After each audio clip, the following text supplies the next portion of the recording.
Tantor Audio, a division of Recorded Books, presents Austin by Jeannine, Colette, and Lauren Renaud. Narrated by Alex Kidd and Amelie Griffin. Chapter 1. Austin. The crowd parts like the Red Sea as my '69 Chevy Camaro rumbles its way through the abandoned lot. Guys stare at the sleek lines and dual exhaust, while the girls stare at me. Everyone wants a piece of one or the other, and my place as the god of this racetrack is evident the second I show up. A blonde in a tight leather skirt mouths something to her friend. The way her teeth skim across her bottom lip lets me know she's saying my name. Falcon. She's just like every other girl here, waiting for a chance to bet a driver. There are 6 of us tonight, and there's no doubt I would get first pick. Too bad I don't sleep with pit girls. They're not worth risking my anonymity. I rub my thumb over the angel charm that sits on my gear shift. It might be superstitious, but I have a routine I run through before every race. Closing my eyes, I say a silent prayer to, "It's about time you showed up." Greg's loud voice interrupts my thoughts as he swings my driver's side door open. I glare in his direction. Nobody fucks with me until I get out of the car. Greg doesn't seem fazed. "Get over your goddamn ritual and get out here. Beckett Smith is talking mad shit. I can handle this crowd by myself for only so long." Beckett's a joke. He's only here to cause trouble and shake things up so people don't realize how small his dick is. We should just kick his sorry ass out. Greg and I have been orchestrating these races for the past 18 months. How he manages to secure prime locations in the outskirts of the city without getting cuffed and bagged amazes me. He gives me a devilish grin. "And miss the chance to watch you run him off the road? Now, what would be the fun in that?" I ignore his comment as I kiss my thumb and touch it to the angel. "To the moon and back," I whisper to the bronze charm. After I make sure my sweatshirt hood is covering my snapback hat with the word lunatic written across it, I exit the car. I know no one actually sees the hat, but I love knowing I have it on. It fits how I feel when I'm behind the wheel. Everyone here knows me as Falcon, the undefeated street racer, and not Austin Sexton, middle son of one of the most prominent families in San Francisco. That's why I always have a hat pulled low over my brow with a hood covering the sides.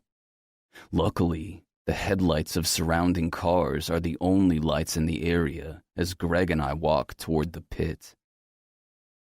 "What got you all riled up tonight?" Greg asks. "Did Bryce not kiss your ass like you'd hoped?" I clenched my jaw at the reminder of the fight I had with my older brother, the great and powerful Bryce Sexton, at the gala I was forced to attend earlier tonight. "Fucker thinks I'm not doing my part. Says I act like I don't want to be there." He shrugs. "You don't. You hate working for your father." I shake my head and crack my knuckles before turning to Greg. "You know why I'm there, especially since my gold-digging stepmother entered the picture. That bitch can't wait to push me and my brothers out." "Missy?" He lets out a sharp laugh.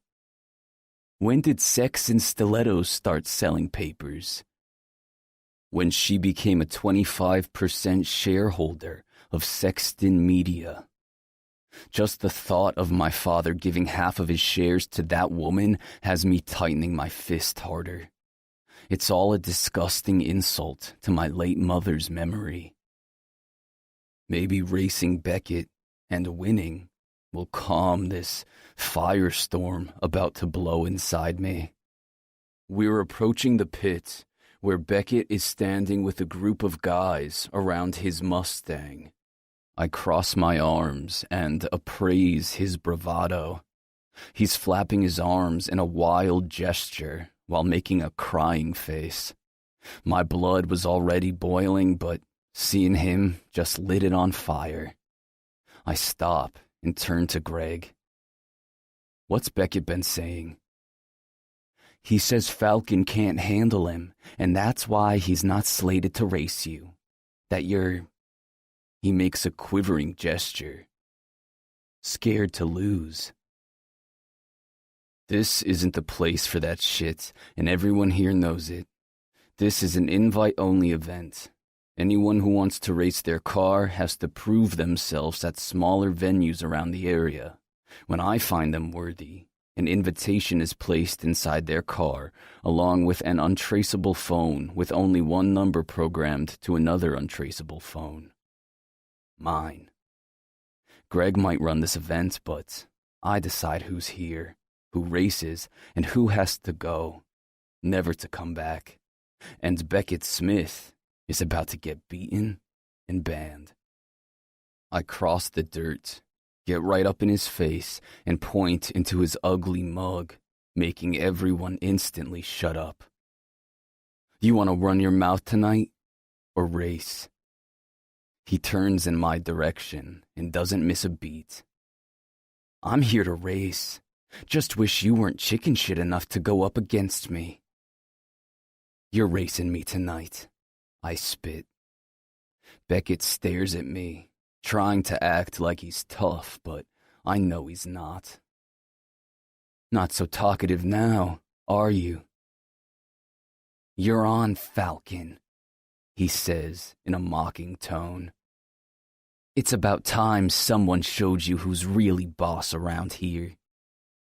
His little entourage surrounds his car as he hops in. I look around to see who's left. With the shakeup in tonight's lineup, they all wait for me to tell them who's racing who. You and you. I point to Tyler and Zach, well-known drivers I've raced before. Then you and you. I nod toward Chad and Kyle. Get ready, first race is in 5. Everyone scatters, and within minutes, the sounds of engines roar to life, filling the night air of an abandoned warehouse parking lot. The cars move to the pavement and line up to start the show. 15 minutes, Greg says as he looks down at his phone. That's the amount of time we have to get 3 races in and out before the cops arrive. My pulse beats at the rush from the thrill of racing and the risk of getting caught. These events are illegal, so we get in and out, with 3 being the maximum number. Greg scopes out each location and tips off a cop friend to keep the rest of his patrol units away from us. We only have a half-hour total. Then, it's free game, and it's every man for themselves. Greg walks between the cars and stands before them with a flashlight pointed at the ground. Once it's raised and lit, it's pedals to the metal.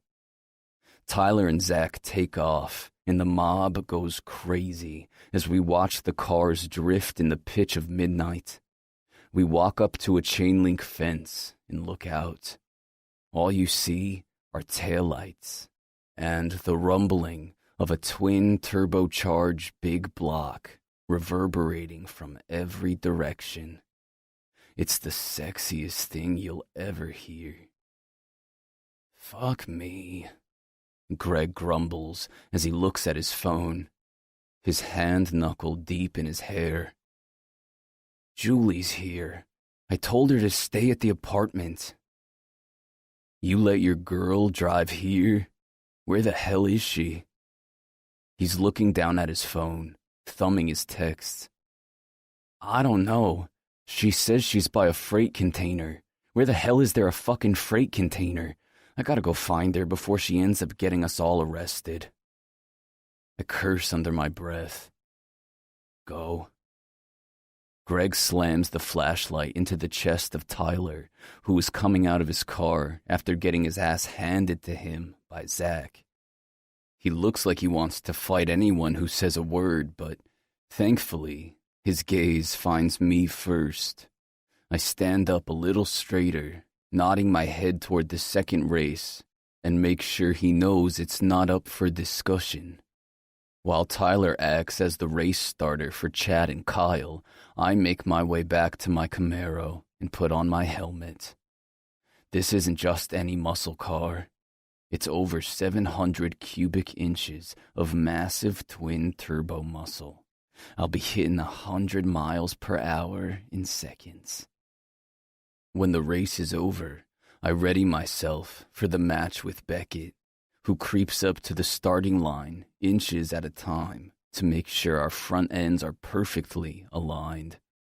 I run my finger over the angel charm one last time, closing my eyes and taking a deep, calming breath.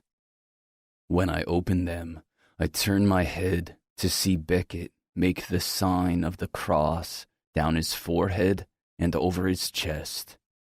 After we're both in place, Tyler steps back to stand directly in the middle of us as we wait for the moment when he returns with the flashlight, signifying our start of the race. Adrenaline soars through my body. This is why I do this. This is my high. Not drugs or alcohol. Hell, not even women can make me feel like this. It's speed. The rush of flying down the road and racing through the gears. I grip the shifter in my hand, my fingers tingling and my body vibrating in excitement. Come on, come on, I whisper under my breath. Tyler nods to me and then to Beckett before checking out the crowd around us. The moment arrives and I watch as his hand rises up to his face. I stare, waiting for the light to shine back at me. When brightness fills my vision, I instantly release the clutch.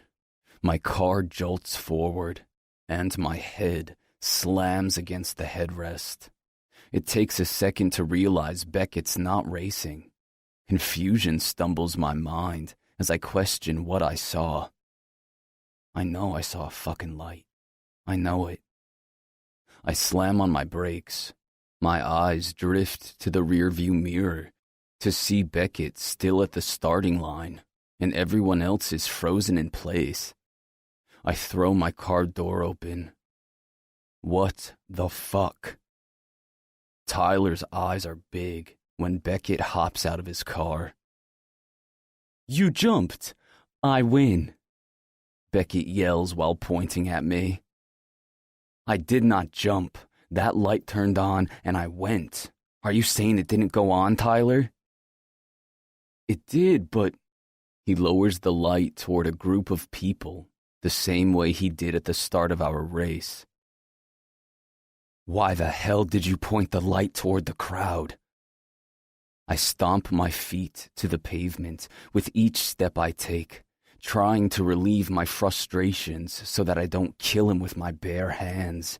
I've had a shitty day, and I'll be damned if I lose a race due to a fucking technicality. Tyler frantically looks around. I mean... Spit it the fuck out before I get really pissed. I growl. I wasn't thinking. I saw someone cross the line over there, so I shined the light on them to tell them to back up. You shined the light? The one thing that signifies the start of the race, and you shine it on someone because they were over the fucking line? You couldn't have used your hand or yelled at them? Tyler's rubbing his palm across his head. He looks like he's about to puke. I'm sorry, I really am. He's pleading for his life because he knows I'm about to end it. Does someone want to come forward and save this pathetic soul? I yell toward the mob of people watching the drama unfold. Who crossed onto the track before my race was about to start? The crowd moves back, except for one girl who looks like a deer in headlights. So it was you. I stalk in her direction. I didn't mean to, I promise. Her hands go up in surrender. For a second, I get caught up in the sight of her pink polo shirt and khaki pants. She's not like the usual girls who hang out at our races. She's with me. Leave her alone. Beckett calls out. I turn to him and bite out at the irony of this situation. Oh, really? She's with you. Now, isn't that convenient? Was this little stunt planned? The girl launches forward, speaking as fast as humanly possible. No, I swear it wasn't. This is my first time here. I didn't know there was a line. Just drop it, Falcon. Beckett pulls my attention away from the girl. It was Tyler who shined the light. Leave her alone. We'll have a redo. There's no doubt about that. Kyle. I yell into the air until he steps out of the crowd and up to the line. You start us off. Tyler, get the fuck out of my face. Beckett nods to the girl and motions for her to get back into the crowd. One change, though. I reach out for her. She rides with me. The crowd lets out a gasp as I grab the girl's hand and pull her toward my car. Leave her out of this, Beckett shouts. I'm sorry. I hold my hand up to my ears as if I couldn't hear him and then drop it. You don't have a say in this. You want to continue to race here? You do as I say. I can see Beckett's mouth open to argue just as Greg walks onto the line with Julie by his side. Beckett looks at Greg to see if what I'm saying holds ground. Greg gives a nod, which causes Beckett to let out a series of expletives. You're not really going to let him do this, are you? The girl yells out to Beckett. And just like the douche I know he is, he throws up his hands and hops into his car. Her jaw drops as her milky complexion turns red in a nanosecond. Guess your knight in shining armor isn't going to help you tonight. Now get in. Let me show you what a real man can do. I guide her to the front seat. I'm not a total asshole. If she put up a fight, I would stop. I just wanted to get under Beckett's skin.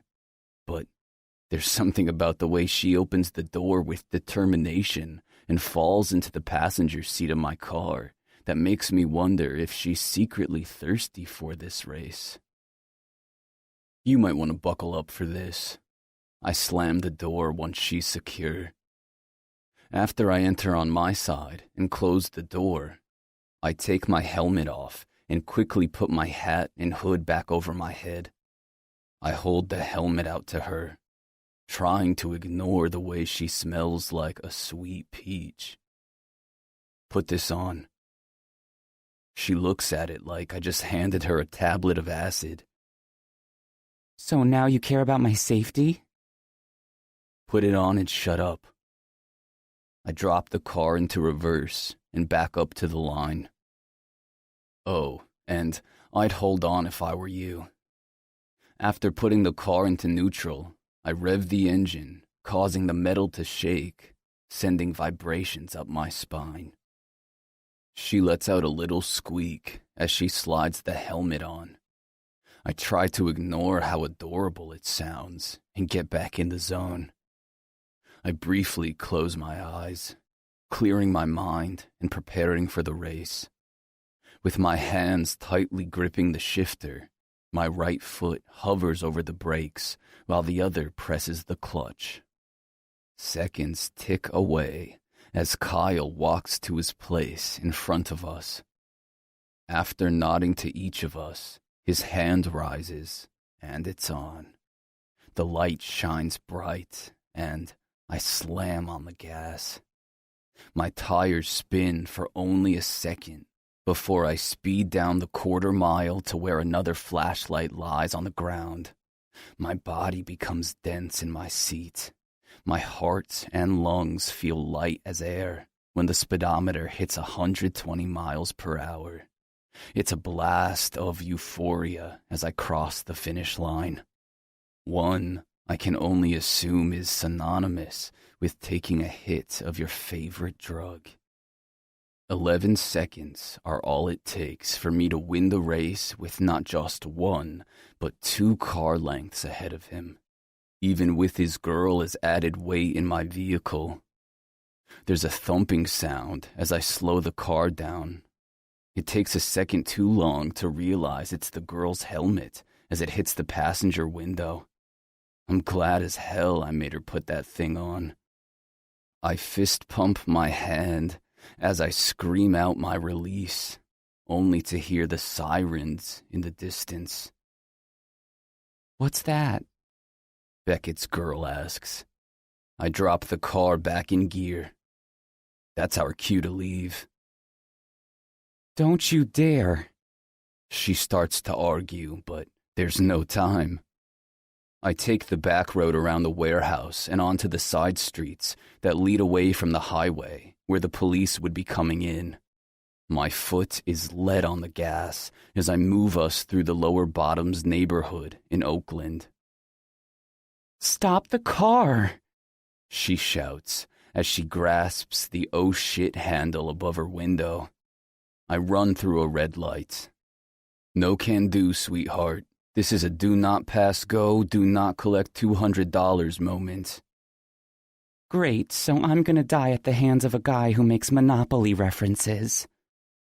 A speed camera flashes, causing her head to swivel to the right so fast that her dark hair whips from the base of the helmet. "You just got caught. They'll run your plates off that picture and see the car is registered to... Who the hell are you?" Dirk Diggler, I state calmly, as I whip the Camaro so hard to the right that her tires burn on the pavement. She lets out a sound of disgust. "You registered your car in the name of the porn star from Boogie Nights?" I pat the steering wheel of my baby. This beauty is void of any identifying marks. Notice the DMV big number 5 sticker in the back window? That stops me from getting pulled over for no plates.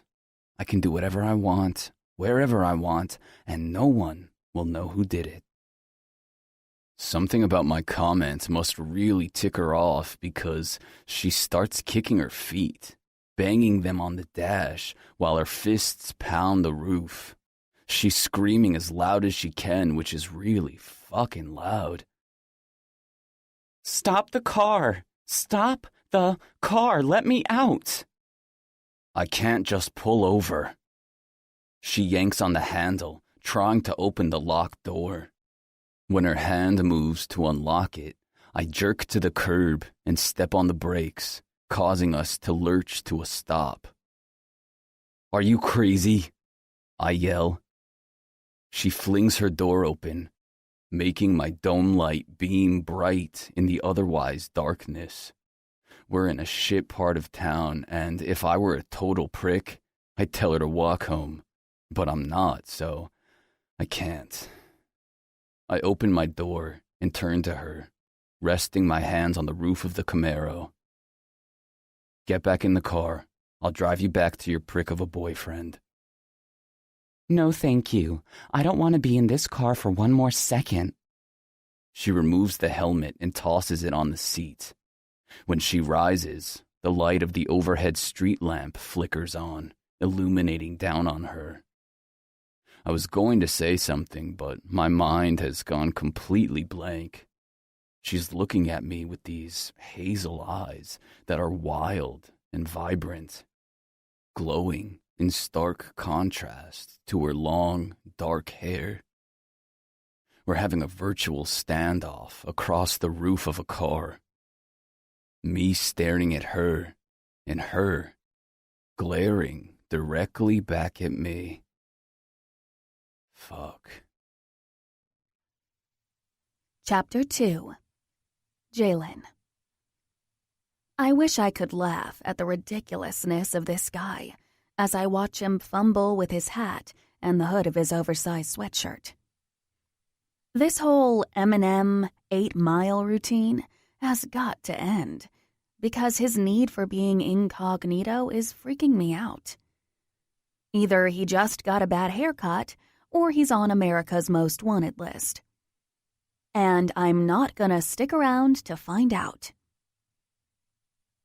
Pushing myself away from the car, I walk as fast as I can down the sidewalk.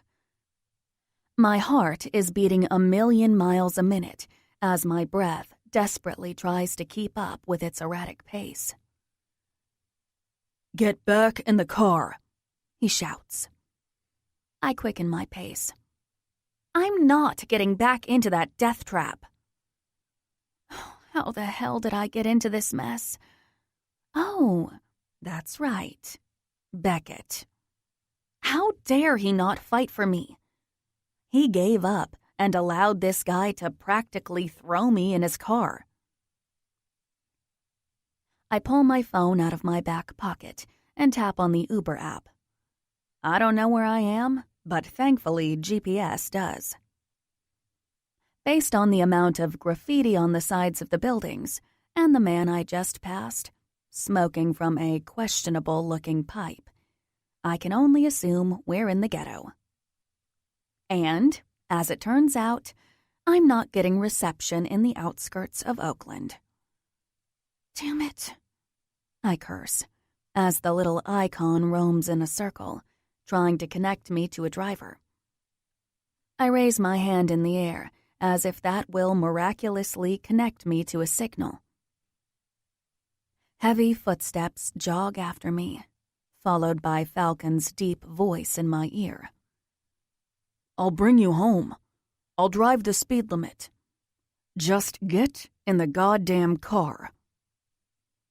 He's gritting his teeth through his words, but they don't scare me. I grew up hearing anger from a man every day, and his seemingly aggressive tone doesn't do shit to persuade me in his direction. With you? I adamantly shake my head and continue my pace. I don't even know who you are. All I know is you go by the name Falcon. I hear him snicker beside me. Did you just use air quotes? My feet halt on the ground. When I turn to him, he stops too. His body is stern, except for the smirk he has on his lips, the only portion of his face I can clearly see. I cross my arms and lean back. Are you laughing at me? He lifts his fingers and makes air quotes as he says, Maybe. Ugh.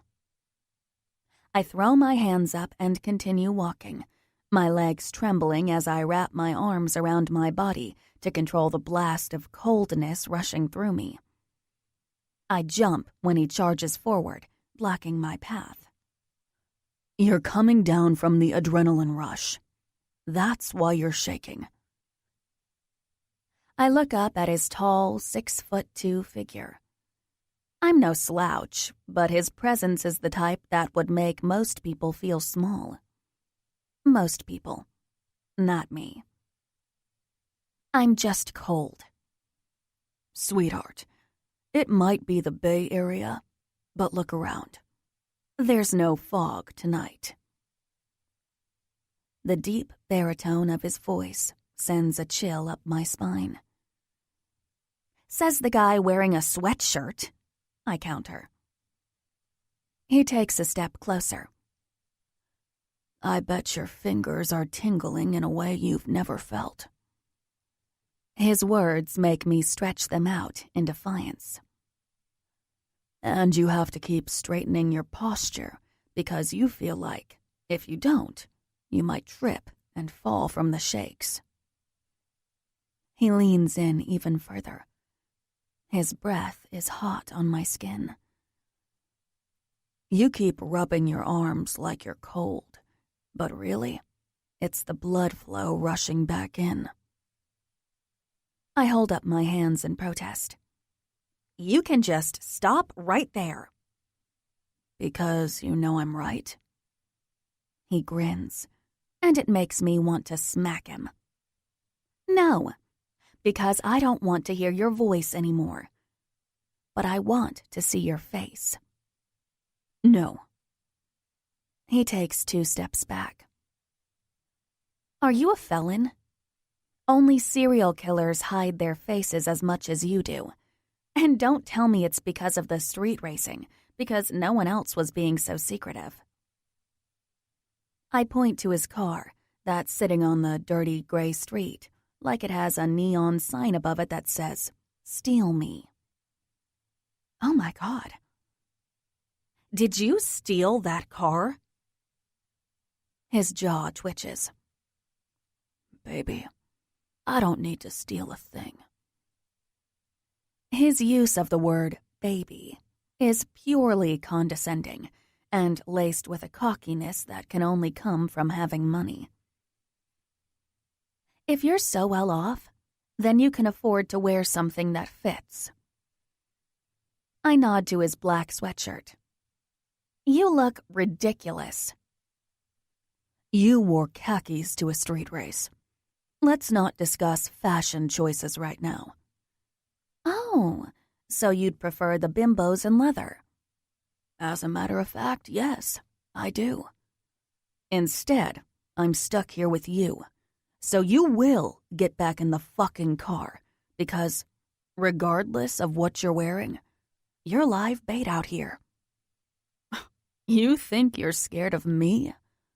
Sweetheart, I'm a hero compared to the nightmares you'd encounter out here. He holds his hand out to me.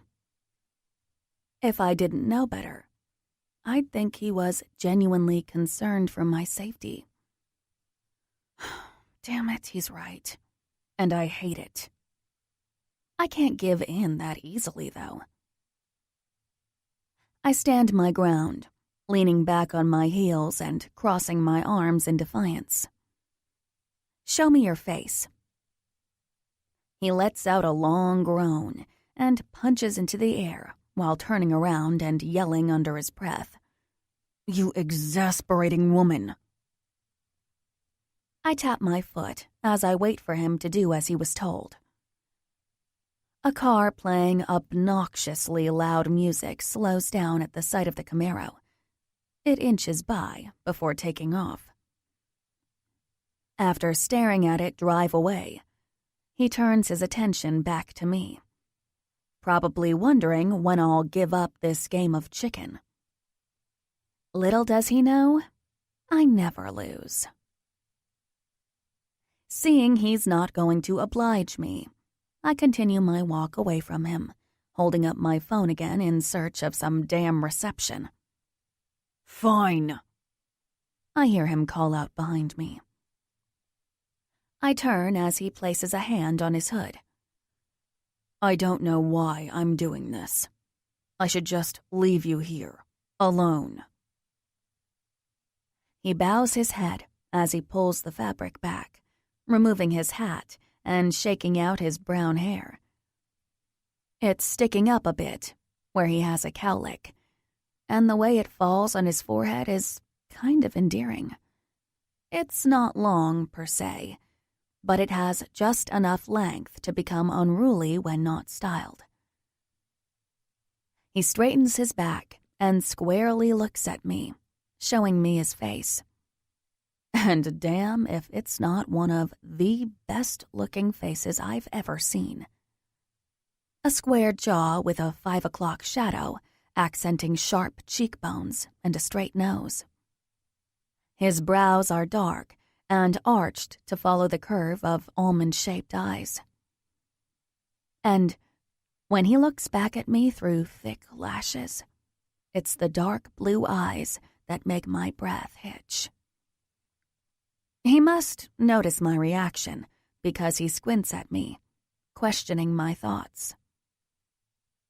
I clear my throat and straighten my shoulders back at him before giving them a shrug and saying in my most nonchalant voice, "If I had a face like yours, I'd cover it up too." Instead of being insulted, he just stares. His head tilts a touch, as if appraising me. It's like he thinks I'm lying. About what? I don't know.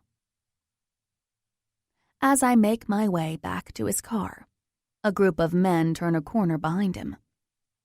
They're a full block away, and by the way they're looking at his car, I don't think they'll be stopping to simply chat about the gas mileage. I open the door and secure myself in the passenger seat. "About time," he says out loud as he struts back to his side and gets in. He cranks the engine and quickly releases the clutch, roaring the exhaust as we drive away. The sound vibrates through my body. When I get a good look at the guys who are glaring back at us, my stomach turns. That wasn't my smartest moment, and I'm glad he gave in so fast. "What's your address?" he asks bluntly. "Take me back to the race." "Beckett's not there. Fucker took off as soon as the sirens blared. And if he stayed, the cops took him in. Wouldn't matter either way because he's never coming back. I won the race. Besides, what do you care? He gave you up, remember?" He tisks, and then shows me a devilish smirk. "Here's a thought. Let's go back to his place." I clench my jaw at the thought. "Oh, so now you want to look like the big badass who not only beat him, but also stole his girl?" "No, I like the term knight in shining armor better. You know, the guy who swoops in to save the girl from the big bad wolf." "I think you're getting your fairy tales and nursery rhymes mixed up. Your mouth is as big as your ego." "Better to eat you with, my dear." He's toying with me, and I can't decipher if he's always like this or just trying to make me squirm, which I am, but not in the frightened way. Whatever the case might be, I need to get home. I live in the Mission, on the corner of 16th and Valencia. He seems to know where it is, because he just nods and slightly sits back. We drive in silence. His eyes are focused on the road, as if he's appreciating every curve, like that of a beautiful woman's body. We're on the side streets of a seedy part of town, yet his eyes widen in anticipation as he makes each turn. When he hops onto the freeway toward the Bay Bridge, it's like his soul had been set free, and he leans back fully, enjoying the freedom of the open road. He must feel my stare, because he turns his head and raises a questioning brow. "Did you expect me to recognize you?" I ask. He swallows as he considers my question. "Well, yeah. I'm kind of famous." Okay, so he's not a serial killer, but he can't be that famous because I'm looking right at him and I still have no clue who he is. Like Justin Bieber famous? "I should have left you with the fucking meth heads." He pulls at the collar of his sweatshirt. I'm warm, and I'm in a short-sleeved shirt. He must be stifling. "Just take it off," Clearly you don't need it anymore. I've already seen your famous face. I don't use air quotes, but I say it as if I did. He lets out a long groan and then concedes. With one hand on the steering wheel, he holds the other arm out toward me. It takes a second too long for me to see that he wants me to help him get undressed. Mentally noting the oddness of the situation, I tug on his sleeve, and he pulls his arm in toward himself. He switches hands, and we repeat the process before he lifts the sweatshirt over his head and tosses it into the back seat. A sigh of comfort escapes his lips, while I choke back a gasp at some seriously strong arms. Great. I'm turned on by the jerk. Just what I need in my life.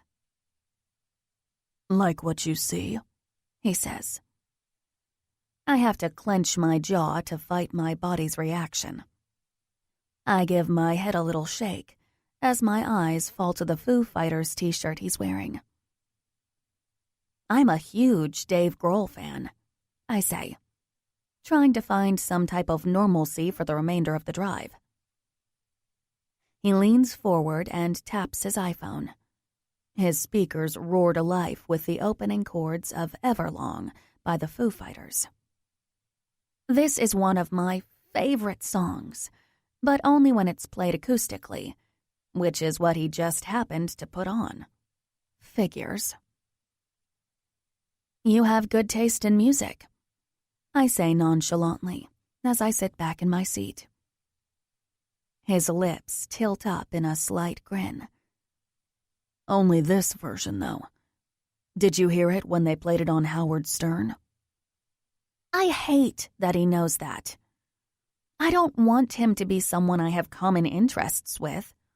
He's the asshole who pushed me into his car. I need to remember that. But I've never met someone who knew the history of the acoustic version.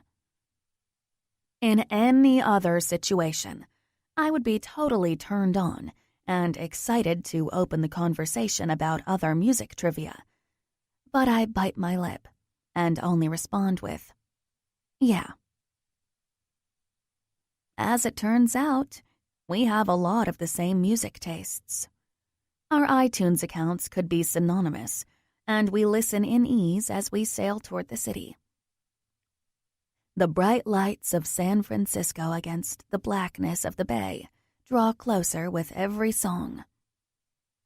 We pull up to a stoplight, my house just blocks away. I look out the passenger window as I drum my fingers along my thigh, feeling the measured beats echo through me. The darkness of the night outside my window, mixed with the interior lights of the car, makes it easy to see my reflection. And not just mine. I can see him chancing casual glances my way. His gaze focuses on my fingers tapping my skin, and then moves straight up to the side of my face. He's looking at me, taking me in. It's unnerving to know someone is watching you when you don't want to turn to acknowledge it. Do I at least get your name?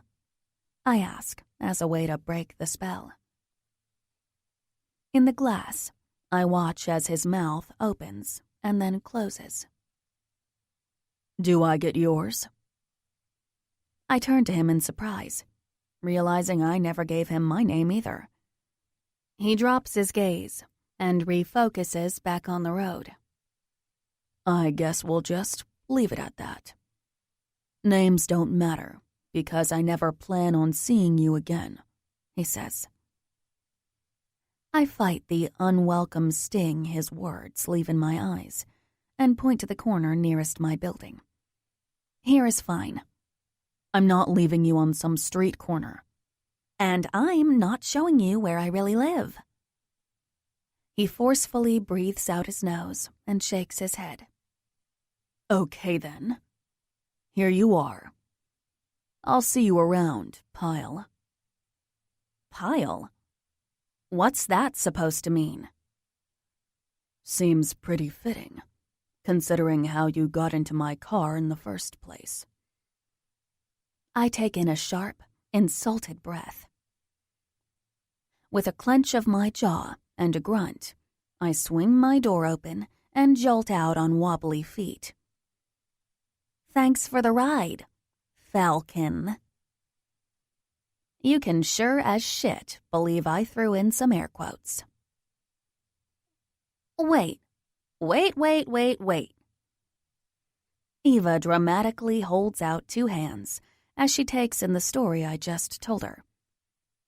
My purse and keys are in Beckett's car, so I had to wake her up in order to get into our apartment. You raced in Falcon's car? No one, and I mean no one, has ever been in that car, let alone for a race. Now it's my turn to act completely shocked. How do you know about Falcon?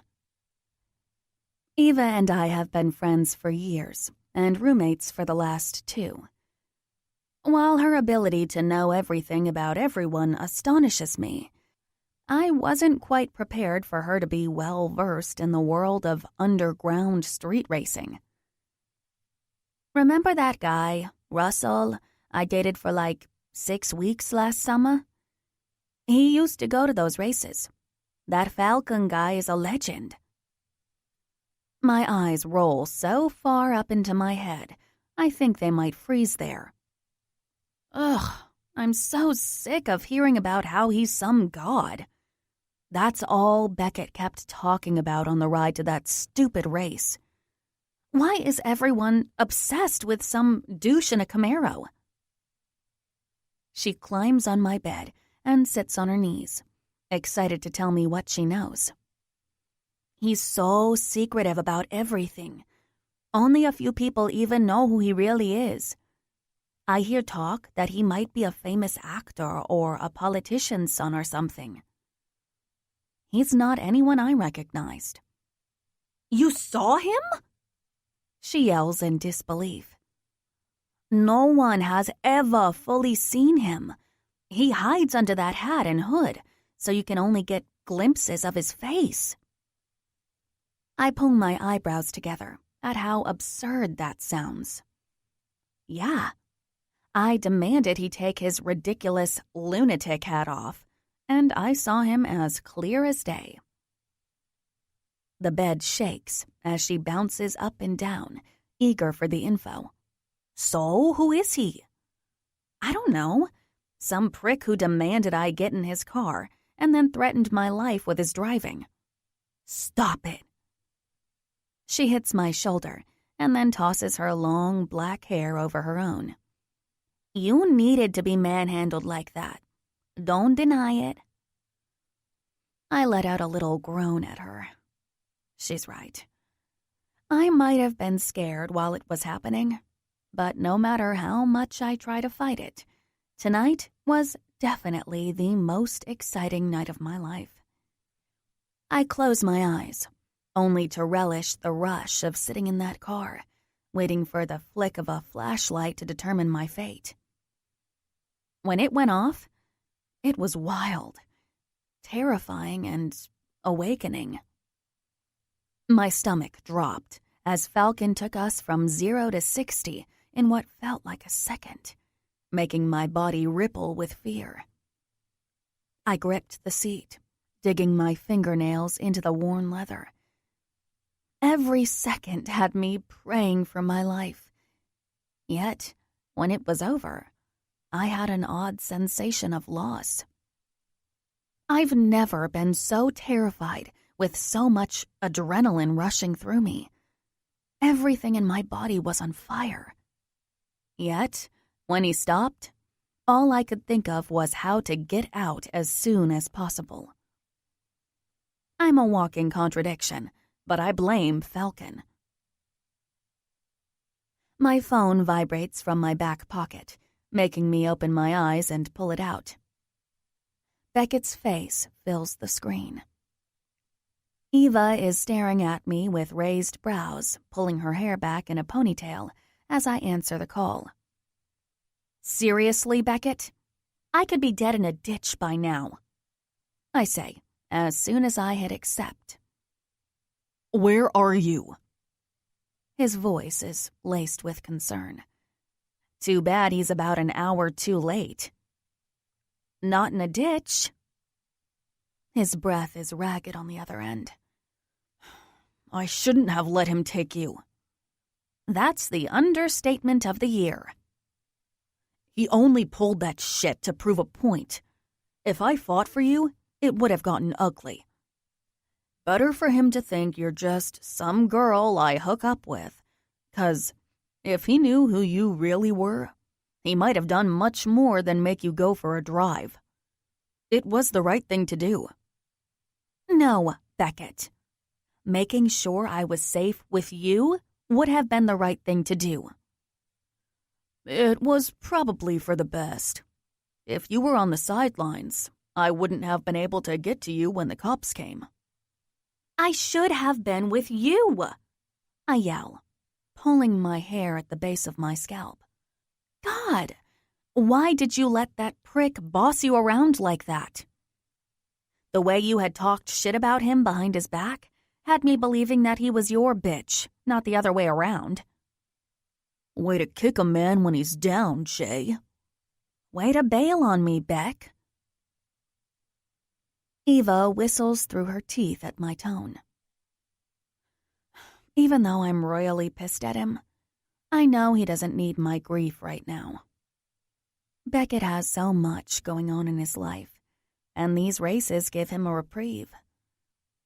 After the spectacle that happened tonight, I wouldn't be surprised if Falcon dismissed him from ever racing again.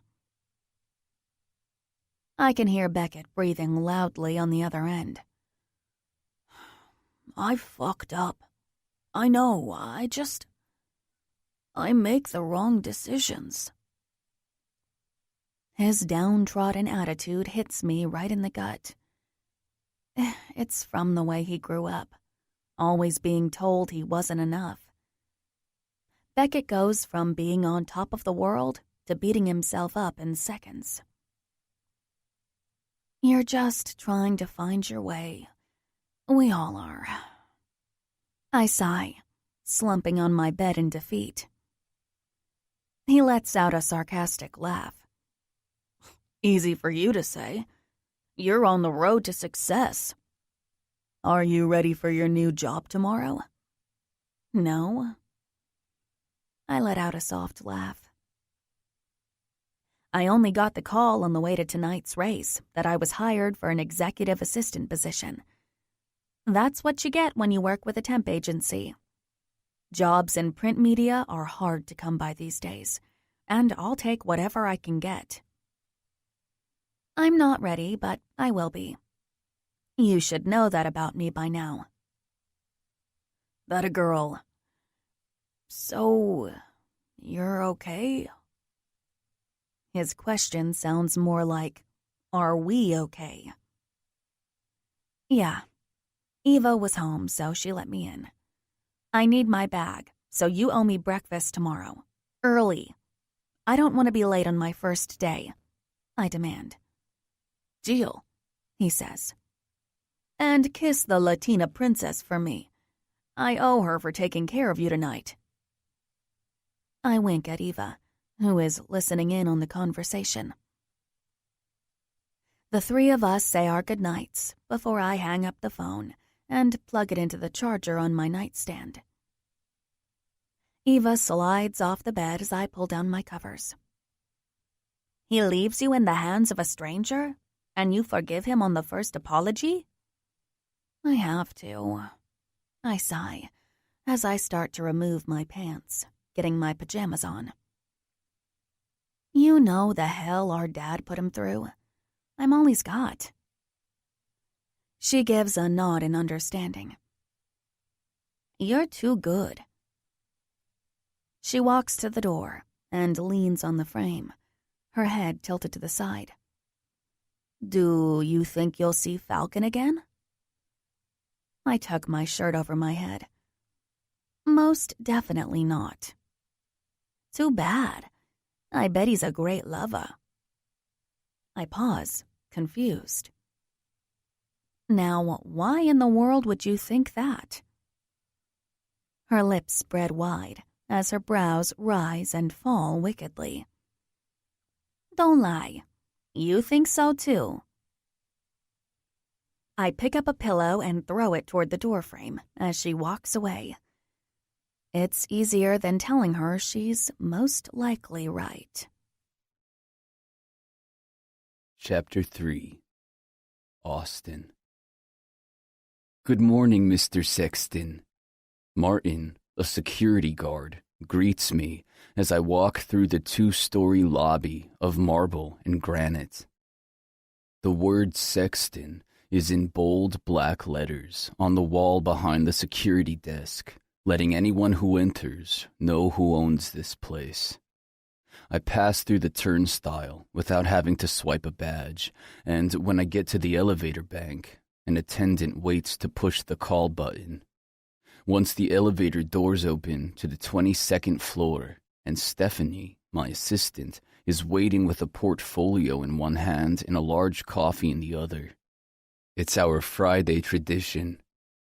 She's a smart one, so she hands me the coffee first. Good morning, Mr. Sexton. Have I ever told you you're the best assistant in the world? I ask as I start to take a sip. Daily, and I know it. She pushes her glasses up her nose and follows me down the hallway toward the main workspace, where desk after desk is filled with people scurrying to write tomorrow's news when today has barely started. We continue down the hall to my corner office. The room is decorated with mahogany wood paneling and a cream-colored rug.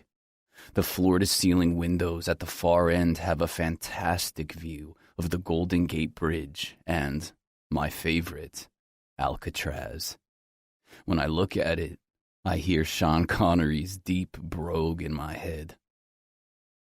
Alcatraz, I mutter to myself in my best imitation. There's a button on my desk that moves a large bookcase and swings it around to make a bar appear. It's my madman office. Makes me feel like Don Draper. Stephanie stops at the door while I proceed to the bar. It's lined with mirrors, glass shelves, and these gaudy crystal canisters to house my whiskey collection. It's cheesy, but cool as fuck. It was a gift to myself when I was summoned to work as president of digital media within Sexton Media. I take out a glass and hold it up to Stephanie in offering. She shakes her short brown hair and raises a palm, as if to say, no thanks. I pour a shot into my coffee and then take a sip before I walk around my desk and sit in my leather Aeron chair. I prop my feet on the desk and listen while Stephanie gives me the rundown of my day. You have a 9:00 call with the sales team at Under Armour to talk about the digital sponsorship for the web series on Stephen Curry. I roll my eyes at the project my editorial team conjured up. Everyone has done interviews with the Golden State Warrior already. That's not the type of thing that sets you apart from the competition. But everyone keeps saying I don't know what I'm talking about. Stephanie continues. Missy called a 10:00 board meeting. I take another drink and try to taper my disgust at the mention of my step-monster. And Stephen Miller called you back. I pop up in my seat, my feet hitting the ground with a thud. He called back? What did he say? Her face lights up bigger than her 5'5" stature. He said he's been waiting for your call, and he agreed to talk today at 4. I slap my hand down on my desk in excitement. This is a meeting I've been preparing a long time for, and knowing it's finally going to happen brings a nervous feeling rushing through me. While I might hate what my father and his new wife are trying to do to this place with their sensationalized news and pop culture, only headlines Stories like the one Sergeant Miller has to tell make it more than worth it. Every media outlet has been after an interview with him since he was awarded the Medal of Honor. He barely survived his heroism and has asked for his privacy while he heals. I had a feeling the time was right, and I'm glad I listened to my gut to reach out to him. Confirm that call, and then get me a list of the top 10 producers my father hasn't royally pissed off. I tap my finger on the desk as the wheels in my head set in motion. Doing an actual human interest story, like the ones we used to do, back when the smartest woman I ever knew was in charge. Oh, and Bryce wants to see you in his office, Stephanie says tentatively, making my high immediately disappear. I wave off the notion. He already ruined the event last night with his speech about how I needed to pull my weight around here. It's why my phone's been off all morning, avoiding his calls. Tell him I'll stop by for another heart-to-heart before I leave for the day. Stephanie clutches the portfolio to her chest and looks up over the rim of her glasses. Actually, he wants to see you now. I shouldn't be surprised. The guy harasses me 75 times a day. I do a great job of ignoring his emails, calls, and texts. Unfortunately, it's more difficult to avoid him when we work on the same floor. Running my fingers through my hair, I weigh the odds. If I don't go, he'll just march his moody self over here and lecture me for as long as he wants from the comfort of my leather sofa. If I go to him, I can listen and then leave when I feel the conversation is finished. Going for the latter, I grab my coffee and make my way toward the opposite corner of the building, where my dear brother's office is located. It's not a coincidence that I chose the office farthest away from him. I swear the guy never sleeps. The word workaholic in the dictionary should have his picture next to it. He's constantly giving me shit that I don't do my part, which I do. I wish he would open his eyes and see that for a change. I turn the corner to his office, and surprise, surprise, the secretary desk is empty. No knickknacks or pictures, not even a notepad. The glass and metal desk is sitting here with a lone Mac computer and a sad-looking black and red Sexton media pen. Looks like Big Brother pissed off yet another assistant. That's his third assistant in 18 months I've worked here. The last one was a hardcore hockey fan named Christine who had a desire for my brother's, stick. Every secretary has fallen head over heels for Bryce Sexton. They come in here and fall for his good looks and take charge attitude. One girl used our company holiday party to run up to the microphone of the 8-piece band and publicly profess her love for him, only to quit the next day. The guy isn't exactly the sweet-talking type. He's the give you strict orders, and if you don't follow them, he'll reprimand you for an hour kind of guy. He isn't an asshole, but he does act like he carries the world on his shoulders and makes sure everyone around him knows it too. Even though his life is 100% work 100% of the time, women fall for his steel demeanor and want to be the one to crack him open. That's why he has, on more than one occasion, arrived at the office to a naked secretary on his desk. One of these days, he's going to get a lawsuit thrown at him. Bryce's office is the mirror image of mine in layout, except his is all white walls and glass furniture.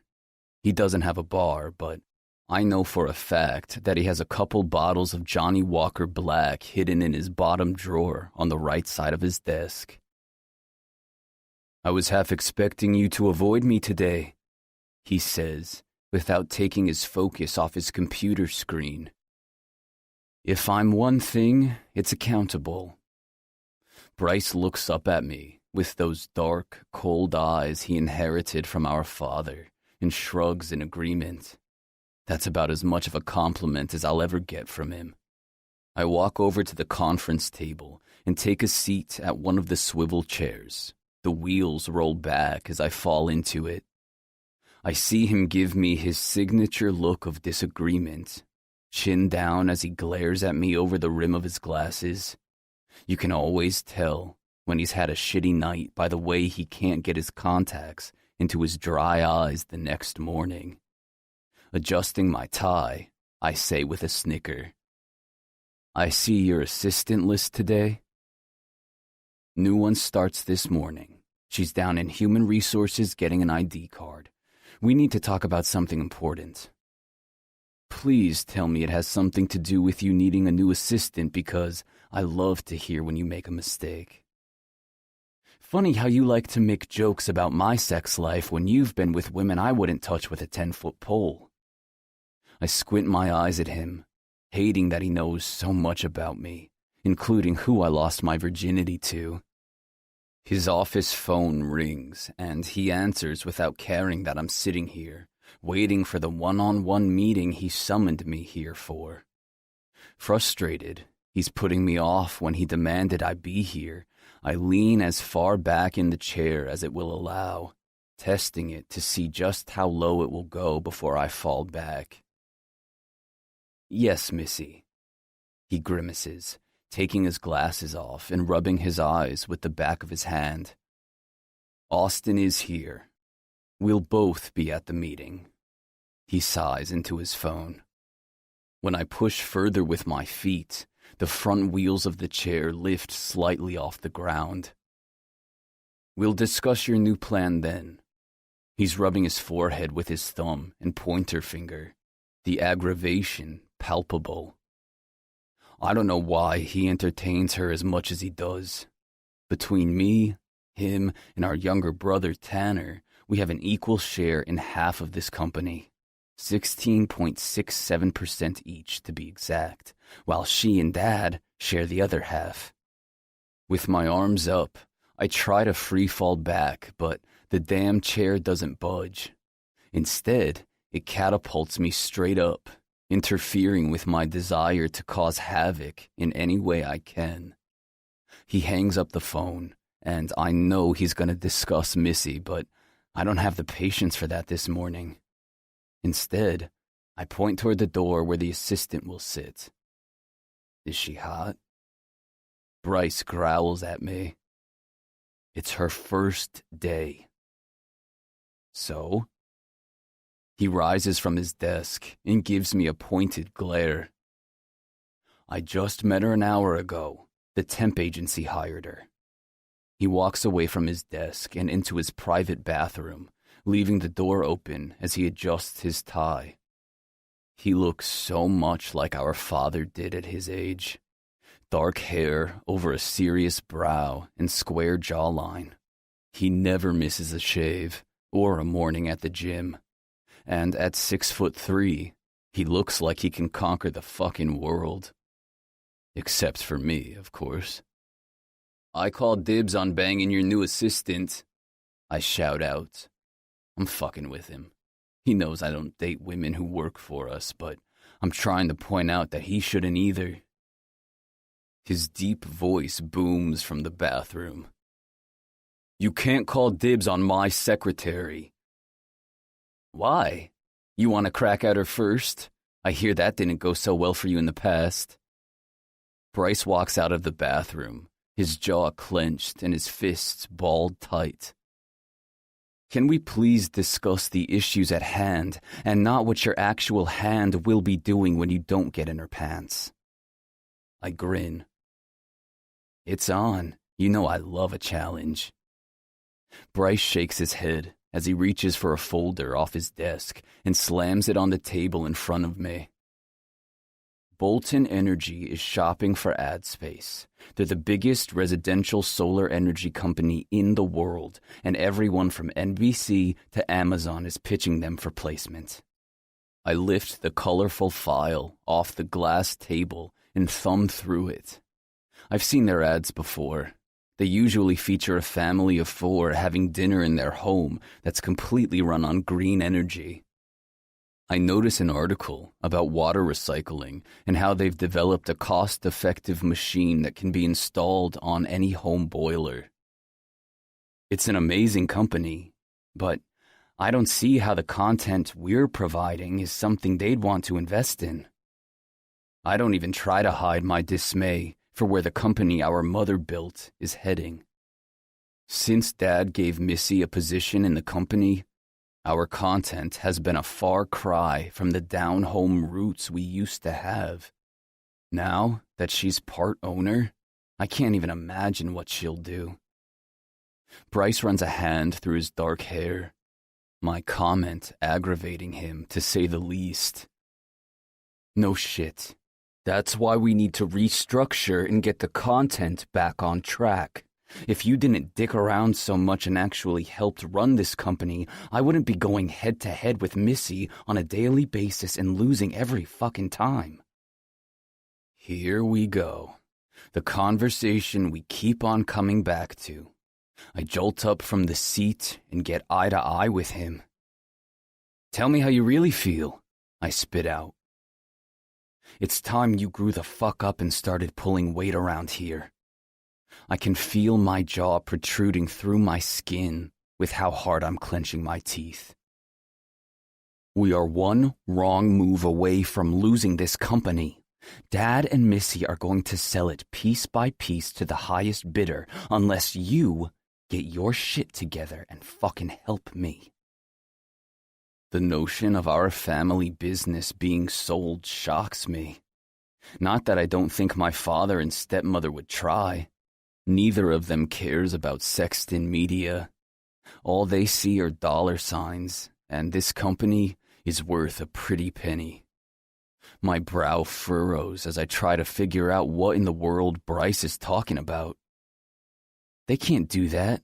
Without a majority share in the company, you, Tanner, and I have 50% between the 3 of us. Bryce does an abrupt about-face and walks to his desk. You have no idea, do you? No idea about what? He picks up an email that's already printed out. You're way too you this morning to know just how close you are to losing your shares. With a confused frown, I take the paper from him and look down at the subject line. Racing to the grave. I peer up at Bryce for a second before reading the next line. 1 dead after underground street racing stunt. My mouth is dry as I read through the email from one of our editors.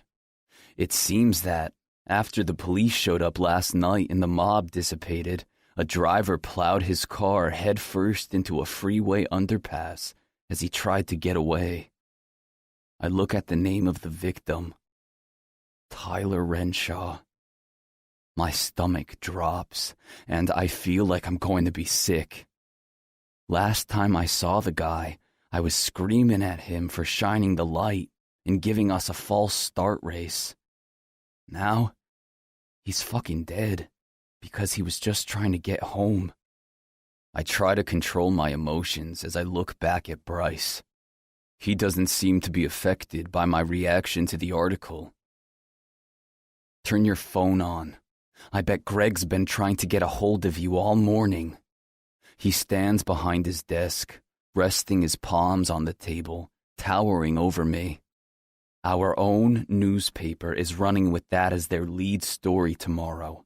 They just sent that to me from their morning rundown meeting. You gonna try telling me that you had nothing to do with what happened last night? It takes me a minute to gather my thoughts, but I finally choke out. I'll make an anonymous donation to his family and make sure they're taken care of. They shouldn't have to be financially burdened in their time of grief. I told you, the racing has to stop. He paces his office. This is the kind of thing that's going to cause us to lose our company. Mom was a smart woman when she willed her shares to us and not Father. Her only mistake was stipulating that If we were convicted of a crime before we turned 35, those shares would be given to our father for him to decide our future in the company. We were teenagers when she had her will rewritten. She knew the troubles young men with money could find themselves in and wanted a way to keep us on the straight and narrow should we ever find ourselves in positions of power at a young age. What she didn't know was that her good-for-nothing husband would remarry, and to a vindictive woman who held no pride or heritage in this company. It will never happen. He leans forward, his hands splayed on the desk, dramatically holding his weight up as he seethes. Stop teetering on the edge of losing everything she worked for, everything I'm working to keep. I slam my fist onto the desk, seriously wishing it were Bryce's face. There are a million fucking things I want to say. About racing, about my own love for this company that I don't even want to work at, about how much I miss her, but he doesn't want to hear any of it. I point to the paper. That crash happened on the way to the freeway. It had nothing to do with the race. That's not how the mayor of Oakland sees it. He's calling for a citywide manhunt for the men who orchestrate these races. That's you, Austin. You and Greg are in deep shit. I can't help Greg, but I sure as shit have to make sure you stay out of this. The mayor wants the street racing to stop, and so do I. Who knows you were there last night? No one, I say quickly, and then halt. The vision of a beautiful brunette with hazel eyes and a quick mouth comes into memory. She knows I was there. He must see my hesitation because he growls. Who? I said no one. I grind my teeth. The last thing I need is him tracking down this girl just to prove his point that I'm careless. Plus, I don't want her involved. It's bad enough that Dick Beckett brought her to the race and gave her up like a chump. If she's brought into this, she'll only be ensnared in Sexton family drama, full of hush money payouts.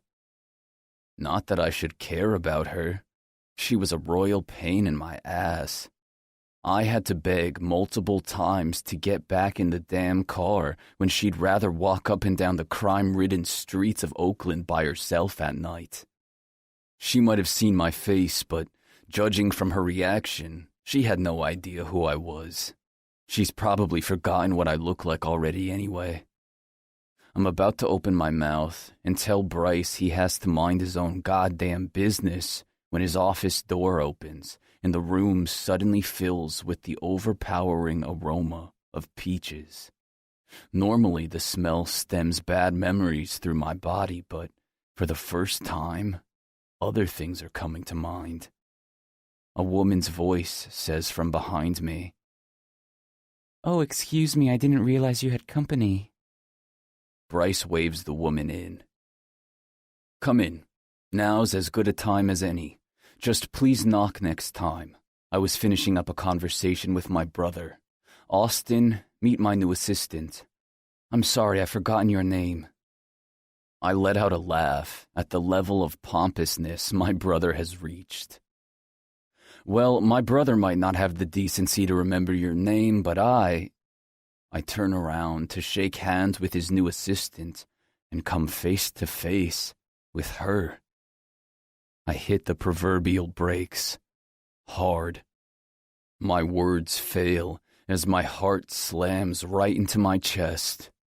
Not only do I know this woman, but I also just convinced myself that she had already forgotten my face. Unfortunately, from the way she's staring at me right now, she knows exactly who I am.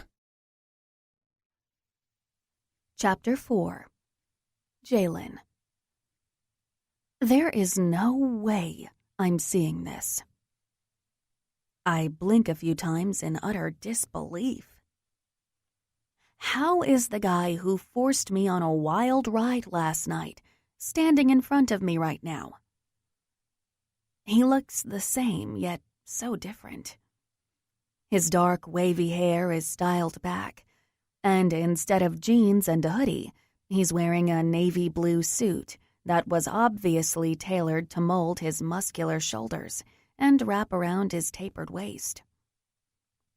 Last night, he smelled like motor oil and grease, but right now, the clean smell of aftershave and fine Italian threads is pouring off of him. "Pyle," he says. I slightly fall back in confusion. At first, I think he's telling me his name, but then I realize that's what he's calling me. "Excuse me?" I blanch. Bryce calls out from his desk. "Austin, leave." He pauses for a brief moment. "Her alone. I'd like to keep her longer than the end of the day." Austin. The memory of last night plays in my brain. The oversized hooded sweatshirt, the need to conceal who he was. He's a sexton, a part of this media empire I was just hired to work at. It shouldn't surprise me. Rich asshole with the world on a string who lives on the wild side. He probably can't find enough of a thrill in his silver spoon lifestyle, so he has to race to live on the edge. I shake my head a little and avoid his cobalt blue eyes, which are boring right into me. "I'm sorry for interrupting. I'll be at my desk." I spin on my heel and march out of the office. I should be insulted that Bryce doesn't remember my name, but for right now, I'm glad he doesn't. A moment to get my bearings will be helpful. As soon as I'm back at my desk, my first thought is to pick up my phone and type a text to Eva. But before I do, a metaphorical angel appears on my shoulder, telling me to hold off. "He went through an awful lot of trouble to hide who he really is," she says. "Usually, guys with money don't care about consequences. They can buy themselves out of anything. That's not the case with Austin. Or shall I say, Falcon."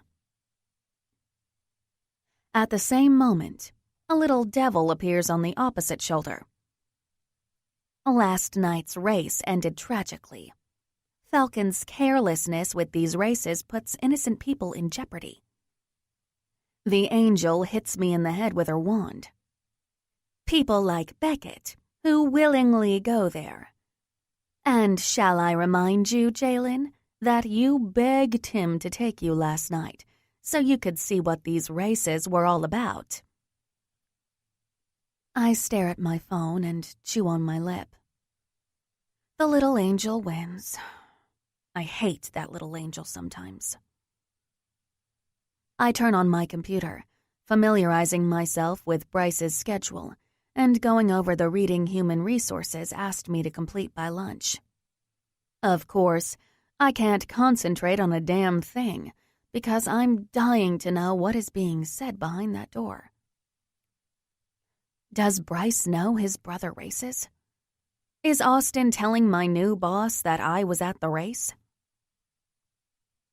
Beckett was distraught when he showed up to breakfast this morning to give me my bag. Someone died last night, and they're looking for anyone with intel on who coordinates the races. From what Beckett told me, the group is tight-knit, and the love of racing will keep anyone from opening up their mouth. Still, money talks. When the door to Bryce's office opens, I freeze and close my eyes, not sure if I'm praying Austin will walk on by or stop and talk to me. Sometimes being a girl can be so frustrating. "You, follow me, now," Austin says as he walks up to my desk with a pointed finger. "Are you kidding me?" I ask as he enters my space, gripping me by the forearm and lifting me up. He's not forceful enough to hurt me, but serious enough that I don't put up too much of a fight or cause a scene. He leads me down the hall and then stops as a group of people turn the corridor, walking toward us. He moves us to the side and down another hallway, mumbling under his breath and pulling me with him. He makes a series of turns down the halls I have yet to familiarize myself with, until he finds a door handle, opens it, flicks the light on, and shoves me inside. He follows and closes the door behind him. "The janitor's closet?" I ask, exasperated, as I look around at the small room of mops, brooms, buckets, and cleaning supplies. It stinks of wet rags and bleach. He runs a hand on the back of his neck as he looks down at his brown leather shoes and kicks the wall. "Of all the girls in San Francisco, you have to be here." I cross my arms in front of my body. "And you would have preferred I were—" "Anyone but you, Pyle." "Okay, seriously, what is up with that stupid fucking name?" "You got a better one?" I clench my teeth and feel the tension radiate up my spine. "Yeah, Falcon." His eyes widen at the sound of his street name. He inches closer, and I fall back into the wall behind me. It's cold and hard against my back, but nothing compared to the searing heat that is radiating off his body. "No one can know who I am. Do you understand me? You are the only person who knows. Got it?" I half laugh. "I doubt I'm the only one who knows who you are. I mean, you are." I lift my fingers to make air quotes. "Kinda famous." His hands fly to the back of his head as he looks up to the heavens and tries to tame his annoyance at my mocking him. I push on. "I mean, you're no Justin Bieber, but I get it. You're Bryce Sexton's little brother." This definitely ticks him off. "I own this company, so you'd better watch your tongue. If anyone finds out that I was at that race, then it won't be just my job on the line." His words are filled with a sense of urgency. "Did you hear someone died last night? Or do you even care?" His breathing suspends. "His name was Tyler, and he was a good guy. He worked at his family's deli and was helping his mom pay her mortgage. Last time I saw him, I yelled in his face because he'd flashed a light when you crossed a line. So yeah, I fucking care. Don't ever use his memory to try to one-up me." My brows pinch in at his reaction. His eyes have a glass-like quality, which makes me wonder. "Why do you race if it's so risky?" "Because I love it more than anything else in this world." His serious tone affects me more than I was prepared for. He holds up 3 fingers. "Bryce and my best friend, Greg, are the only people who know that I'm Falcon, and I know they'd rather go to the grave than rat a brother out. You, I'm not so sure of." My jaw falls as I get closer to him, making sure he knows the insult he just slung my way will not be tolerated.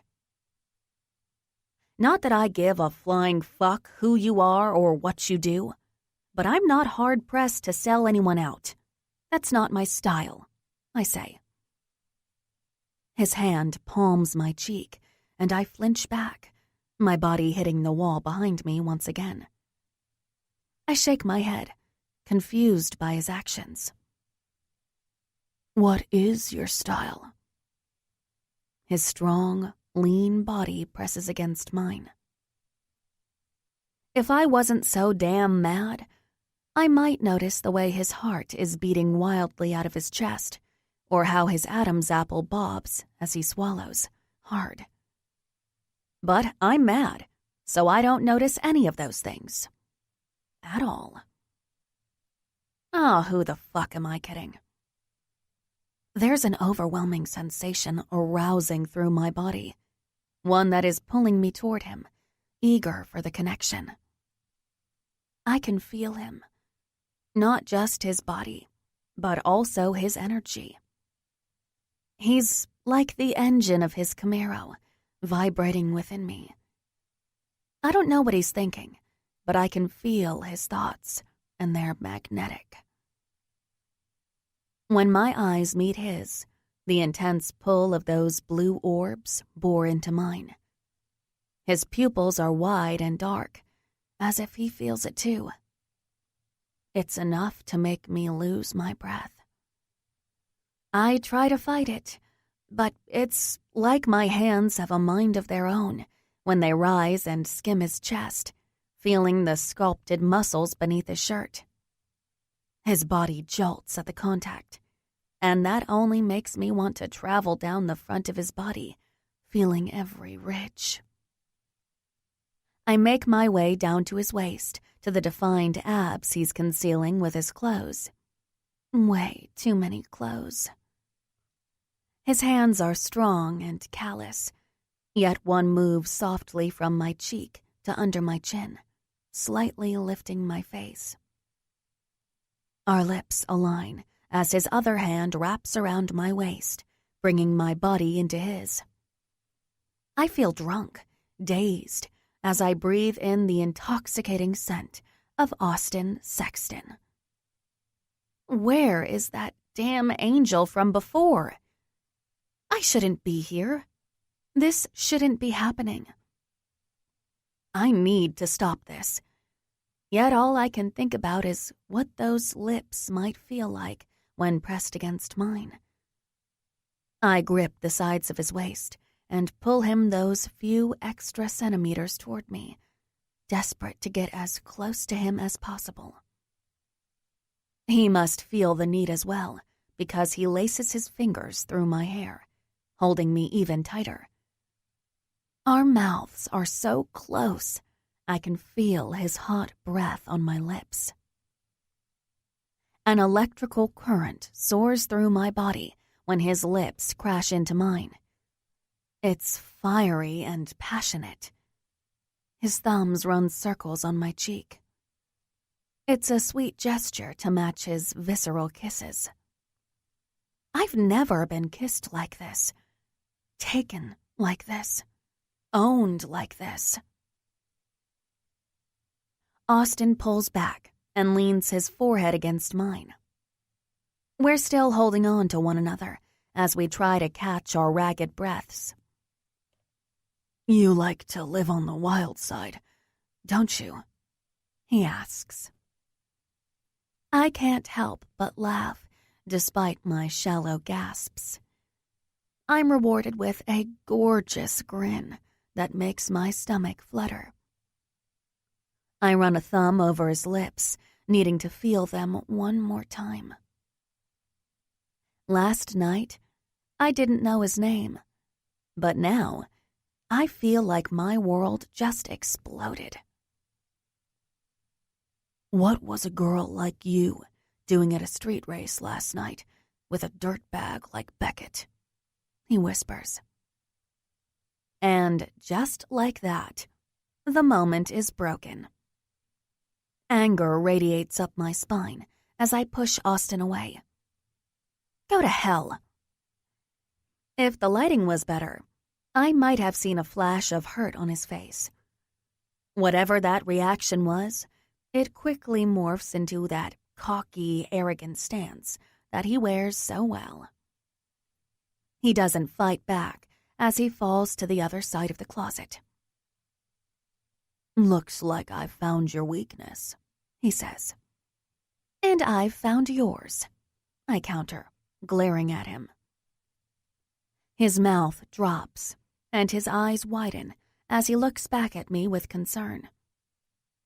I decide to put him at ease. Kind of. I won't tell anyone that I saw you at the race, as long as you protect Beckett. I can see his mouth ready to spew insults, but I shut him down by opening the door and slamming it behind me.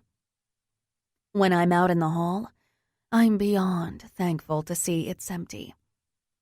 I don't need any of my new coworkers watching me emerge from a closet with the boss. I hurry back to my desk and take a seat as the rush of what just happened has my pulse quickening. It's not more than 10 seconds before my hand subconsciously rises to my lips. Because even though I don't want anyone to know what just happened between us, I can't help but feel his kiss. I've never been kissed like that.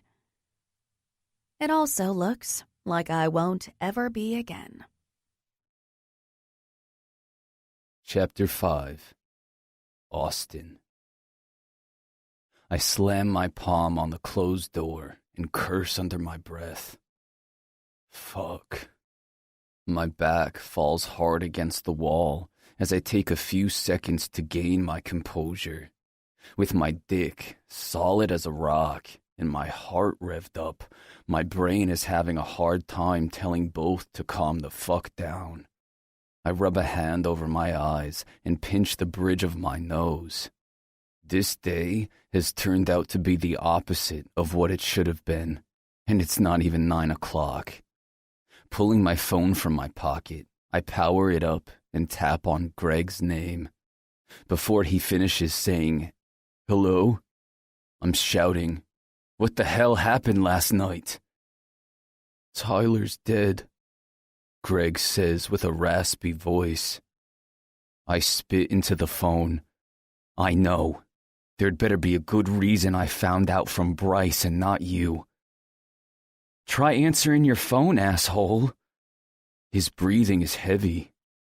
I know he doesn't need my shit right now. He knew Tyler too, and his ass is on the line just as much as mine, but he doesn't have a facade to hide behind. "What happened last night, Greg?" "I don't know, man. We all left when the sirens came through. I was with Julie. We were home asleep. It wasn't until my phone started blowing up this morning that I heard Tyler had gotten into an accident.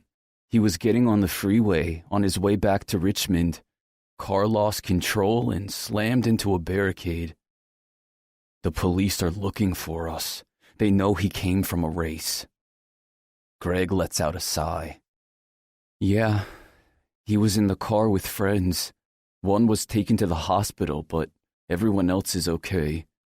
They were shaken up and told the cops where they had been. They can't put this on us, right?" "They can't. It's just politics. No one is coming after us. It didn't happen during an actual race. You have any info on the funeral?" "No. I'll keep you posted. You're gonna pay for it, right?" Greg asks. My fingers massage the back of my neck, feeling the clamminess of my skin beneath the collar. I can't leave a mother to bury her son like that. Just get me the info and I'll take care of it. "Will do," he says, with a slight bit of hesitation in his voice. "You okay? I know this is a bit unnerving, but you sound off." Clearing my throat, I lift my head and get my shit back in order. "I'm fine. Make sure the next race is still on. We'll make it a tribute to Tyler." "Next race? Austin, are you sure you want to have another race with the police breathing down our necks?" I give a light laugh. Can't think of a greater rush. With my hand on the door, I open it and step out into the hallway. We race for Tyler. Now that Beckett's out, I want to scout some new talent. He lets out a heavy sigh. "Whatever you say." I end the conversation and let the phone slide back into my pocket. I might be a world-class idiot to want to race right now, but I seriously can't think of a better way to get all this negative energy off my skin. It's the only way I know how to blow off steam. Racing cars might seem reckless, but the last time I felt out of control, I went and joined the Marines. I don't regret it one bit, but the dangers were just the same. I still have nightmares about the things I've seen. Mr. Sexton, you have your morning meeting in the boardroom, Stephanie says, rising from her desk as soon as she sees me. I want to tell Missy to fuck off, but I won't do that to Steph. She's too sweet, and Missy would eat her alive. Without a word, I do an about-face and head toward the boardroom. Stephanie is in tow with her notepad in hand. As my assistant, she has the responsibility to take notes and be by my side for any requests I have. This might be a board member meeting, but Bryce, Missy, and I have always brought our assistants with us, which means pile. She's already in the room when I enter. Bryce is in one of the large brown executive chairs surrounding the conference table. She's in a black chair against the wall behind him. Her head is down, and she has a notebook on her lap. She glances up at me out of the corner of her eye and then darts right back to fidgeting with the damn thing. When her hand slowly moves to her mouth, I know she's remembering the way my lips felt against hers. And fuck me, my cock remembers too. Her eyes meet mine, and she flinches, dropping her notebook on the ground. I try to hide my smirk as I take a seat on the opposite side of the table, placing my arms on the armrests of the chair and leaning back in my seat. I'm swiveling from side to side, watching as Bryce is hunched over, thumbing a text into his phone. Stephanie is behind me, nervously tapping her pencil. These meetings always make her jittery, but she's been with me since the day I started, so I'm used to it. I swivel my chair around to her and raise a brow, teasing her nervousness. She scowls at me, and I let out a small laugh. Turning back toward the desk, I look around the room. The long mahogany table that seats up to 16, the beige walls with photos of San Francisco cityscapes, a large television screen on the back wall that's on with the Sexton logo as a screensaver. No matter how many things there might be in this room, I can't help but notice Jeannine. She's put on a tacky argyle cardigan over her navy blue dress, which is sexy in the way it hugs her curves, but her sweater looks like her grandmother knit it. She's chewing on her pen cap. It's a disgusting habit, yet the way her lips wrap around the cap as her hair cascades down her shoulders in long waves makes me wonder what it would be like to wrap my hand around that hair and take control. If she has an oral fixation, I can think of a few things she can busy that pretty little mouth with. One of them being my... Sorry I'm late. I was on a call with your father, Missy says as she enters the room, wearing a skin-tight leather dress that dips low to show off her fake D's, which my father bought for her as a wedding gift. If she were any more than a money-hungry whore who's trying to trample over my mother's memory, I'd think she was hot. But she's a grade-A bitch, so yeah, she's as ugly as sin. Bryce cuts down to the chase. Let's make this fast. I have real business to tend to. Missy takes her seat at the end of the table. Her hair is in a tight bun, pulling her skin taut into her Botoxed forehead.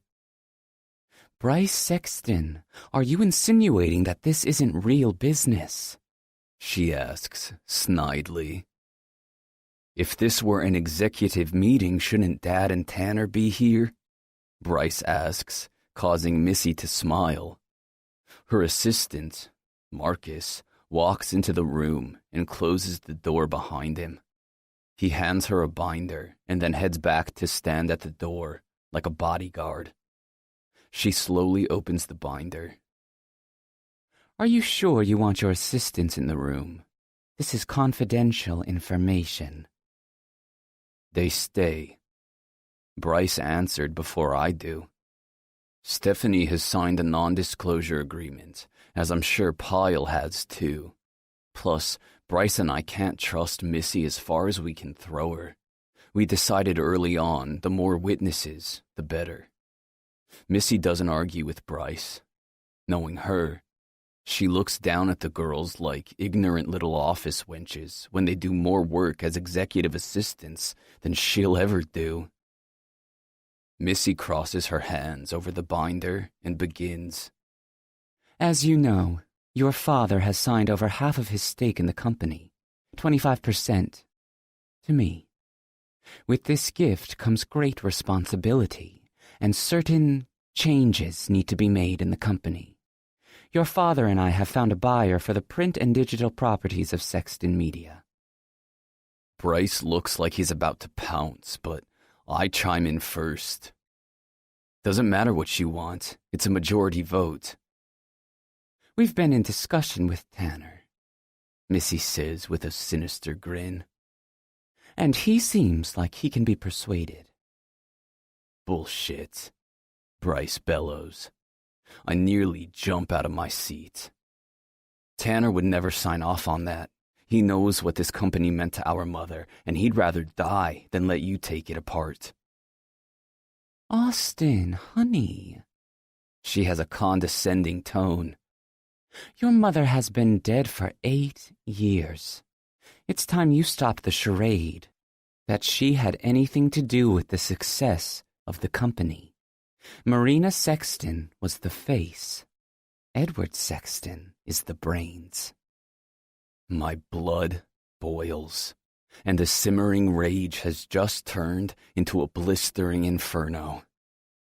Our mother built this company from a local quarterly magazine into a billion-dollar empire, I shout. She drove from door to door making deliveries when no one would invest in her dream. She gave up everything to make a magazine that everyone else said would fail. She drove her damn car off a cliff on her way to make an advertising deal. Don't you dare say she was just a face. Marina Sexton was the smartest, most driven woman to ever walk this earth.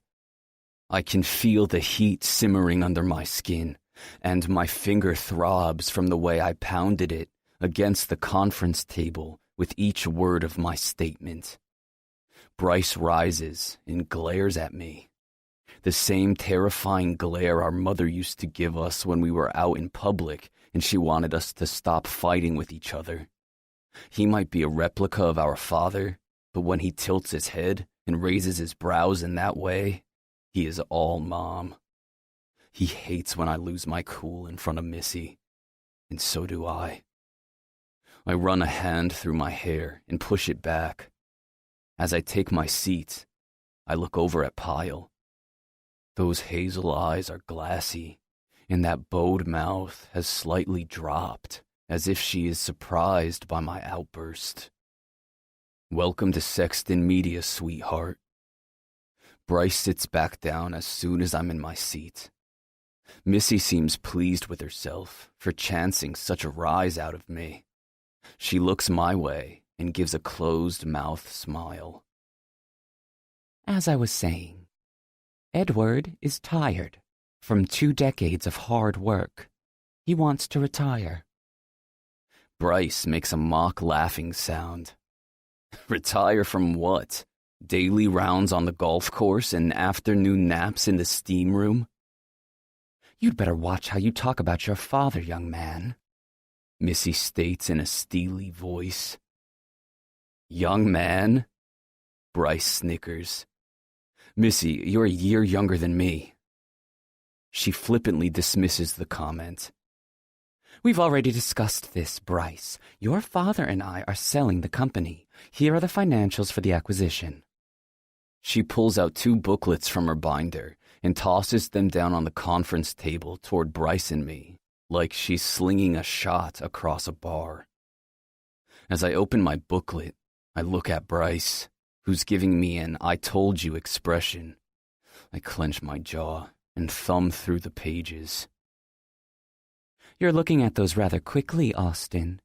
If you'd like, I can explain the figures to you, Missy says, causing me to glare at her.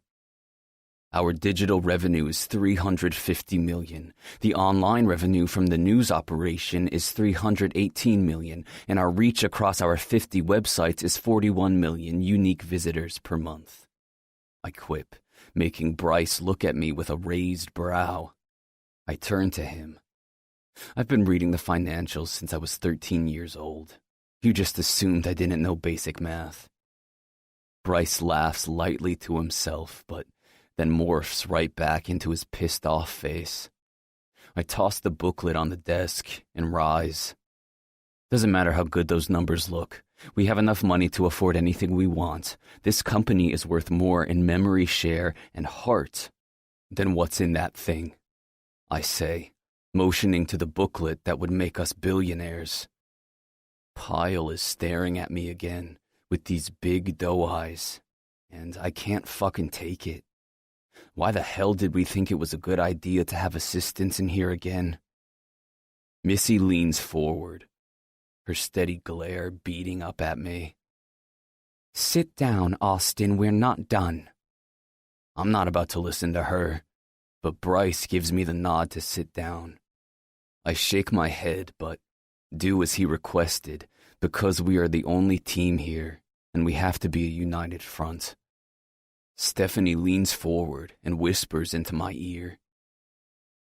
Would you like me to get you anything? Perhaps a stiff drink? I look over my shoulder and see her leg bouncing like a basketball. No thanks. If you want to get out of here, though, it's okay. I'm good, she says and sits back in her seat. I got your back.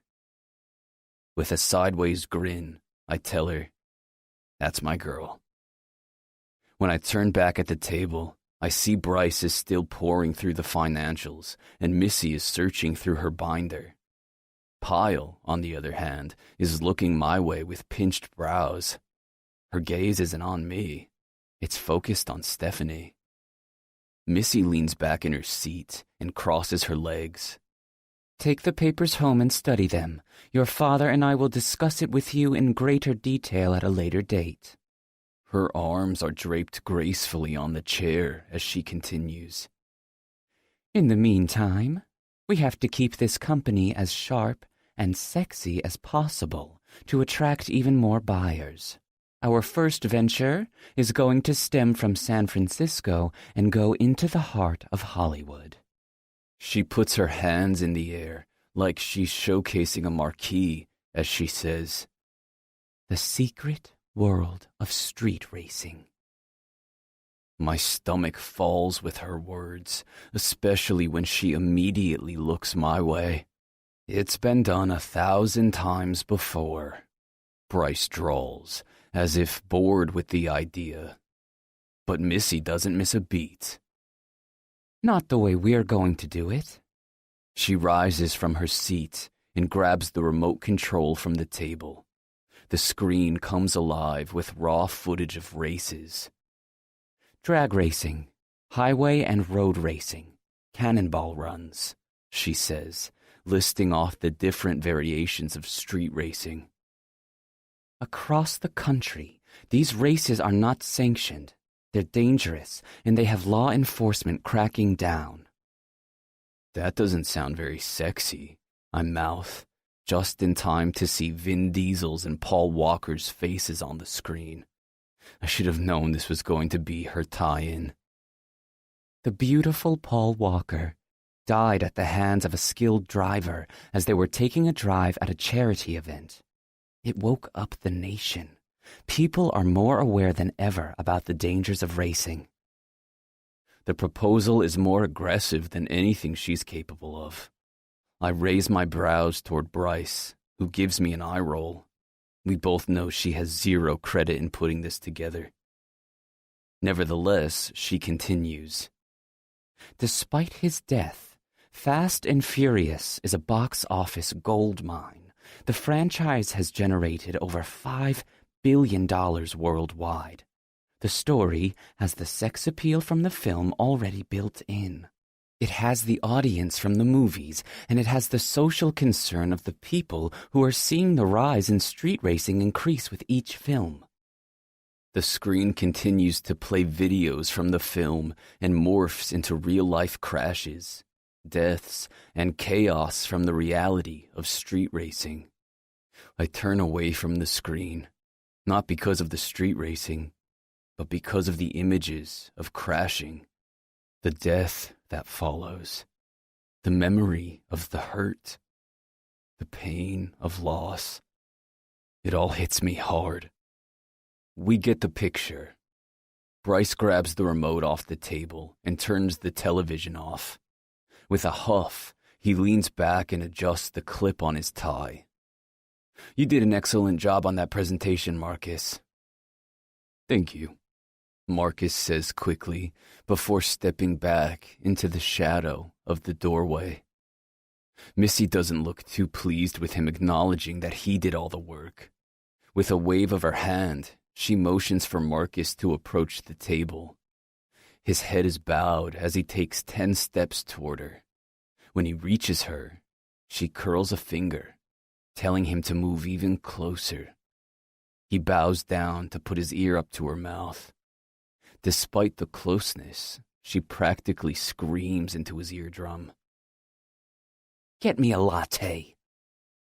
Marcus jumps back. Coming right up. He scurries out of the room, closing the door behind him. Bryce tries to be the voice of reason. I know you're new as a shareholder, but this isn't the type of thing we do. Our editors and staff put these stories and campaigns together. This is what I did when your father made me head of sales 4 years ago. Now that I'm an owner in the company, I want to do things this way. Story ideas come from the top and trickle down. I rub my eyes with both hands and press the heels of my palms into the sockets. I take it you have advertisers lined up. Not yet, she says with disdain. Then she proudly adds, I have already commissioned the newspaper to start on the local scale. We have our best reporters on the scene to uncover the masterminds behind San Francisco's street racing. I hold my hands up in a stop motion. You have no right to do that. Bryce is the president of print publication. I'm the president of digital media. And I'm 25% owner of the entire company, she says with a gleeful smile. The sour taste of her words burns in my mouth. Austin is right, Bryce chimes in. That is my division. I'll talk to our editors and see who is the best to carry on the story. My eyes widen toward Bryce in a silent plea. I'll do it, a voice chimes in. We all turn toward the wall where Pyle is. She looks like she's startled by her own voice. It's reminiscent of how she was acting when she was caught crossing the line the other night, causing the race to have a false start. She seems timid, but I know she's as feisty as a tomcat. Who are you? Missy asks. If she wasn't permanently frozen with botulism, she'd be displaying lines across her forehead. My name is Jeannine. She looks at me, realizing I finally learned her name. I might only be Bryce's assistant, but I also have a degree in journalism. I know people in the San Francisco races. I mean, I'm no journalist yet, but I can go and scout the scene, be a first-hand account, kind of undercover. Reporters will never get the name of the guys behind the races. Missy makes a clicking sound with her tongue. But will an unsuspecting mouse like you be able to accomplish that? Jalen's face turns a light red at the insult. This is the girl I remember from the weekend. More like a rat than a mouse. Get this girl riled up, and she'll give up names just to prove she's right. I lean across the desk. I hate to take Missy's side on this one because I hate Missy, but she's right. You don't belong at those races. Jeannine crosses her arms. Why? Afraid I'll be able to do more than your journalists? I grind my teeth so tight, I feel my own face growing redder by the second. Bryce is staring at me with squinted eyes, forcing me to look the other way. He speaks up. While that is very ambitious of you, we already have reporters working on the story. Jeannine can assist since she's so knowledgeable on the topic.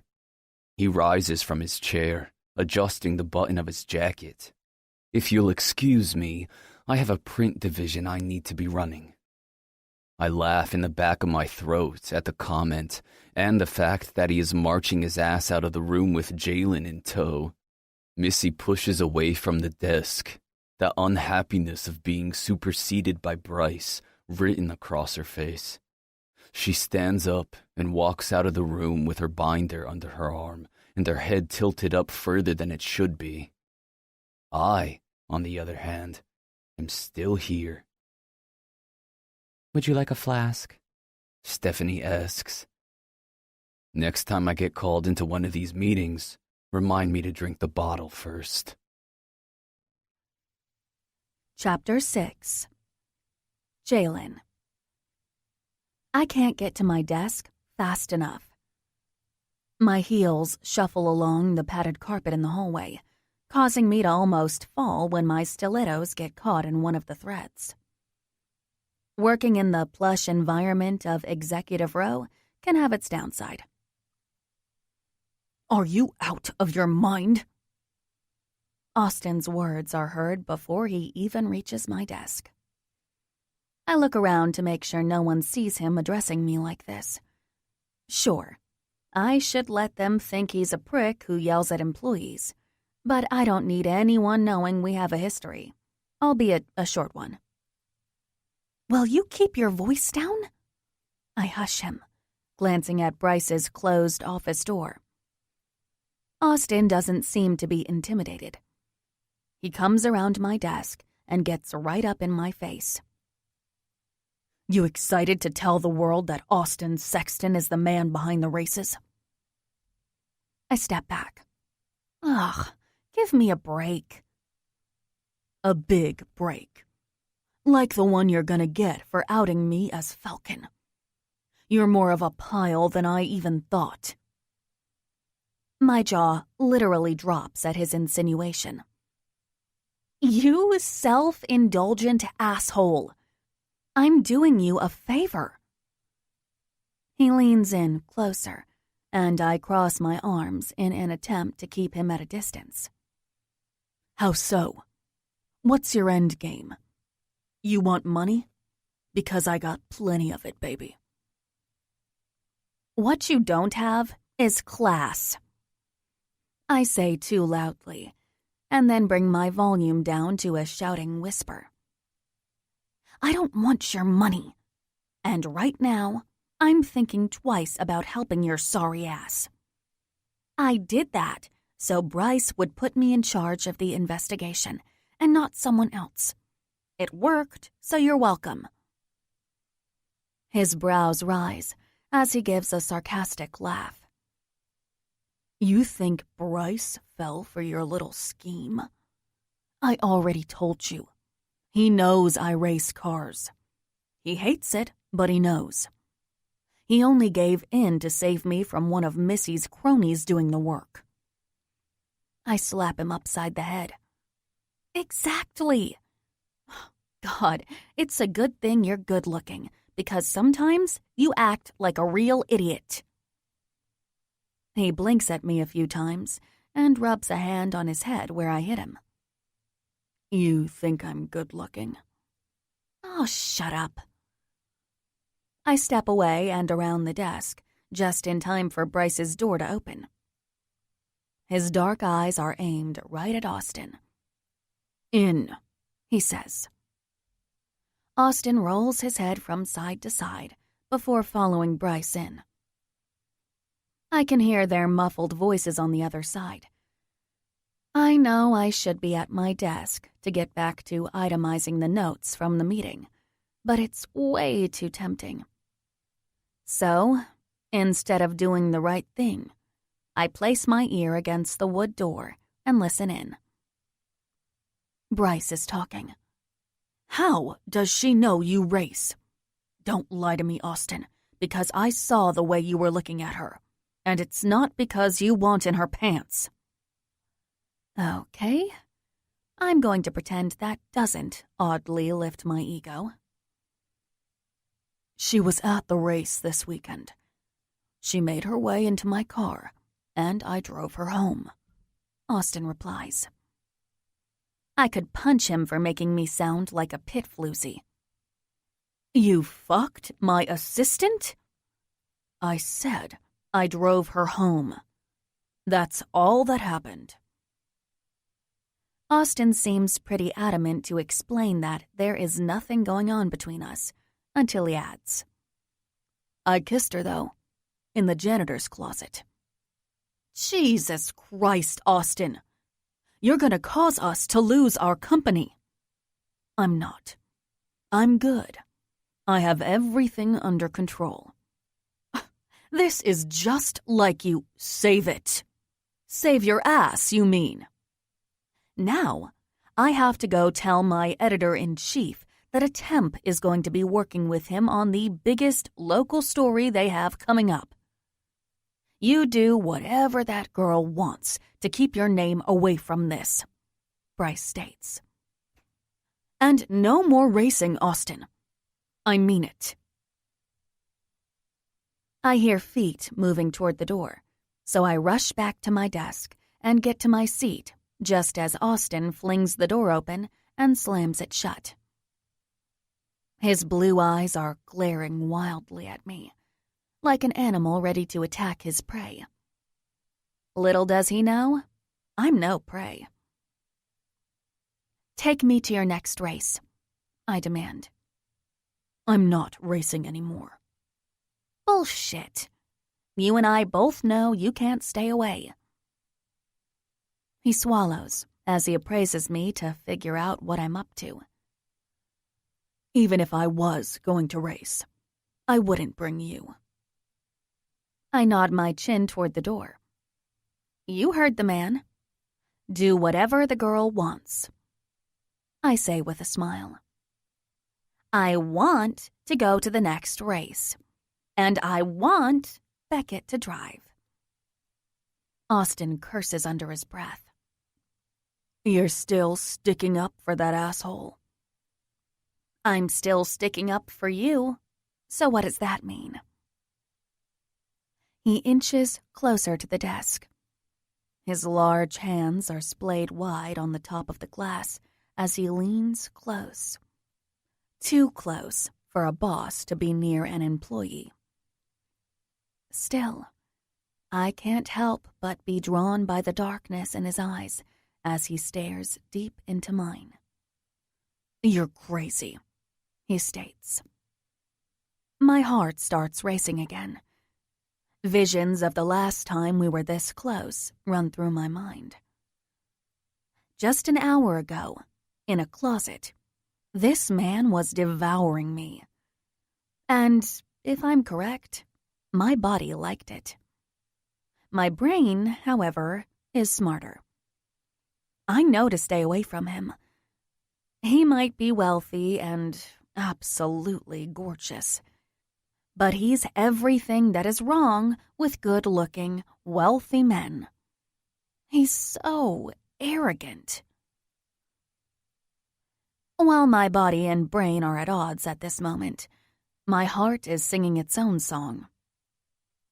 One that's in tune with a '69 Chevy Camaro as it whips across the finish line at 125 miles per hour. The rush, the excitement.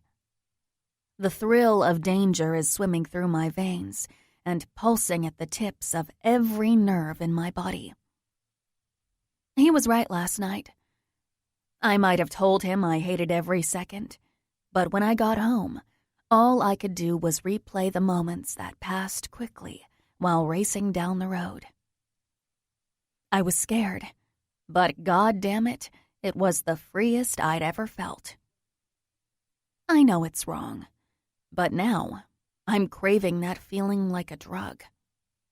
That's why, despite knowing that my little angel is telling me no, I finally shoo her off my shoulder and utter the words. One last request.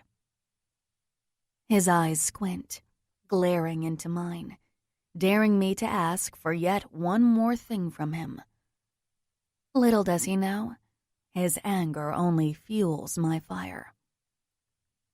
I'm riding with you, I say, with no room for negotiation. Bryce hasn't said another word about the racing story I'm supposedly assisting on, which is a good thing. Instead, he shouts orders at me, and I get to work, which I don't mind. I mean, a thank you wouldn't hurt, but I'm not one to argue. At least, not with him. Austin, on the other hand, is someone I would happily give a piece of my mind to. I haven't seen him in 5 days, counting the weekend, which bothers me. What's worse is, it bothers me even more that it bothers me. I need to forget him and do my job. I moved to San Francisco last year with Eva after we graduated from UC Davis. Beckett was already here, and Eva wanted to explore the city lifestyle versus our small-town suburban background. I've only been able to find temp work since the move. This is the first company that could offer an actual future, so the more I stay away from him and keep my nose clean, the better. If Bryce hires me full-time, I can work for him for a year or two, and then apply for a job as a reporter. At least, that was my goal, but after this week, we'll see. With my nerves constantly on end, knowing Austin is near, and how Bryce has me running around, doing errands that have nothing to do with journalism, I'm not so sure. I swear, he has me working on his personal life more than anything else. I've spent more time searching for information on a girl named Tessa than doing my actual job. He says it's work-related, but when I find out this chick works for a salon as a makeup artist, I highly doubt she's making big deals in the advertising world. After work, Eva and I go to a spin class and order a ridiculous amount of Mexican food. She is dating a new guy from her job at a tech support company and gabs my ear off about him over a tray of nachos. When she starts to babble on about how he has a chipped tooth, my mind starts wandering to Austin's smile and how he has this perfect grin that tilts up to the right when he's getting something he wants. I've seen it twice, once in his car and once right before he kissed me. When Eva mentions that her new guy likes to run, I find my brain thinking about how good Austin looked in that Foo Fighters t-shirt and how his arms were corded and strong. And when she says she thinks he's going to ask her out to a new brewery in town, I can't help but wonder what Austin is doing right that minute. After a while, I find holding a conversation with her isn't working with my traveling mind, so I excuse myself, heading to shower before I turn in for the night. Sitting at my desk in my bedroom with a towel wrapped around my head, I click the images link on Google, and picture after picture pops up of Austin. Most are articles where he posed at various events, dressed to the nines, with his hair nice and tidy. At a gala at the San Francisco Museum for Modern Art, he's wearing a black pinstriped suit, gold tie, and that crooked grin. On his business headshot, he looks professional with a stern gaze and a strong stance. And then there's the picture of him with his arm draped around a beautiful woman at the Children's Hospital benefit last year. I scroll quickly until another one catches my eye. This one taken for the cover of Inside Media magazine. Enlarging it to full screen, I take this second to unabashedly stare at him. His royal blue eyes are looking straight in the camera, into my soul. They are so expressive, giving the impression they've seen a lot and lived 1,000 lives. I know he grew up privileged with a silver spoon in his mouth, but there's something deeper in the way he looks straight at you. It's almost like a dare to look beyond. I saw it the first night, on the sidewalk, when he took his hood down and showed me his face. It was there again when he caught my eye in the conference room after he stood up and spoke about his mother. And when he cornered me at my desk, all I could do was wonder what caused that darkness I saw reflecting back at me. "Busted," Eva says from the doorway. I close my laptop and turn to face her. "Did you learn anything interesting?" she pries, sashaying into my room. "Just drop it, please." "Not a chance. You haven't been yourself all week. I know it has everything to do with your new boss." She walks over to my bed and plops down onto the comforter. "Bryce Sexton is my boss. Austin is your other hot boss," she says as she pulls out her phone. "What did you learn about him?" After my first day at Sexton Media, Eva went into super snooper mode and looked up pictures of the Sexton brothers. She was practically drooling at the sight of Bryce. I mean, I totally get it. With his black hair and dark eyes, tan skin and full mouth, he has this sexy businessman demeanor who takes shit from no one.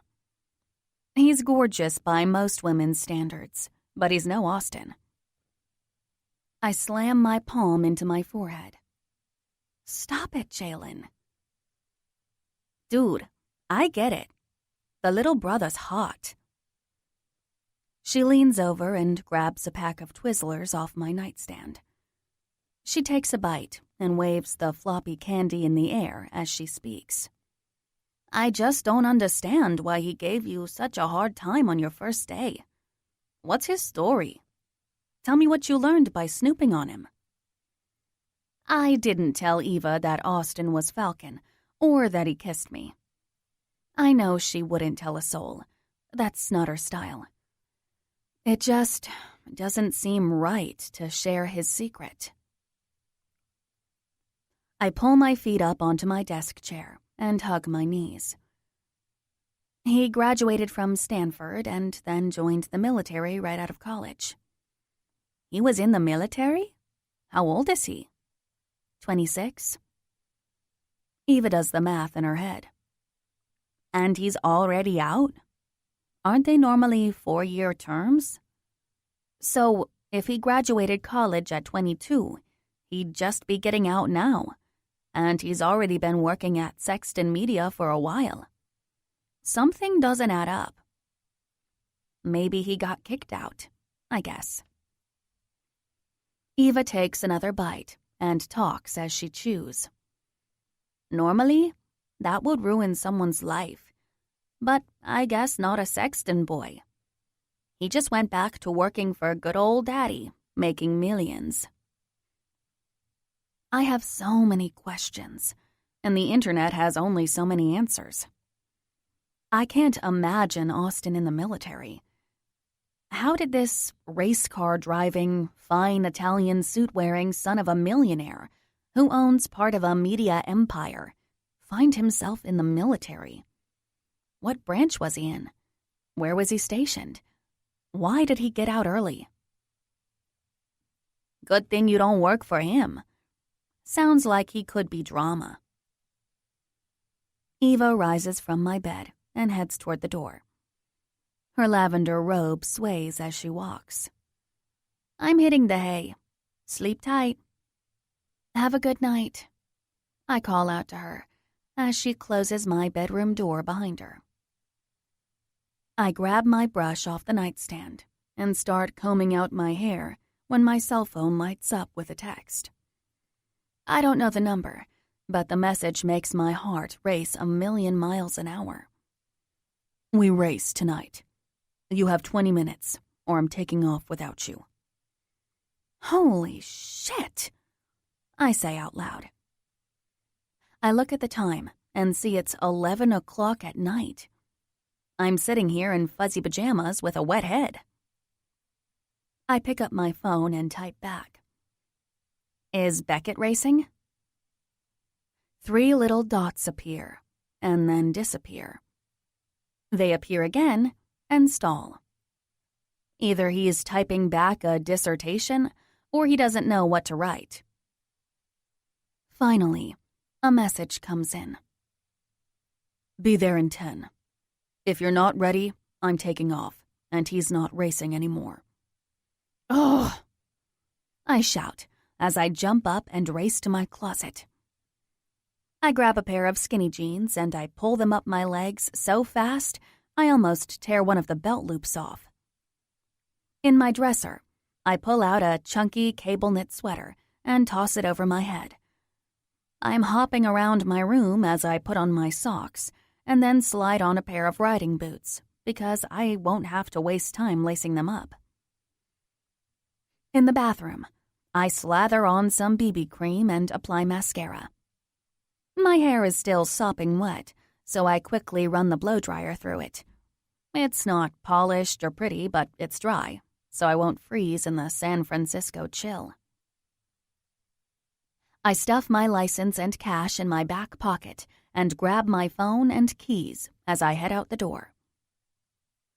As I'm rushing down the staircase of our 3-floor walk-up, I text Eva, telling her I'm heading out with Beckett. She sends back a KK, so I put my phone in my pocket and head out the front door of our building. The black Camaro isn't here, and a pang of disappointment washes over me at the thought of being too late. Waiting, I look up the block and see a car sitting in front of a hydrant. It's idling with the headlights off. As it pulls out of the spot, I try to hide my relief as the engine purrs loudly and the lights turn on. When the Camaro is in front of my building, I open the door and get in. My seatbelt isn't even securely buckled before Austin is pulling away from the curb. I'm not buckled yet, I scold as I snap myself secure. You're late. His deep voice bellows inside the car. The clock reads 11:11, which makes me grimace. I dare you to find another woman who goes from being fresh out of the shower to ready and on the curb in 11 minutes. He doesn't miss a beat. You were in your towel? The way he says it has a little hint of playfulness. It's different from how we left off the other day. And it's unnerving as hell. I don't know how to respond, so I say the first thing that comes to my head. Nice hoodie. Well played, pile. Austin smirks as he reaches for the volume on his radio and blasts it, playing You Want a Battle? Here's a War by Bullet for My Valentine. Well played, Austin. Tonight is going to be very interesting. Chapter 7. Austin. I'm trying to keep my eyes on the road, but her fuck-me boots are distracting as sin. What girl wears an old lady sweater with boots that are made to make you picture them wearing those boots with nothing else on? She crosses her legs, and it has me shifting my own legs and grabbing the gear shift tightly. Plus, she smells like peaches, and it has my mind running straight into the gutter. This was a bad idea. I have a pre-race ritual, and it doesn't include having a girl in my car, giving me a hard-on. I look at the angel charm and say my silent prayer in my head. That's pretty, Jeannine says, breaking me out of my mantra. I look over to see her gesturing toward the angel. I nod and go back to my inner thoughts. Did you get it from a girl? She asks. I let out a loud grunt. She falls back into her seat and crosses her arms. Geez, sorry for asking questions. She's looking down at her knees, a sulk on her face. I try to utter my prayer in my head, but the way she's sitting there, biting her lip, has me looking at the angel and hearing my mother's voice in my head, telling me to stop being such a jerk. I bang my head against the seat and let out a deep breath. It was my mother's. Her head pops up at my words. It was her favorite ornament on our Christmas tree.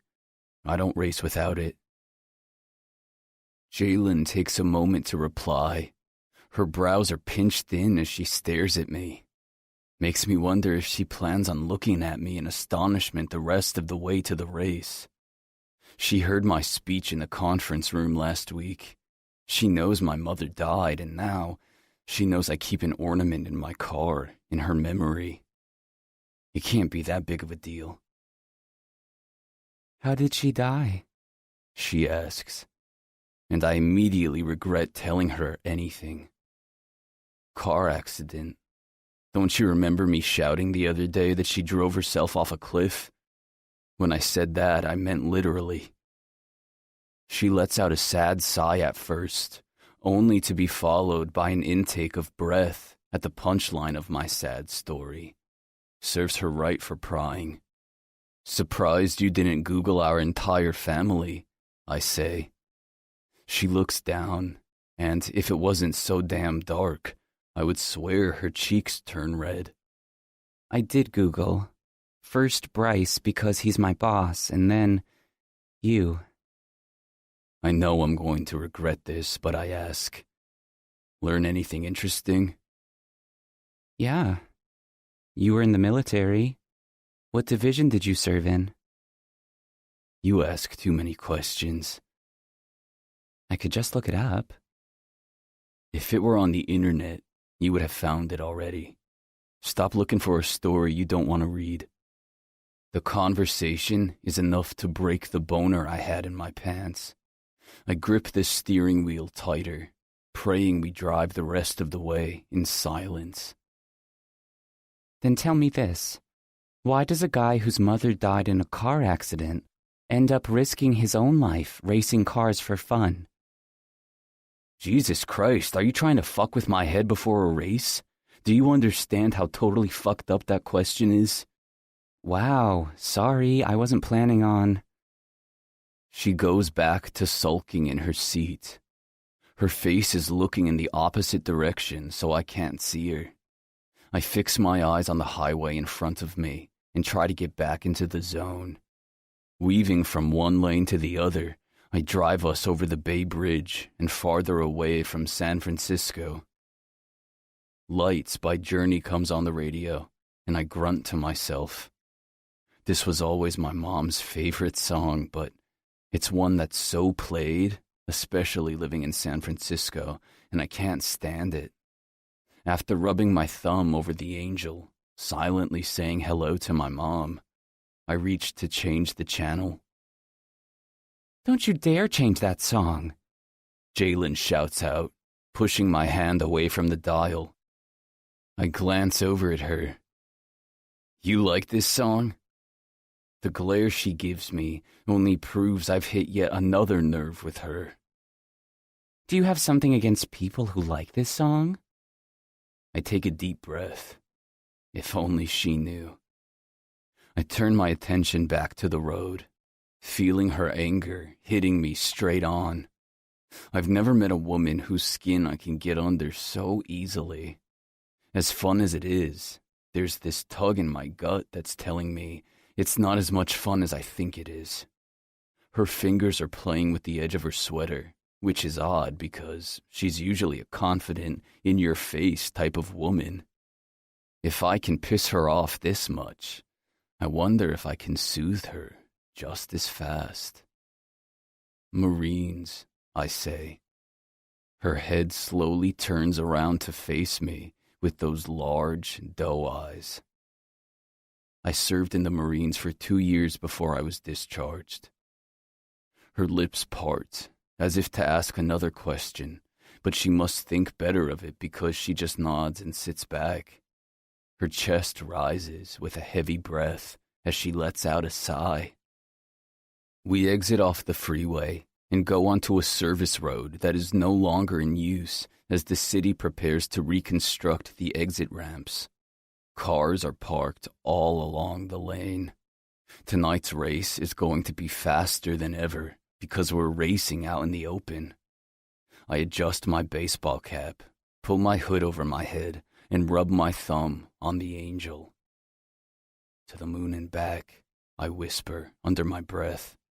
Jalen's hand is on the door handle, but I pull her back. We're not getting out, I tell her. Greg walks toward us.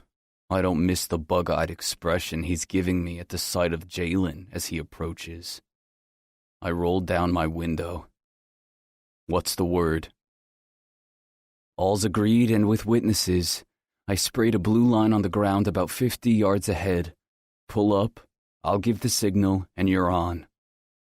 Greg puts his fist up, and I give him a pound. Thanks, brother. Have a good race, man.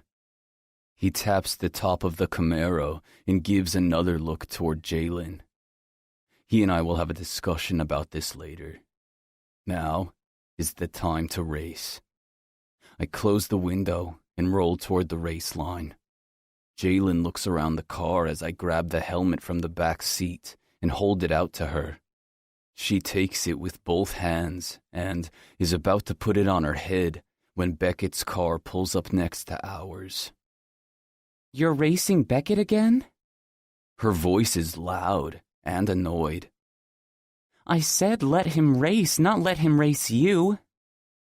Beggars can't be choosers. I put my car in park and loudly rev the engine. This is not like the normal races we put on. This is just the two of us. Beckett sees Jalen in the car, and while I can't hear him, I can see him having a tantrum.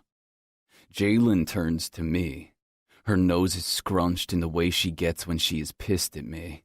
I've seen this look a lot from her. When Greg said all's agreed, what did he mean? She is extra angry now. I give her a devilish grin. We're racing for pinks. She drops her forehead and speaks in a low and controlled voice. What are pinks? I tap her on the nose. Not what your dirty mind is thinking. Pinks. Pink slips. The winner keeps the opponent's car. Her mouth is pinched shut as her eyes grow big and wide. That's why you agreed to take me. You want to throw him off his game by having him see me in your car. Austin Sexton, that is the lowest thing you could do.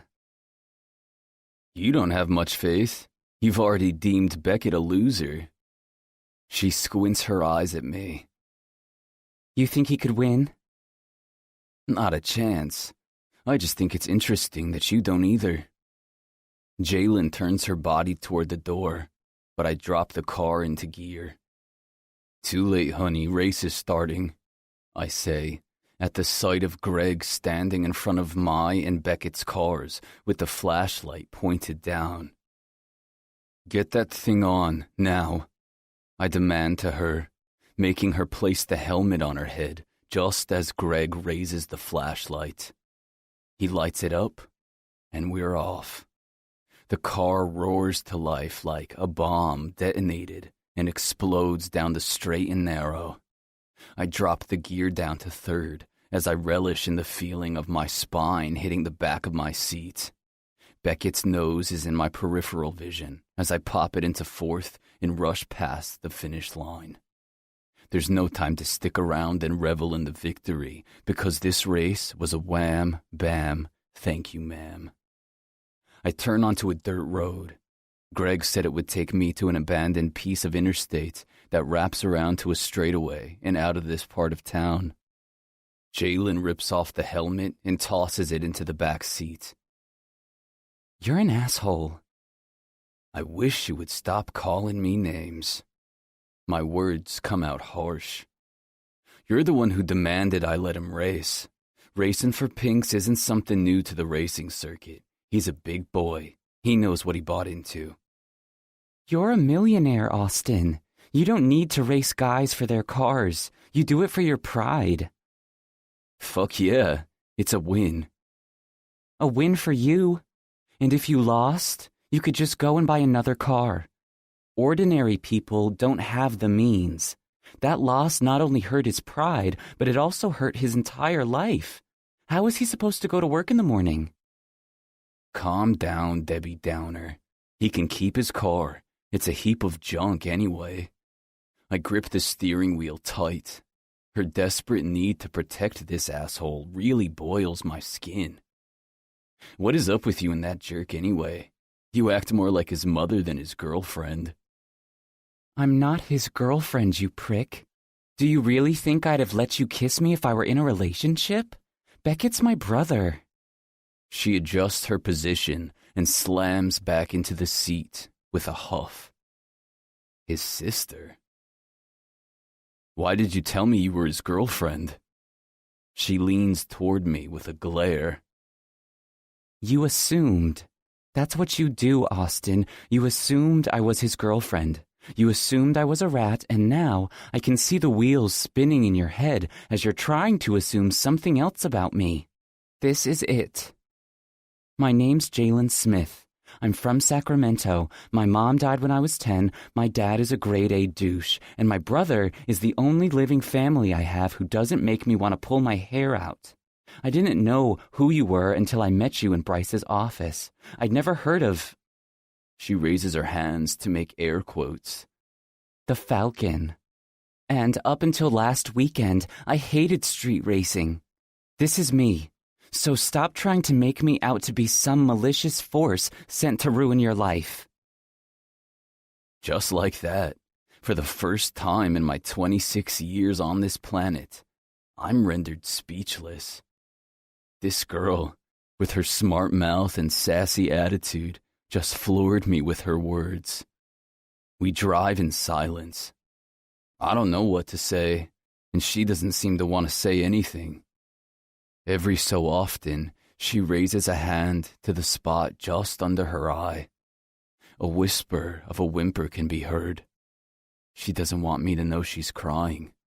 If she did, she'd face me. I met her less than a week ago, yet somehow, I know that about her. I turn onto the highway, and we cross the bridge. The bright lights of San Francisco are lit up around us. When I pull up in front of her building, she doesn't say a word as she unbuckles her seatbelt and closes the door behind her. I wait until she is safely through her front entrance. I know from looking up her file that she lives on the 3rd floor. When a bedroom light illuminates, I can only assume it's hers and that she is safe in her room. This is my cue to leave. Chapter 8. Jalen. Beckett? Not now. I yell into the phone before I hang up. He called multiple times last night, and again this morning. I'm not ready to deal with him yet. After everything our father put us through, with his drinking and gambling, I can't believe he raced for pink slips. How stupid can he be? I shake my head. trying to push everything about last night out of my mind. I've spent my entire life protecting him, my older brother, but I'm done. He got himself into this stupid mess. Now he needs to lie in the bed he made. Was that him again? Eva asks, standing in my doorway. She knows something horrible happened last night with Beckett, but I'm not in the right frame of mind to talk about it, for fear I'll explode and tell her every detail, right down to how I wound up in Falcon's car. Even though I'm pissed at Austin, that damn angel on my shoulder is making me keep his secret. I nod, walking around my room with one shoe on, grabbing the last of my things so that I can leave for work. Do you want to talk about it? She asks, securing a large gold hoop in her ear, and then moving on to the next. I look under my bed from my other heel. I'm sorry, I just can't right now, I say, reaching along the carpet to pull my shoe from under the bed. Okay. Her tone is low and filled with defeat. Just know, I'm here for you if you need me. My eyes meet hers, and I sag. It's not like me to not tell her what's going on in my life. From bad breakups to my mother's death and my father's abuse, Eva has been along for the ride from the beginning. I think the reason I'm more secure in my life than Beckett is because, unlike him, I can talk about my life, and Eva's always been there to listen. I'm an open book, having learned a long time ago that secrets never provide happiness to anyone. When will Austin learn that? I rise from the floor. With outstretched arms and a shoe in one hand, I tell her the one part of the story that is mine to tell. Beckett raced last night and lost his car in a wager. She sways her head to the side and looks out the window, giving a disappointed shake. Is this another one of his messes you'll have to clean up? I tug on my shoe a little too firmly at the thought. Yes. He's a big boy, Jeannine. If you don't start letting him pick up the pieces to his own life, he'll never learn. Too late for that. Her hand rests on my shoulder as she looks me straight in the eye. I've known you since we were teenagers and watched you plan your life around Beckett. You were supposed to move to Boston and go to Emerson. Instead, you stayed here and studied at Davis. It's a good school. It's not what you wanted. It's what you decided was your destiny. She narrows her eyes. At 23, you're supposed to be reckless and making bad decisions. Instead, you're playing mother to your brother. What happens when you fall? Who's gonna pick you up? I raise my brows and give her a sarcastic answer. You, obviously. Then fall. Let Beckett fall too. You won't know how strong you are unless you risk cracking a bit. Her ethereal Erykah Badu tone makes me feel like I can do just that. And maybe, just maybe, you'll let a handsome young sexton catch you on the way down. This has nothing to do with Austin. She looks at me with a knowing grin. Honey, this has everything to do with Austin. I leave our apartment and head down the long staircase to the main entrance. When I open the door, Beckett's standing out front, leaning against a pole. His eyes are red-rimmed and bloodshot. Obviously, he hasn't gotten a wink of sleep. Not right now. I'm running late for work. I shoulder past him. He steps in front of me. His tone is accusatory. "Why were you there last night?" I look at his hand that is now on my bicep, and rage fills me. Why was I there? I got you that damn race, and you went and did something so stupid. With force, I pull my arm from him. You what? You got me that race? I watch as his arms cross in front of his body, his feet parting in a protective stance, proving he's not letting me leave without answers. How? Shit. This is exactly why I didn't want to talk to anyone right now. My brain and emotions are not in the right place. I said, not now. You need to leave. I step around him, my eyes shooting to the street and the row of cars lining the block, and I realize I don't see his anywhere. Please tell me you still have your car. The exchange tilts in my favor. He stuffs his hands in his pockets and looks down. He doesn't need to say anything more. My anger, both for him and Austin, just hit DEFCON 5, and I need to leave before I say or do something I regret. You go and lose the one thing you actually own, and you're here to yell at me for being at the race? Put the blame where it belongs, Beckett. You're mad at yourself, not me. You know who he is. Help me get it back. I can't always be there to pick up the pieces. You got yourself in this predicament. Leave me out of it. I turn to leave, needing out of this conversation. I'll fix this, Beckett yells after me. I'll find out who that fucker is myself. I'll get it back. I promise you that. You know I don't stop until I get what I want. My body freezes. I know Beckett. If there's one thing about him, it's that he's persistent. I get up close to him, pushing my finger into his chest. I'm only going to say this once, so listen carefully. You will not go after him. You will not try to find him.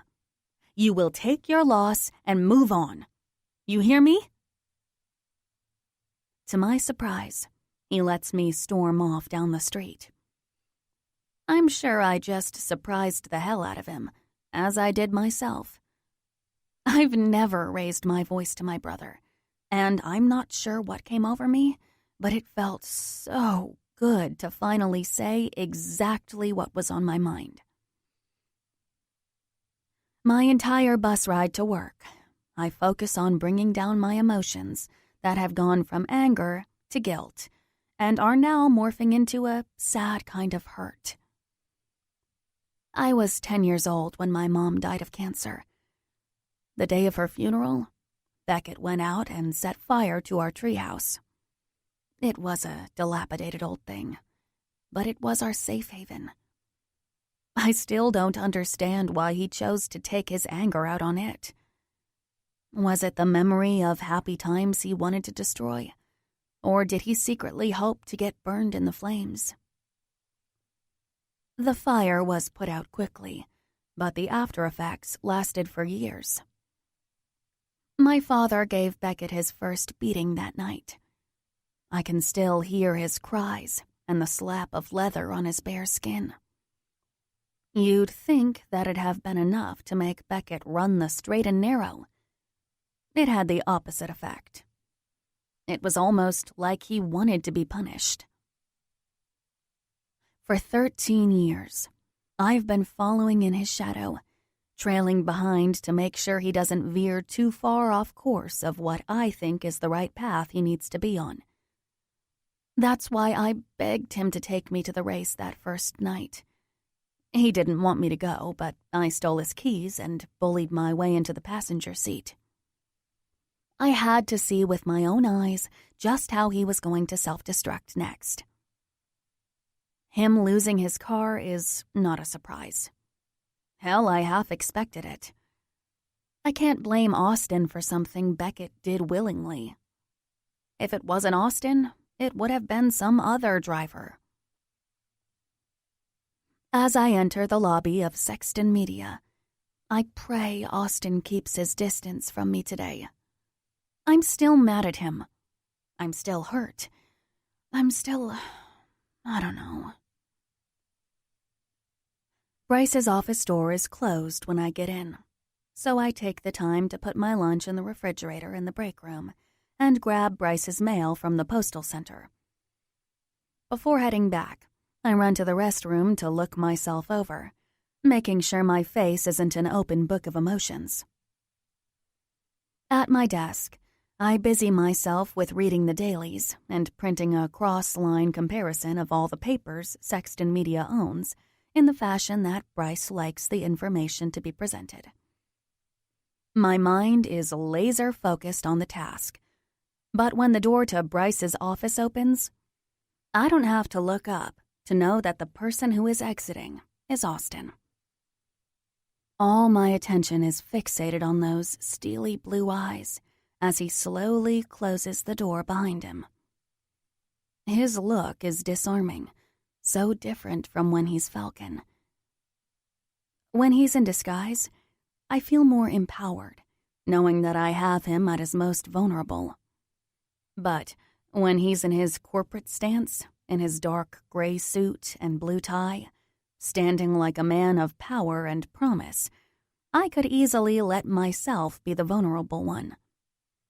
Especially when he gazes down at me through dark lashes and lifts that square jaw, like he is right now, as if appraising me, searching my soul to decipher my every sin and solace. It's bewitching, to say the least. He stands there with a vague expression. His eyes look like he wants to speak, but his mouth is unmoving. Whatever it is he must want to say will go untold because he releases the doorknob and turns toward his own office. My heart sinks a bit, and I bite my bottom lip, wondering why his retreat bothers me so. I'm watching him walk down the hall when suddenly his feet halt on the carpet. Since he's not facing me, he can't see the confused expression all over my face. He asks over his shoulder, "Can you keep a secret?" It only takes a second for me to reply. "I already have so many of yours. So the question is, do you trust me?" His head lowers, and I can see his shoulders tense with his fists clenched at his sides. He takes a deep inhale, making his back rise. When he exhales, he turns to face me, and I'm floored by what I'm seeing. I might have only known him a short time, but his gaze is laced with remorse. "Take a walk with me," he demands. Yes, it's a demand, not a request. Any nerves I thought I had when I saw him fly out the window, and frustration sets right back in. "I'm not going anywhere with you." "I have something I want to show you." He looks away and then back at me. "Somewhere, actually." "Here at Sexton?" I swirl my finger in the air. HR showed me everything I needed to see. He takes a step forward. "They didn't show you everything." "What? Like your office?" "No thanks. I'll pass." I look back at my computer and focus on the screen, even though it's the least interesting thing to me right now. "I have no doubt you'll see it one day soon. But no, that's not what I meant. Come with me." He holds out his hand, and I stare at it. "Look, I'm not really wanting to start my new job as the office slut. So if you don't mind, I'd rather just focus on what I have to do here and stick to myself. You've already caused enough drama in my life. He steps forward and places 2 hands on my desk. I do mind. He smells amazing, and the way his words tickle my ear sends chills down my spine. And don't worry, Kristen on the 5th floor is the office slut. At the rate she's going, you'll have to be here a while to gain that title. His mouth quirks up to the side with a little joke. I laugh, even though I know I shouldn't. I don't know anything about this girl, and a part of me is sad to hear she's gained such a reputation. But I can't help but be surprised by this lighter side of him. Let's take a walk, he says. And, like the fool I am for getting into his car that night, I take his hand and allow him to lead me on another adventure. Really? I pause, folding my arms over my chest and shaking my head. If you think something's going to happen in the stairwell, you have surely lost your mind. After leaving my desk and following Austin down Executive Row, he leads me through a corridor and into the back stairwell. When the steel door closes behind me, I find the space cold and eerie. An odd place to find yourself alone with your boss. And, being that we're on the top floor, I can easily assume that we're not walking down 22 floors. He laughs at my comment, and I make a mental note that I have to stop making him do that because my stomach flutters every time. Don't worry, I won't touch you until you want me to. I'm your boss, remember? He smirks and heads toward the staircase that leads up. To where? I have no idea. We're already on the top floor. Where are you going? You trust me with your life in my car. Don't you trust me here? It's not exactly trust that drives me when it comes to you. Besides, that first night, I was forced into your Camaro. You don't take no for an answer. He turns around and backs me up into the door. Not forcibly, but rather protectively. He's so close. I feel his heart beating through his shirt, and his warmth penetrates all over my body. Last night, you asked me to stop making assumptions about you. I think it's time that you abide by the same rules.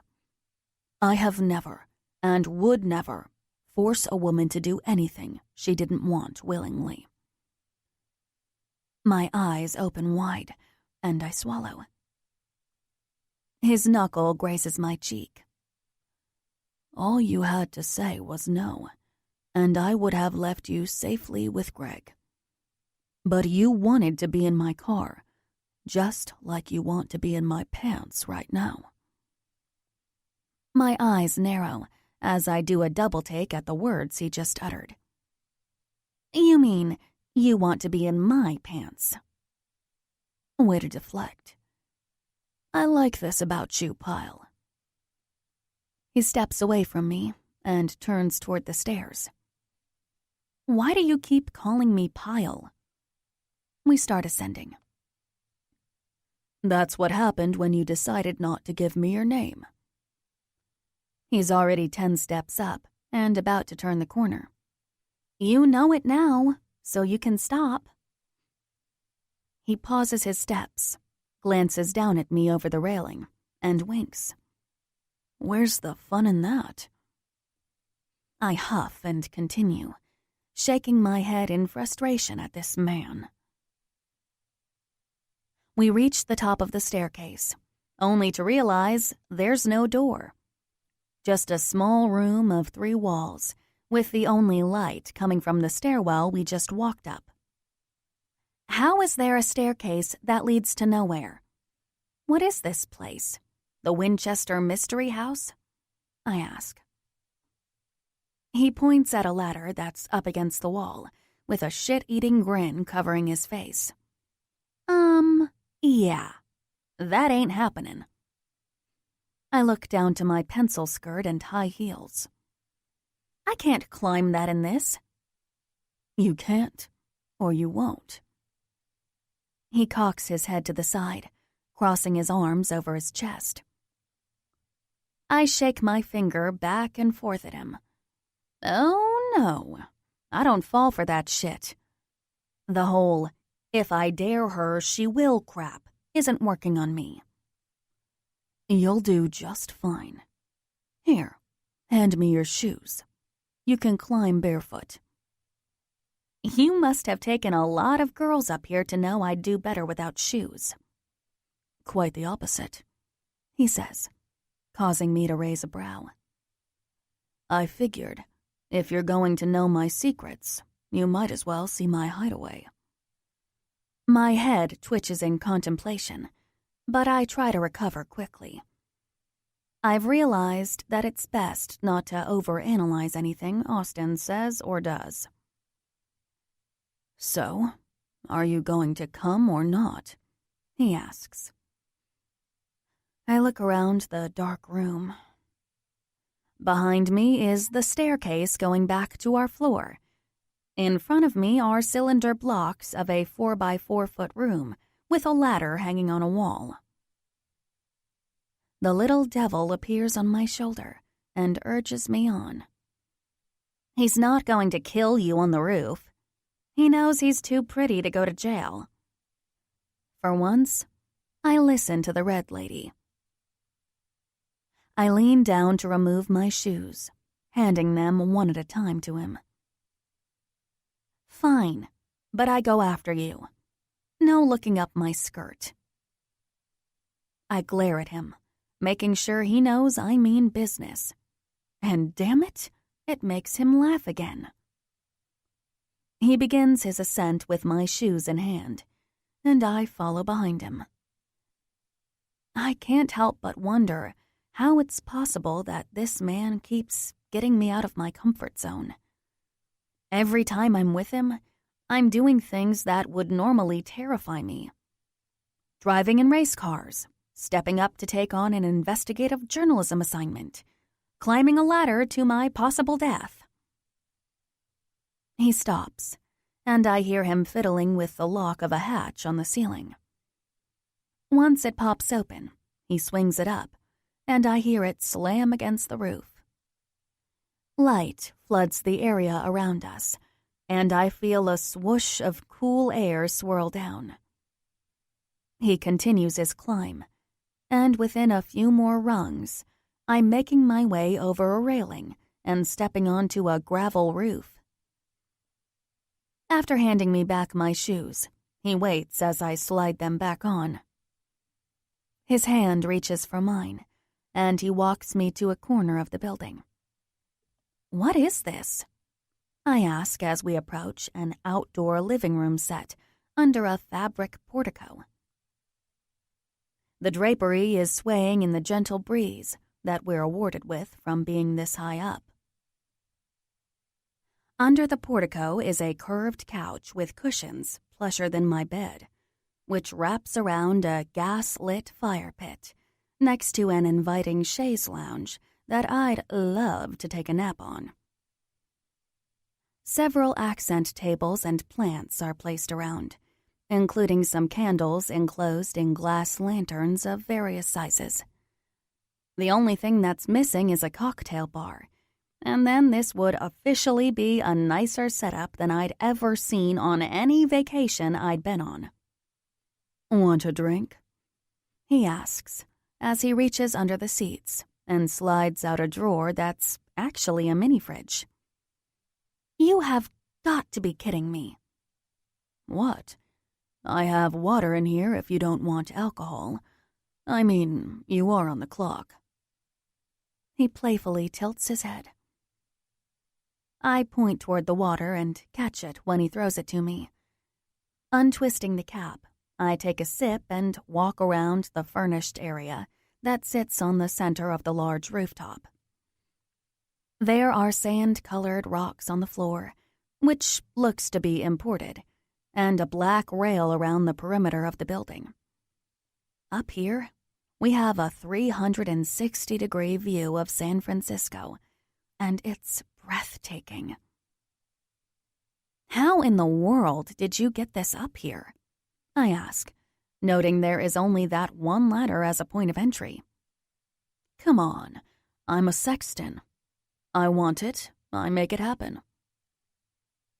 He takes a seat on the sofa and crosses his feet on the wide edge of the fire pit. It's just that easy, huh? You snap your fingers and people run? Well, no, it's not that easy. I make sure I pay them well first. I place my water on the table and take a seat on the chaise, opposite of where he is. It's like that, huh? You pick the farthest chair away from me? I give a nod while taking him in. The slight breeze is ruffling through his light brown hair, making the perfectly styled do become messy. More like the way it is when he's racing cars. He's looking out at the city's skyline. I do the same and take in the scene. Even though we're 23 floors up, there are still skyscrapers all around us, and the view is different than one I've ever seen. There's something so freeing and peaceful being away from the hustle and bustle of the city below us. It's silent up here. We're the only two people at the top of the world, yet we have nothing to say to one another. All we need is to exist in the fog and breeze and try to keep it from carrying us away. Resting my head against the back of the chair, I can't deny that it's a comfortable silence. Still, it has me wondering. So, why did you bring me up here? I ask after a few minutes of silence between us. To call a truce. He lowers his legs to the ground, so now he's sitting straight up. He pauses for a moment before stating, I was wrong, and I'm not too proud to say when I've made a mistake. An apology from him is not something I was prepared for. I was wrong too. I had you pegged as an egomaniac who has little regard for anyone's feelings. He lets out a laugh. No, you're right about that. I'm not laughing. You're a decent guy, Austin. Why would you say that? Why would I say that?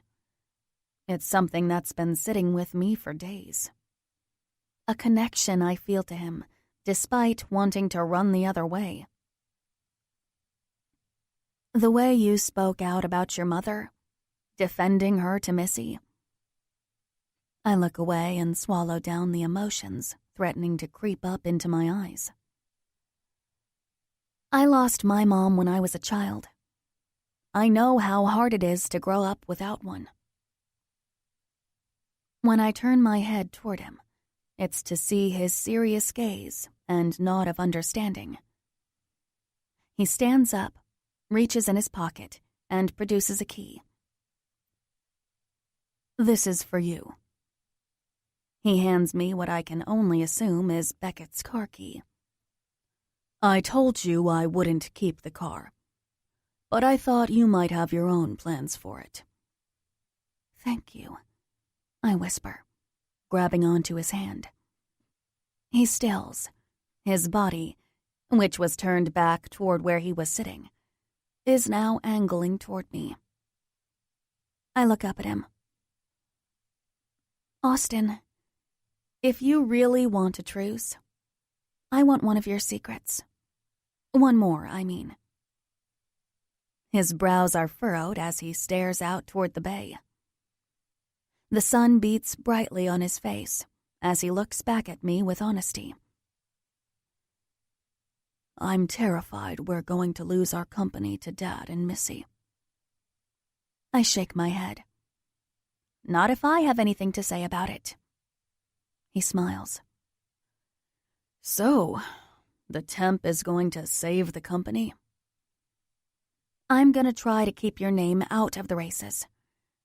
I don't understand how that works, but I already have my notes written up, and there's no mention of Falcon. He raises my hand to his mouth and gives it a soft kiss. While I'm trying not to decode what that means, he carefully lowers it and takes a seat next to me on the chaise. Missy's already figured out that I race. That was her way of threatening me with her knowledge. Thank you for offering your soul to the devil, but my grave has already been marked. I hate that she can hold this over your head. Me too.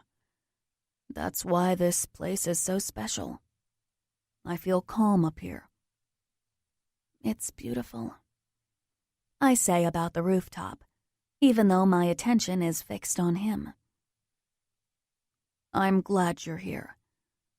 I wanted to give you that key, and this was the perfect place to do it. I blink at his comment. Why didn't you just give me the key as soon as we got up here? I wanted to see how long we could sit in silence. I'd say we're off to a good start. He winks, and my heart pounds out of my chest. This is not what I need in my life right now. Chapter 9. Austin. Being on friendly terms with Jeannine is both a blessing and a curse. While it's nice to not have her scowl at me all the time, having her smile is worse. Mostly because she's so damn pretty when she smiles. She also has to stop biting that damn lip. The way her teeth graze her plump lower lip has me thinking about how bad I want to suck on it. And then I have to adjust myself in the middle of a meeting. She was doing it this morning when I passed her in the copy room. I was on my way to a meeting and couldn't stop to chat, which was a good thing because I might have decided to skip the meeting altogether just to talk to her and stare at that lip. Yesterday, on the roof, the wind swept her hair to the side, exposing her long neck. When she looked at me with those hazel eyes and Cupid's bow mouth, saying how beautiful she thought it was up there, I almost replied, "So are you." Thank God I didn't. She's an employee and I have a strict rule against that, but I'm starting to think some rules are meant to be broken. It's rare for a girl to work her way into my thoughts the way she has. I think it's her sass. Being a sexton sometimes has its drawbacks, and hooking up with a woman can be sometimes too easy. Normally, they're willing to drop their pants just to get in my wallet. Not Jeannine. She doesn't want a thing from me, which makes me want to show her the world. Getting in her pants would be worth opening my wallet for. "What's wrong with you?" Bryce asks, interrupting my dirty thoughts about his assistant. "Always good to see you too, brother." He looks at me with a wary eye as he walks behind his desk. "Last week, I couldn't get you to answer my calls. Now you're here, unannounced, for the second morning in a row. I hate when he's right. There's no winning with you." He narrows his eyes, as if he's working through a puzzle in his head. "You're not drinking?" "I don't drink every day," I say, defensively, causing him to accusatorily raise a brow. "You know what your problem is? You need to get laid." His posture stiffens.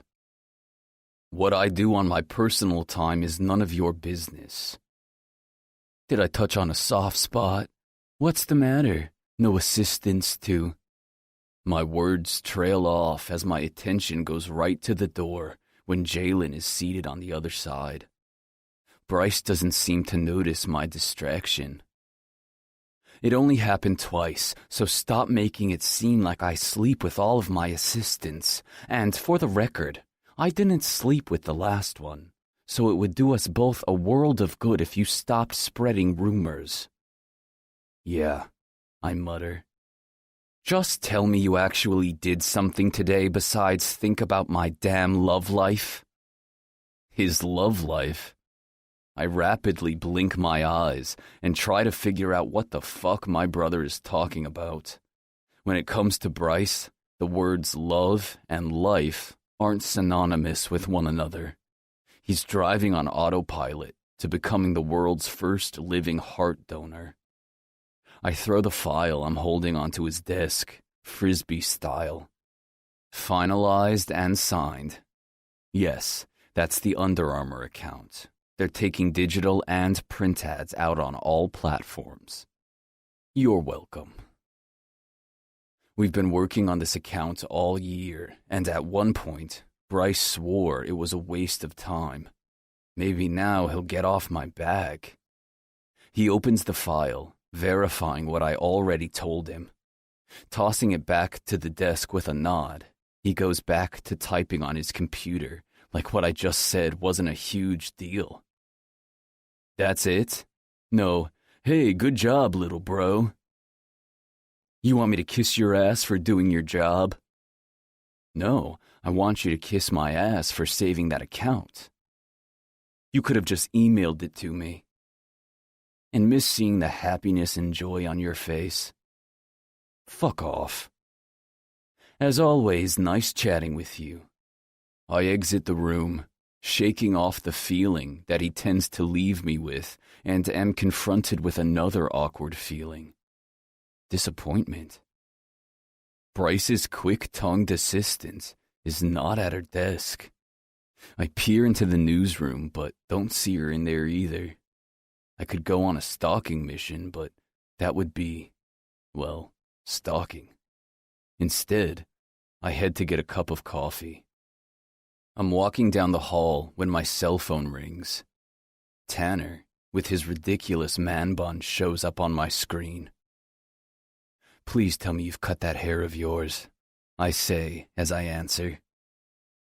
Most people start conversations by saying hello, he says with a laugh. Not my style. What's up, little man? Counting down your final days of freedom? Tanner is set to graduate from Columbia in a few months, and once he does, it'll be a lifetime of doom and Sexton media for him. Something like that. You sound like you're on the run. Did I disrupt anything? I'm on my way to get coffee from the break room. You hate coffee, he declares. Are you stalking a chick? No, I am not stalking a chick. I wave off the insinuation. For the record, women stalk me. You know, there are better ways to get a girl's number than following her into the break room. Again, I'm not following anyone. She might not even be in there. I immediately smack my head at my quasi-confession. Tanner laughs out loud. You need to stop watching old spy movies and read some classics. I chuckle to myself. Tanner has always been the most touchy-feely one of the three of us. His artsy ways show through in everything he does, and I wonder sometimes if he's actually related to us at all. But I know he gets every aspect of who he is from our mother. Since he was the baby in the family, she spent the most time cuddled up on the couch with him. She knew he was her last son she could do that with, so it seemed like she took advantage, trying to make up for every moment she'd missed with us. Not all of us read Shakespeare for fun, I deadpan. Obviously. And I was thinking some Jane Austen, not Shakespeare. You were named after her, you know. Were you calling for any other reason than to bust my balls? Not really. I'm on my way to class. Call me when you're done stalking. All right, later, T. Love ya, A. After I place my phone in my pocket, I straighten my tie and try to look casual. When I enter the break room, it's to the sight of the sexiest ass I've ever seen.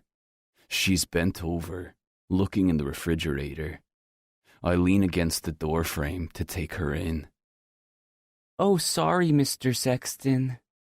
Rosie, another employee, bumps into me on her way into the room. Thud. Ouch, damn it. Jeannine cries.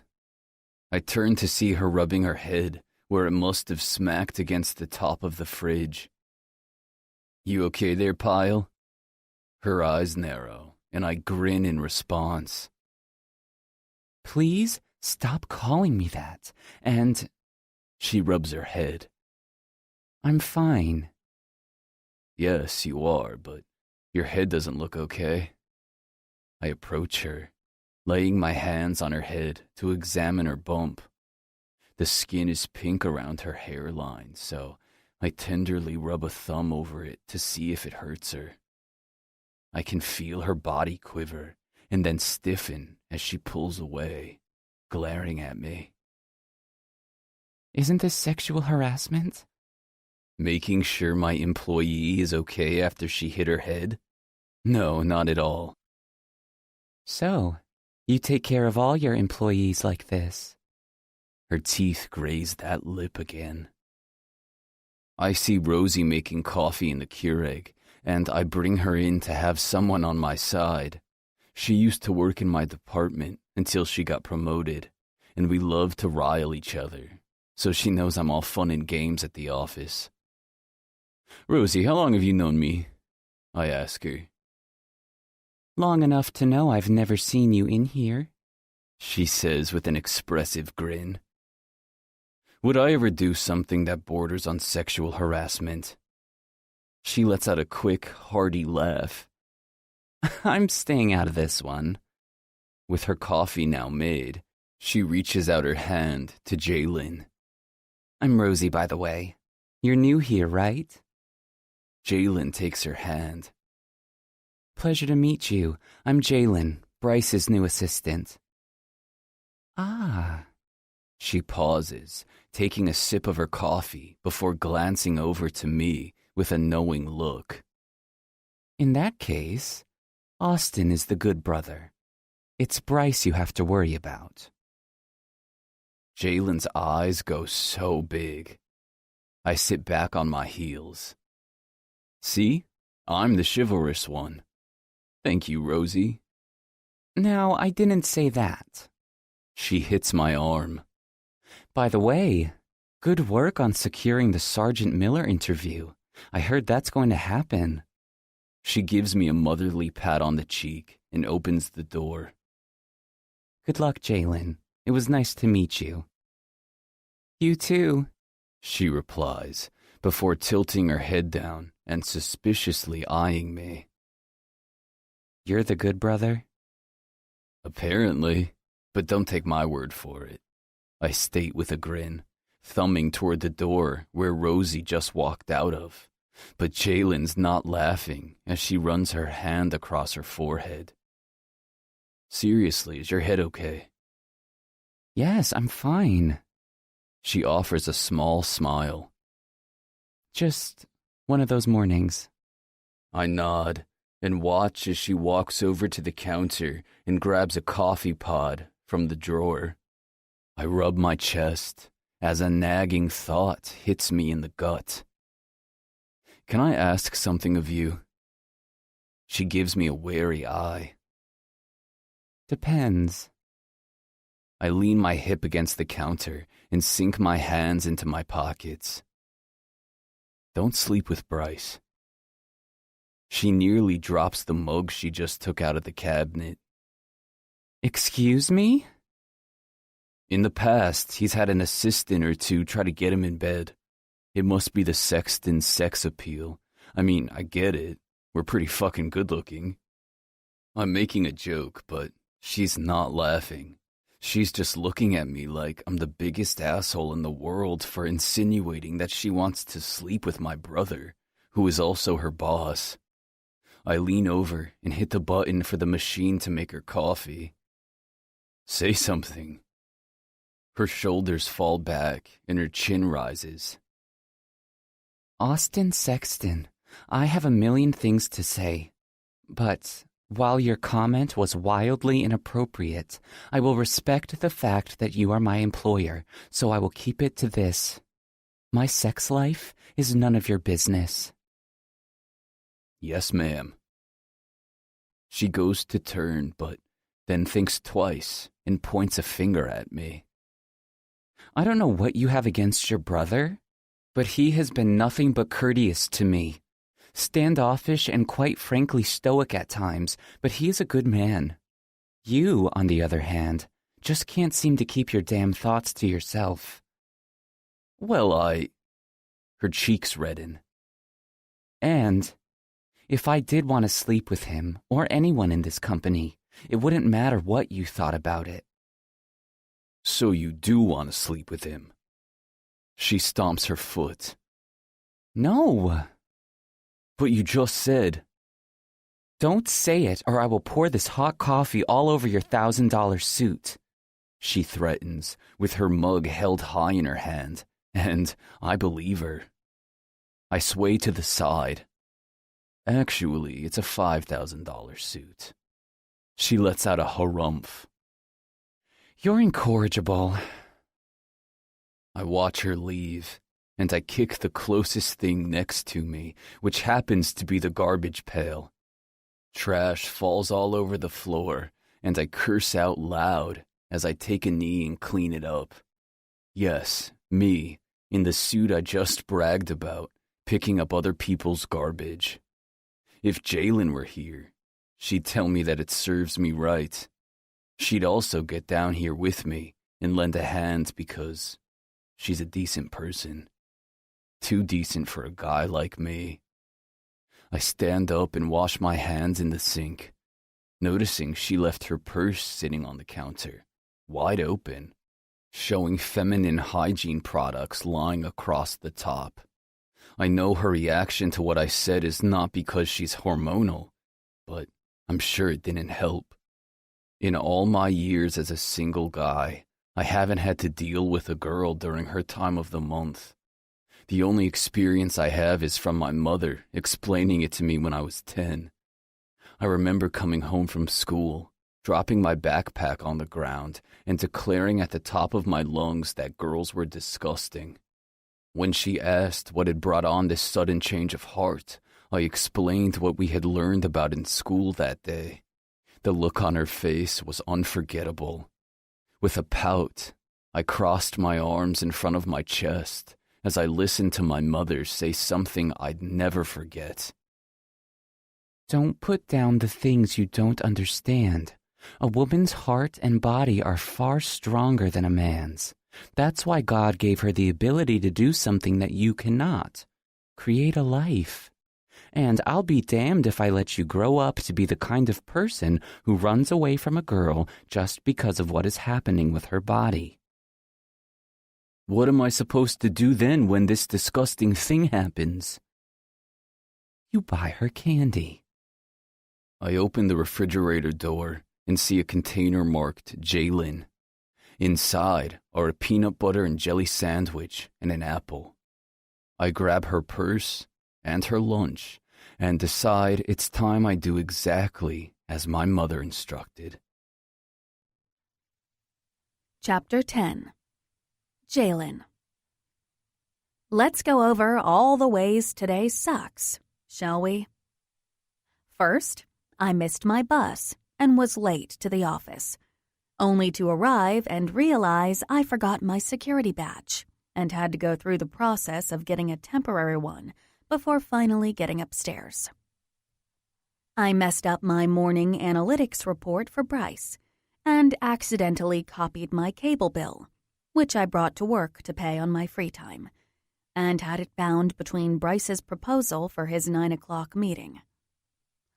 I've had cramps all morning, and I'm stressed, trying to learn the ins and outs of this place. I reach for my purse and realize I don't have it. Trying not to freak out, I think back to retrace my steps.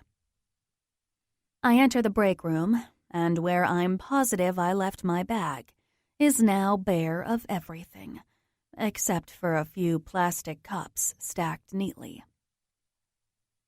Checking the fridge for my lunch, I see a note taped to my Tupperware container. Correction! It's a ransom note, printed in a way to have each letter look like it was cut out of a magazine. I have your purse. Come to lunch with me, or you'll never see me naked. There's only one person who would leave such a ridiculous note. From the high-gloss paper and the way the letters are printed, I know it was made in the advertising department. Still, he's not winning any brownie points with me. I remove the note and open the container, where I see he's dumped my food, leaving it completely empty. Anger fuels my rage, and I storm out, heading straight to his office. Yes, I agree, a peanut butter and jelly sandwich isn't much of a lunch. But I haven't gotten my first paycheck yet, and my budget is paper thin until I do. People have cable bills to pay, you know. Austin's assistant is outside his office and rises from her desk when she sees me coming. Hi, Jalen. She cheerfully greets me, surprising the hell out of me. I'm fuming mad and ready to barge into his office with an epic screech. But my manners get the best of me, so I stop and reply. Hi, I'm sorry, I forgot your name. I'm Stephanie. We never officially met at the meeting your first day. I take it you're here for your purse. She pushes her glasses up her nose with a giggle. How did you know? Austin told me you'd stop by, and when he flung a black purse over his shoulder, I figured it was yours. She gives a little eye roll in jest. Clearly, she has a good relationship with Austin and finds him quite charming. Is he always this frustrating? I ask. Coming from the woman who works under Bryce Sexton? I always felt lucky that I got the easy brother. Austin seems one-dimensional, but he's actually really complex. Once he lets you into his self-proclaimed circle of trust, you realize that he's actually amazing to work with. His circle of trust? He has a movie reference for everything. Yep, and he doesn't let many people into it. She sits back in her chair, crossing her arms and assessing me from head to toe. You've caught his attention, though, which is amusing to me. I try to figure out if this is a mean girl situation or if she's being sincere. The look on her face is nice, friendly. Even so, I'm hoping it's the latter. But I'm not one to let things be. I'm sorry, I'm not sure what I think of that. Austin is one of the most eligible bachelors around, but I've never seen him look twice at an employee here. Most of us get his antics on a daily basis, but we've been here for a while and know it's all for fun. I get the feeling it's different with you. Great, I huff out. Yes, it is great. Take advantage. He's a good guy, and pretty much every employee here would love to be in your shoes. Well, except me because I'm married. She holds up her ring finger. Which is why I'm his assistant. He doesn't like to mix business with pleasure. It seems, until you. I stare at her, shocked by how open this conversation turned so quickly. He's expecting you. Go on in." She shoos me off with a tilt of her head and turns back to her computer, effectively ending our little chat. I mutter, "Thanks," under my breath, and open the door to his office.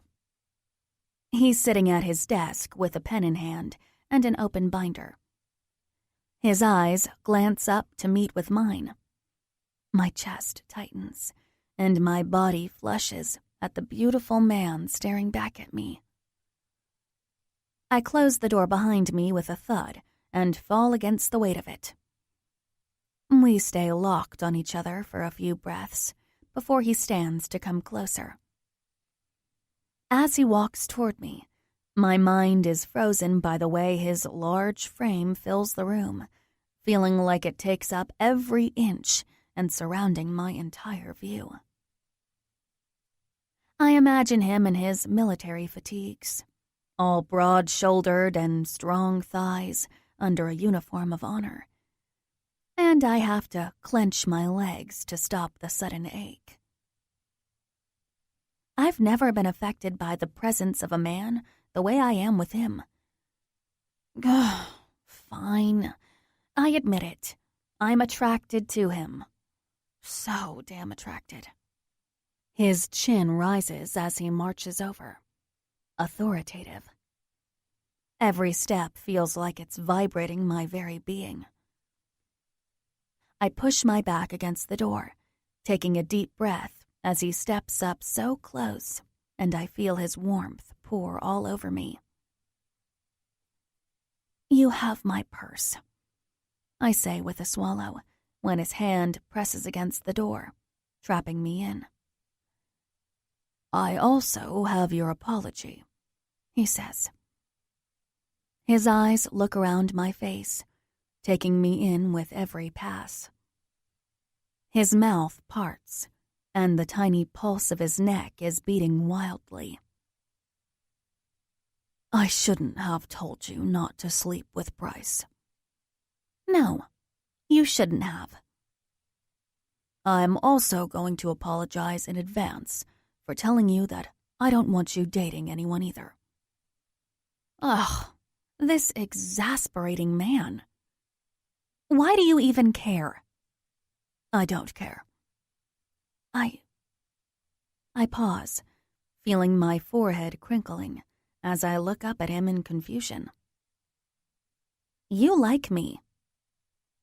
"Jalen," he says, as if it's a threat. Lord knows I love a challenge. "You have a crush on me." He steps back while his eyes are trained on mine. "This is not high school."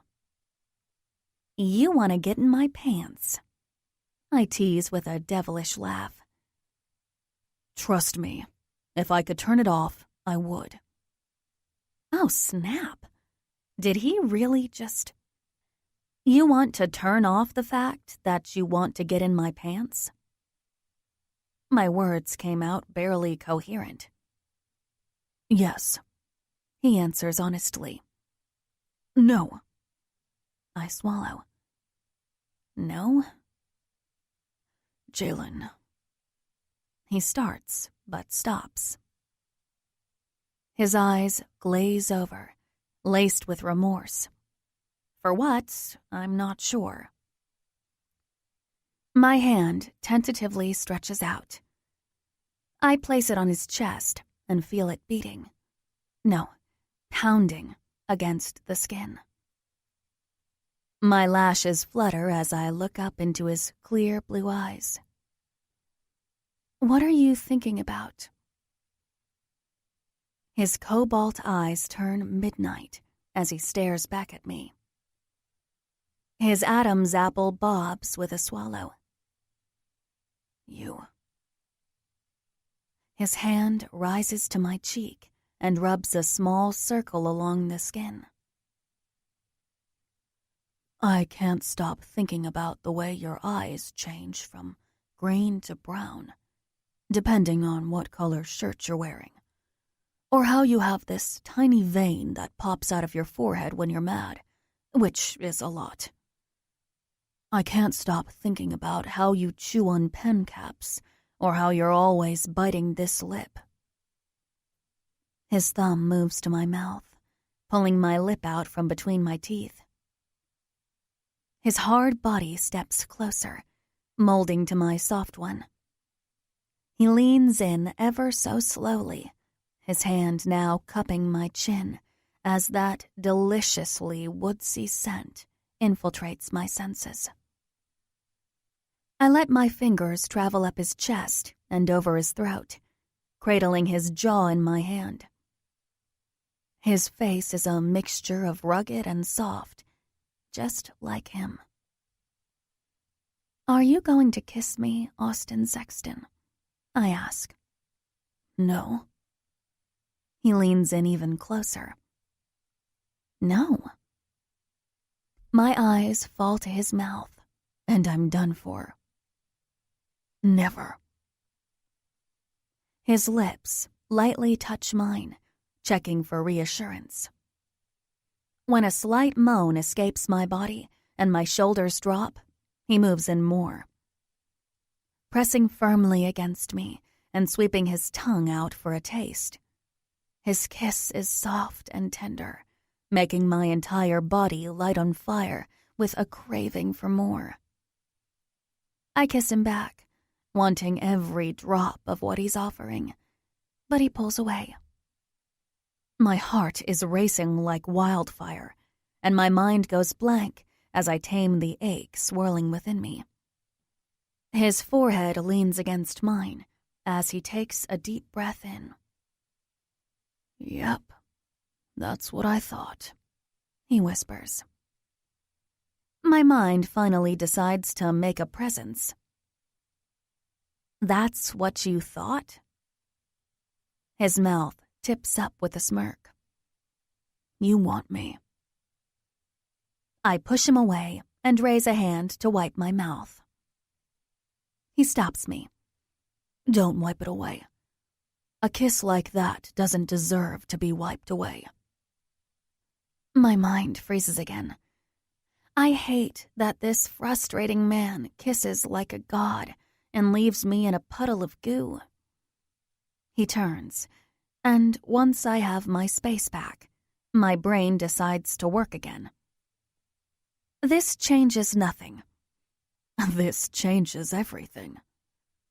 He gives a full smile, a rare one, which showcases his perfect white teeth. Are you ready to leave for lunch? I can't take a lunch today. My stomach disobeys me and says otherwise. You need to eat. I place a hand on my hip. I had a lunch prepared, but you tossed it. I gave it to a homeless man on the street. I stomp my foot.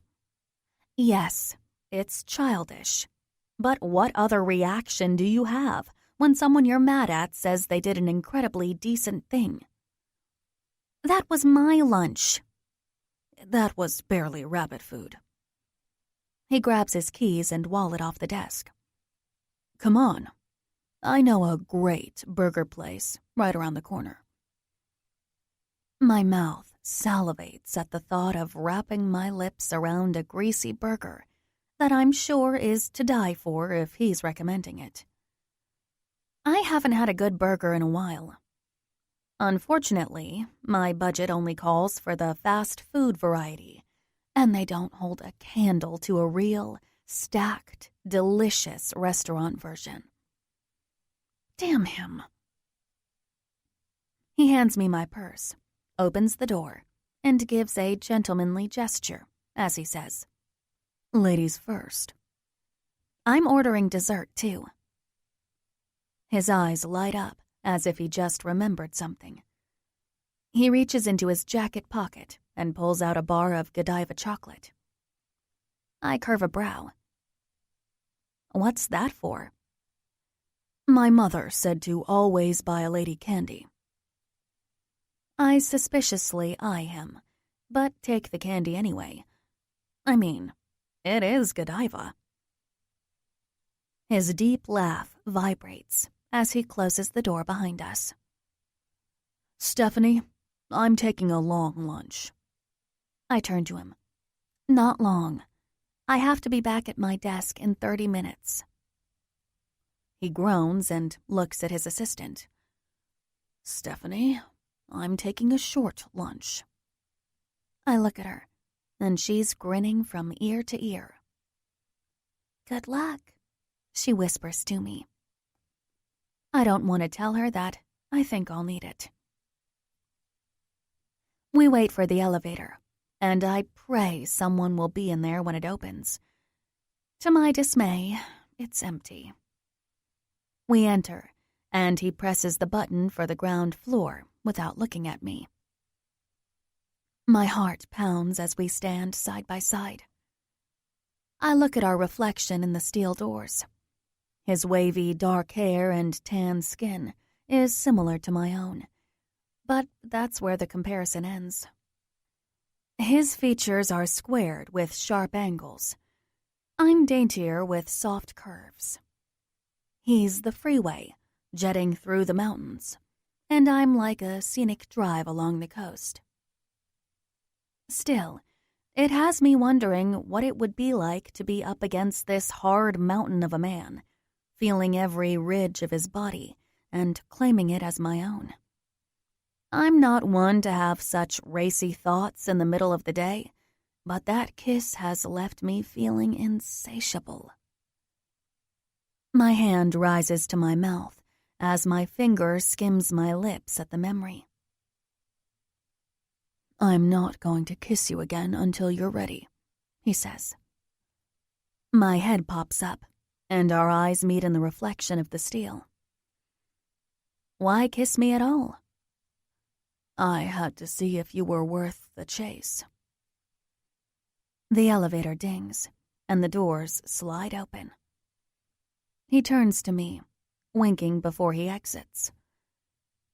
I'm stuck in my place, and it's not until the doors start to close that I step out and catch up to him, trying to ignore his statement, but having it on repeat in my head.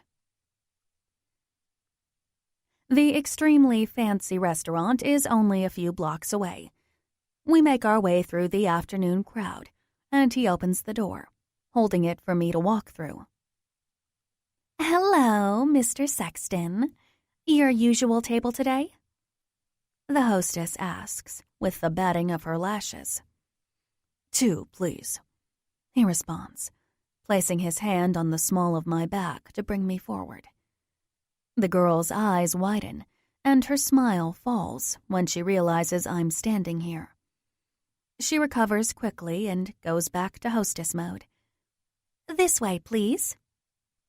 We're led to a corner table covered in a white tablecloth that leaves just enough room for our plates, cups, and nothing else. The hostess hands me a menu, but doesn't hand one to him. I'll be right out with your drink, she says, making sure all her attention is fixed on Austin, while I get her backside. He doesn't watch her walk away, which, from the way she's swaying her hips, I'm pretty sure was the goal. I take it you come here often? I ask, opening my menu. Yeah, I usually come here alone. It's not exactly the business lunch kind of place.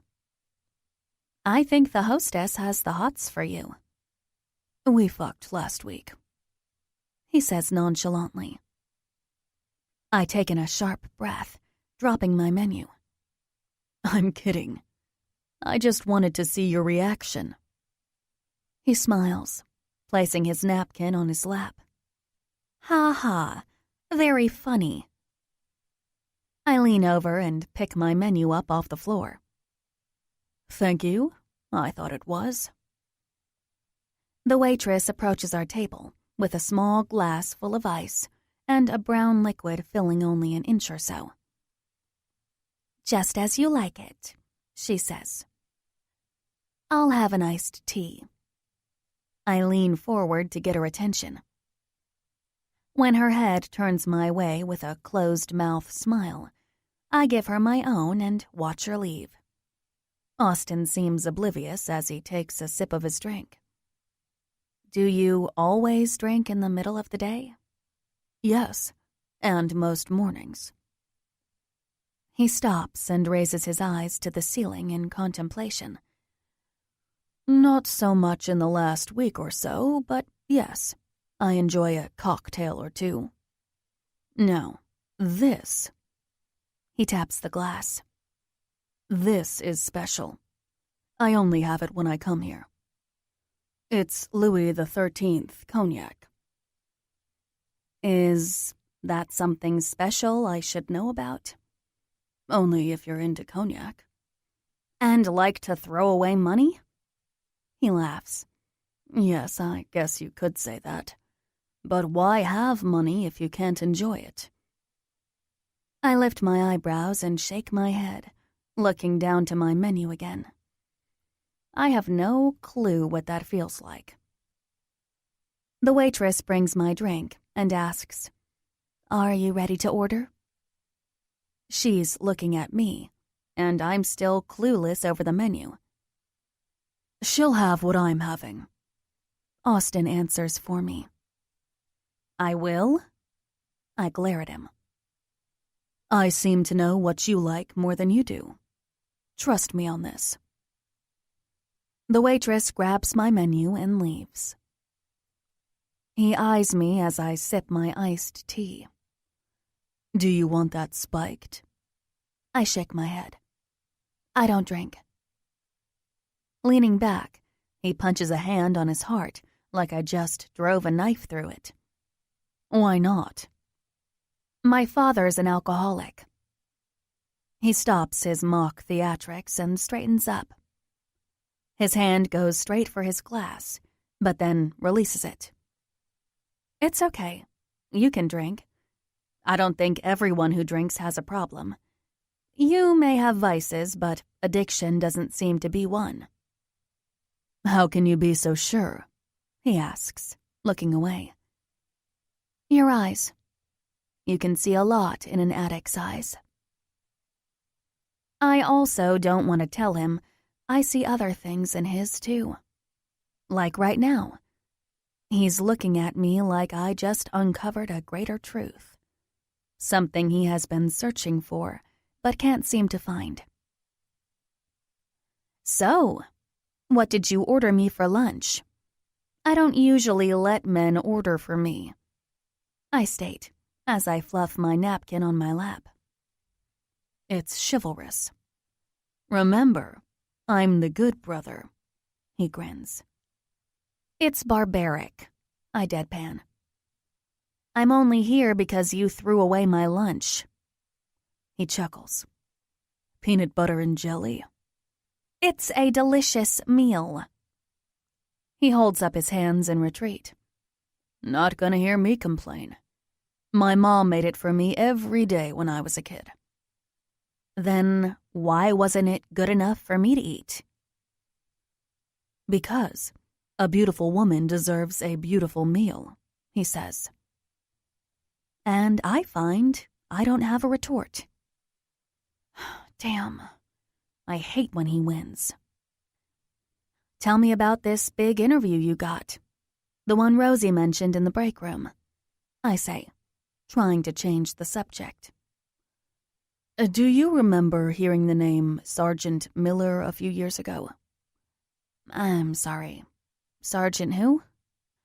Did you ever hear the story of the guy who entered a building in Fallujah after it was bombed and rescued 12 soldiers, with the last one barely escaping death as the building toppled on top of them? I narrow my eyes while slowly nodding. Actually, I do remember that, when I was interning for Fox 40 in Sacramento. He was awarded the Medal of Honor, right?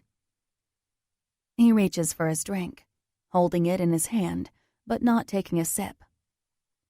Yes, he was. He saved their lives that day, and we're getting his first official interview.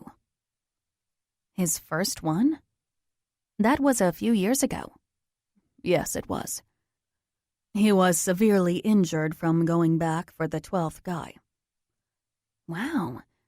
But he saved him, right? He brings the glass to his lips, but pauses, closing his eyes before taking a sip. He was injured badly too, but they both survived.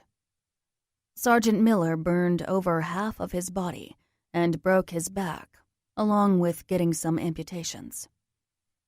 It's been a long recovery, and he's always asked for his privacy. And he agreed to meet with you now? He did.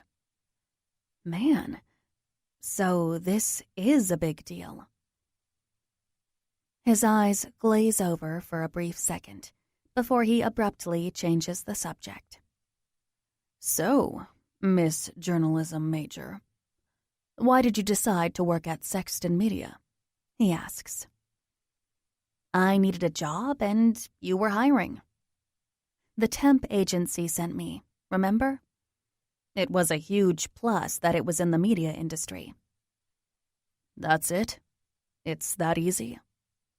What did you expect? I stalked you and Bryce, begging for my chance to get close to you guys? He shrugs his shoulders. Most girls do. Oh, that's right. You're famous. I say with air quotes, and he turns red with an embarrassing smile. Get over yourself. I didn't know anything about you until I Googled you. Ah, yes. Let's discuss what you Googled about me. He lifts one eyebrow. I wanted to make sure I wasn't being harassed by a sociopath. Harassed? That's a little harsh. I need to work on my game. He runs a finger along the rim of his glass. What did you find? Just a bunch of posed photos. My friend told me you were kind of a mystery, though. He takes a slow sip of his drink, nodding his head before replying.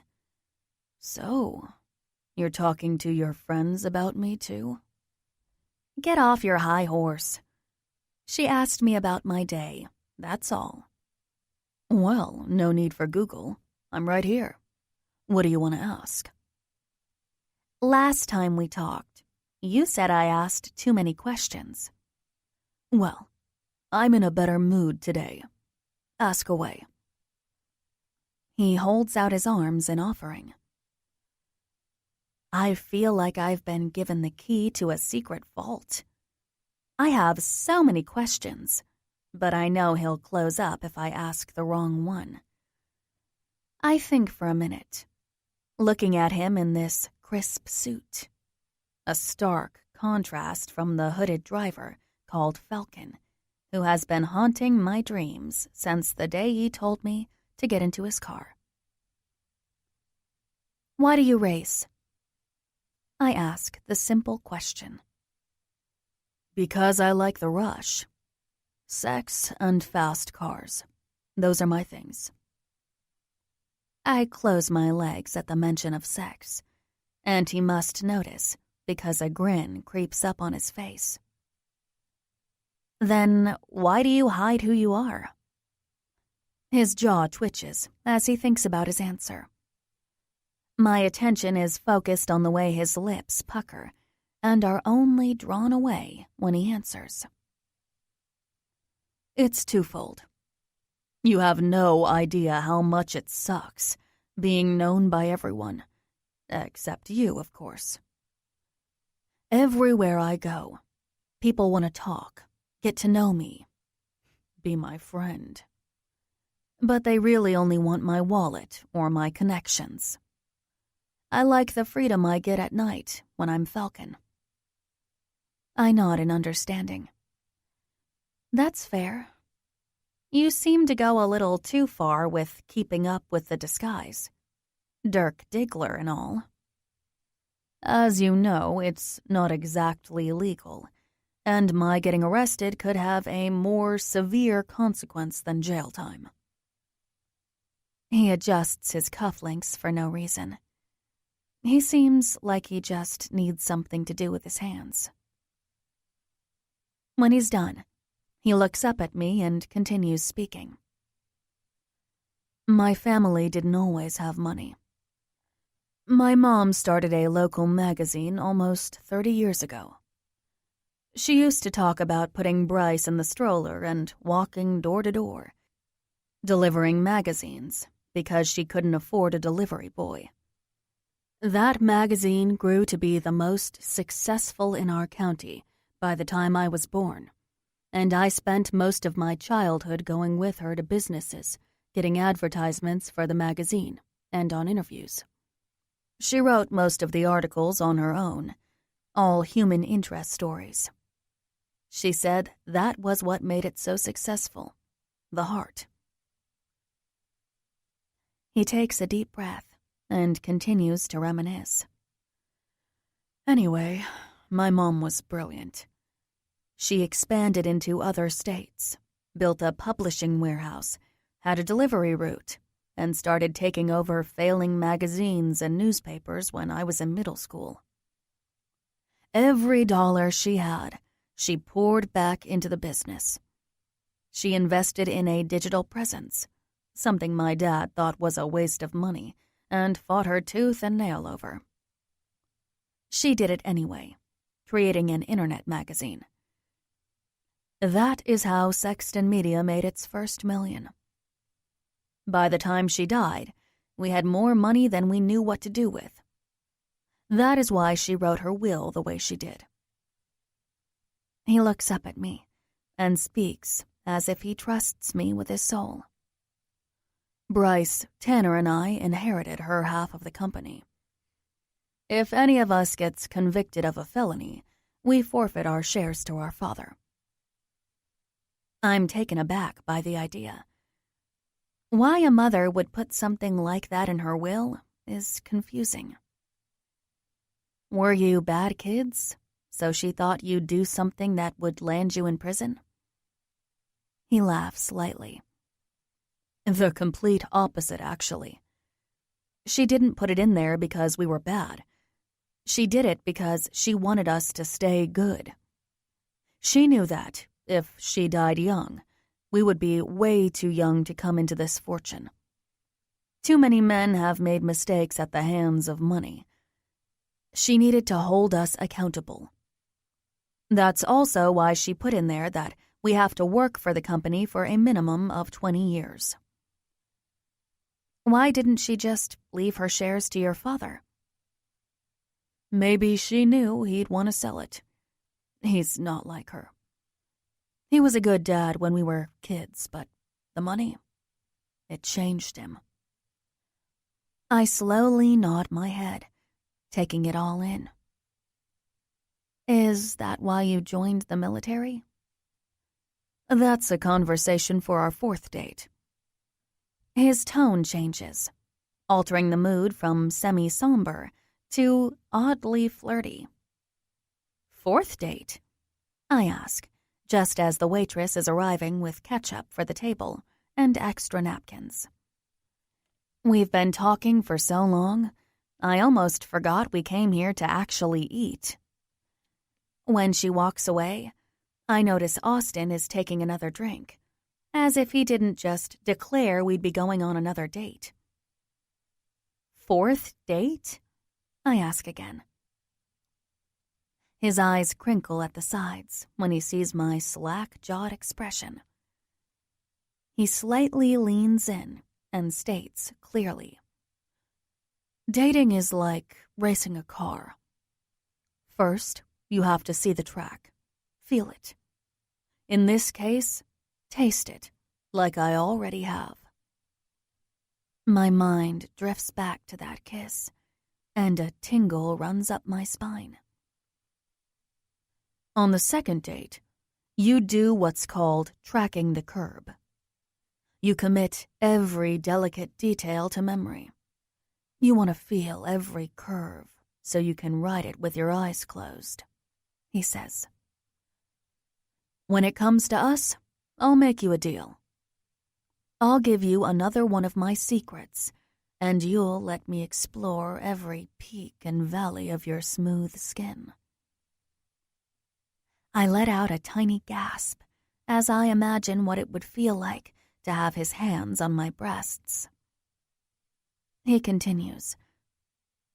The final lap is called the cool down because the brakes are hot enough to melt rubber. The key is to use all of your fingers, gripping the wheel to get the best response. That's what happens on the third date. He pauses as he comes even closer to me. Do you want me to tell you what it feels like when you cross the finish line on the fourth date? Yes. I swallow hard and barely whisper. No. I'm sitting here with my nipples hard as rocks and my breaths coming out in tiny pants as the food comes out and I sit back in my chair, needing the breather and distraction from the moment. I've never been so turned on by words, but the way his voice turned deeper, I could feel my body craving the wild rush of the ride he was offering. Chapter 11. Austin. My suspicions were right. There's something different about this girl. When our lunch came, I watched as her eyes lit up at the sight of her meal. The burger I'd ordered was the biggest, messiest piece of heaven on earth, and I'd wondered how she would react to it. I hate a girl who can't eat in front of a guy, but she didn't seem to care one bit. After cutting it in half, she picked it up and devoured every last bite. The little sounds she made once the grease explosion hit her mouth were some of the sexiest noises I'd ever heard over food. Afterward, I played it cool, and we walked back to the office, saying goodbye in the hallway and heading in our different directions. I wanted to kiss her again. Hell, I wanted to take her back to my place and strip her bare. But I know I'm fucked for going as far as I did. I have no idea what I'm doing, and I'd be wise to stop it before it goes any further. Unfortunately, I'm not wise. To blow some steam, I head to my personal auto showroom, attached to the garage of the Sexton building. It was part of the loading dock that I had converted to a sanctuary for my babies. And by babies, I mean cars. Thought I'd find you here, Greg says as he opens the steel door. Wouldn't exactly call you Sherlock Holmes, I say, running a cloth along the red paint of my Corvette ZR1. Even though this beauty is the fastest horsepower you can get in a manual transmission from a production car, actually shooting flames out of the tailpipes, her wheels have never met a race. Greg laughs as he snakes a pack of smokes out of his shirt pocket and pulls a cigarette with his lips. Not the worst thing I've been called today. Fight with Julie? He lights it and takes a deep inhale. She kicked me out. I'm not surprised. Greg and Julie have been going out for 3 years, and they have yet to go 3 months without Greg landing on my couch for a night. What did you do this time? I ask, as I buff out a smudge I see in the taillight. The smoke billows out of his mouth as he answers. Asked her to marry me. I look up at him. You monster. He shrugs.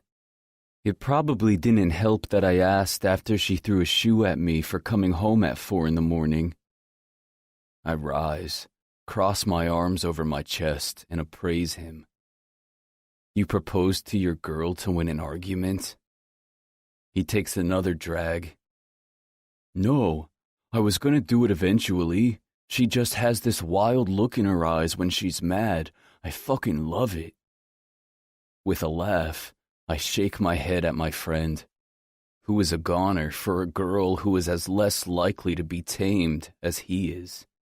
Kinda reminds me of my own pain in the ass. When Jaylin gets mad, she gets this cocky stance with her shoulders back and her chin held high, as if her 5'5" frame is going to measure up to me at 6'2". She's a spitfire, all right. One whose mouth I want to taste over and over again. Greg walks around the car and appraises the detail. Missed a spot? I flick him the finger. What brings you here to the illustrious Sexton building? Greg is the only non-Sexton employee or tenant who can enter the building. I had an ID badge made for him last year so he could have access to my cars. Paying a visit to my best friend. I just got off the phone with some of the guys. They were with Tyler's mom. And would you believe that an anonymous donor paid off her mortgage? His tone is sarcastic, but his face is serious. Good for her. I know Tyler was helping her out. Now she doesn't have to worry about the bills. Greg leans forward, placing his 2 hands on top of the hood of my car. You don't have to pay a penance, man. I toss him the rag. Wipe your grubby paw prints off my car. He takes it and runs it over the hood, smoothing out the marks his fingers left on the freshly waxed roof. I mean it, Austin. Paying for the funeral was awesome, but this just reads like you're guilty. We ran a race. Tyler was there and crashed on the way home. I hate what happened too, but if this is some sort of personal... I didn't do it because I feel guilty. I stop him before he continues his diatribe. I just happen to know how much it fucking sucks to lose someone suddenly like that. Grieving is hard enough. How she's gonna pay the bills should be the least of her worries right now. He flicks his finished cigarette out of the open garage door. I didn't think about your mom. Yeah, well, it's not your job to. His hands are now in his pockets as he solemnly nods at me. I catch his eyes wandering over to the other 4 cars in the garage.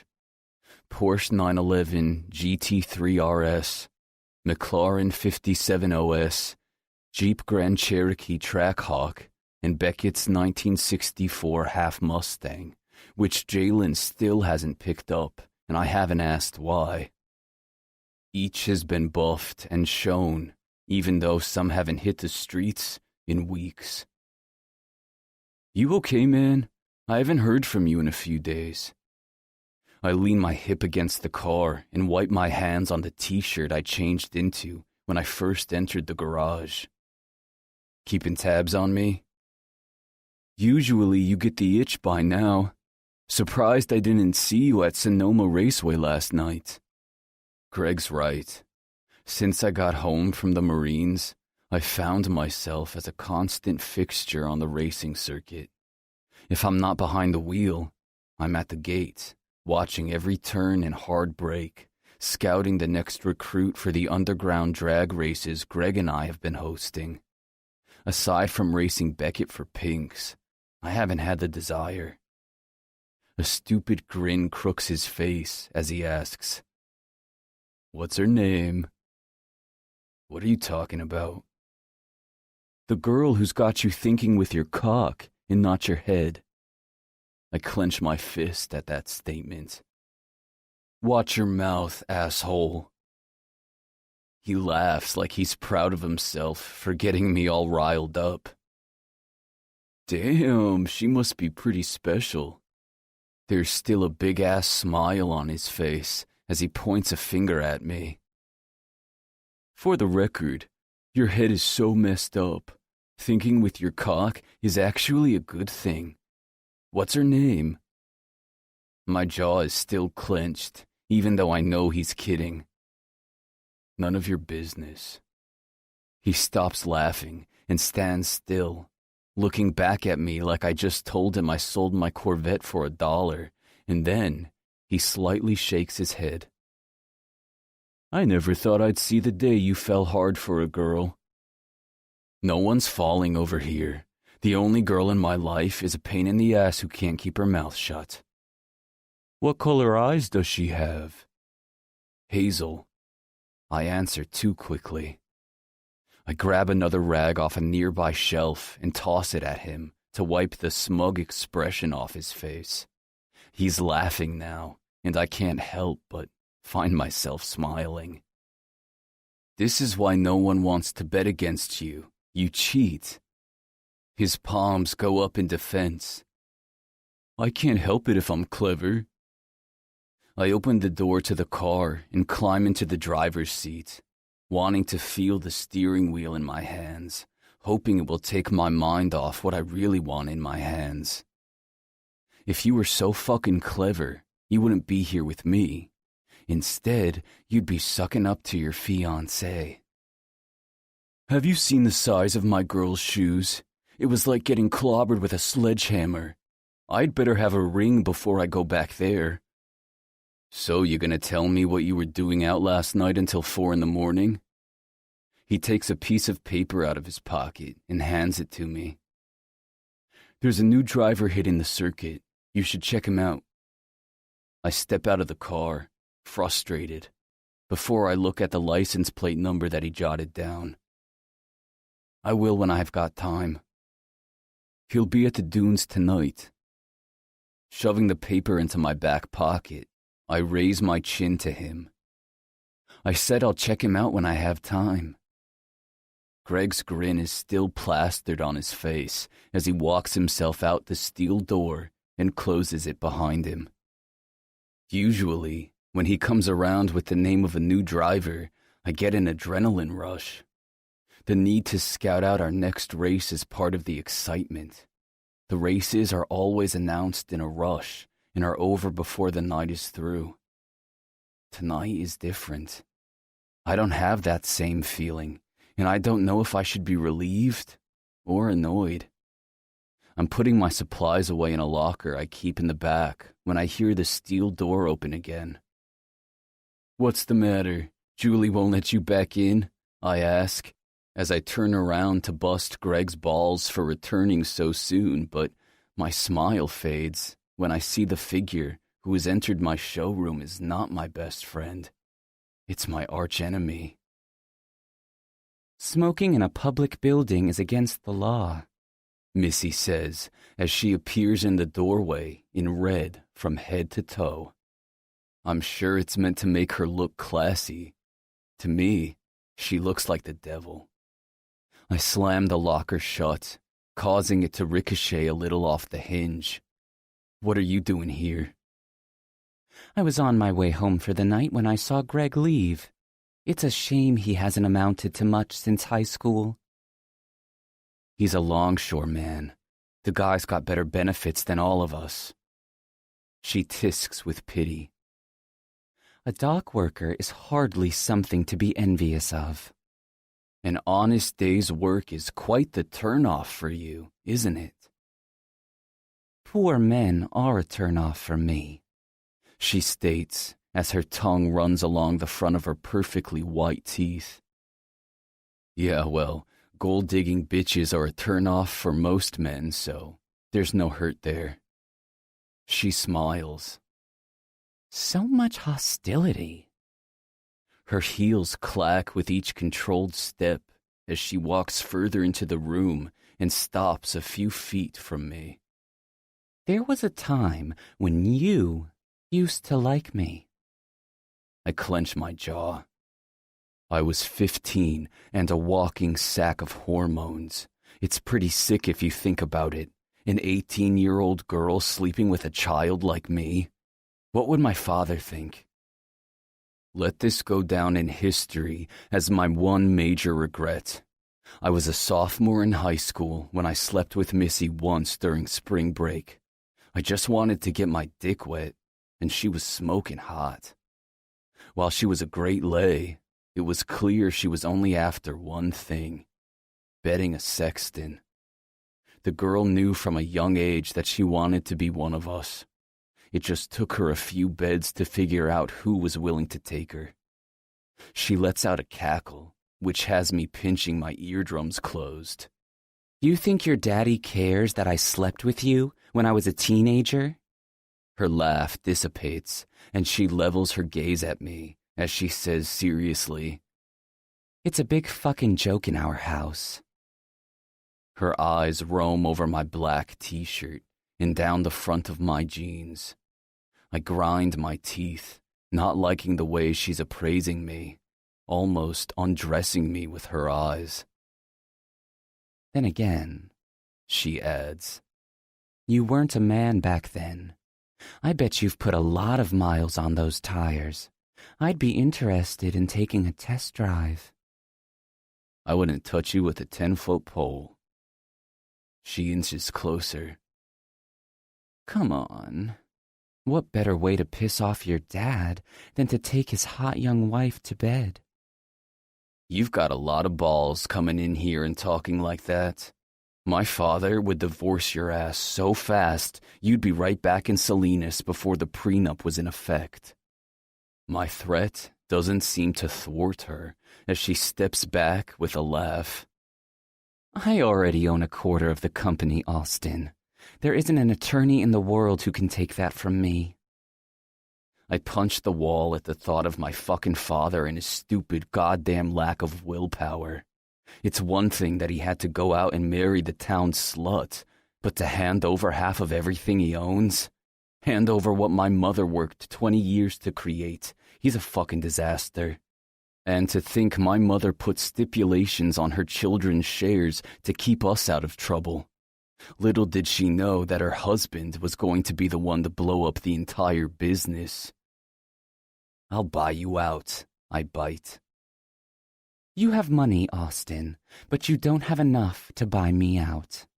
Not with the offers we're getting." "Then keep the shares and live the high life. You don't even have to work.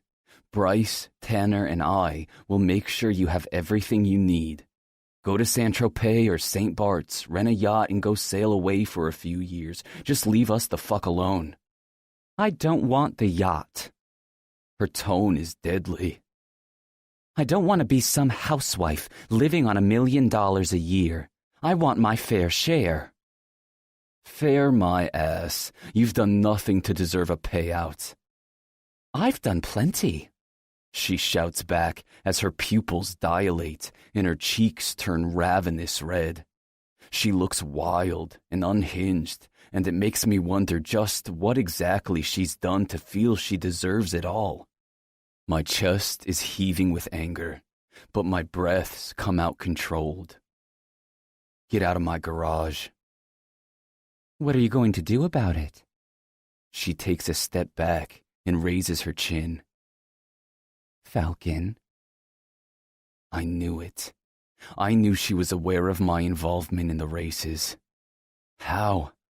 I have no idea, but Missy has a vendetta against my brothers and I that is far greater than anything I can imagine. I tear my gaze away from hers, knowing that she can see just how fucked I am. She has me by the balls. Why she hasn't tried to get me arrested is beyond me. Maybe she doesn't have anything of substance. Maybe she's waiting for me to fuck up so bad there won't be any way for me to get out of it. Whatever it is, it's unnerving, to say the least. "Good night, Missy." I dismiss her with the simple phrase. She seems disappointed to end the sparring session. If there's one thing about Missy, it's that she's a fighter. Her morals might be fucked up, but she won't back down until she wins. Her mouth curls on the sides as she turns around and heads toward the steel door. When she's gone, I close it behind her and lock the deadbolt. This is why I like to go on the roof. There are no distractions when people don't even know it exists. I run my hand inside my back pocket and pull out the license plate number. Next, I pull up my phone and text the only person I can deal with tonight. Chapter 12. Jalen. When I see Beckett's name flash across my phone, I drop my head against the couch, not sure if I'm ready to deal with him yet. We haven't spoken since I left him standing on the sidewalk. Feeling guilty about our last interaction, I sigh and swipe the phone to answer. "Hi," I say, trying to act nonchalant. "Are you still mad at me?" "I'm not mad at you. I'm disappointed in you. There's a difference." "Then are you going to help me?" "Help you what?" "Tell me who he is, so I can get my car back. I've tried to get a name on my own, but I can't find anything on him." I signed the pink slip over to Greg. He seems to be the only person who knows who he is. I've even followed Greg a few times to see if he might meet with him, but he's only been at work and with his girlfriend. Do you understand how psycho you sound right now? You're following him? I ask in both shock and fear. I have no clue if Greg and Austin hang out outside of the races. "Only a few times," he says, trying to defend himself. "That's a few times too many, Beckett. You lost your car, fair and square. You're not going to get it back." Guilt runs through my stomach. I know I should tell him I have his keys, but I'm not ready to give in yet. He needs to learn his lesson, and if he gets it back right away, I have a feeling he won't. "I will, Jalen. With or without your help." To my surprise, he ends our conversation, and I'm shocked when I look at my screen to see "Call ended" written across the top before my homepage comes into view. I drop my phone and give my attention back to the television when Eva walks into my room. "Hey, girl. Where were you tonight? You missed spin class," Eva says from my doorway. She's got a lavender workout outfit on against her gorgeous skin with caramel undertones. Her toned arms are flexed as she rests them on her hips. "Why would I work out when I can watch Deadpool and eat my year's allotment of popcorn in one sitting?" She rolls her eyes at me. "Because you've been sitting on your ass at a desk job for the last few weeks. I want to make sure you keep that ass tight." I pause mid-bite of popcorn. "Are you saying I'm getting chubby?" "Is that movie-style popcorn?" she asks with a raised brow. "No," I lie. "Anyway, I was working late with my boss." "Getting cozy with Mr. Sexton?" She waggles her brows and sashays her body in a little dance. "No. He asked me to compile some research on a racing expose. Did you know they think James Dean wasn't actually driving the Porsche when he crashed?" "Uh-huh. Research." She holds up her hands in quotation marks. "Sure." I throw a pillow at her. "He doesn't want anyone in the newsroom working on it with me. It's..." How do I explain that I volunteered to work on a story about underground street racing proposed by my boss's wicked stepmother, just so I can protect the identity of his brother, who also happens to be the guy I kissed? Twice. In a janitor's closet and in his office. Oh, and the article is actually bullshit. But I have to work on it anyway, so the stepmother doesn't let someone else do it, who would let everyone know who Falcon really is. It's all quite confusing. Even I'm having a hard time keeping up. Eva laughs as she spins around. "Get your story straight, and then come find me. I'm going to take a shower." I would throw popcorn at her, but that would just be a perfectly good waste of a kernel. So I do the next best thing. I stick my tongue out at her. When she's gone, I turn on my movie and am swooning hard for Ryan Reynolds when my cell phone vibrates with a text message. "I'm picking you up at 8. Be ready." Hello to you too. And no, you didn't ask nicely. I'm picking you up at 8. Be ready. Please. I might have plans. Do you have plans? Well, no. Well, now you do. No. It's our second date. You know what that means. Fine. But make it 8:30. See you at 8:15. I toss my phone on the couch and do a mad scramble, getting ready. When I fling open my closet door, I look at the rows of jeans and plain-looking tops that make my usual weekend wardrobe. Rummaging through the hangers, I spy a pair of leather pants that I used to wear in college. I rip them off the hanger and try them on. To my surprise, my ass still fits in them. I put on a light pink tank top and slide on the boots that I caught him staring at a few weeks ago. The outfit is not my usual attire, but it's definitely something that would drive Falcon wild. While I would be berating myself for dressing for a man, I'd like to think this is me dressing sexy for me. And really, all the goodies are covered up, so it's not like I look like a whore. I run my fingers through my hair and give it a wild look. A thick line of eyeliner and some mascara have me feeling like Sandy from Grease after she gets a pink lady makeover. When a Jeep Grand Cherokee pulls down my block at 8:15 on the dot, I pause for a second, wondering if it's him. The way he pulls over and turns his lights off while keeping the engine running lets me know it is. I send him a text saying I'll be right down, and then wait in the vestibule to my building until 8:20, just to fuck with him. Don't think I don't know what you're doing, he says, after I open the door and sit in his car. Nice car. It's so domesticated. He smirks and starts the engine, speeding away. There's nothing domesticated about a Jeep Grand Cherokee Trackhawk. Over 700 horsepower isn't exactly your grandpa's Jeep. I take in his attire of torn jeans, a hat, and a zip-up hoodie.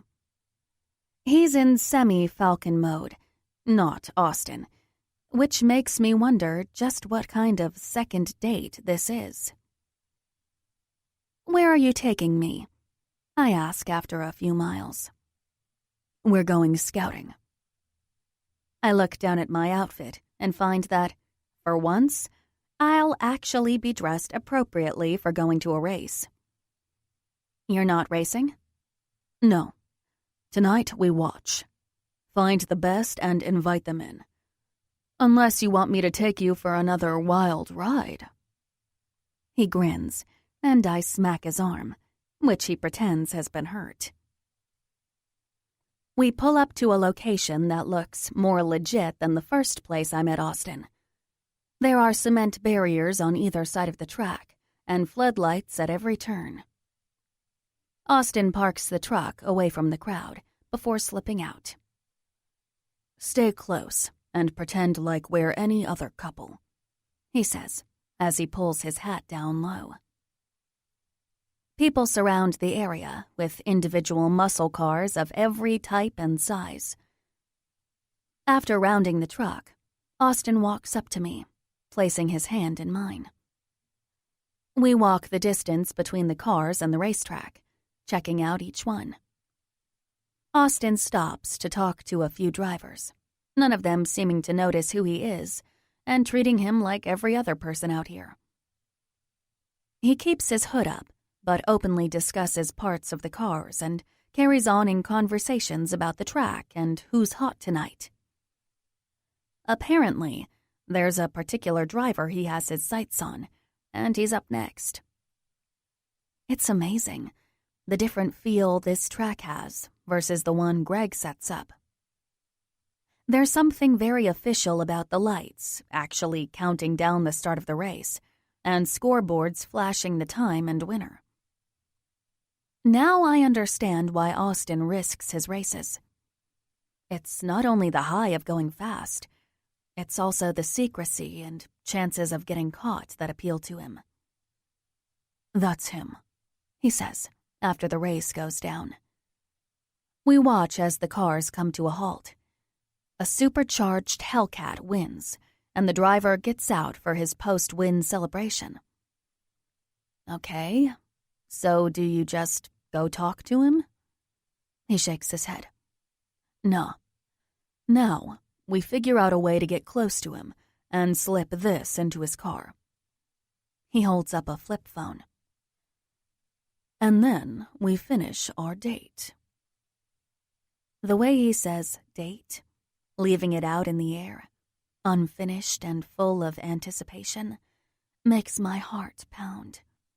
But he grabs my hand, pulling me away from the crowd, around the track, and toward the gaggle of parked cars. We're a couple of yards away from the red Hellcat when Austin pulls me into him and whispers into my ear. "Go ask him a question. Flirt with him to distract him, so I can get access to his car." I'm fighting the chill his breath left on my skin as he nudges me toward the driver, who's standing inside his open car door. "You're joking, right?" I ask Austin, stepping back into him. "No. Come on. You look sexy as hell. It won't be hard. Get over there." While I like being told I look good, I wasn't expecting to be whored out because of it. I step back as I let out an exasperated breath and place my hands on my hips. This is a first. My date wants me to go flirt with someone else. He growls low under his breath as he pulls me back to him. His lips skim the skin under my ear as he says, "You just confirmed this is a date, which means that I'll be getting somewhere with you. Second base will be here real soon." That's right. We're tracking the curb. That also means I get another one of your secrets. I eye him. "A deal's a deal.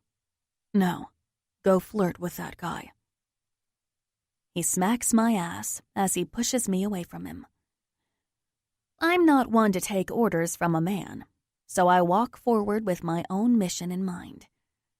If Austin thinks he can use me as bait, I'm gonna show him just how desirable of a catch I really am. I mean, my ass does look spectacular in these pants. I bite my lower lip as I think about how to get this guy's attention. I've never been one to put myself out there like this, but knowing Austin is watching gives me a little bit of showmanship. The driver of the Hellcat is short, with dusty blonde hair and brown eyes. He's attractive with his strong build and denim jacket. If I were any other girl, I might think he was cute enough to date. Too bad I currently have a thing for blue-eyed bad boys in oversized sweatshirts. I catch the guy's attention as I walk up close to his car, daintily running my finger along the edge, swaying my hips as I curve around the front. I lean forward onto the hood with my breasts falling lightly out of my shirt and my ass perched high in the air. I look up to see if he's watching. He is. "Nice race," I say, straightening out my posture and playing with my hair like a teenager. "You watching me?" the guy responds, stepping away from his door toward me. "Maybe not as much as I was your car. Wanna show me what's under here?" I place my hands back on the hood of the car, plumping my breasts together to put them on display. His eyes go directly to my chest. He comes up closer to me, taking a stance behind me, and places his hand on my waist. My back stiffens as I realize this is probably not the best idea I've ever had, And I recently found myself roaming the streets of the ghetto while being stalked by a hooded stranger whose car I climbed into. His mouth rises up to meet my ear as he drawls. "Name's Keith. What's yours, pretty little bird?" "None of your damn business," Austin demands, pulling on my forearm and turning me to face him. The guy's eyes widen at the sight of Austin. He holds up his hands in surrender and moves away from us. "Hey, it's all good. I'm not wanting any trouble tonight. She came over here looking all sexy and asking about my car." "Asking about your fucking engine is not an invitation to fuck." Austin steps up to Keith, venom pouring off him as he glares down at the guy who looks like he's shell-shocked. "My bad, man." Keith steps back even further. "I won't disrespect your woman again." "Good answer." Austin spits. Then he says to me without even looking at me, "Let's go." I stand my ground. 2 seconds ago, I was pissed at the little man for putting his hands on me without my permission. Now, I'm pissed off at Austin for acting like a possessive asshole when he's the one who asked me to flirt with the guy in the first place. "No." My eyes narrow as I place my hands on my hips and watch his back as he stalks away. He stops and turns slowly toward me, as if he can't believe I'm actually giving him back talk right now. "Excuse me?" Keith laughs from his spot near the Hellcat. "Ouch, bro. I'd say I'm not the problem you have on your hands tonight." "Back off." Austin bites back, pointing his finger to him. But his eyes that are cast in shadow from his hat are steady on mine. "Wow. Issues much?" I storm away, my heels teetering on the gravel as I head toward his truck. I can hear him right on my tail. So once we're out of earshot from Keith and the crowd, I turn and yell, "What the hell was that about?" "I should ask you the same thing." He tries to grab my hand, but I pull it away. "Don't touch me." "You were letting that prick put his hands all over you." "I was about to stop it. I didn't need you to swoop in and act like a bully." He walks faster than me, so he can stand in front of me, blocking my progression. "I didn't like what I saw, so I stopped it." "What you saw?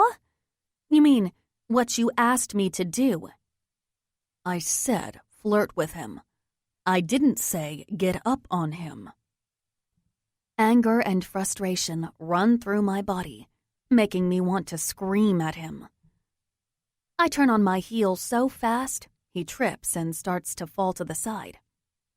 When his hands reach for me to brace his fall, I push him away, which makes him hold on to me tighter, almost in a hug. With my fist pounding him in the chest, I declare, "I did not get up on him. I didn't even like the guy. I was following your instructions." His hold grows firmer. Not to hurt me, but to keep me from running, which I'm very well trying to do. "Look, I snapped. I didn't like seeing his hands on you." His voice says coolly, despite his firm grip. My head drops back in disbelief as I glance back to where mobs of people are in the distance. My voice is shaky, but I hope he hears me loud and clear when I say, "If you have issues, then we can stop this now. I don't need a meathead pig in my life." His lips brush up against the side of my head. I can feel his heavy breaths against my skin, and his heart is racing 1,000,000 miles a minute. "I do have issues," he whispers. "You don't know the half of it. but this isn't one of them. I've never gotten jealous, I swear. But I saw him touch you, and something flipped a switch in me. I turn my head toward his and look up into the shadows beneath his ball cap. Inside that darkness is the clearest blue that he tries to keep hidden. Even in the light of day, he hides so many pieces of him, it's hard to get close. The realization that I want his closeness frightens me. Just take me home, I say, stepping back from his grip. To my surprise, he releases me. We head toward the truck, where he opens my door, but stops me before I get in. His eyes soften when they meet mine. I fidget with the bottom of my tank top as a way to keep myself grounded and not get lost in the abyss that is his gaze. Because when he looks at me like this, with the crinkle in his brow and from under his dark lashes, I can't help but become completely numb to reality. And when his hand rests on my hip, he lets out a sigh, and I nearly melt into the simple touch. I didn't mean for that to happen. I promise. He sounds so sincere that it's hard to continue to be mad at him. But he's not getting off that easy. I've spent the last 22 years running away from a hot-tempered old man who thought he could tell me and my brother what to do. I won't let anyone speak to me that way again. He bites down on his jaw as his eyes narrow. Did your father ever hurt you? Physically? No. Emotionally? All the time. That's why I won't stand for it. Not from my own father, and most certainly not from a hothead like you. A slow smile spreads across his mouth, and it makes my stomach flutter. What? I ask. Nothing. He grins as his hand rises up, brushes my hair behind my ear, and massages the lobe. We're just a hothead and a pain in the ass is all. I raise my brow. Are we now? Yes, we are. He's looking at me like he wants to kiss me. And by God, I want to be kissed by him again. But only under one condition. I place a palm on his chest and feel the heat radiating off of him as I hold him back. I need one of your secrets. He bows his head and lets out a groan. Tracking the curve, remember? I remind him. His head pops up with widened eyes as his gaze goes right for my chest and the curves he so provocatively told me he'd be tracking on our second date. I laugh out loud, shocked at his audacity. Nope, not until I get one of your secrets. He rolls his head back and looks up into the sky. His eyes are still closed as he utters. I was dead, and they brought me back to life. You mean in the military? His eyes open, and he gives me a nod. We stand in silence for a few moments as I wait for him to say more. He doesn't. Periscope by Papa Roach plays on a speaker nearby.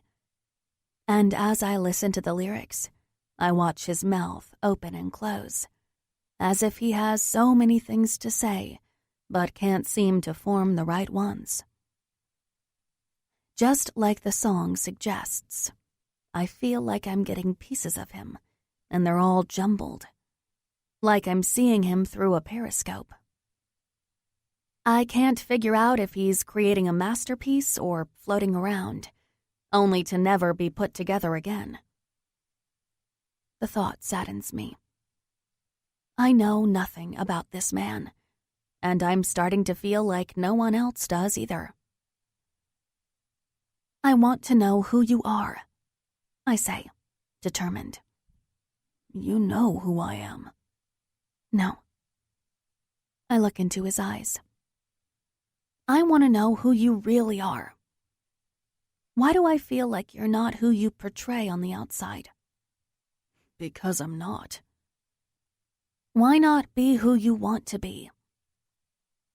I'm scared you're not going to like what you see. I grab his hand, pulling it up to me and placing it on my chest, giving him the opportunity to leave it there or wrap it around my breast, inviting him to the curve that he craves. A deal's a deal, I whisper. Whatever hesitation he had a moment ago is now gone. What Austin might have difficulty expressing verbally, he has no problem doing physically. His palm splays warmly on my skin as he leans in, softly kissing me, while his hand slides down my body, lightly touching my breast before he makes his way to my hips, firmly pulling me against him. His mouth opens with a low growl escaping his lips as his kiss intensifies. Thank God for the race that is going on in the background, because I'm being owned by a man in public, and it's the most brazen thing I've ever done in my life. I grab the back of his hood and wrap my other arm around his powerful waist, pulling him in so that I feel every inch of him, greater than I did the first 2 times we kissed. And the way his hand is dancing around my breast, tugging at the nipple over my shirt, has me spinning on all axles at the sensation that is pooling right down at my very core. I'm still craving more of him as he pulls back and places his forehead against mine. Our chests heave in unison as we breathe in each other's air and catch our breaths. I'm already looking forward to our 3rd date, he teases, and then places a chaste kiss to my lips. Thank you for going with me tonight. Is this the end of our date? I ask, sounding far more disappointed than I planned. He smiles. It's big and bright and beautiful. Never. I climb into the passenger seat and watch as he walks around the front and into the driver's side. When he's in, he turns the ignition and we drive back onto the freeway. It's not even 5 minutes later when he places his hand on top of mine. I roll mine over, palm side up, and intertwine our fingers. We drive in the opposite direction from the city, past Lafayette and into the foothills of Mount Diablo. We listen to music and take in the views, even though it's way too dark to see most of them. I watch as his grip on the steering wheel loosens with every pass, and his shoulders ease into the seat. It also doesn't go unnoticed how his thumb runs small circles on the inside of my palm. When we reach Alamo, I tell him a story about when my mom took me and Beckett to see the waterfalls in Los Trampas. It's where I learned Beckett was afraid of salamanders. He squeals like a girl. I'd love to see that. What animals are you afraid of? I ask. Baby, I ain't afraid of anything. He smirks. I just look at him with an unconvinced glare. He shakes his head. Snakes. I lean across the center console and give him a kiss on the cheek. By the time we reach Castro Valley, Austin and I have told some embarrassing stories from grade school, which includes a trip back from the girls' restroom with my skirt tucked inside my underwear, and him having a love letter he wrote to his first girlfriend read in front of the entire class when a teacher caught him passing it in class. I would never have taken you as a romantic, I say, as we pull into a Sonic drive-thru. Play your cards right, and you just might bring it out in me. Case in point, your dinner. He dramatically waves a hand at the brightly lit restaurant. We place our orders in the call window. Cheeseburgers, fries, and chocolate shakes. And then we sit back and wait. So, you do eat like a normal person. This is our second meal, and it's our second cheeseburger, I say. He laughs. Yes, I suppose this was poor planning on my part. And this one won't be as good. I mean, not every meal is a $30 cheeseburger. That burger was $30? I say in shock. You loved every bite, he declares, and I can't argue. I did, but this is the last of the junk food for me. My roommate already told me I was getting a fat ass. He mock lifts me up, as if trying to get a good look at my backside. That's a mighty fine ass, if you ask me. I swat him away, and then turn to face him more, bringing my knee up to my side. We can't keep this up, you know. I don't have enough time to work off these calories. His eyes light up like it's a challenge. 1, I will give you the best workout of your life once we cross the finish line. And 2, I just want to spend some alone time with you, and this is the only place where it makes sense to eat in the car. Ignoring his first comment, I settle on the second. Do you spend alone time with a lot of women? I mean, do you date often? Depends on what you consider dating. I've been out with women, but I haven't wanted to be with anyone like this. What is this? I ask. He stills for a moment and looks down at our hands, which are conjoined again. I don't know, but I like it. I run my thumb over the top of his hand. I kinda like it too. When our food arrives, we eat and talk some more. On the drive back, we roll down the windows and listen to Kings of Leon. It's crazy late, and the world is asleep, except for us. We're two souls cruising in the night, trying to find the balance between secrets and realities, and a new kind of living.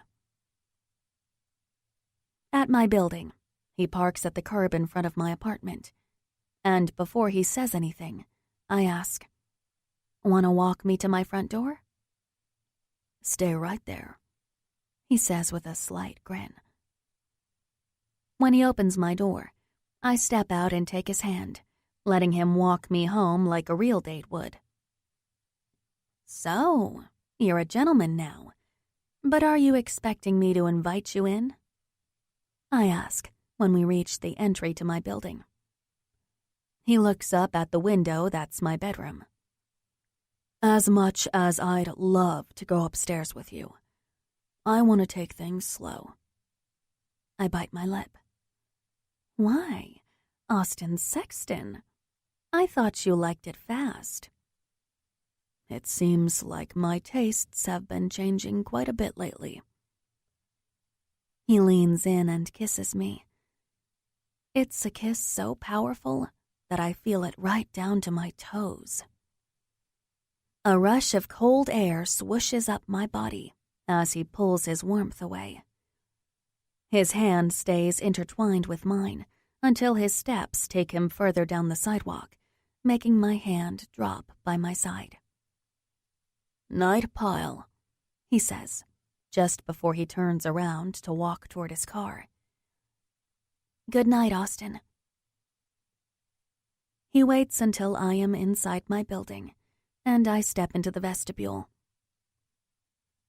I try to remain as quiet as a mouse when I open my apartment door. To my surprise, the lights are on, and Eva is wide awake. Holy shit. Lucy, you got some splaining to do. She says the latter in her best Ricky Ricardo accent. What? I ask, not sure if I want to know what she's talking about. Huh. You know exactly what I mean. Who were you with tonight, Jeannine? She points to the window that overlooks the door Austin walked me to. Fine. I was with Austin, I say, defeated and admitting who I was with. I already knew that when you snuck out of here hours ago. I'm talking about the lunatic hat he was wearing just now. The one you described to me a few weeks ago. Oh, crap. Eva, he doesn't want anyone to know. I knew it. I knew there was something going on with you that was more than just a guy. You've been too secretive lately. Start from the beginning. Did you know him before he pulled you in the car? While I still feel awkward about spilling Austin's secrets, it finally feels okay to talk to Eva. No, I didn't know anything until I walked into Price's office the next day. Girl, she drawls out. You'd better watch it. I've heard stories about that guy. Who? Austin or Falcon? Both. And I can't believe they're the same person. I'm not sure if you're the luckiest girl alive for bagging the most eligible bachelor, or if I should be scared since you bagged the craziest. I freeze for a moment and let out a great big belly laugh. Both, I say.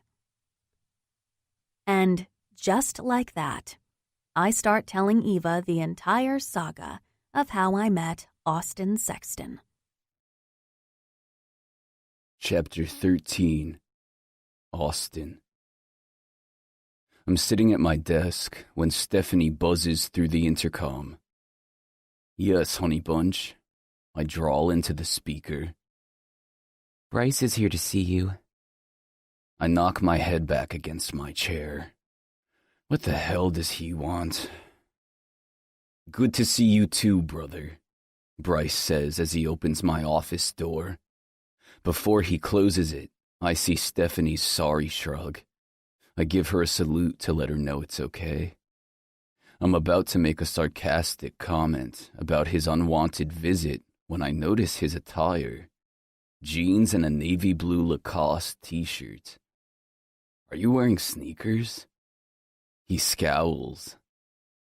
If I have to answer that, then I'm going to seriously reconsider your placement behind that desk. How are your forearms tan? I haven't seen you show elbows since Oprah was on air. He looks down at his arms. What the fuck are you talking about? Oprah Winfrey? She had a talk show that was one of the most influential.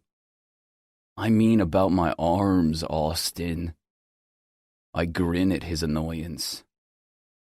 While I like seeing this laid-back and casual version of Bryce Sexton, I have to say I'm surprised. You've worn a suit and tie every day since...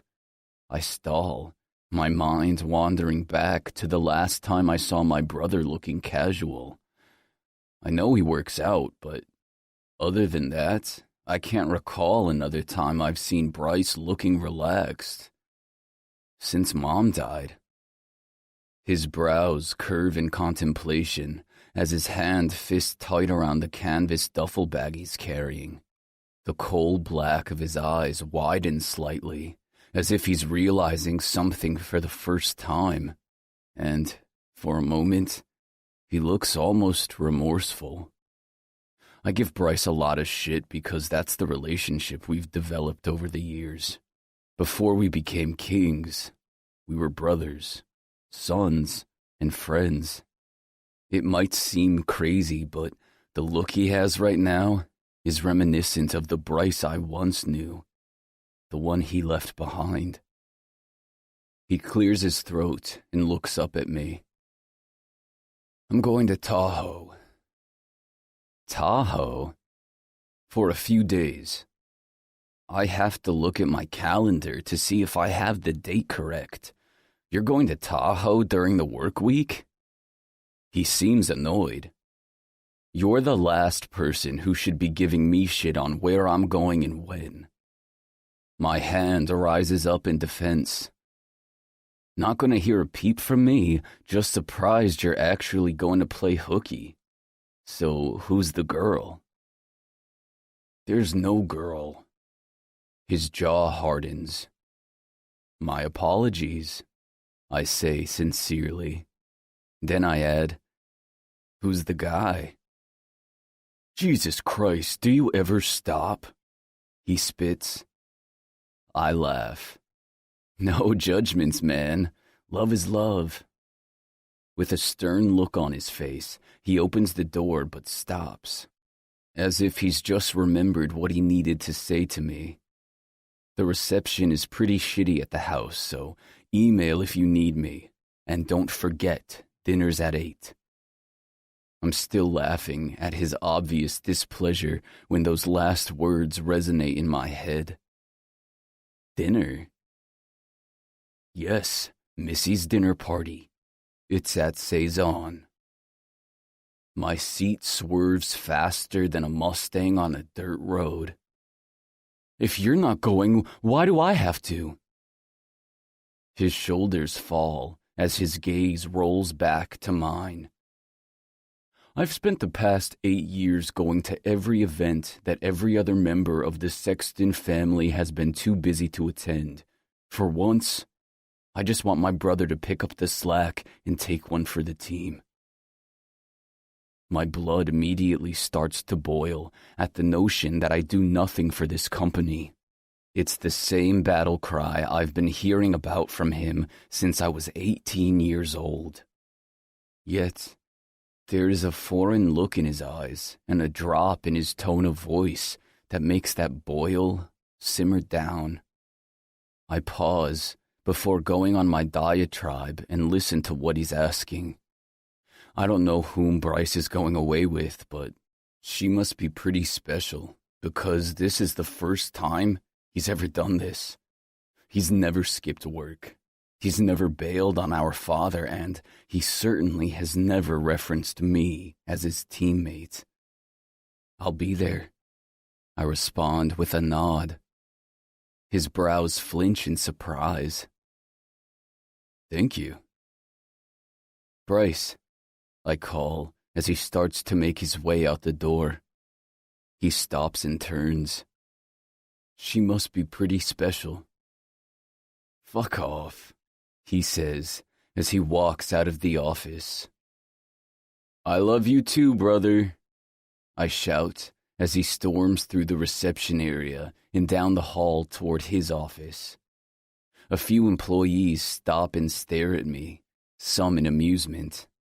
Stephanie doesn't seem to be surprised by my declaration as she's typing away at her computer like usual. Call Cezanne and tell them there's a reservation for Sexton. Make sure they know to use extra garlic in my father's meal and have them add some cloves in whatever Missy orders. She holds the phone up to her ear as she dials and asks me, Cloves? Yeah, they make her break out in a horrible rash. How the hell do you know that? That's what happens when your father marries someone you've known since high school, I answer, matter-of-factly. Stephanie holds the phone away from her ear as she asks emphatically, I don't really want to know the answer to this, but I feel like I'm waist-deep in Sexton drama, so... She pauses for a second before getting the balls to ask, Didn't you lose your virginity to her? I sway my head from side to side. Yeah, I try to forget that fact, but this happens to be the second time in a week it's been brought up. She holds the phone over the receiver as she whispers to me, Probably because it's fascinating that a grown man has slept with his father's wife. The person on the other end must have picked up. because she goes right into assistant mode as she cheerily says, "Hi, I'm calling about a reservation for tonight under the name Sexton." Knowing dinner is taken care of, I walk down the hallway to get myself a date.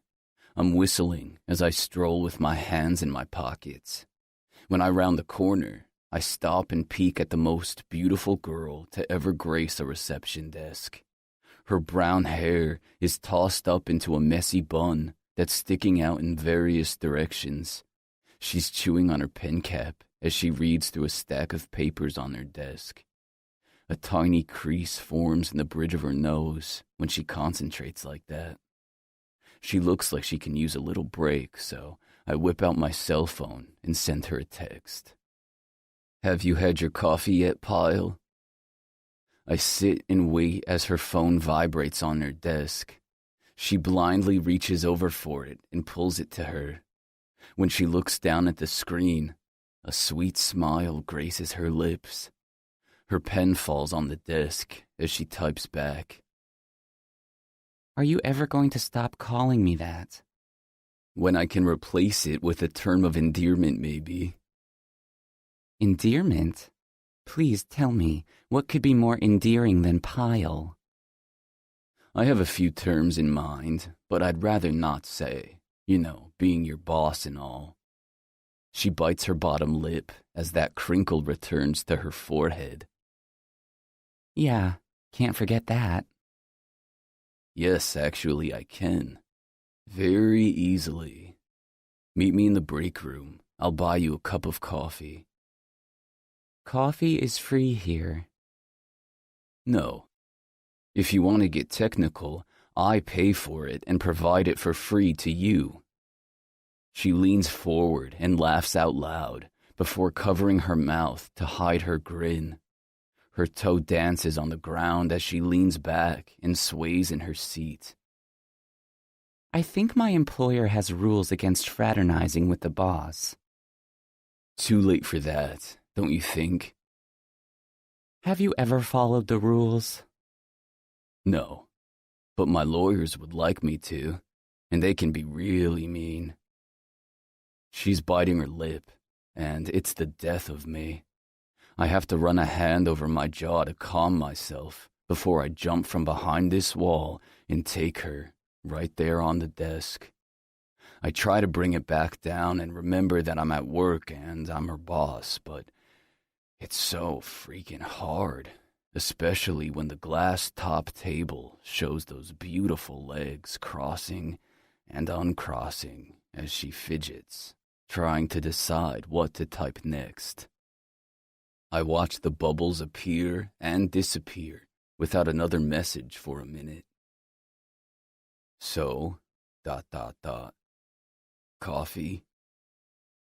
She looks at her desk and the papers that she was working on.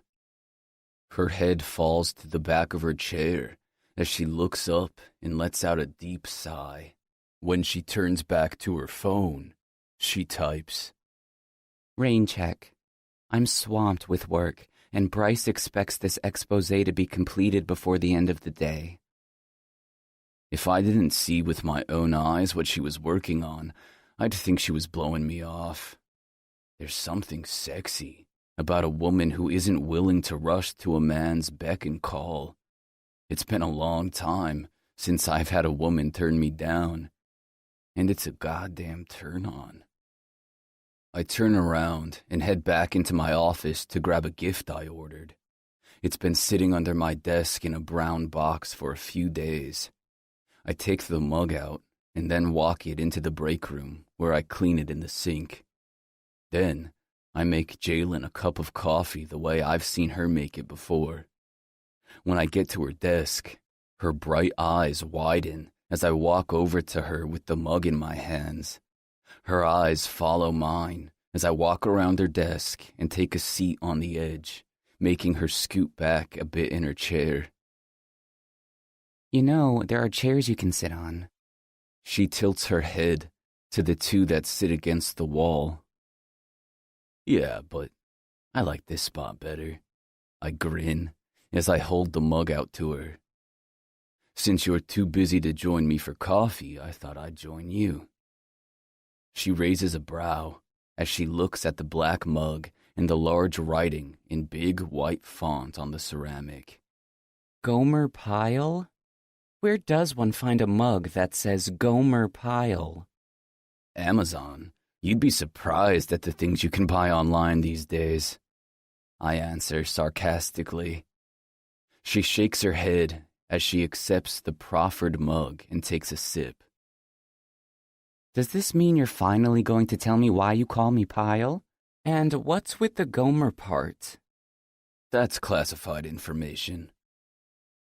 You know how I take my coffee, and you felt me up last night, so I'd say we're ready to declassify that one. She winks, and I have to adjust my seated position for a brief moment. It's a Marines thing. That's what they call the person who keeps messing up or causes problems. Her smile falls. How do I cause problems? Do you remember how I met you in the first place? She puts the mug down on the desk as she narrows her eyes at me, and the little vein pops out in her forehead. You're never going to let me live that down, are you? Fine, I'm a Pyle. I cross racetracks and create false starts. You do. She lets out a groan. That's the worst nickname ever. Are you going to tell me more about the Marines now? Nope. This isn't our third date yet. I pull her chair in close and watch as she sucks in a breath. I weave a hand through her hair and pull her face in, close to mine. She pants lightly as I place my mouth on hers, gently sucking on her bottom lip. Her kiss is as sweet as biting into a summer peach. I release my hold just as fast and then push her back in case anyone decides to walk down this way. Her eyes flutter as her hands grab hold of the sides of her chair, bracing for support. I've heard I should watch out for you. By who? My roommate. Oh, yeah? I drum my fingers on the glass, spreading my legs to accommodate how heavy my cock feels in my pants after that kiss. What did she have to say? She figured out it was you by your hat last night. She's been to your races, and she knows who you are, as Falcon and... She licks her lips. Austin. So my little secret might be out now. She won't say anything, but she warned me that you could be a little crazy. I think you like crazy. I'm not sure about that yet. She whispers. Stop harassing my employee. Bryce's voice jolts us both to look up in his direction. I don't move, but act as if I'm sitting on his assistant's desk is the most natural thing in the world. Technically, she's our employee. He looks at me, and then at Jalen. His duffel bag is gone now, but he's still wearing his jeans. Back from Tahoe so soon? I kid. Disregarding the fact that I'm sitting on his assistant's desk, he walks into his office. I forgot something, he says, as he closes the door behind him. Forgive him. He needs to get laid, I say to Jalen. She giggles. I think that's the whole point of his trip. I nearly bolt up in surprise. You know who he's going away with? She profusely shakes her head. I'm not telling you anything. Bryce is my boss and I respect his privacy. Seriously, Austin, you need to stop giving him so much shit. The man is a machine. He's here all hours of the night, posts edits every paper before it goes to print, scours financials, marketing, advertising. Some call that obsessive. It's called dedication. He doesn't tell people how to do their jobs. He just makes sure they're doing it to their best ability. Your mother raised two amazing men. You should be proud to be his brother. Her words cause me to take a breath. I raise a hand to my chest and softly rub it. Well, you haven't met Tanner yet, I joke. I'd love to someday, she says seriously. I can't respond because Bryce comes walking out. His hands are empty, and his gaze is back to assessing Jalen and me still sitting here. I hold my hands up and step away from her desk. I know, back to work. I give him a nod toward the hallway leading outside. Go have fun in Tahoe, I'll hold down the fort. Bryce nods his head as he walks to exit the building. I turn back to Jalen. Come to dinner with me tonight. It's just my dad and Missy, so I can't promise it will be fun, but I'd like for you to be there. Dinner with Missy? She says the name like it's poison on her tongue. I promise we'll go for a drive after. Her interest is piqued. Does that mean you'll let me take the wheel? Let Jalen drive my car? I've never let anyone drive my car, let alone a girl I'm dating. But I shrug, thinking it might be fun. Only if you're good. I'm dressed for tonight's dinner in a slim-fit black suit and no tie. It makes me feel like I'm George Clooney preparing to rob a casino. I pull my Corvette ZR1 up to Jalen's building and adjust my cufflinks as I walk up to the entrance. It's a cool night with the sky slightly overcast, yet the moon begs to make its appearance despite the cover. Before I get to the intercom, my phone vibrates. I answer Jalen's call and look up toward her window. I was just about to buzz you. I know, I see you. I can't come down right now. She spits out. I look up to see her standing in the window. You know, I've never been stood up before. This is a first for me. She runs a hand over her forehead as she looks down at me. I'm not standing you up. I just can't come down right now. Go sit in your car and stay there until I'm ready. And keep your headlights off. She hangs up, and I feel like I need to pick my jaw up off the floor. No girl has ever been so blunt with me before. But you know what? I also don't take orders so easily, so Miss Jalen has met her match. If she doesn't want to come down, it's because she doesn't want me to come up. And I'm about to find out why. Not even bothering to go back to my car, I head up to the door and hit every other button on the intercom until someone lets me in. Thankfully, the tenant in 4A doesn't seem to care who they let into the building. That also reminds me to talk to Jalen about getting a new apartment with better neighbors, pronto. I take the elevator up to her apartment and knock on the door. When it flies open, I step back, taking in her skin-tight black dress that falls just above the knee. The dress is modest enough to take her out to meet my family, but it leaves all kinds of things up to the imagination. Like how her full breasts will look while heaving out the top of her dress, or what those spaghetti straps will look like when draped down her arms as I slowly pull the whole thing off her. I open my arms to her with a welcoming smile on my face that dies as soon as Beckett steps out behind her. "Who the fuck are you?" he growls. Jalen is giving me the "what the fuck is wrong with you, Austin" glare that I've come to know and love. The crease on her head is extra deep tonight. Considering Beckett doesn't seem to recognize me as my alter ego, I go for honesty when answering his question.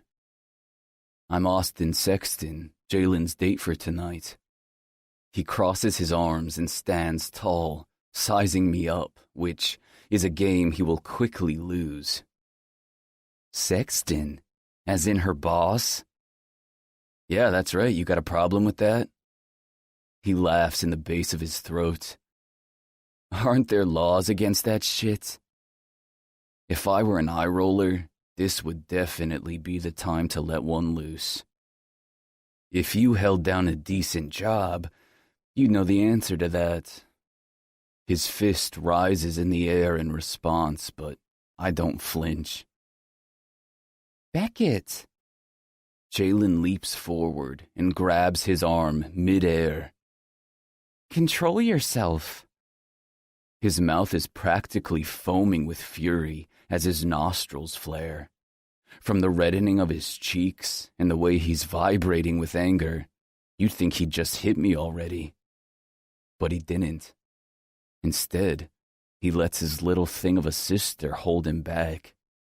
As angry as Beckett might be in this moment, it's not his true nature. It's learned from the hands of his father. Beckett's mad, all right, but he's no fighter. He's just been bred to think he's one. I can see the difference in his eyes. They don't match the fury of his fists. Listen to your sister, man. She knows what's good for you. Beckett grinds his teeth as his steely gaze narrows in on me. You look familiar. Do I know you from somewhere, pretty boy? I roll my head from side to side with a shrug. I am pretty famous. The line makes Jalen look at me with admonishment. I raise my hands and make air quotes in her direction. She doesn't think that's funny either. Beckett is still staring at me with a sideways tilt. Sexton Media, San Francisco Standard, Los Angeles Post, Chicago Times. I tick off the subsidiaries that the company owns. Newsworthy.com, Avenue Intel Sharing. Ring a bell? I ask Beckett. So you're a rich pretty boy, he seethes as he searches my face, trying to put his memory to work on recalling where he knows me. What's the problem? I invade his space and show him I'm not intimidated in the least. Jalen flies in between us, holding out her hands to each of our chests like she's trying to part the Red Sea between us. Guys, stop it right now. Beckett, go back inside. Austin, I told you to leave. I give her a shit-eating grin. No, you told me you couldn't come downstairs. You didn't say to leave. She rolls her eyes and lightly pushes me away, but I know she's fighting back a laugh. I don't care if it is because she's annoyed with me. At least I got a reaction out of her. Just go. She tries to say without a smile as she pulls Beckett away from me. Nope, I told you, no can do. I need you tonight.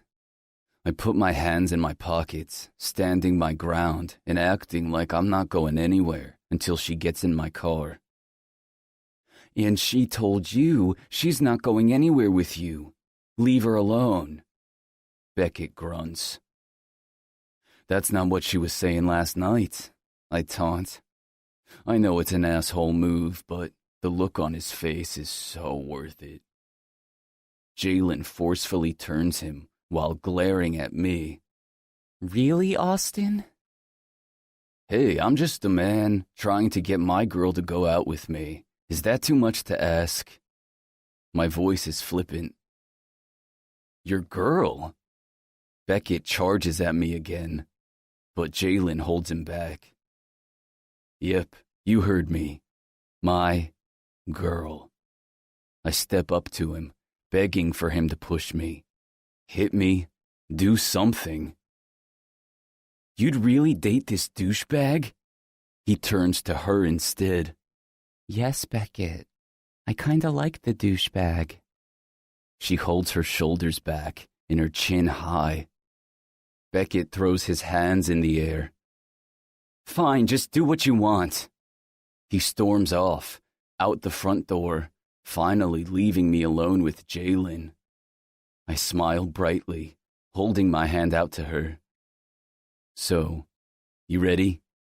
I ask as nonchalantly as possible, like none of that just went down. She shakes her head, rubbing her hands down her face, letting out a tiny scream. You can be so infuriating sometimes, you know that? Yep, sure do. But as you said, you like this douchebag. I step to the side to avoid her kick to my shin. Now that we've got that covered, let's go. I need my purse, she says as a way to stall. No, you don't. I have all the cash or things you'll ever need. And I hope you're not on your period anymore. I raise my eyebrows to her. So you don't need to bring anything. Now let's go. I head toward the door and chuckle at her sigh and tiny stomp in frustration. When I stop at the top of the stairwell, I wait, knowing she's right behind me. She doesn't say anything as she struts past me, so I grab her ass, hard, making sure she knows shit is going down and that I'm ready to play. Chapter 14. Jeannine. Saison is one of the most sought-after restaurants in San Francisco. And just from the decor, I can see why. Broad redwood beams and trusses support a cathedral ceiling, while clusters of potted trees and frosted glass doors align the exterior. Austin escorts me into the restaurant and to a table in the center, overlooking the open kitchen. I'd think a family as powerful as the Sextons would want a corner spot, away from prying eyes. According to Austin, the table placement is by design. Missy loves to be the center of attention, he says, as he pushes my seat into the table. She also likes to be fashionably late, so everyone is watching when she walks into the room. Is that why you took the scenic route getting here? That, and I like the way your legs look, curled up in my passenger seat. My body ignites from the way he runs a smooth hand along my thigh. I'm fighting the chill of goose flesh when Missy and Edward Sexton appear at the entrance of the restaurant and walk toward us. There's no denying that Missy Sexton is a gorgeous woman. Bleach blonde hair that's ironed straight, and contoured makeup that would make a Kardashian jealous. Around the office, she wears provocative power suits. Tonight, she went for straight sexy in a skin-tight white dress, exposing cleavage. Lots and lots of cleavage. Austin, you brought a date? Missy says in a stunned tone as she approaches the table. How quaint. An older gentleman with salt and pepper hair and eyes as dark as Bryce's appears behind Missy. I recognize him from my internet research of Austin. The man before me is the great Edward Sexton. I'm surprised to see we have company, Edward says, as he takes the seat next to mine. Edward, Austin says curtly. I'm surprised to note he hasn't stood to greet Missy or shaken his father's hand.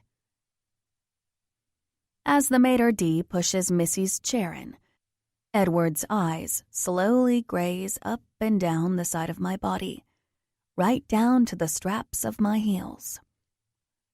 Austin's hand gently squeezes my leg and pulls me into him.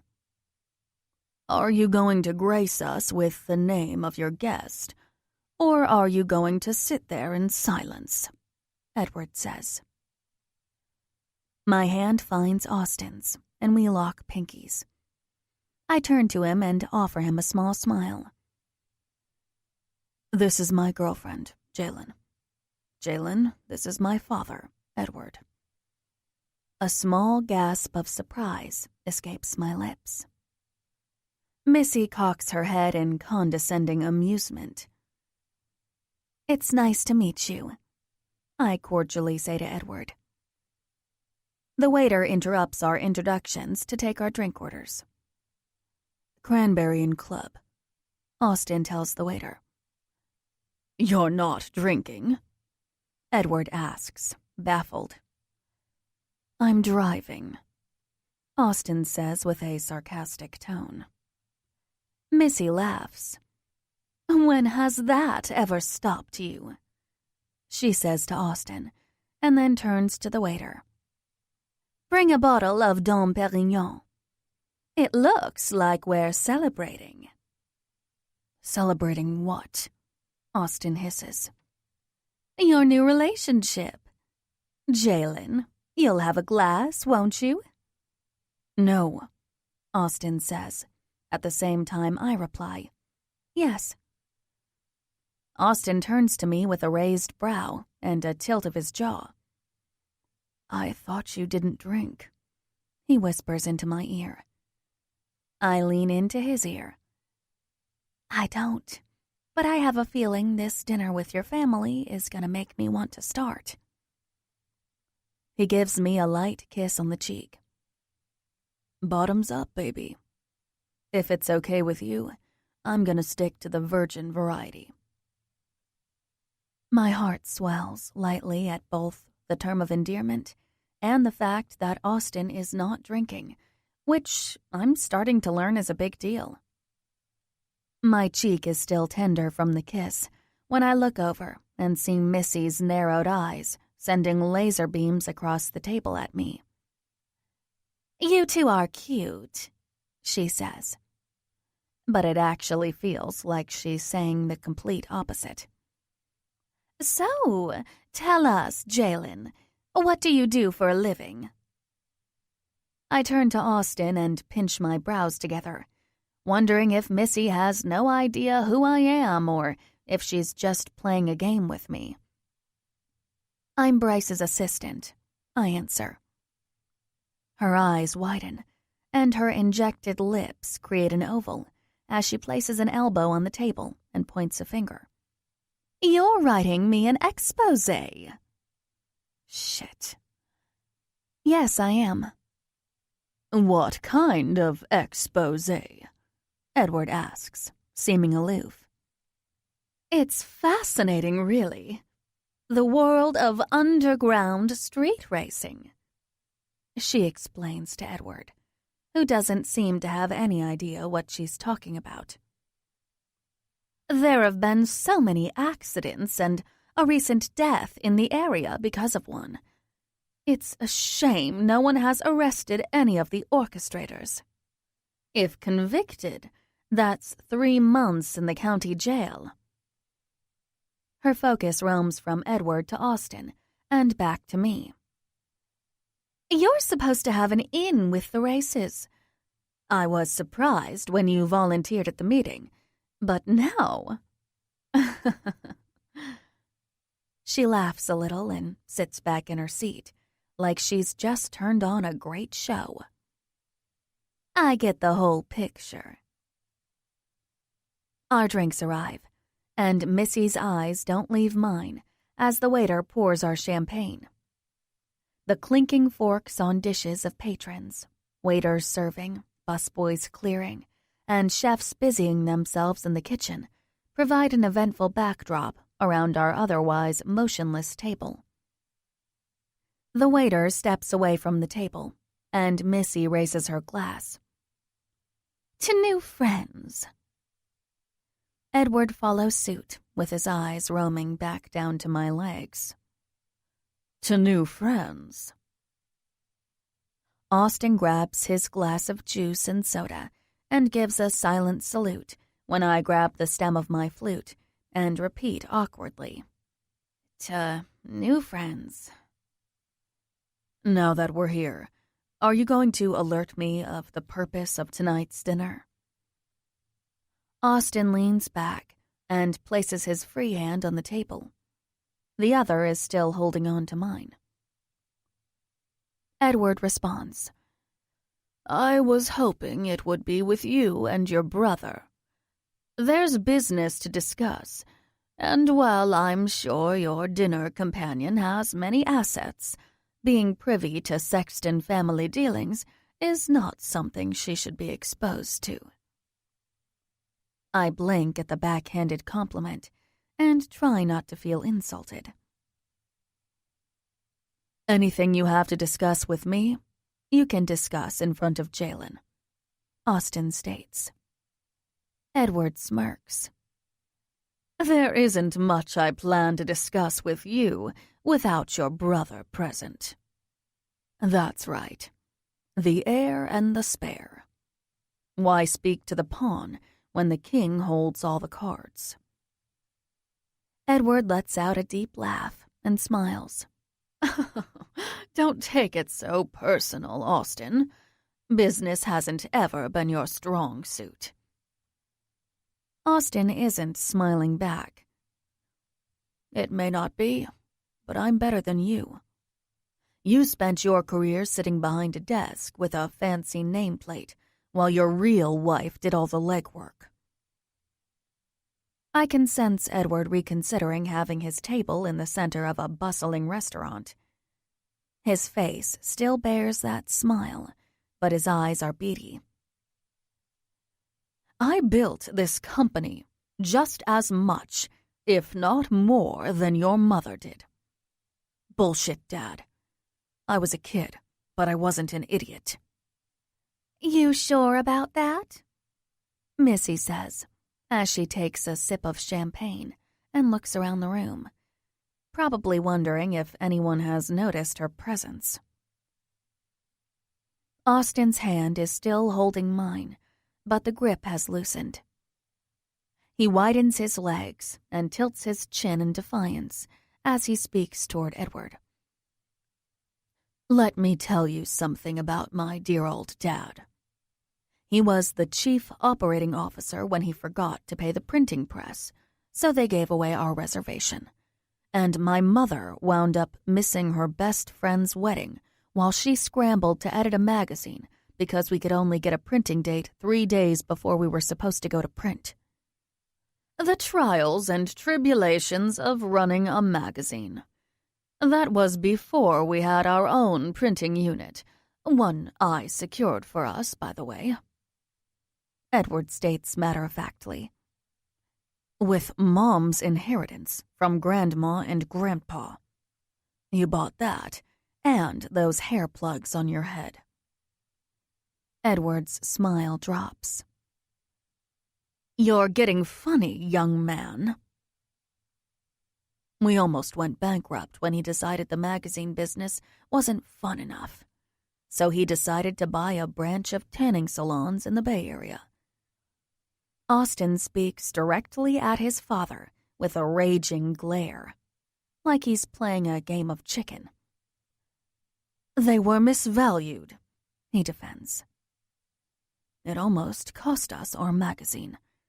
Lucky for you, Mom was just getting into digital.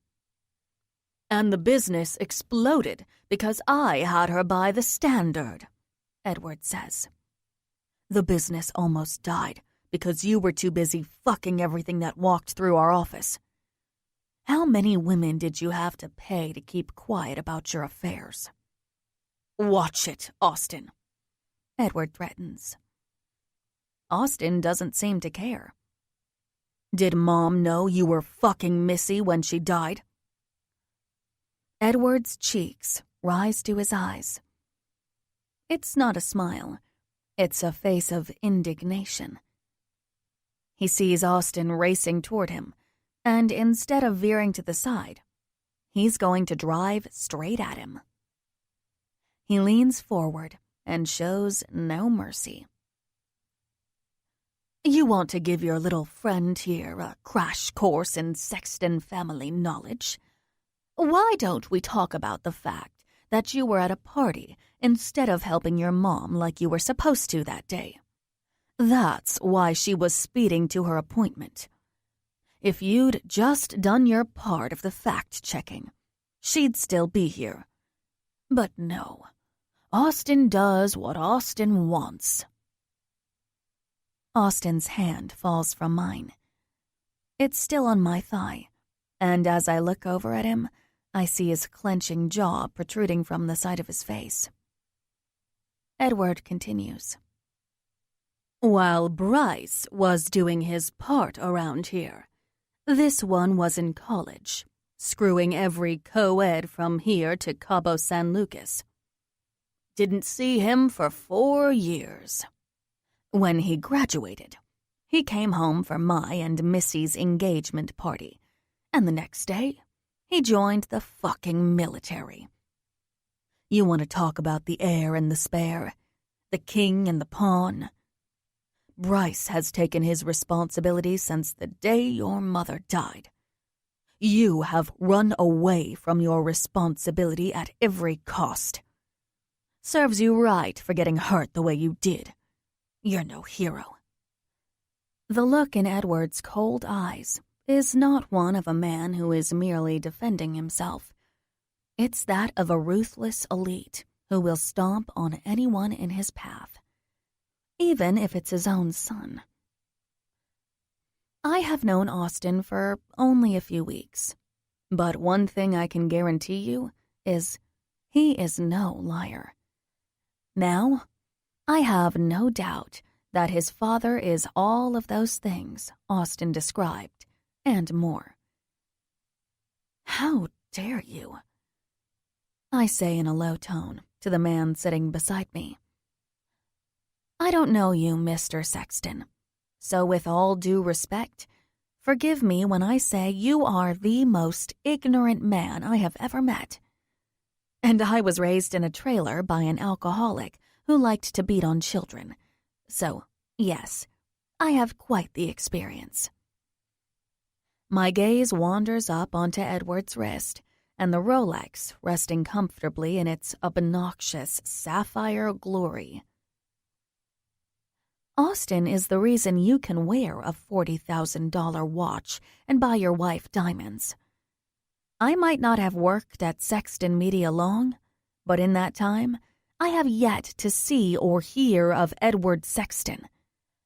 What I have witnessed is the son you so easily dismissed as skirting from his responsibilities, work to the bone to close deals, and secure one of the most sought-after interviews in the country. A few hours in the office hardly counts as to the bone. Missy replies out of the side of her mouth. A simple-minded man would take a day to do what Austin could accomplish in an hour. A dense woman would have her assistant do it. I spit. Edward lets out a low laugh. That's not really a laugh. It's the most condescending sound I've ever heard. You must be keeping this one up nice. I don't need to be kept by a man. I only choose those who are worthy. I grab hold of Austin's hand and grip it tight into mine. A teenager who goes to college is hardly someone skirting from their responsibilities. A grown man who expects an 18-year-old to go to work to cover his slack is. Watch it. Edward seems to have forgotten his need to keep that fake smile running on his face for the sake of appearances. I don't stop. A man who enrolls in the military to fight for our country is heroic. A man who wants to sell his business because he has no idea how to run it is a coward. This gets Edward's attention. How do you know about the sale? Your wife likes to talk. Austin chimes in. I have every right to have you fired, Missy says to me with a downward mouth. Austin squeezes my hand as he stands up to his stepmother. Try it, Missy. You don't want to try me, she states coolly. But Austin doesn't seem to care. If your threats were valid, you would have accomplished something already. And for your first course... The waiter is back with a huge tray and starts setting plates before each of us. I think back, confused, only to realize we never ordered. The sextons must preset everything. Regardless, it doesn't matter. We're not staying. I stand from my seat, and Austin rises with me. You can't just get up from the table like that. Edward shifts as he looks over his shoulder. Austin places a hand on my back. If there's one thing you need to know about Jeannine, it's that she doesn't take kindly to orders. You tolerate that? Edward sounds disgusted. To my surprise, Austin grins. I don't just tolerate it. I fucking love it. He places his other hand on me and runs his fingers down my arm as he escorts me away from the table. Come on, baby. Let's get out of here. Where are we going? To a race. Chapter 15. Austin. We drive to a warehouse where I keep my Camaro to switch cars and then drive to the race. When we pull up, it's the same magnetic hum, a simmering in the air that's stewing like a volcano ready to burst with excitement. The crowd turns in my direction, and I wonder if Jeannine can read their thoughts as easily as I can. The fuck me eyes of women and the fuck you glares of men. A strange sting hits me in the gut. Every girl here has tried to get with me, but I haven't wanted a single one. The women I've bedded have all been the results of cocktail parties and bar nights. One-night stands and short flings have been my style, and I'm not ashamed I've even had a few restroom quickies where most of our clothes were still on. I keep a change of clothes in my Camaro, so even though I was able to change after dinner tonight, Jeannine's still looking unbelievable in that tight black dress that's riding high on her thighs. It has me thinking about everything I want to do to her, how I want to savor every fucking inch of her. I walk over to her side of the car, but she throws the door open before my hand is on the handle and stands. I grip her waist and push my body into hers, and she falls against the car. My hard exterior molds right up against the soft curves of hers as I whisper into her ear, "Be good tonight, Pyle." Her breath is feathery as she responds, Don't call me that. I let out a small chuckle as I brush hair away from her face. Just make sure you don't do anything to warrant the name, and we'll be all good. She sticks out her bottom lip, and I have to refrain from biting it. Instead, I reach for her hand and peel her off the car and toward the crowd. I give Greg a fist pound with my other hand as we approach. How's it looking tonight? Everything's set up. The new guy Keith is ready. He nods toward the Hellcat and the driver I got into a fight with a few nights ago over Jeannine's flirting. He's a damn good driver, so I'm glad he's here tonight. I just have to make sure he keeps his paws off my girl. Fucker was adamant about racing you tonight. I told him that's a race that has to be earned. We had words a few nights ago. The little shit's probably trying to show me his man card. Wonder what gave him the balls to do so tonight. Me? Someone says from behind us. We turn to see Beckett standing next to Keith. I drop my head down with a loud huff. Really? You know this douchebag? I ask Keith. Beckett, what are you doing here? Jalen steps out of my grip and to her brother. You know this hottie? Keith slaps his hand against Beckett's chest with a crazy, excited expression. Beckett's face reddens as he pushes Keith's hand off his chest. She's my sister. You touch her and I'll beat you with a tire iron. Keith steps back with his arms up in the air. Damn, girls got more guards than Alcatraz. Why are you here? Jalen asks her brother again. It's more like, what the fuck are you doing here? Wait. Beckett's eyes get big as realization strikes. His fucking jaw drops as he looks at me and then back to Jalen. Is that? Jalen rushes to Beckett, gripping his bright red shirt and pulling him away in a firestorm of frustration. Let's take a walk. I know I should give them time to chat, but I'm not that kind of guy. I don't know what kind of dynamic these siblings have, and if he's anything like his father, I won't let him lay a hand on her. Before I can reach them, Beckett steps away from Jalen and comes right up to me, chest pushed out, trying to intimidate me. Fucker has no clue who he's dealing with. Back the fuck up, he yells as Jalen tries to pull him back. I grab him by the arm, the tension in my body radiating as I hold him in place and give it to him straight. Do not talk to my girl like that. He whips his head toward Jalen. Fucker stole my car and you're dating him. Last time we spoke, he only knew me as Austin, Jalen's boss.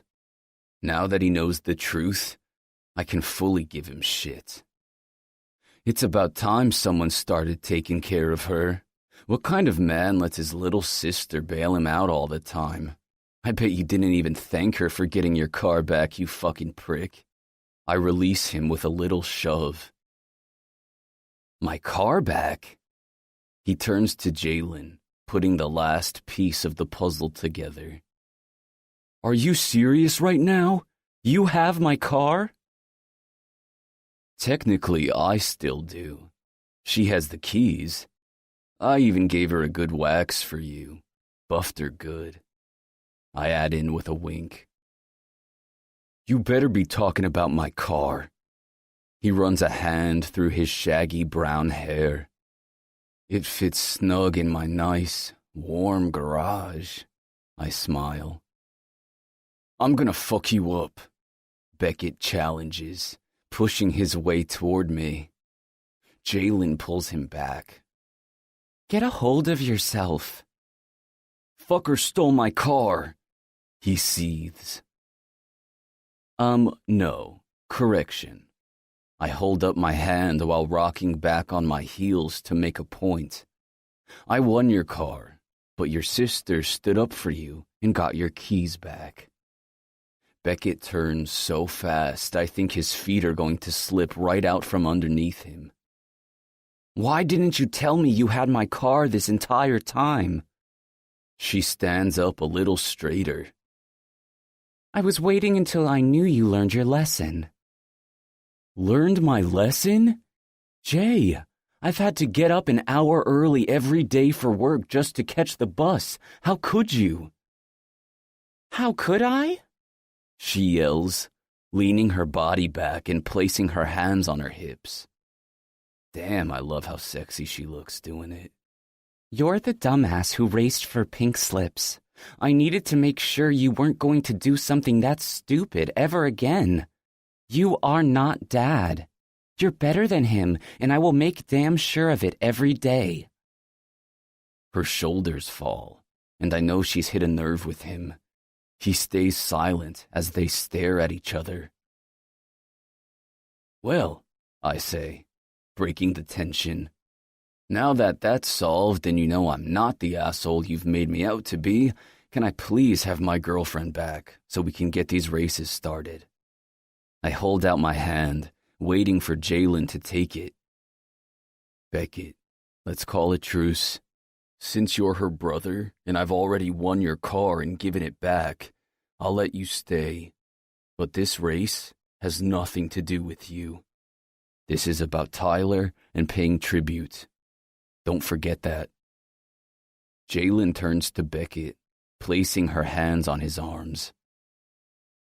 Please, Beckett, for me. Just let things be, okay? Let's get the race over with and I'll get your car back to you. She smiles sweetly at him, and I can see their family dynamics at work. Beckett might be older, but Jalen calms him down, talking up to him in a way that makes him feel like he's in charge when, really, she's the one dictating the situation. It's a well-rehearsed dance. He bulldozes himself forward, and she gently sways him back.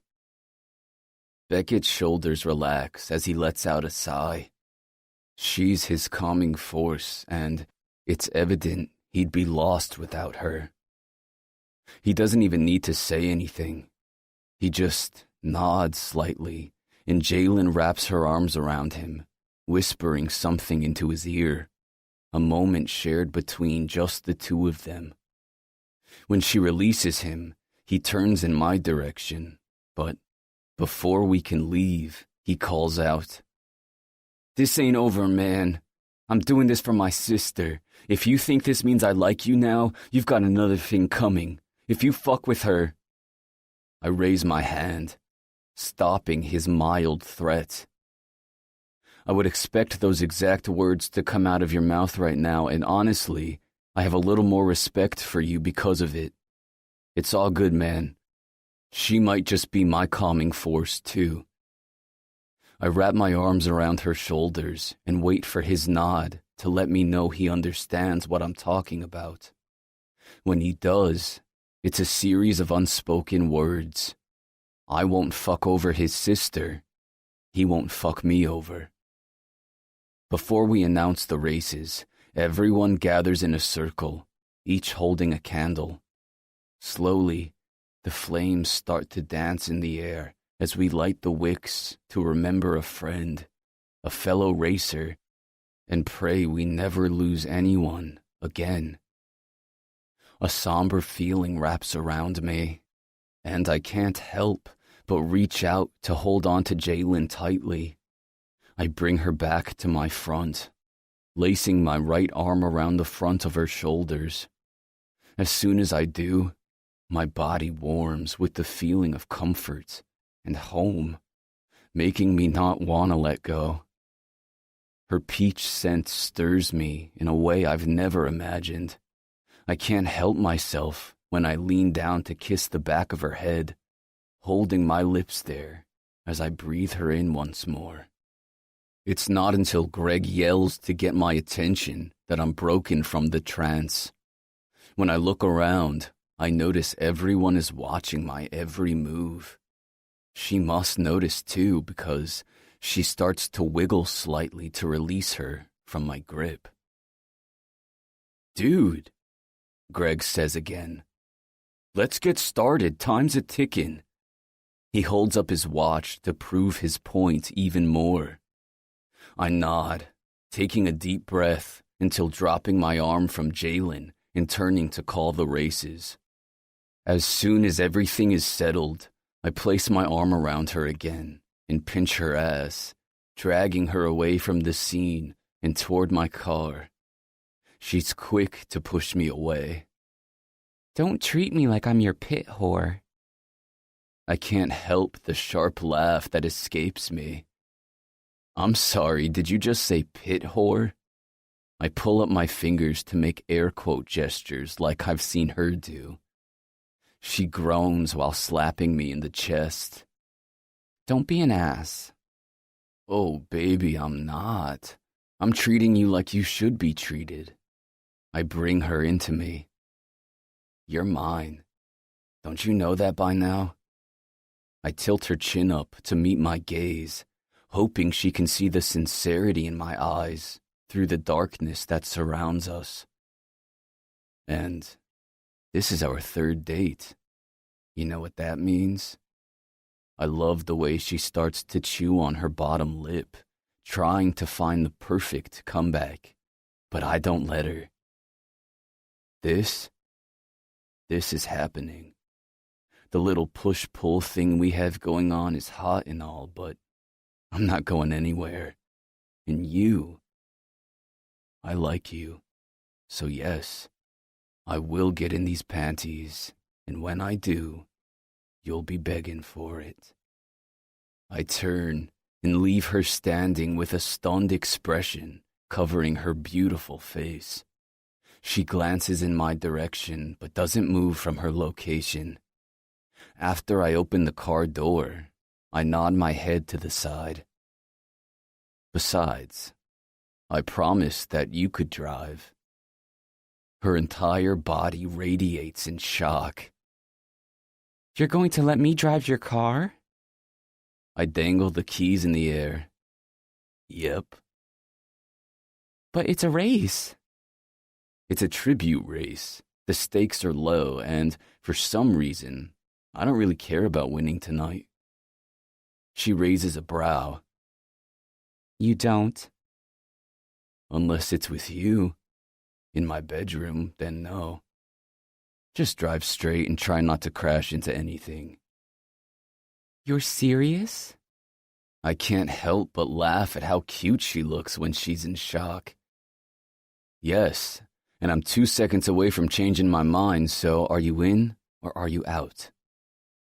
A slow, mischievous smile builds on her face, and she jumps in the air, running toward me and taking the keys from my hand. You know how to drive a stick, right? I ask as she excitedly hops into the driver's seat. Jalen! Beckett yells from the crowd. Jalen, don't get in that car! Her eyes pass between Beckett and me for all of 2 seconds until she slams her door. Good girl gone bad all of a sudden, and Big Brother can't handle it? I taunt as I hop into the passenger seat. Buckle up. This is gonna be a wild ride, she states while reaching for her helmet. You love the thrill just as much as I do. Fuck, Pyle. This relationship might be better than I even imagined. Even though I'm not driving, I still say my prayer to my mom as I rub the angel before reaching for the stereo to pump James Dean by the Rex, and I blast the volume. Greg meets us at the starting line. Jalen inches up, and Greg tells her when to stop. I give my girl directions. Now you have the clutch in, right? She listens intently and nods, her eyes glued to the road ahead. When I glance down at her hand on the gear shift, I can't help but imagine that hand wrapped around my cock in the same way. She moves it to the right and then the left, slowly playing around with the feeling of it beneath her. She looks so fucking hot right now, behind the wheel of my car. I can hardly contain myself. I try to calm my excitement before I continue. Okay, so when he... I got it. I know what to do. She doesn't even flinch or move a muscle. Her focus is laser sharp, and her eyes turn to slits as she waits for Greg to nod our way for approval. Her engine is revving, and when she pushes on the gas, getting the car ready to take off, my hand briefly goes to hers, needing to feel the rush she's experiencing.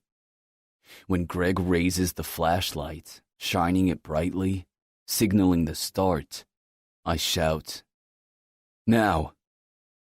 The car cascades down the runway, a straight shot at 120 miles an hour. Everything around us is vibrating with power and shaking with adrenaline. She mishandles a small dip in the lane that makes the car slightly veer off course and my breath hitch, but she regains control and pulls it back into the lane, pushing the gears to full force. Our backs are plastered to the leather, and the car feels like it's flying in air. She crosses the finish line and starts screaming with excitement. It's a total girly, high-pitched squeal, and it's fucking adorable. I know she has no idea if she won or lost. Her focus was only forward, unaware of the competitor, and I couldn't be prouder. Jalen's been in the race enough times now to know that there's no time to commiserate or celebrate. Just keep driving and hightail it out of here. Her chest is heaving. There's a glistening on her skin, and it's pink from the blood racing through her veins. She's buzzing right now, just as she was the first night I had her in my car. The adrenaline causes every nerve ending to vibrate to the brink of being out of control. Except this time, it's magnified times 1,000 because she's behind the wheel. She's experiencing euphoria like never before. I can't keep my eyes off her. The way her plump lips are pursed with every quick breath, or how her breasts are full and lush, ready to fall out of her top. And that dress, that fucking dress that's riding so far up her thighs, I can see the sweet lace of her panties. I can't help myself as I lay a hand on her inner thigh. The gasp she lets out of those perfect pink lips makes my dick twitch. I trace my fingers up and down her leg, softly at first, and then a little firmer, grasping the tender muscles and climbing higher and higher up her leg. She widens her knees, and I skim my fingers over the black lace. "Do you know where you're going?" I ask, my fingers continuing their caress. All she can do is shake her head. "Just drive then. Don't worry about anything but keeping those pretty little eyes on the road. You got that?" She nods. My thumb finds the sweet spot of her clit, and I gently massage it. Her hips buck off the seat, giving me a better angle. I keep it simple. A light touch, learning what she likes. She's responding to me nicely, so I up the ante.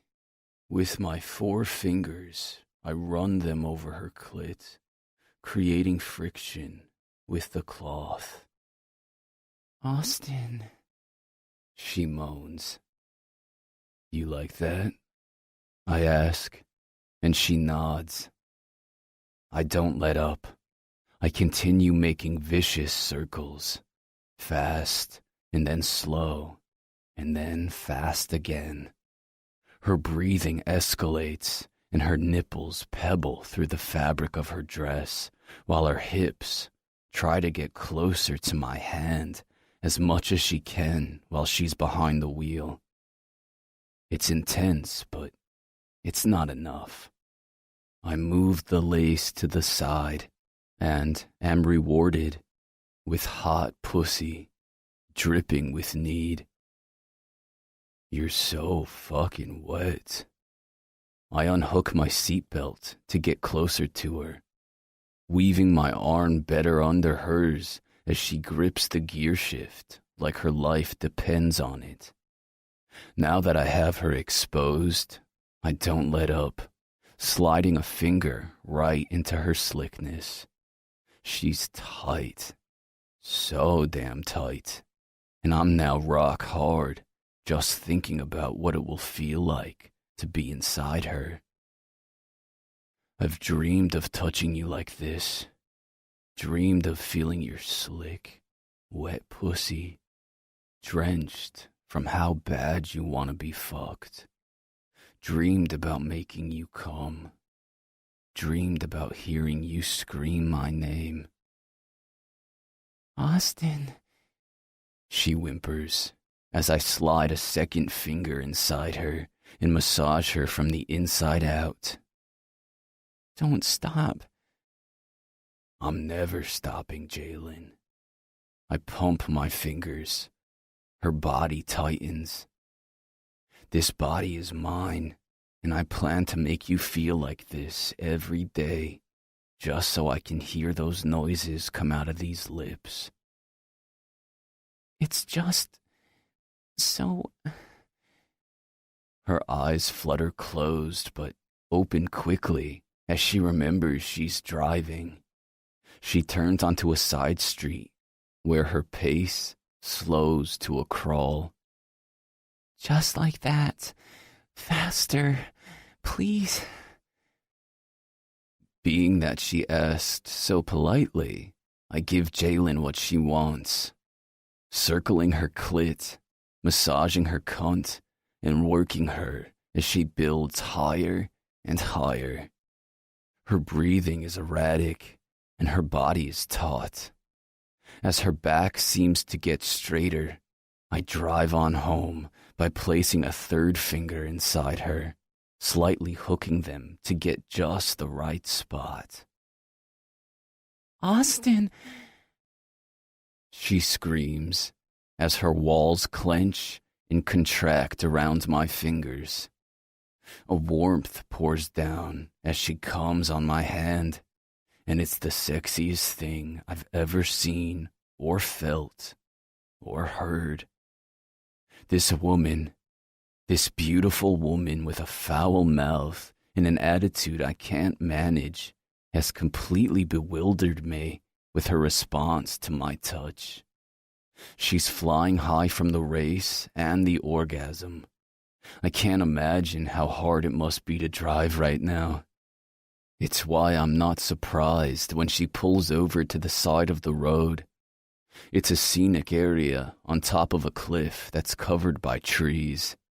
The view is gorgeous, but I can't even bother looking at it. Not when the view to my left is so much better. If I don't watch it, I might become addicted to this girl. Chapter 16. Jalen. My body is on fire. Never in my life have I felt the lust I feel right now. It's no surprise that I'm attracted to Austin. He's funny and thoughtful, spontaneous and smart. He's also the most gorgeous man I have ever seen in my life. That orgasm. Oh, dear God. I exploded from the inside out, leaving my body with a completely satisfied high. It also has me curious. If Austin can make me feel like that with his fingers, what can he do with his whole body? If you think you're bringing me up here to bang me in the car, it's not happening, he says mockingly. No banging. I make air quotes. Got it?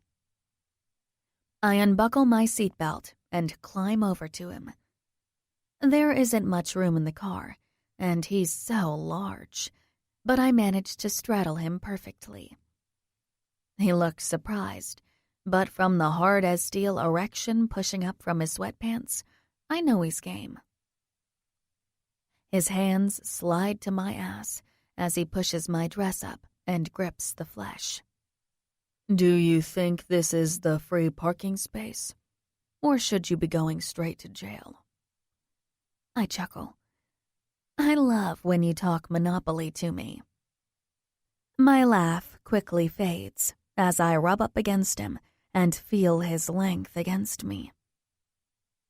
Jalen, what are you doing?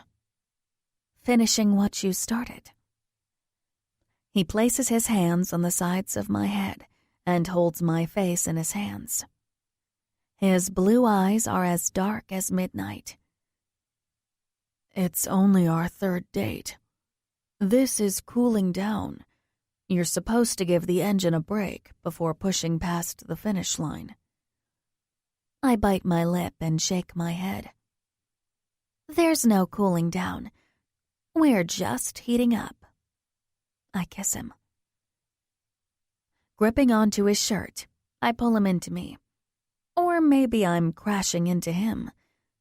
Whatever it is, I'm giving him every bit of passion in my body and letting him know just how hot I am for him. He kisses me back. We're hands and tongues and lips, inhaling each other's breaths. His hand rests on the pulse of my neck as I feel him through his shirt. I know we are both pounding wild with anticipation and want. Austin pulls back and swallows a breath. Baby, are you sure? I nod, my lips touching his. I need a secret. Something you're too scared to say out loud. I'm falling for you. Tears build behind my eyes at the confession. I pinch my brows together, trying to hold them back, but it's hard. Don't hurt me, I whisper. He nods against me, causing my head to move as well. I can't make any promises, but I'll try not to fuck this up. Fuck me, Austin, I beg. Here. If you don't, I might explode. My hands move down to his waist. I lift my hips off of him and give him the space he needs to lift himself off the seat slightly, so we can pull his sweatpants and boxers down. It isn't easy, but when they're down, we're rewarded with the intoxicating feeling of my skin against his as I sit down, and his shaft rubs against me. He kisses me again while reaching behind me, opening up the glove box where his wallet is located, and takes out a condom. Ripping the package with his teeth, he hands it to me, and I lean back. His cock is large and hard like granite as I slide the condom down his shaft and secure it to the base. I rise up and line him up outside my entrance. With my hands on his shoulders, I lower myself onto him and feel every inch as he sinks deeper and deeper into me. I just died and went to heaven, he says into my mouth before kissing me. With every thrust of his tongue, I buck my hips. With every caress of my face, back, and ass, I grind harder up against him. When he pulls my dress down in the front, my breasts fall out and I move faster. When he sucks on my nipple and then bites down, I ride him harder and faster and with more love in my body than I ever knew I had. My core tightens as he moves from kissing my breast to my mouth. We're hot and sticky, sweaty from two people caught in an act of passion. The windows are steamed up. I can't see anything, but who the hell cares? I have a half-naked Austin between my legs, and it's fucking glorious. I grip his hair as my orgasm grows. I chant his name, and he calls out mine as we chase our high, racing to the edge of the peak, climbing higher and higher, building and raging, revving and throbbing, until the climax, and I come so hard all over him that I scream louder than I did after the race. I ride it out to the end, and am rewarded doubly when his girth expands within me as he gives in to his own release. If I thought Austin was sexy before, I was mistaken. His euphoric face as it drops back against the seat is the only thing I want to see for the rest of my life. Austin was right. The third date was the cool down. This moment, the calming of the engine, is total bliss. Now it makes me wonder what the finish line will be like. He leans up and softly kisses me. What am I going to do with you? While there are many things that come to mind, only one feels right. Take me home. Chapter 17. Austin. The air is black. Thick, ebony smoke billows against the clay walls. Get down, a voice echoes. My eyes are heavy, so heavy I could shut them again. It would be easy, so easy.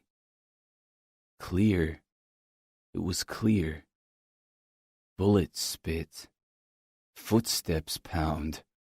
The vibration of the earth moves beneath my head. We gotta get you out of here. Someone is yelling. I lift my eyelids and see a man covered in soot in a green helmet blending in with his blemished face. He's pulling me by the arms. My weight is lead. Jimmy, I call out, but it comes out scratchy. My mouth is dry like parchment, so I repeat my plea to make sure he can understand what I'm saying. Upstairs. There's no time. He lifts me up, pulling me with a firm grip. A searing pain radiates up my spine. It burns. Jimmy! It goes unheard. Walking. My weight is falling, despite the tug of my hand. Smoke. More smoke. Flashing light. Burning. Sharp, shooting pain with every step. Loud. So loud. The guns.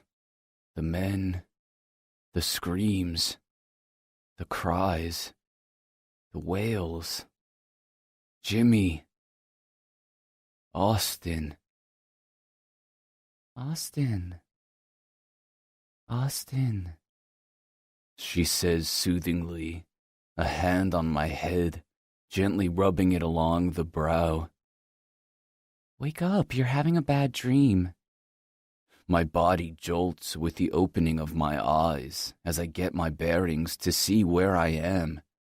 In Jalen's apartment, in bed with my girl. She places her hand over my shirt-covered chest, which is dramatically rising and falling. I blink my eyes and adjust to the dark and the faint light coming from the alarm clock that illuminates her face. Breathe. Take one slow breath and relax. I follow her instructions. You're sweating. Are you okay? I wipe my brow and then run my fingers through my hair. I will be. Do you have nightmares often? Yes. More as I've gotten older, ironically. My mom used to say, nightmares are the heart's way of making you appreciate how beautiful daydreams are.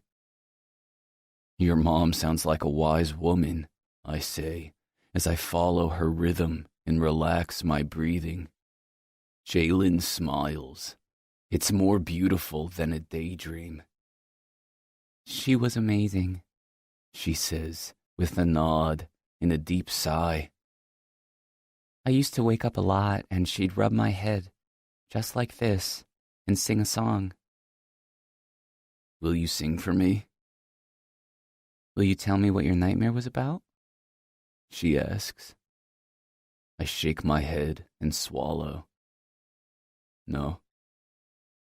I wasn't going to sing for you anyway, so now we're even. She shrugs and then curls up to my side. You okay? She asks groggily.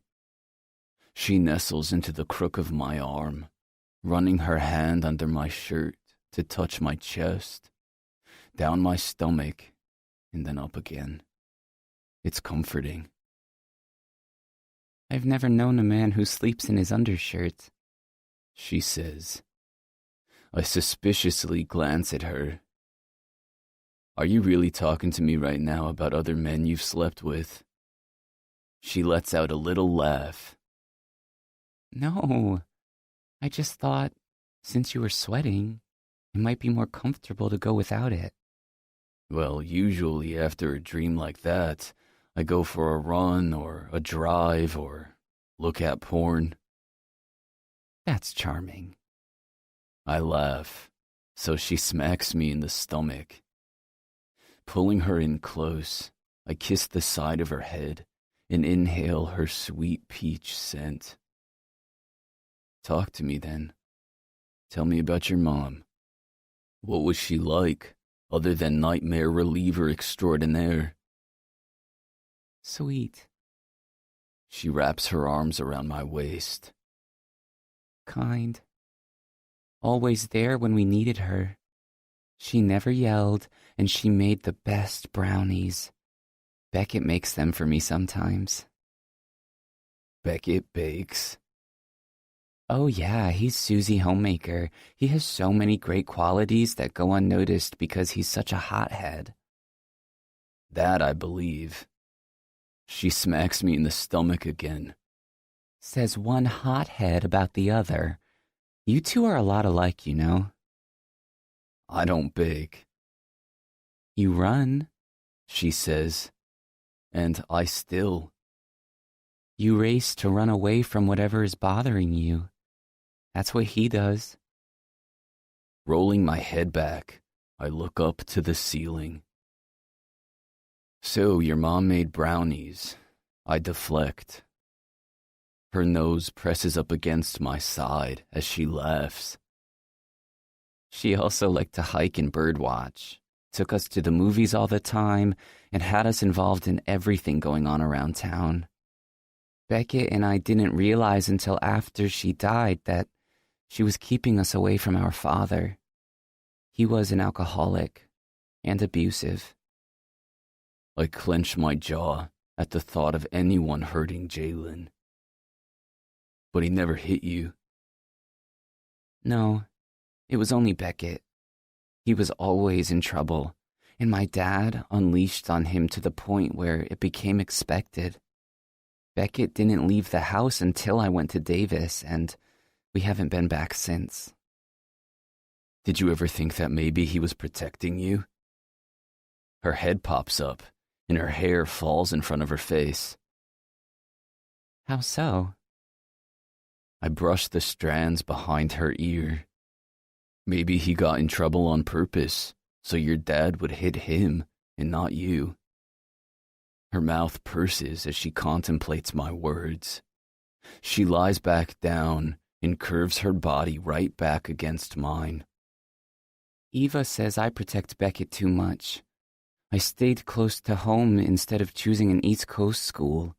I followed him to San Francisco, paid off his gambling debt when he was betting on football games, called in sick from my job so I could drive to Reno to have him back in time for his job after he missed his ride from partying too late. I've held him back from numerous fights at bars, and once I spent an entire weekend convincing him that the life of a gigolo was not as appealing as it was in the movies. Well, HBO had a pretty convincing show on that. Even had me thinking I could have a pretty glamorous life as a male escort. Hung definitely tainted the minds of the impressionable. She yawns. I told you had a lot in common. Wrapping my arms around her, I pull her tightly into me and kiss her forehead. Jalen. She lets out a tiny yawn. What you said to my family tonight? I'm sorry if I overstepped. Thank you. I sigh into her hair and place a soft kiss on her temple. No one's ever stuck up for me like that. I was just being honest. I chuckle from deep within my chest. Well then, I'm glad you met my family on a day you were happy with me, and not when we met a few weeks ago. Your honesty might not have been as flattering. I hear a slight giggle escape her lips as she curls into me more. Go back to sleep, baby, you're tired. She arches her back with another yawn. I'll stay up with you. No, I'm good. I'm gonna close my eyes too, I say, and feel her body slowly lull to sleep. She snores.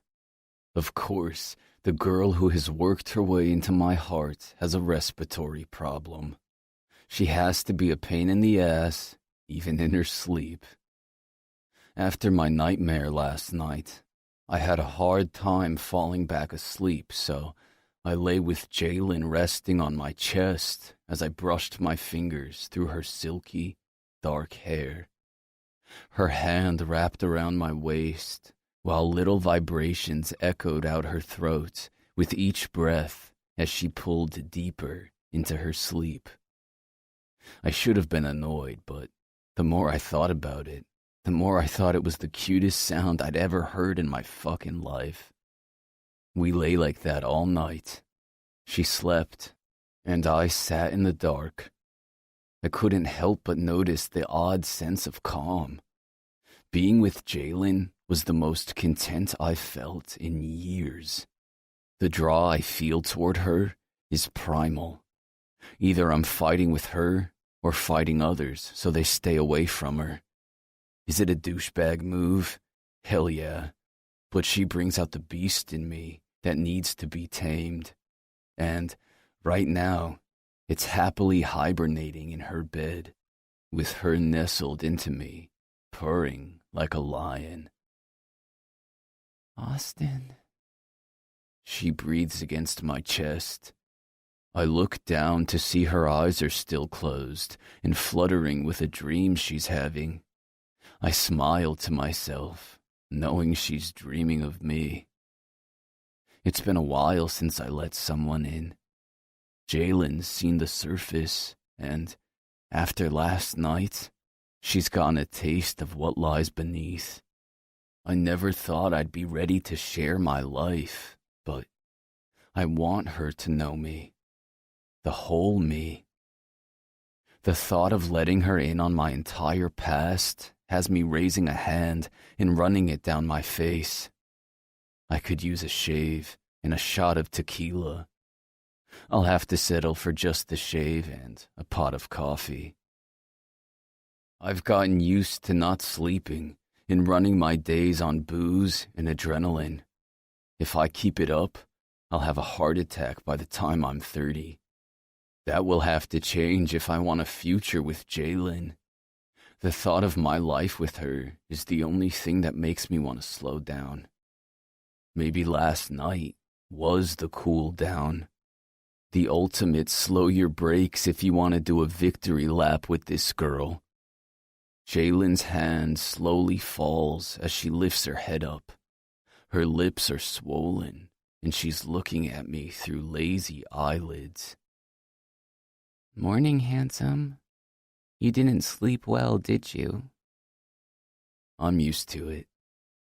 I kiss her nose and wipe the worry off her face.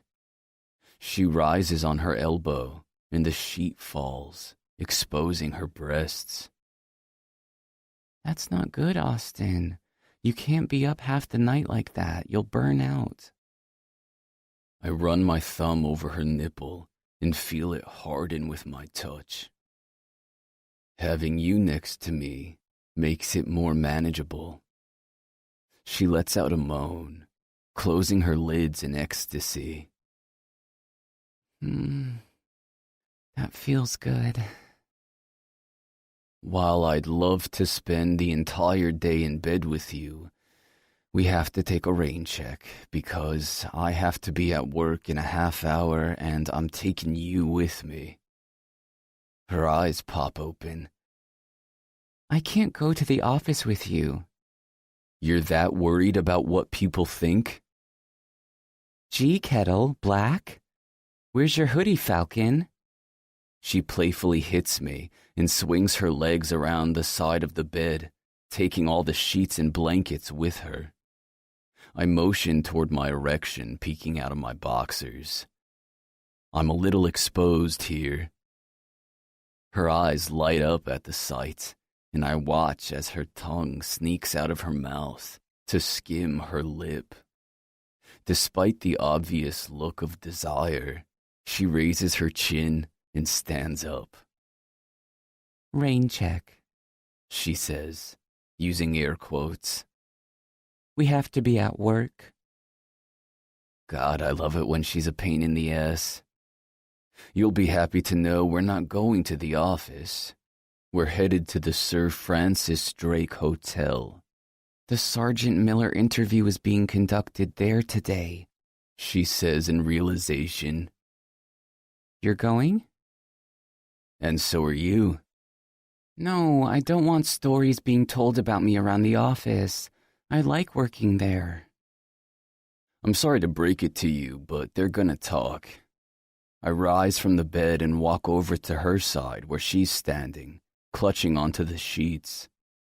Running my fingers up and down her arms, I look directly at her and declare, You and I are together. I won't hide that from anyone. She suspiciously eyes me. Bryce said it's okay for me to leave for the day? I nod with a Cheshire cat grin. With you? She asks curtly. I lean in to kiss her nose. He's still in Tahoe, and if he weren't, I demand he let me take you. I want you there with me. Why? Because you're the only one I'm willing to share my secrets with. Her chest stutters with a breath. She turns to grab her clothes faster than I thought possible. Note to self, if you want Jalen to cooperate with you, promise her a piece of your past. Jalen and I pull up in front of the landmark San Francisco hotel.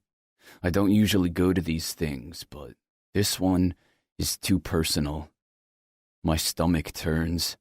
I have to loosen the tie around my neck as we exit the car and walk through the entrance and up the elevator to the penthouse suite where Stephanie is waiting. The production crew knows this is going to be used on multiple platforms, I ask, eyeing up the set of 2 chairs facing each other with 3 cameras and lights positioned on each. There should be a 4th camera. I've been working with lawyers, marketing, advertising, and the executive producer we hired to make sure today happens and that we have enough fresh material. The 4th camera will be a handheld. All bases are covered, She says as the door behind us opens. A man with scars all over his face enters the room. His eyebrows are non-existent, as is the front of his hairline.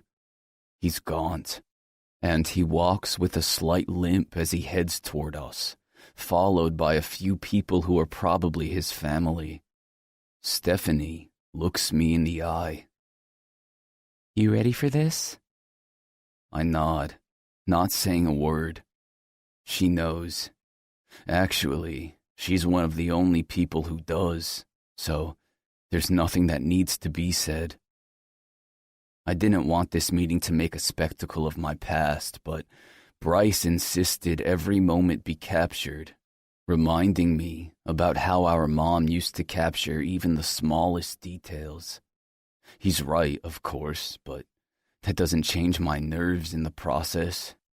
The handheld camera that was on the dresser is now in the hand of a member from the crew who has it focused on me as Sergeant Miller approaches. My gaze runs down to his pants that I know are covering a prosthetic leg and up to his missing left arm. A hand softly touches my back. I think it's Stephanie, but when I turn, I see it's Jeannine. There's no way she knows my truth, but there's also no doubt that she knows that I need her touch right now. While I'm currently spending my days and nights trying to keep my alternative life as Falcon under wraps, just a few years ago, I was Corporal Sexton, keeping my real life as separate as possible from the platoon. The guys were too busy cracking jokes at my name to bother with caring about who my family was. I told them I was from a small town in Ohio, and they had no reason not to believe me. I take a deep breath and walk towards Sergeant Miller, reaching out my hand while my chest tightens beyond belief. Corporal Sexton. My hand shakes as emotions race through my body. We stare at each other for a few breaths until I can't help myself, and I wrap my arms around the man who saved my life. Okay, men, listen up, Sarge called out from the front of the line where we were huddled against the side of a building with our guns loaded and our fingers ready on the trigger. He pointed with 2 fingers toward the sight and spoke in a grainy voice. Once we get in this building, we'll set up our home base and hunker down for the night. It's been a long day and I know everyone's tired. We'll be staying here for a few days, so get comfortable, eat some food, and try to get some shut-eye to prepare for tomorrow. Supplies should be here shortly. We took our positions as we entered the abandoned building, one by one. Clear, I called, keeping my scope up in case any enemy combatant was lurking in the shadows. Each room was checked, and after multiple rounds of hearing men yell, "Clear," we brought our guns down and took in our new home for the night. I removed my sack off my back and sat down on the dusty floor. My feet and back were killing me, and I wanted nothing more than to lie down and close my eyes. I needed to get a few bites of food in me first before I keeled over. Hey, you got a can opener on you?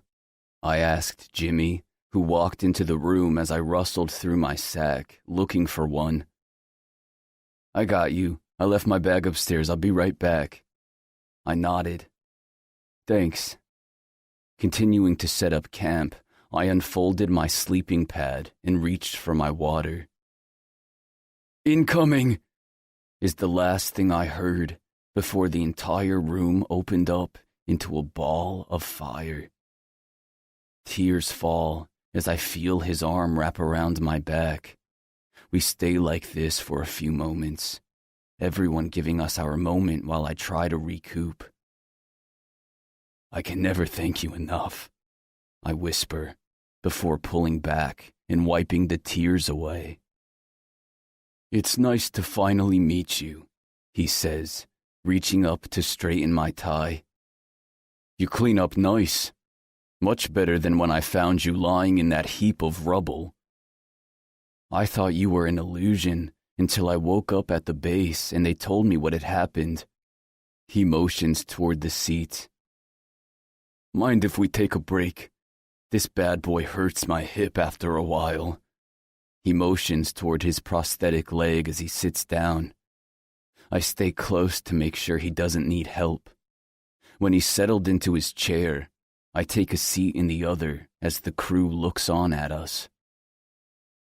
I'm sorry I put this off for so long, he says. I don't exactly clean up as well as you these days. No need to apologize. I'm honored you chose to tell your story to us. You certainly had your pick. It only seemed right. Were you in the hospital long? My hand instantly goes to my chest, knowing my scars are more hidden than his. I've healed okay. Still have some pains here and there, but I'm alive, thanks to you. You would have done the same thing, I have no doubt. I was just lucky enough to be on my way there to deliver supplies when the missile hit. Ain't that the truth? I try to laugh, but it also doesn't go anywhere. There's no laughter in this situation, and I look down at his leg, my reminder hitting me square in the face. Hey, he shakes his good leg, putting it on display for me. Look, I've still got a good one. It happened. I'm okay. You're okay. That's what's important. His light-hearted attitude is baffling. It's ironic that you're consoling me. Shouldn't it be the other way around? Yes, he says, with a mock look of contemplation. Tell me all the amazing things you know about me. I like hearing those. I laugh out loud. Well, I woke up in that building to you hovering over me. It was like a mirage as you lifted me off the ground and carried me out of there. I pause as the memory swoops into my brain and overtakes my thoughts. The guys and I were settling in for the night, I continue. Everything was calm, quiet even, like the earth had stopped and was holding its breath. Then, one of my men called out just as the bomb was launched. It happened so fast. One moment the earth was still, and the next, it was raging. It was loud and bright, and my body was flying in the air. I don't know how far, but I must have passed out because the next thing I remember is seeing you. There was gunfire and more bombs going off around us. I could hear them and knew it was only a matter of time until another was launched our way. You could have run. Hell, you should have run.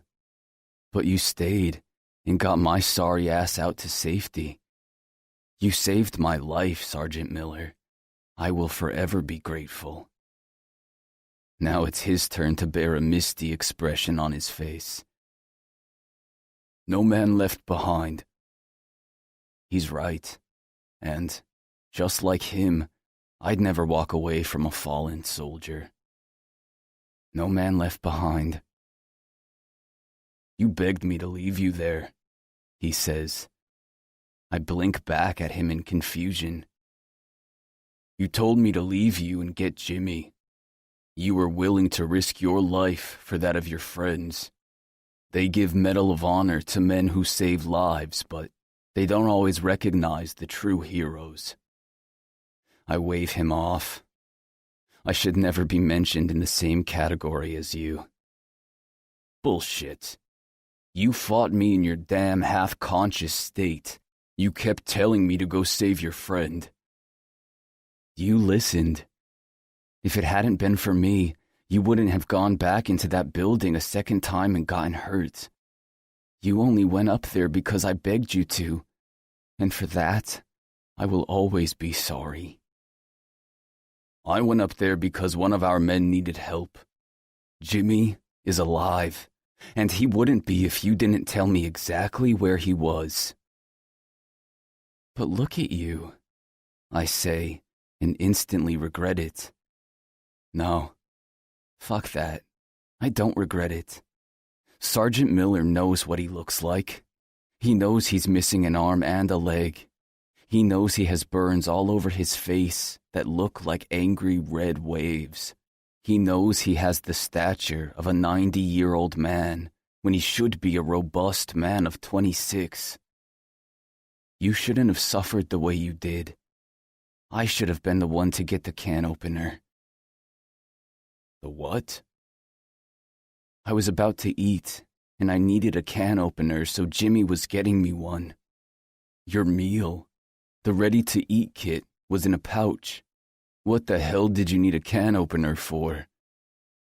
I had a can of peaches I took from the base, I say, and then stop. The notion of peaches has me looking over at Jeannine, who is watching me, with her hands covering her mouth. Our eyes meet, and I see nothing but glassy beauty staring back at me. Sergeant Miller laughs, not a coy chuckle, The man fucking laughs. Peaches?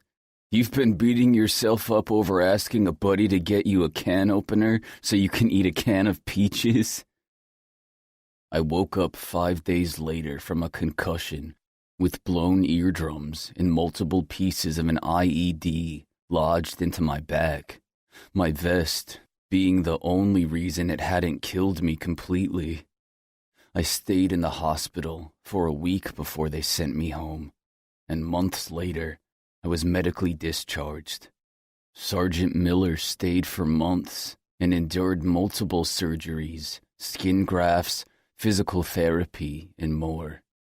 He went into virtual hiding as news of his heroism splashed across the country. Now, that same man is staring at me with an expression of absolute humor.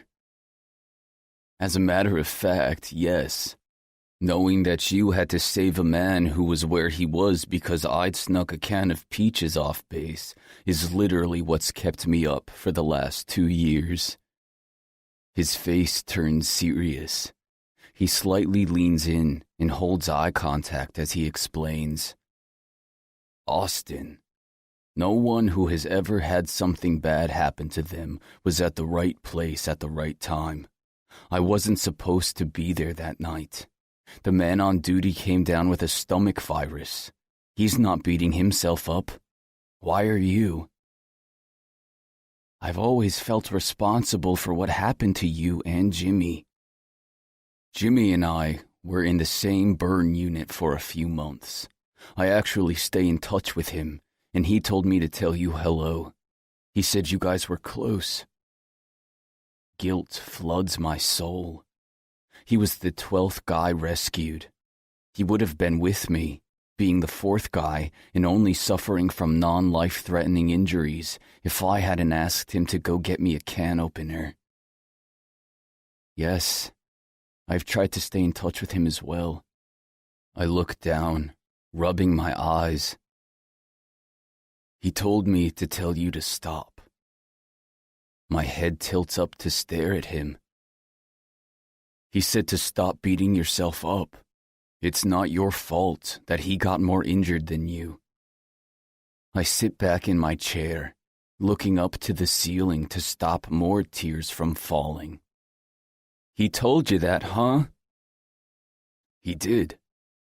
We were all doing our job. Some got more injured than others, but you know what? We all survived. I pinch the bridge of my nose to control my emotions. My chest is pounding, and my legs are shaking. A quivering exhale pours through my lips as I look at Sergeant Miller. This is not how this was supposed to go, you know? He laughs. Consider it your payback for putting me under the lights. You're a good man, Sergeant Miller. Sick sense of humor, too. I wish I'd had you on my platoon. You would have loved our crew. They were a bunch of ball-busters. With a name like Sexton, I'm sure you got plenty of hell. I grin. You have no idea. Stephanie steps in, placing a hand on his shoulder. Thank you for coming all the way here, Sergeant Miller. We're all set, so we should get started with the official interview. There's more? He asks jokingly. Get used to the lights. You're gonna be here all day, I kid, as I give him a hug, a tight one, and thank him again for his service. He smiles and sits up straight before a makeup artist walks over with a brush to wipe the shine that's developed on his head from sweating under the lights. I turn around, and the sad expression laced over Jalen's face doesn't make me feel like a hero either. She looks like she feels sorry for me. This is why I've kept my truth a secret. No one outside my immediate family knows I was one of the injured soldiers there that night. I didn't want who I was to overshadow my squad or Sergeant Miller's heroism, so I asked the military not to release my identity. Having this meeting was both for me and for him. I want to make this the end to my own story as well, so I can close the book on that part of my life. This is the exact closure I needed. Chapter 18. Jeannine. All day, I've been trying to fight back tears after sitting and listening to Sergeant Miller tell the story of when he'd saved 12 men's lives, including a certain man that I find myself falling for more every day. I was in shock as I started putting things together. When our eyes met, every question I'd had was answered. One expression of sorrow begged me to both understand what he'd been through and not change the way I looked at him, all in a matter of 3 seconds. I'm emotionally drained, and all I did was sit and listen. I can't imagine what's going through Austin's head. When everyone said their goodbyes, Austin briefly glanced up to me, making sure I knew to come with him. Though he hasn't said a word since we got in the car 3 minutes ago. I've done all I can to fill the time, and when I finally turn to see him, his head is back against the rest. His eyes are closed. I watch as he slowly takes deep breaths in and out. I reach my hand to cover his, and when I do, I see his eyes clench tighter for a brief second before he opens them to meet mine. Nothing is said, but I've never felt so at peace, sitting with someone in such close quarters. His lips tilt up in a small smile as he reaches his other hand around the nape of my neck, bringing me to him and kissing me with a sense of urgency and relief, all wrapped into one. My body melts in my seat as I let him explore my lips, my tongue, and my soul. I'd give him my world right now. All he'd have to do was ask. He slows our kiss by closing his mouth, but he leaves his upper lip wrapped around my top. Taking a shaky inhale, he kisses me like this a few more times, tasting the difference between my top lip and my bottom. A man's mouth has never felt so sensual pressed against mine. When he pulls away, he presses his forehead to mine, taking a deep breath in, like he's trying to gain his strength from me. I'm more than willing to give it to him, to give him anything he needs. In this moment, I want to be his strength. I want to take all the pain he's experienced away. "Come home with me," he whispers, keeping his eyes closed, like he's scared for my response. I wrap my hands through his hair, slightly pulling back so that he can see me. I want him to understand the switch I felt coming, but now know for sure. I won't fight him anymore. Once he lifts his long lashes, I nod before saying, "Okay." Relief washes off of him as he leans in to kiss me again, before starting the car and backing out of the parking spot. He holds my hand the entire drive back to his place. It doesn't matter one bit that he's completely silent. The way his thumb rubs over my fingers says everything he needs to say. I'm surprised when Austin drives down Market Street, heading away from the Embarcadero and the financial district. I assumed he either lived in a high-rise apartment downtown or in the marina with all the other wealthy people. Instead, he drives past the Tenderloin, Van Ness, and even Castro. I glance out the window, surprised when such a major street as Market suddenly turns into a residential area as we start to climb a hill. We come to a stop sign, and he makes an extreme, sharp right, almost turning around completely before ascending an even steeper hill. The way he works the clutch in his Corvette is flawless as he maneuvers through the narrow street. We turn onto Panorama Drive and go even higher up the hill until we're on Mountain View Court. Both street names are spot-on descriptions for the landscape of San Francisco, from its burnt orange hills in the foreground to the pinkish sky of the West Coast sunset, providing a view that is seemingly on top of the world.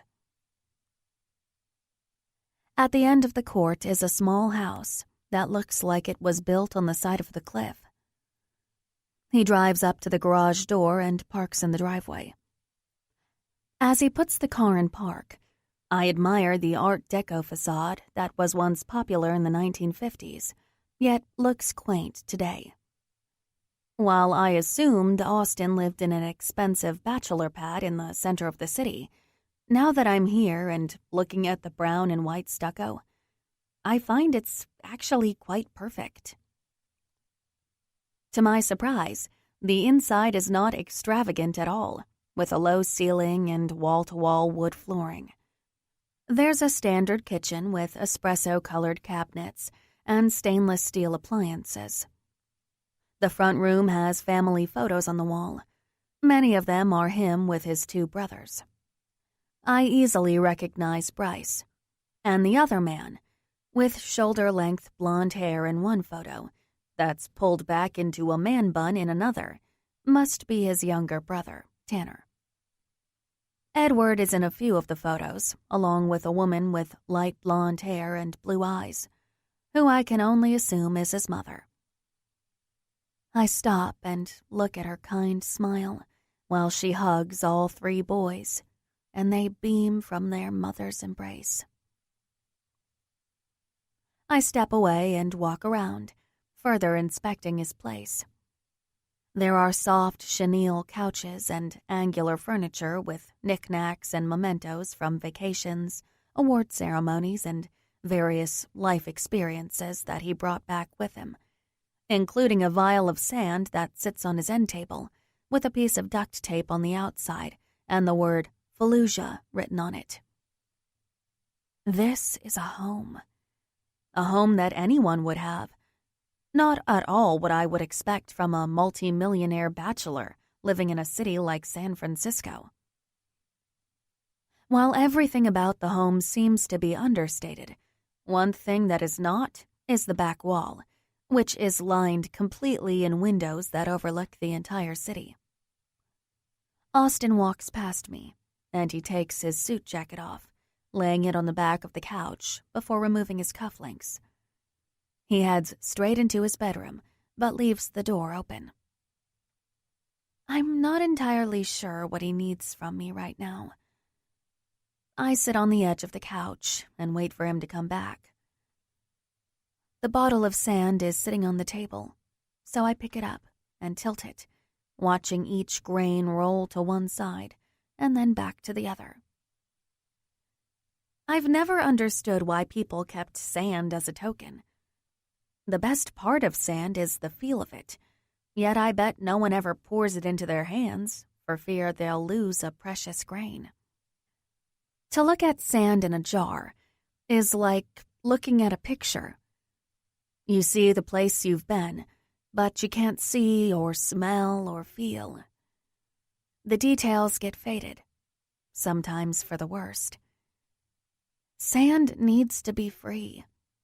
You should crush it into your palm and remember the warmth of the sun as you slid your feet into the heated sand and breathed in the fresh air. I place the bottle back on the table and look over to Austin's open bedroom door. I pad over to peek in, but he's not there. The sound of running water has me looking toward the master bathroom. When I glance in the room, he's sitting on the side of the bathtub, his hands covering his face and his body shaking. After softly closing the door behind me, I walk to him, wrap my hands around his head, and bring his face into my stomach, praying to God I can give him the strength he needs right now. After he takes a few breaths, his arms work their way up my legs, and he tightly holds on to me as he sobs into my body. Tears run down my cheeks for this man, who must have been through so much and seems to have kept it all in this entire time. Once he's able to calm down, I lean over and plug the bath, hoping if we get him inside, it will help relieve the tension of today. I adjust the water temperature and watch as the steam rises. Austin keeps his vision straight forward, staring into my shirt, as I loosen his tie and unbutton his shirt. He tilts his head up, and when his red-rimmed eyes meet mine, I have to take a deep breath to keep my composure. He looks so scared, so tired, but mainly broken. I've had my fair share of dealing with broken men, but never before have I been in love with one. Falling for someone is an exhilarating ride. Not knowing whether you'll crash at the bottom or be caught in a forever kind of love is absolutely petrifying. Right now, I'm not entirely sure how I'll land. After removing his shirt completely, I put my hands under my arms and motion lifting him to get him to stand. His eyes meet mine as I unbuckle his pants and drop them to his ankles. The hunger, sadness, and fear I see reflecting back at me gives me the strength I need to be here for him. I've known him only a short time, but what I do know is he has no one he can truly lean on, and I want to be that person. I reach down, taking off each shoe. Then I slip his pants and boxers off completely before guiding him into the bathtub. As he turns to climb in, I see his beautiful back, which is scarred with dark red marks going all the way down his spine.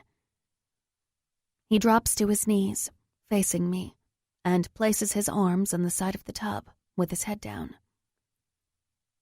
The tub has a shower wand attached to it, so I lift it up, running water down his back. He lifts his head, placing his hands on the sides of my arms, and pulls me into him, so his forehead is lying on my chest. The grip he has on my arms and the slight shudder of his shoulders almost break me. I close my eyes and pray I can be everything he needs. I grab a loofah and dip it into the hot water. Then I raise it to his back and squeeze the water onto one of his scars. "How badly were you injured?" I say, barely above a whisper. I can't see his face, but I can feel his back rising and then freezing. "Shrapnel from the IED lodged into my back. I had the best doctors in the world, making sure I was okay." I watch the water trickle down the next scar. It's jagged and raised, and a badge of courage on my wounded veteran. Now, I know why he wore his shirt to bed. I didn't see these last night, but I wish I had. They're beautiful. His breath hitches, and I lean forward to lay a kiss on his shoulder. "Missy came with my father to see me in the hospital. She told me she had the best plastic surgeon in New York who could make my back smooth again." My knees press into the tiled floor as I lean further, and I squeeze more water on his lower back. "She's an idiot." I told her no. They're my scars, my penance. "Why don't you want people to know you were one of the men Sergeant Miller saved?" He takes a deep breath and shrugs. "I just needed to process everything on my own. I didn't want all the attention or people looking at me differently. I didn't want to drive attention back to him when he's been in hiding all this time. How do you feel now? I run the loofah over another scar. Deep breaths come and go from his lungs until he finally says, "Tired."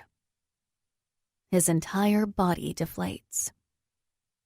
"I'm so fucking tired." I grip his shoulders and lay my cheek against his skin. From what? Running. I've been running for so long. When my mom died, I ran away to college.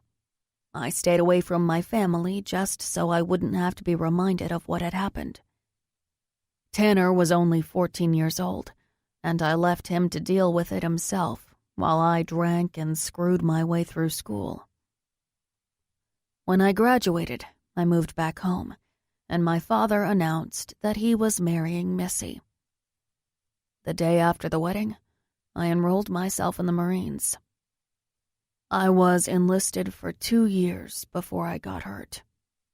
When I was discharged, I went straight to work and found myself at the one place with the exact people I'd been avoiding for years. That's when I started racing. I needed an escape, something dangerous, something I could control. It gave me an outlet for all this anger I had in me. I don't want to be angry anymore. I'm tired of it, and I'm ready to just be. This man, this beautiful man who wears so many masks, can be anything. If only he knew what I wished he could be to me. He lifts his head to look at me. In his eyes, I see him, Austin Sexton, son of Marina and Edward Sexton, race car driver, Marine, and the man of my fucking dreams. Who do you want to be?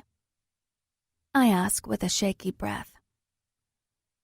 A guy who is crazy about a girl who smells like peaches. The expression he's giving me makes butterflies go wild in my belly. I lick my lips and try to tame my racing heart. If you're ready to stop running, then I'm willing to sit with you. Those gorgeous blue eyes smolder, simmering in the heat of the tub, lighting my skin on fire. He slowly lowers his hands to grip the hem of my shirt. Without thinking twice, I allow him to remove it completely and then stand to unzip my skirt. The high heels follow my clothes into a pile on the floor. His gaze slowly rises from my toes, working its way up my legs to my chest, and finally to meet my eyes. There's nothing sexual about what's happening between us. It's pure appreciation. Appreciation for being here, for giving him strength, and for my love. I see it all clearly written across his face. And when I remove my bra and panties, his mouth parts with desire for all of me. I crawl into the bathtub and lower myself on top of him. He leans back, sighing my name, giving me a place to curl up into him and hold him until he's put back together again. And I do. With every kiss, I let him know it's okay to mourn the loss of his mother. With every roll of my hips, I take away his fears of losing everything he holds dearly. With every tug of his hair, I give him the release to be angry with his memories. With every call of his name, I let him know that I am his forever. Chapter 19. Austin. Everything about last night was perfect. The late-night enchilada dinner in bed, while debating movies and music was amazing. The sex, when we'd had enough of talking, was absolutely mind-blowing. Jalen has gone from being the biggest pain in the ass to the first thing I want to see when I wake up, and my last kiss before I go to sleep. I feel like a giddy teenage girl who wants to skip and whistle through the halls as I make my way to my office. Scratch that. I feel like a high school virgin who just got laid for the first time, and it feels fucking good. Meeting Sergeant Miller was a huge weight lifted off my chest, and having Jalen there to help me pick up the pieces was a surprising comfort I hadn't known I needed. I didn't want her to leave, but with Bryce still in Tahoe, I had to be in early this morning. When my cell phone rings with an incoming call, I'm grinning as I see Jalen's name flashing on my screen. "Hey, baby," I answer as I swing my chair out and take a seat at my desk. You sound chipper for being at work much earlier than any normal person should be after only 3 hours of sleep. Since you're the reason my smile is plastered on today, you should know exactly why I feel this way.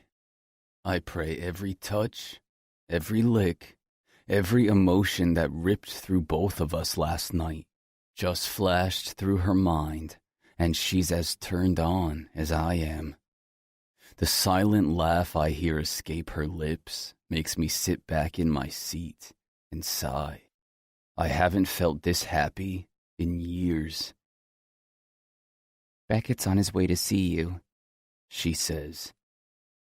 Well, I could have done without that this morning. I groan loudly. And to what do I owe this pleasure? I'm finally giving him back his keys this morning. He's going to my apartment to grab them from Eva, and then heading to Sexton Media to get his car. I can call an Uber and meet you there. No, I command. You promised me you'd stay in my bed all day. When I get back, I want you exactly how I left you. Naked, in bed, enchiladas optional. She groans. I hate playing hooky. It's called taking a sick day. You should try it. Besides, I kept you up late 2 nights in a row. You're going to crash if you keep it up. You're a bad influence on me, Mr. Sexton. You are a devilishly good influence on me, Miss Smith. I have to adjust myself at just how good she's been on me. Okay, enough dirty talk. Some of us are responsible and have work to do. Tell Beckett to meet me at the loading dock. I have a meeting in 15 minutes and then a few calls to make. Then I'll be down there. Will do. What time should I expect you home for dinner? I grip my chest at the way she used the word home. That depends. What are we having? Chocolate Godiva sundaes, she says with a giggle. I lean back in my chair and bite my pen just the way she does. I'm all about dessert for dinner, but not what I was expecting. Where will I be eating this Sunday? Off my naked body while I'm sprawled out on the dining room table. Her voice is thickly provocative. I love seeing this side of Jalen. Loosening my tie, I declare, "Scratch my afternoon meetings. I'm coming home now." Get to work. I'm going to take a nice, long shower in that spaceship you call a bathroom. There are jets everywhere. I let out a deep moan. Not making your case for me not coming home any easier. Is it getting harder? She moans sweetly. I'm about to send out a company memo that my girlfriend, Jalen Smith, has a filthy mouth and that everyone gets to go home early so I can lick chocolate syrup off her inner thighs. You wouldn't. Keep giving me blue balls and watch me, I say, tapping my fingers on the keyboard, making sure she can hear me hitting every key. Oh God, you would do something like that, she says with a huff. She's right, I would, but I won't because I care about her too much. Jeannine. Yeah? I'd like a cherry on top. Pretty please. I know she just smiled big by the slight rush of air that pushes into the phone. I laugh. Goodbye, Pile. She might say she hates it when I call her that, but I think, deep down, she loves it. Bye, Austin, is all she replies before hanging up the phone. When I turned the loading dock into my private garage, I had to keep access to the main building's garage as part of the fire code. I like having my cars housed in the Sexton building because I can hop into the old freight elevator and be in my auto showroom in minutes. Just as I'm about to walk into the elevator car, my phone goes off. I hope it's Jeannine, but my smile fades when I see it's Bryce. I was wondering when you were going to check up on me, I say playfully as I hit the button for level G. Bryce's deep voice shouts through the phone. She said to give you space, and I did for 2 fucking days. As soon as I turn on my phone, it's to find out that you can't follow one simple direction. Wait, who is she, and what the hell are you mad about? Don't give me that shit. His voice is curt. His rapid, angry breaths can be felt through the receiver. I can't believe you brought my assistant to dinner the other night. I don't owe you any explanation for who I want to have dinner with. I keep an even tone, despite my desire to hurl a fist through the steel wall. I don't hear from the guy in 48 hours, and this is the call I get? The walls of the elevator feel awfully claustrophobic. I unbutton the top button of my shirt and take a stifled breath. It doesn't help. You damn well know I have every right to know if you're dating my assistant. And you can bet your ass you owe me an explanation about why you walked out on Dad and Missy before food was even served. We're supposed to be keeping the peace, trying to keep Missy happy, not making things worse. You know she has proof you race and is trying to get you arrested.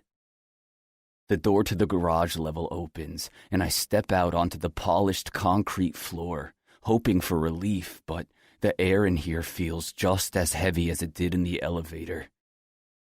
Missy can kiss my ass. Missy can... He stutters in aggravation. Why are you so thick-headed? I'd have to be convicted of a crime, and I've done nothing that would warrant anything more than a speeding ticket. This is so typical, Austin, he shouts, sounding like he's pacing. Ever since we were kids, you've been acting like the world isn't watching when you go off the rails. You just do what you want to do at everyone else's expense. Watch it. You're starting to sound like Dad. Maybe he and I actually agree on something for a change, he says. His words have me clenching my jaw. You were supposed to be at that dinner, if not to make Missy happy, then to get Dad to come to his senses. I've tried. I've been trying, and I thought maybe for once in your fucking life, you would actually do what you were told and come through. Heat flushes through my body. Why the hell would Dad listen to me? Because you were his favorite. Despite my anger, I spit laugh at that one. In what lifetime was that? The one before you became an asshole teenager. He did everything with you. He'd take you to the racetrack and bring you to meet the winners. Every summer you'd entered the soapbox derby, he'd help you build the car. Hell, you even like the same shitty old movies he does. Dad might have been brainwashed by Missy, but there's still the same Edward in there somewhere. I've been trying to get to him, but I'm out of my fucking mind with babysitting you while you're willing to risk Mom's memory, everything she built on being an arrogant asshole. I'm so sick of this shit. I kick the wall, feeling the impact in my toes. Why are you always busting my ass? I'm here, covering for you if you've forgotten. Please tell me you'll at least get your dick sucked while you're gone. Maybe then you'll have your brain back and truly see what's going on around here. Have you even heard a fucking thing I just said, Austin? Yeah, the part where you think I don't try every day to keep Mom's memory alive. Maybe if you went to visit her grave every once in a while, instead of kissing Dad's ass, you'd remember why this company was worth fighting for. The line goes silent. When I glance down to my phone, I see he hung up, and I have to restrain myself from punching the wall next to me. Thank God I know it is concrete, or my hand would be in serious pain right now.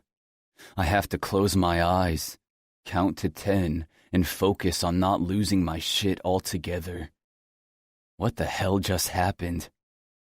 I rest my head against the cold wall and let it cool down my ever-increasing anger. It's not working. No matter how hard I work or how hard I try, my brother will never see it. He always finds the one negative and harps on it. And what was that shit about being Edward's favorite? What the hell kind of brainwashing is he trying to do to me? Our father might have acted one way toward me 20 years ago, but those memories are lost in the depths of hell. My pulse is still racing as I walk into the showroom and hear a banging on the closed garage door. It's a constant pounding that makes my adrenaline surge with each rap. I lift the garage door to see Beckett standing on the San Francisco street corner. His hand is still up in the air, as if he's ready to continue pounding. He looks down at his watch and then up at me like a sullen teenager. You said you'd be down here 2 hours ago. I got caught up in a meeting, I say, as I walk toward his Mustang. Oh, that's right. Playing paperboy or some shit like that. Must be nice when you inherit Daddy's money. He stalks into the garage, wearing jeans and a black leather jacket. He wants a fight, but I'm not in the mood to give it to him. Listen, man, I've been here for hours already, so if you don't mind, just get your car and get out of here so I can go home. We eye each other for a moment before I head forward to open his car door, hoping he'll take the hint to get in and get out. He walks over, and instead of getting in, he places his hand on the door and slams it shut before I have a chance to stop it. Don't think you're all high and mighty.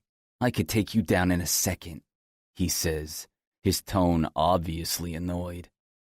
I turn to him, my 6'2" frame slightly above his. I'm sorry, do you have a problem with me? Do you need a reminder of what's actually going on here? No, let me remind you of what's really going on here.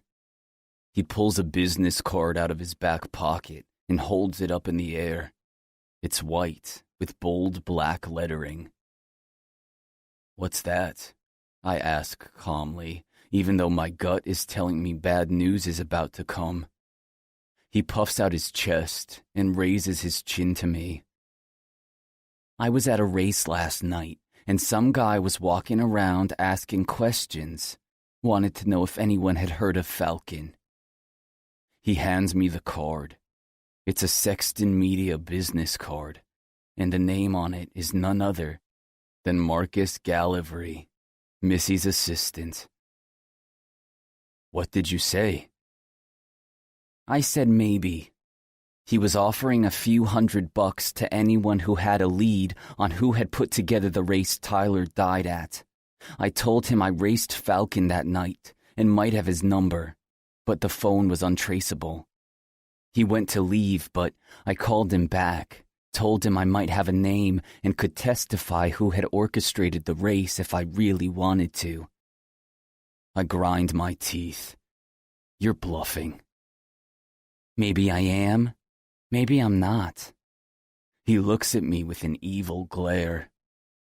Maybe he put me on the phone with a woman named Missy Sexton. Damn, she sounds just as hot on the phone as she looks in pictures. I looked her up after we hung up and he bites his knuckle. You have one hot stepmama. He lifts his chin and smirks at me, making me want to hurl at the notion of Missy being hot. Anyway, she told me a real nice story about how Falcon is really a very well-known playboy whose inheritance could be in jeopardy if he got arrested and was looking for someone with a vendetta against him to rat him out. How much did she offer you? $100,000. Can you believe that shit? I was digging anywhere I could to find out who you really were before I put two and two together with my sister. And this chick is gonna spend bank to do what I did for free. She must be pretty desperate to pin this shit on you. I'll pay you the same to keep your mouth shut.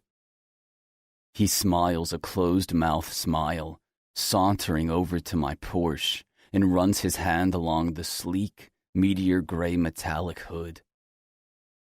Don't worry, Falcon. I'm not planning to sell you out. I mean, it is pretty interesting when your stepmom's assistant comes lurking around, trying to get dirt on her stepson. I don't know what kind of fucked up shit goes on around here, but I don't want to be part of it. My shoulders relax at his words, but I'm still not fully relieved. What do you want then? A race, he states, with a slight tilt to his head. You and me, one more time. No, I answer quickly.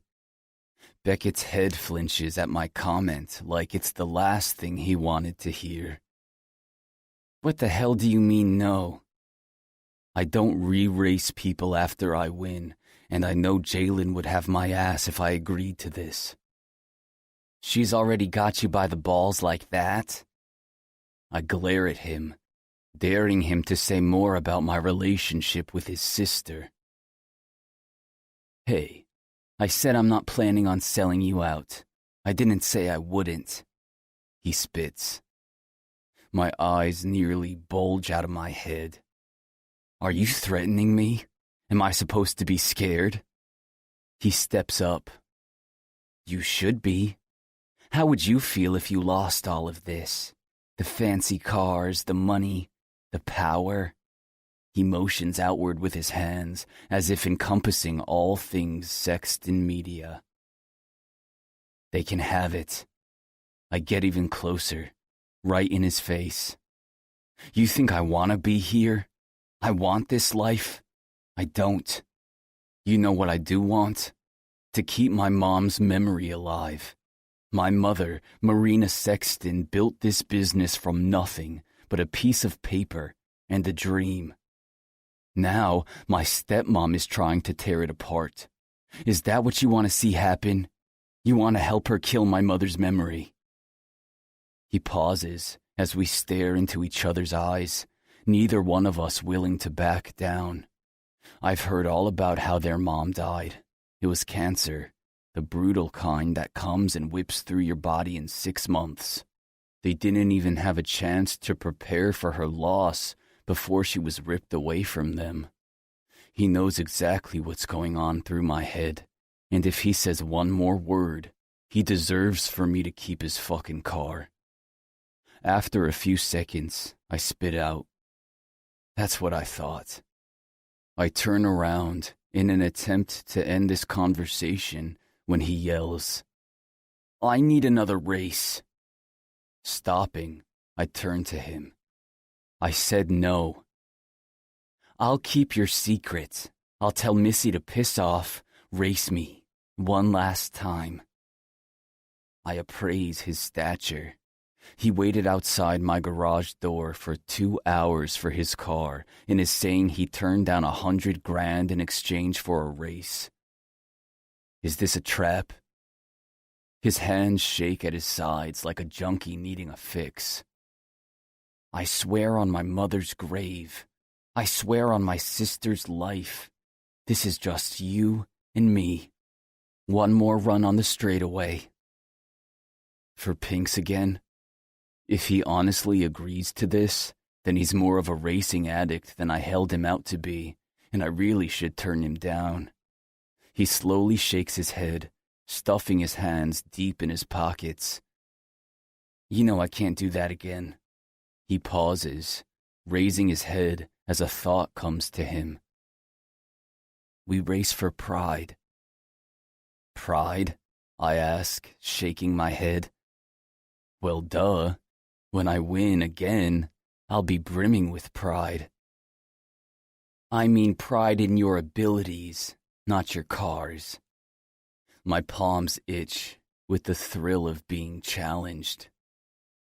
How do you plan on kicking my ass when I beat you so bad not once, but twice? A race is only as good as the driver. If you're really the badass you think you are, then you should be able to win in my car just as easily. My interest halts at his insinuation. I point toward the Mustang. You want me to drive that piece of shit? I might not be able to race you for pinks, but pride's something no one can take away. No matter how much money you dump into a car, if you don't have the skill, you won't win.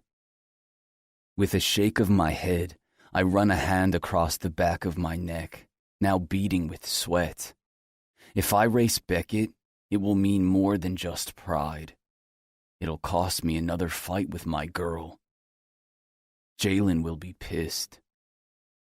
Does she wear the pants, or you?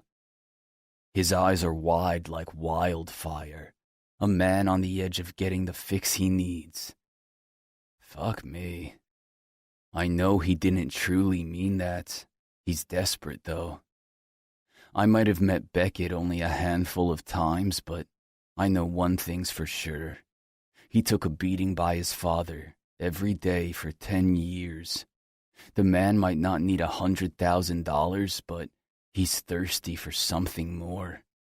Ravenous to be told he's good enough. Hungry for a chance to be a winner. For some reason, he's obsessed with beating me as the ultimate payout. If I deny him this chance, he'll go find someone else to get him the fix he needs. Someone who might want to race for pinks or something worse. And he'll take that bet without thinking twice. Jalen will be livid. She'll scream at him. She'll beg me not to race him. She can't be the one to always save her brother. I have to be the person to save him this time. And for Jalen, I will. I look Beckett square in the eyes and pronounce our fate. We race tonight. Chapter 20. Jalen. I hate him. I hate him so much, I can't even think of enough expletives to express how much I hate him right now. And in case you're wondering, the him in question bounces back and forth between Austin and Beckett, because I also can't decide who I'm angrier with. Austin didn't even bother coming home to tell me he was racing my brother again. He called because he knew I'd be fuming. Good thing, because he missed a swift kick in the balls that I was planning on giving him as soon as the words, "I'm racing Beckett tonight, and I don't want you there," poured out of his mouth. Just reciting it in my head has me kicking the dashboard in front of me. "Watch the dash, girl," Eva says beside me as we pull up to the secluded part of South San Francisco, where Greg set up the race between Beckett and Austin. Eva had to make some calls to find out where the race was, and thank God she did. I see Beckett, already waiting and leaning on his Mustang. Jeannine, why are you here? He yells as soon as we exit Eva's car. Because when my brother and boyfriend decide to go behind my back and race each other, you can damn well be sure I'm gonna be here. I push him in the chest, and he falls against his car. I pound my fists into his leather jacket and show him just how angry I am. What are you racing for tonight, Beckett? You finally got your car back, so you're wagering it again? He grabs my wrist and holds me still, keeping me from hitting him anymore. Stop it, Jay. You don't know what you're talking about. I try to twist out of his grip, but he's holding me strong. I know something's up, and one of you'd better tell me, or else I'm going to start screaming so loud that everyone within a 10-mile radius will hear me. I have this under control, I promise. Just calm down and get on the sidelines, Jeannine. Not until you tell me what the hell is going on, Beckett. Let her go. Austin's authoritative tone echoes from the crowd behind us. Beckett's eyes lift and widen as he gently releases me, and I fall back on my heels before turning swiftly to Austin. He's wearing his oversized sweatshirt, the same one he wore the night we met, along with his lunatic hat peeking through underneath it. I can't see his eyes, but his lips are set in a thin line. I don't know if he's unhappy with the way Beckett was handling me or the fact that I'm here. Whatever the reason, I don't care. I lift my chin and hold my ground as he walks up to me, leaving the crowd behind him. I feel the pull, the one that I felt from the moment I stepped into his car and he took me on the ride of a lifetime. My eyes are stern and my jaw is set, yet inside, I want to melt right into that ugly-ass sweatshirt. I'm tethered to this man, and there's no way I'll ever be able to walk away. I told you to stay home. He places a hand on my elbow and draws me near. I don't take lightly to being told what to do. I pull my arm away from him and square my shoulders back. He lets out a low grunt from inside his throat. You're really earning that nickname right now. I grit my teeth. I am not being a Gomer Pyle. Now tell me what is going on, because I'm ready to cause such a scene that your race will never start, and your 30-minute window will be up. Fine. Beckett steps up and loudly whispers in my ear. I threatened Austin with telling everyone he's Falcon. You what? I scream. Austin places a hand over my lips, pulling me into him and away from Beckett and the crowd. I'm twisting and turning as he pulls me away from the people and the lights until we're out of earshot. Will you calm the fuck down so I can explain? He says as he lets me go. I start to march right back toward Beckett. I have to talk to my brother. If he thinks... You'll do no such thing. He yanks me back into him. I pull my arms away and wave them around as I try to explain. He'll listen to me. Beckett always listens to me. He can't just threaten you every time he doesn't get his way. He can't use my boyfriend as leverage just to race. And what about you? What happened to not wanting to run anymore? This is running, Austin. This is running away from us. Jeannine, look at me, he shouts, bringing my attention, which has been scattered around everything from the cars to the exhaust smoke to the music and boisterous crowd, back to him and into the deep blue that holds my soul. My heart is beating wildly, but it's a steadier strum as I fall into his stare. There's my girl. He lays his hands on the sides of my face and runs circles with his thumbs along my cheeks. This is why I didn't want you to come. You overreact. I don't. His kiss breaks my thoughts. You can't just kiss me when you want me to shut up. I can, and I just did, he teases. I try to escape his embrace, but he wraps his arms around me. So, what? If you win, he won't tell everyone you're Falcon? And what does he get if he wins? I ask. We already solved all that. He's not going to say anything. This race is for pride only. I stop, struggling at his words. For what? I didn't want you here because I know you'll talk him out of it. You'll beg him to walk away for you. But that won't change this feeling he has deep inside of him. I'm doing this for Beckett. My breath halts. I lean back and stare into his eyes, searching for an understanding as to what's going on. My brows furrow as I read the answer to my question. You're going to throw the race. He slowly nods. My jaw drops as I look down and turn around as I try to process this. What am I missing? Austin's hands lower to my arms as he steps behind me and pulls me in.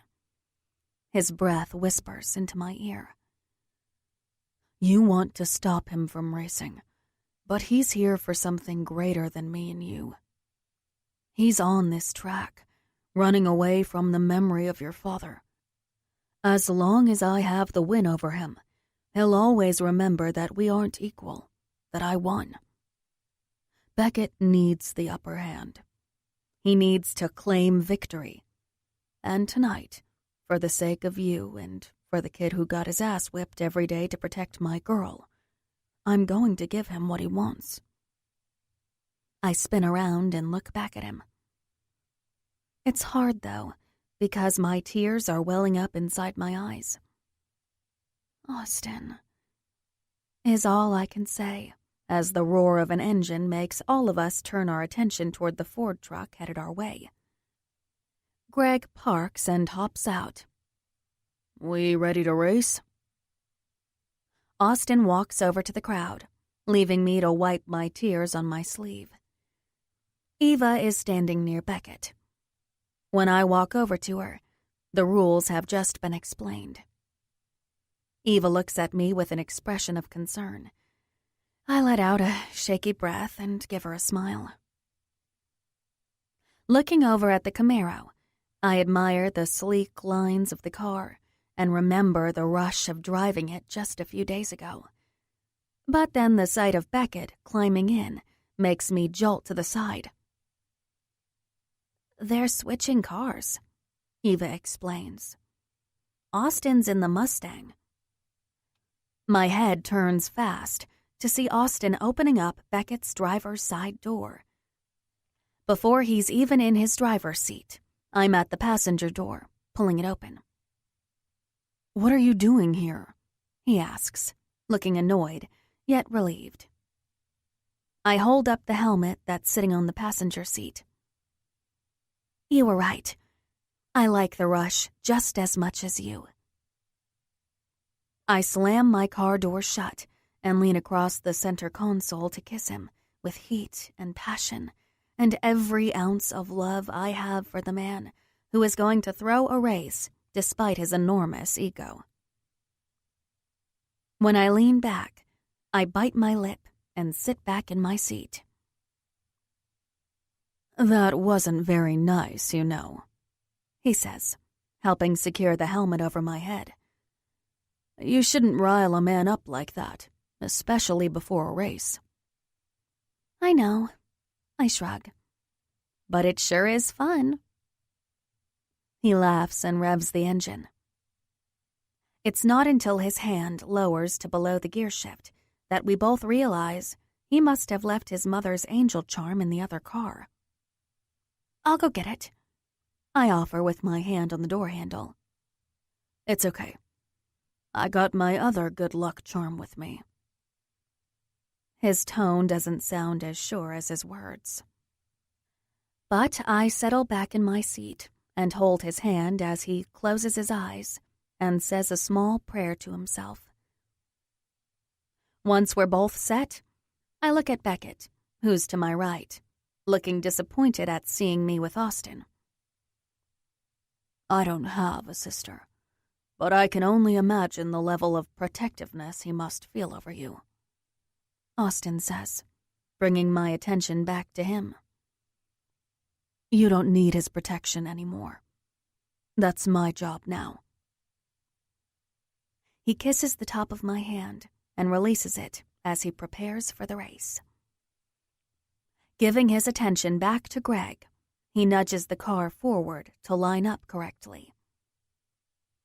Austin's fingers grind on the steering wheel, anticipation rippling through his body. "You ready?" he asks me. I grip the door and the seat between us. "Let's do this."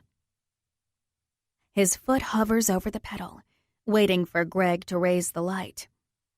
One nod to both cars signal the race is about to begin as Greg runs back, stops, and holds the flashlight low at his side.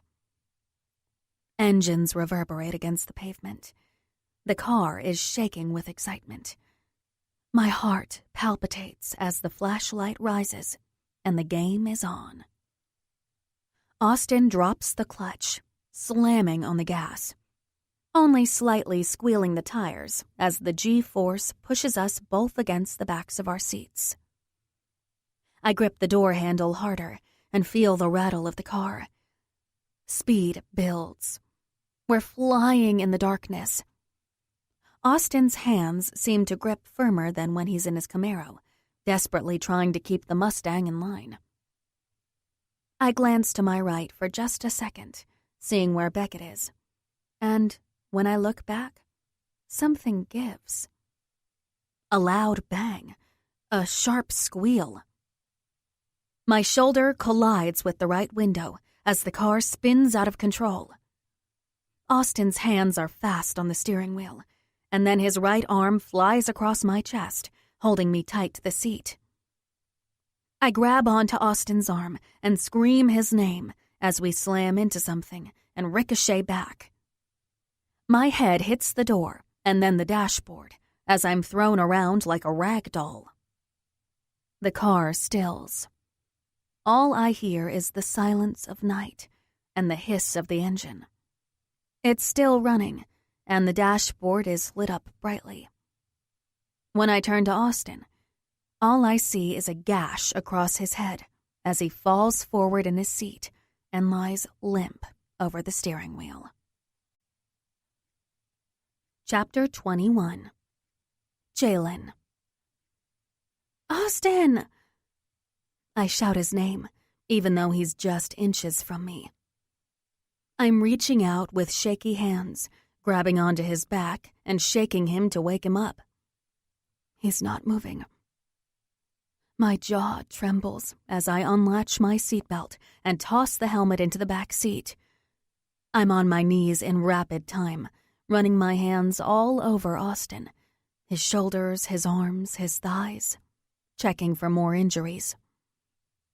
When I reach for his face, it's with delicate fingers, despite the fact that I can't keep my hands still. "Baby?" I lightly pat him on the cheek. "Wake up. We were in an accident. Please."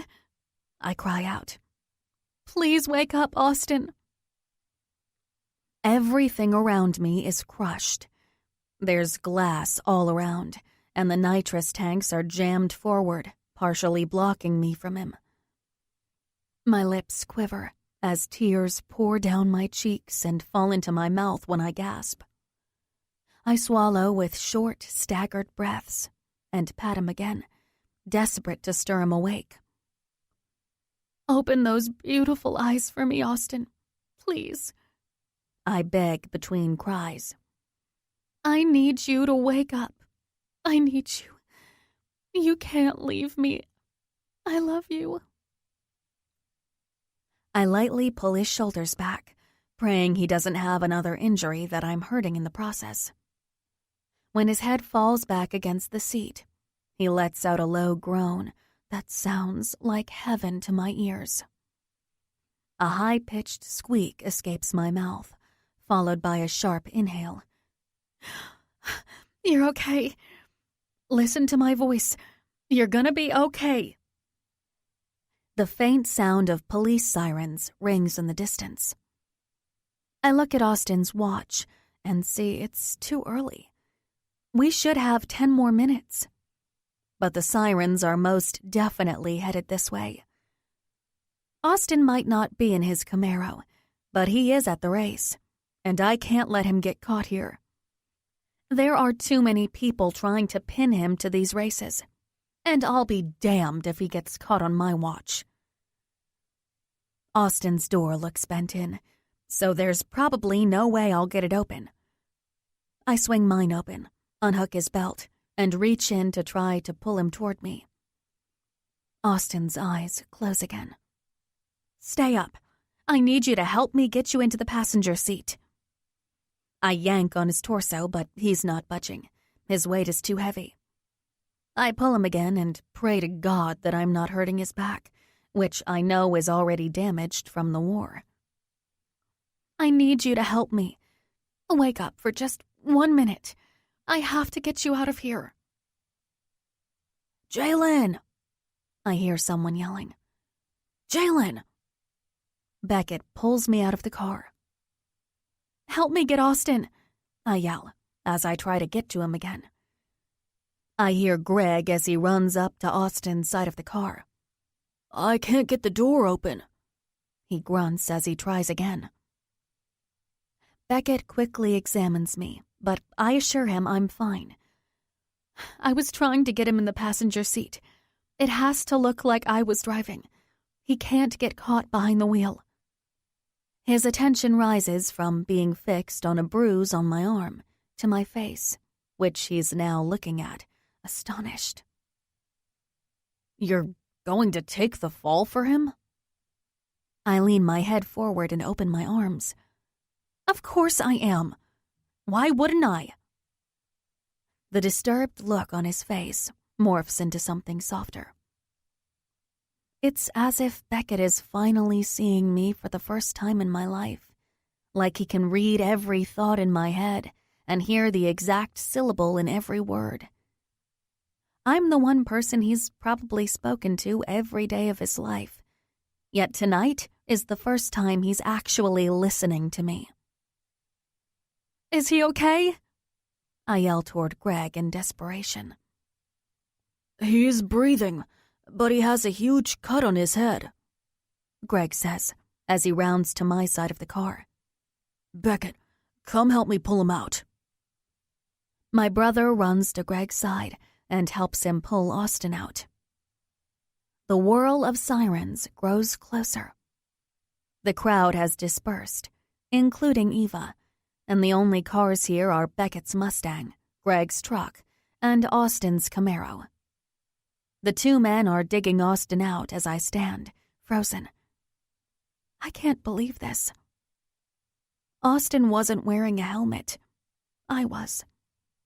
How could we have been so stupid? Why would Austin have me wear the helmet and not himself? Why was I okay with it? Why was he okay with that?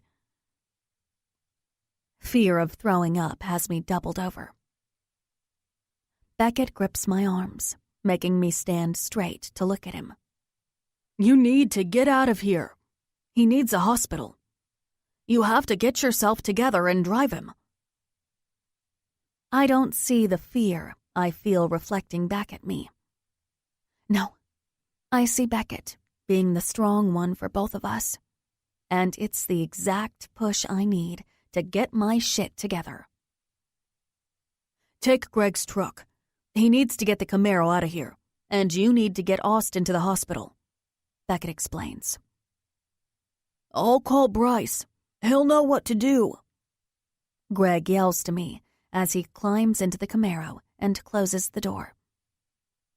What about you? I emphatically ask Beckett.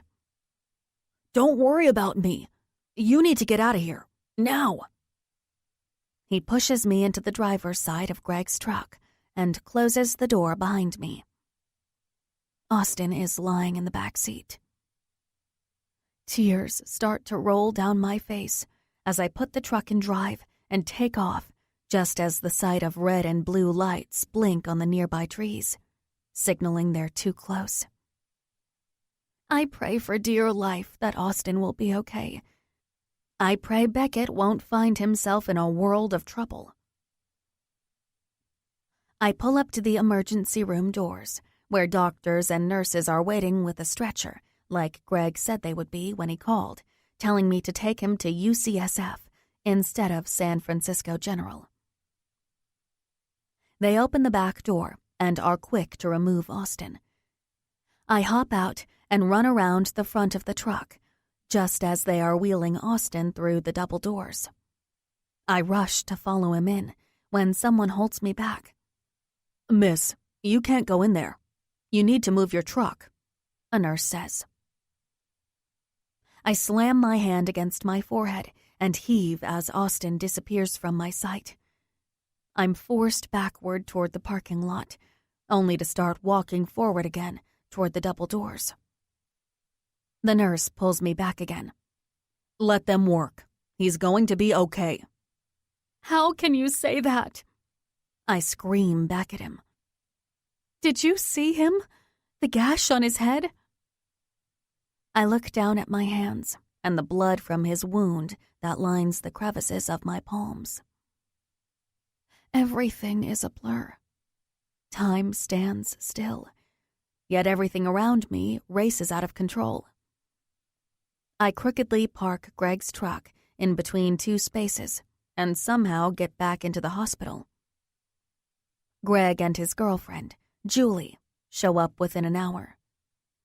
I've never met her before, but she's quick to ask if I need anything and offers me a flask, which I decline. Greg takes a seat next to me, and I watch as his knee bounces with worry. Bryce is on his way, Greg says. He's a donor for the hospital. The Sextons have a children's wing named after them. They'll make sure Austin's presence here stays private. That's good, I say, because I need something to be good. Right now, everything just feels wrong. After a few minutes, a nurse walks into the waiting room and approaches us. Are you with the gentleman they brought in on the stretcher? She asks. Yes, we are, Greg responds, standing quickly. Is he okay? They had to take him into surgery for some internal brain bleeding, so we're not sure what's happening yet. I cover my face with my hands as every ounce of calm I started to feel, knowing he was in the hands of doctors, disappears, and panic slaps me in the face again. How did the patient sustain his injuries? She asks. I open my mouth, but nothing comes out. He fell down a flight of stairs, Greg states calmly. He hit his head on the wrought iron railing. I'm amazed that he can be so calm while he tells such lies. The nurse glances at me and notices a cut on my arm. Ma'am, are you okay? That cut looks fresh. My eyes open wide as I remember feeling the scrape against my arm as I was thrust into the car door. I place my hand over one, wincing at the pain it causes. They were carrying a glass table down the stairs. She must have hurt herself during the chaos of it all, Greg says. I gulp. I guess I didn't even notice that I'd gotten cut too, I say fearfully. I'll get you a bandage for that, the nurse says. You can go up to the 4th floor waiting room. A nurse will come get you when he's out of surgery. I look back at Greg, who motions for me to follow the nurse. She gives me a large, rectangular bandage and a packet of Neosporin. When I come back, Greg, Julie, and I head upstairs. The floor is quiet as we walk into the empty waiting room. I don't know if they put us here because this is where Austin is, or if it's to keep the Sexton family away from prying eyes. I'm pretty sure it's the latter. Time dreadfully ticks by. Eva arrives, dressed in the jeans and silk top she wore to the race. I wrap my arms around her, holding her so tightly, trying to steal any strength she has. It's okay, I'm here, she whispers. Is he okay? We don't know. I sob into her shoulder. I'm so glad you're here. I don't know what to do. He's been in there for almost 2 hours. They've said nothing. Nothing, Eva. What if... I sob harder, covering my face as she holds me against her. I fell. You told me not to fall, and I fell so damn hard. Now I'm afraid he won't be here to catch me. She pulls me down to a couch. Don't think like that. You have to think positively. He's going to be okay. We have to believe. I didn't even get a chance to tell him that I'm in love with him. She pats my head as I curl up against her shoulder. He knows, sweetie. He knows. My entire body starts to shake from both exhaustion and adrenaline. What feels like hours starts to take its toll. Nausea runs through my body, and chills constantly make me shake. How can it take this long? Why aren't they saying anything to us?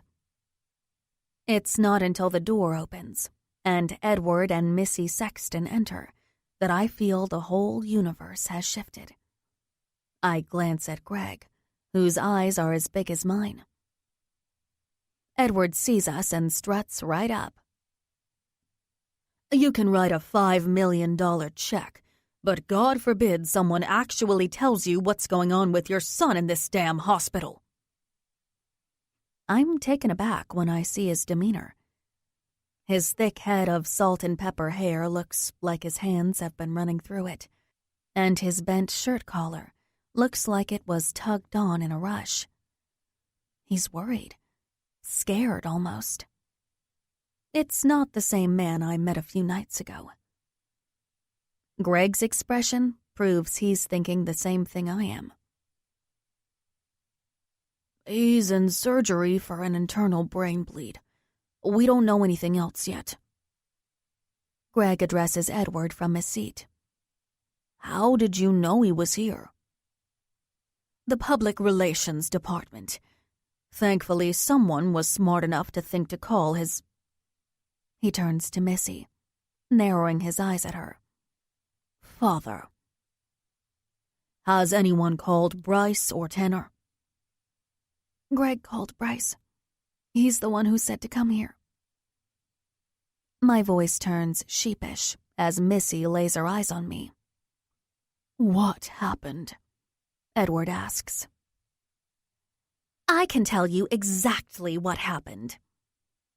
Missy steps forward, rolling her head like she knows all the facts. He was racing and crashed. Her tone makes me want to rip her eyes out and yank her hair to the ground. Greg feels my tension rise and places his hand over mine, gripping it. He fell down a flight of stairs.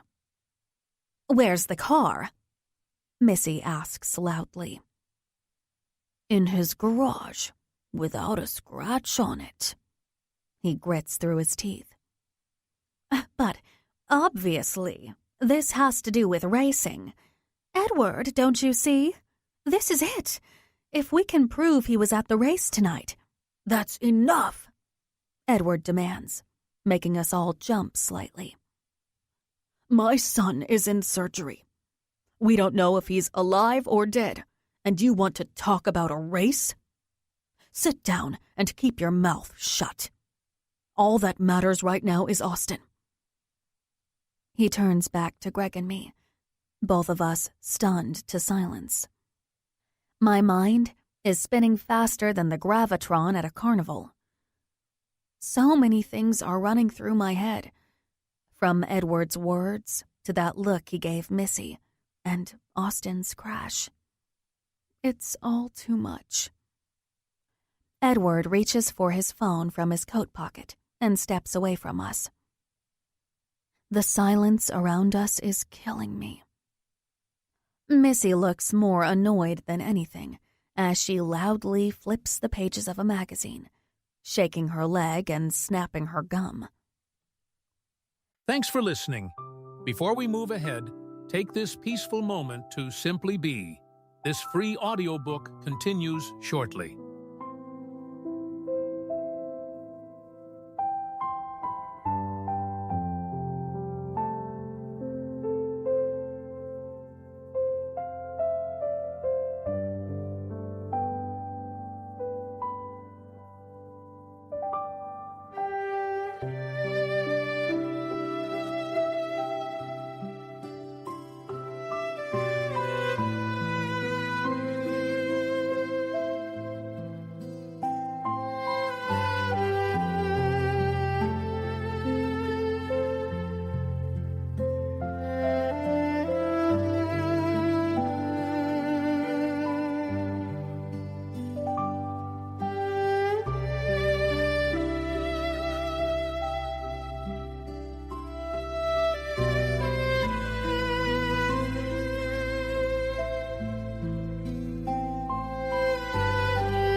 Greg's been texting on his phone with so many people.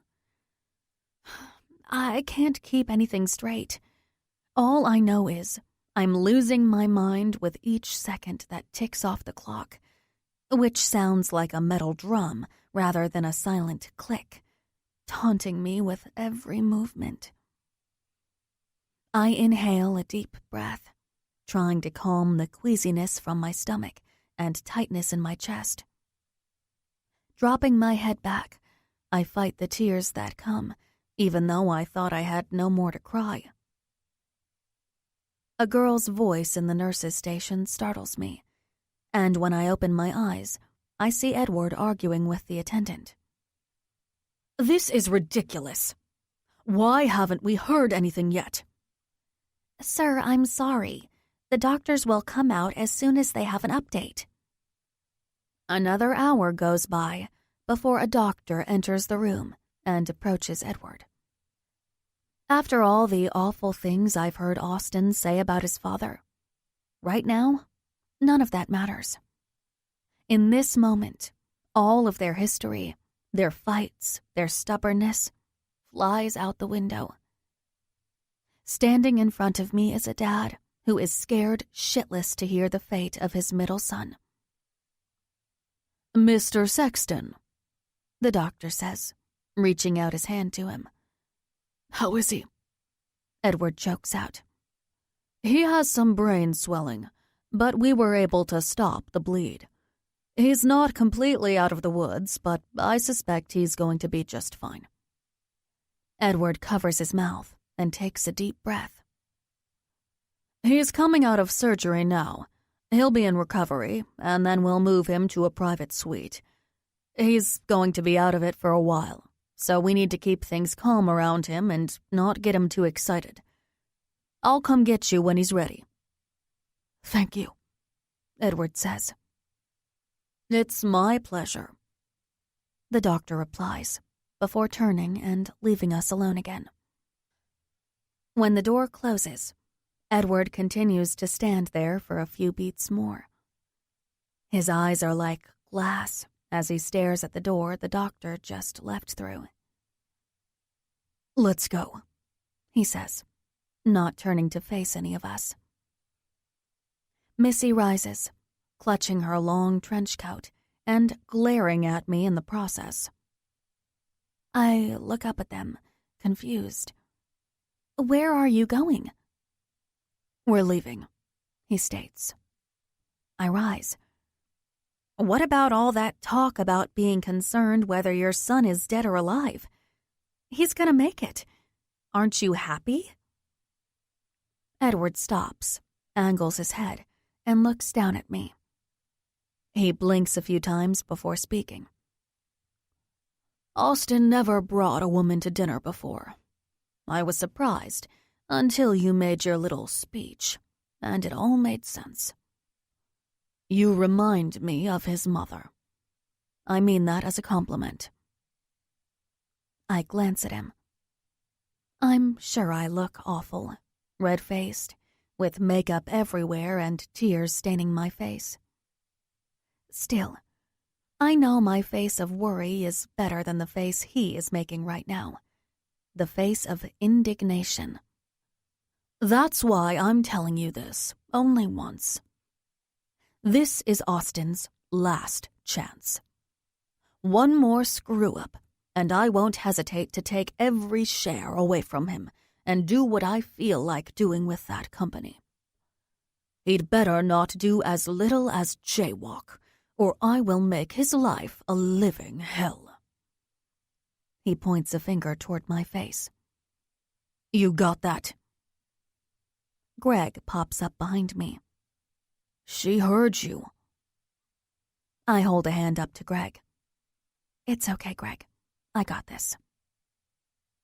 Greg backs off a little as I step closer to Edward and speak quietly. "I'll tell him, Mr. Sexton. I'll let Austin know you were here. I'll also let him know his father was sick with worry. You're so busy trying to take from him that you almost forgot how much he has to give. Maybe The next time you think about screwing over your son, you should remember how scared you were of losing him. Missy places her hand on Edward's shoulders and guides him forward. Let's go home, darling. Our night has been disrupted enough. And you. She speaks toward me. Fraternizing with your boss is against company policy. I smile.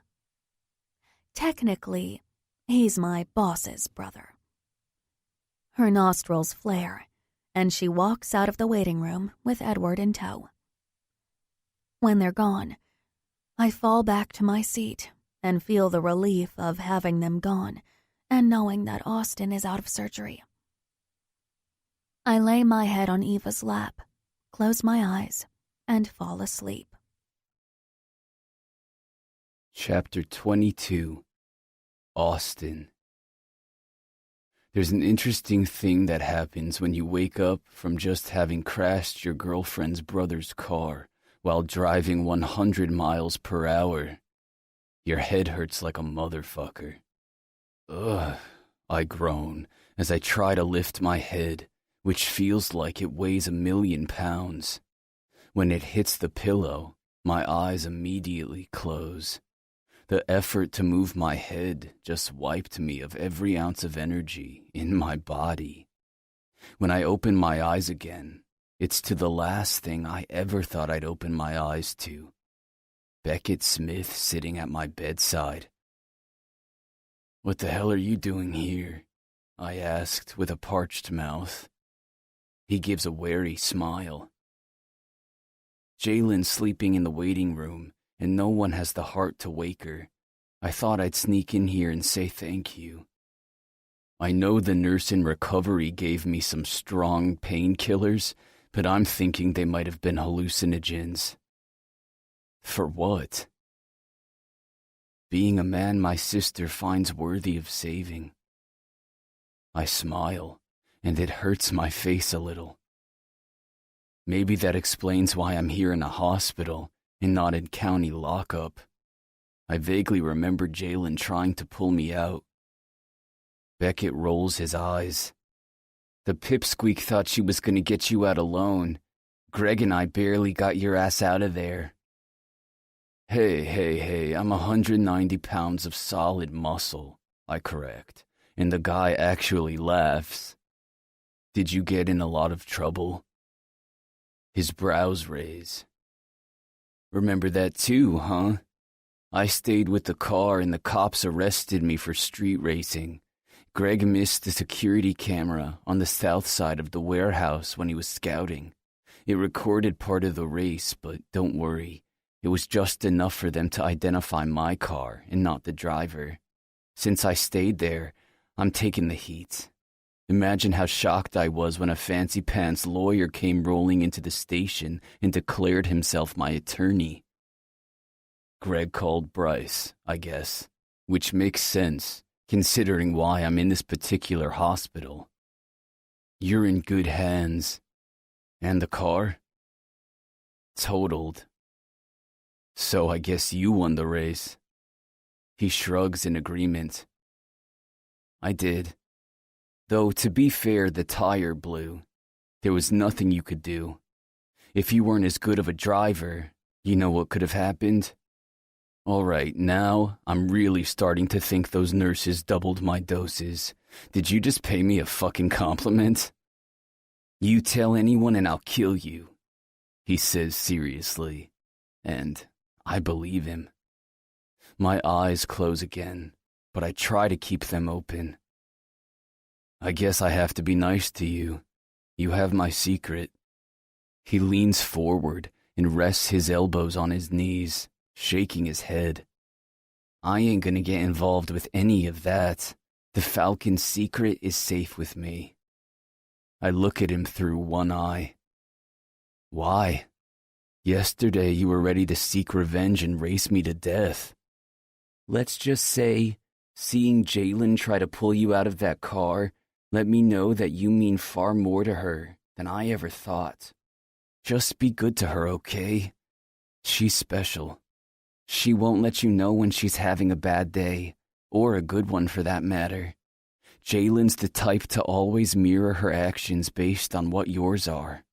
You have to watch out for that. I smile, knowing that I've uncovered some of her little secrets.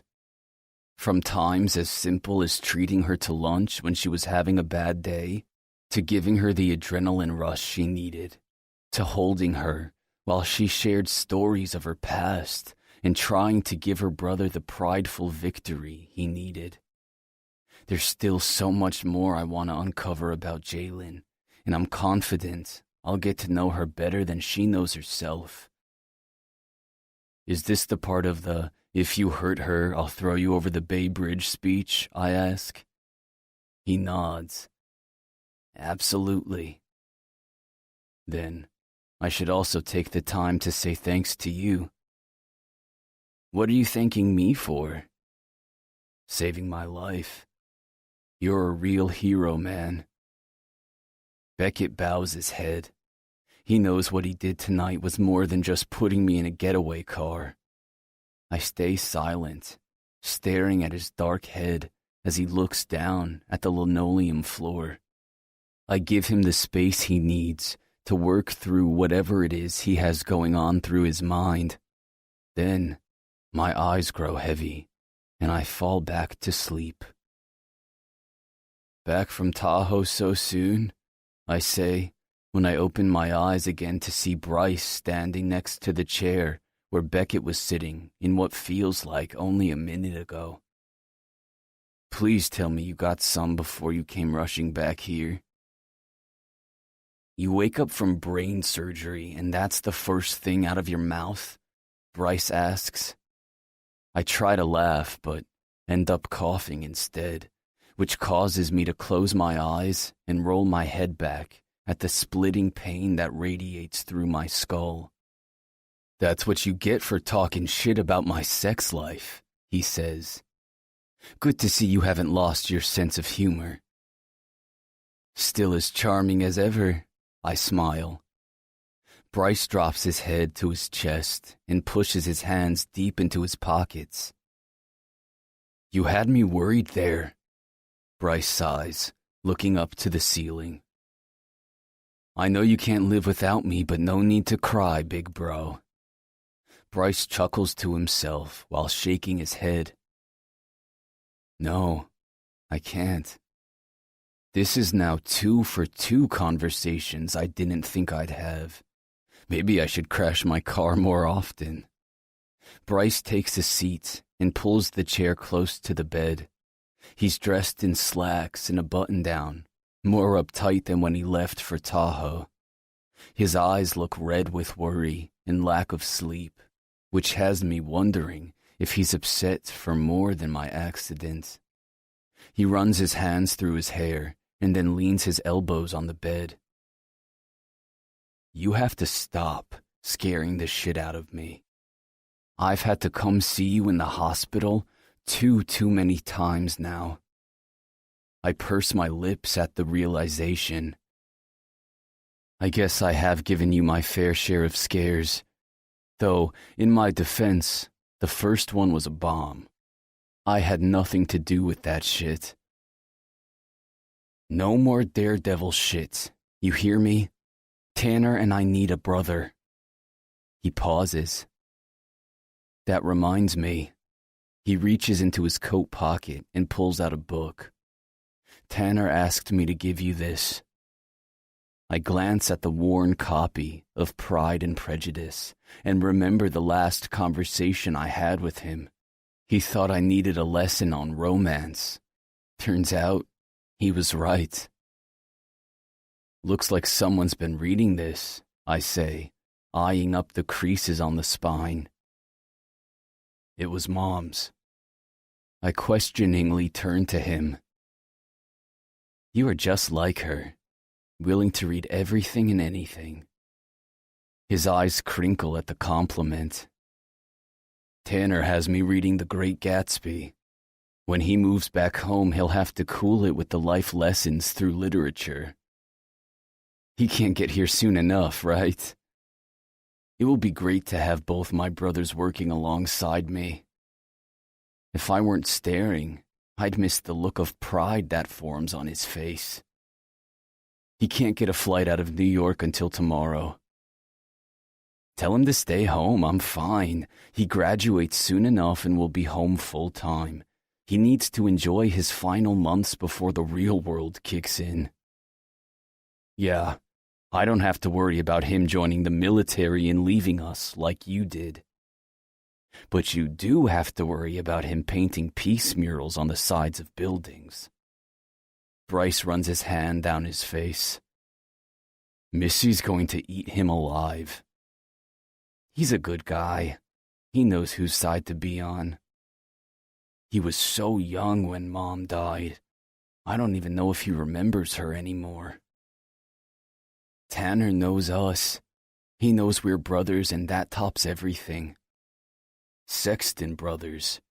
The war with Missy isn't over, so stop getting yourself hurt, okay? He tries to give me a stern look, and I laugh to myself.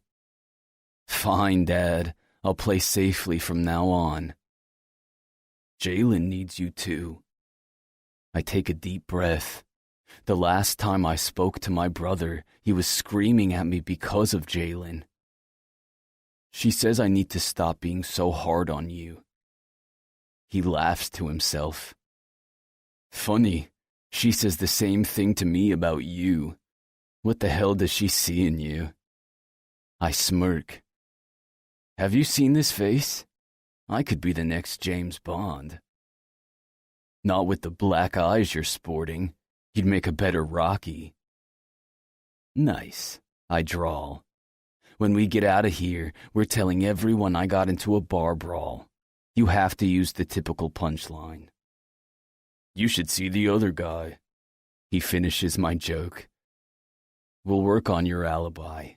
I'm thinking you should take a few weeks off and recuperate. And not go into the office? Bryce, you've been riding my ass for 18 months about not working hard enough, and now you're kicking me out? About that. He raises a dark brow. I've been looking over your financials and productivity reports and... He pauses, as if the sentence he is about to say is the most painful thing ever. You're doing a really great job. Wow. A compliment from the great and powerful Bryce Sexton? I never thought I'd see the day. I'm grinning despite the splitting headache that is forming in between my eyes. My head might be killing me, but Bryce's heart looks like it's aching worse.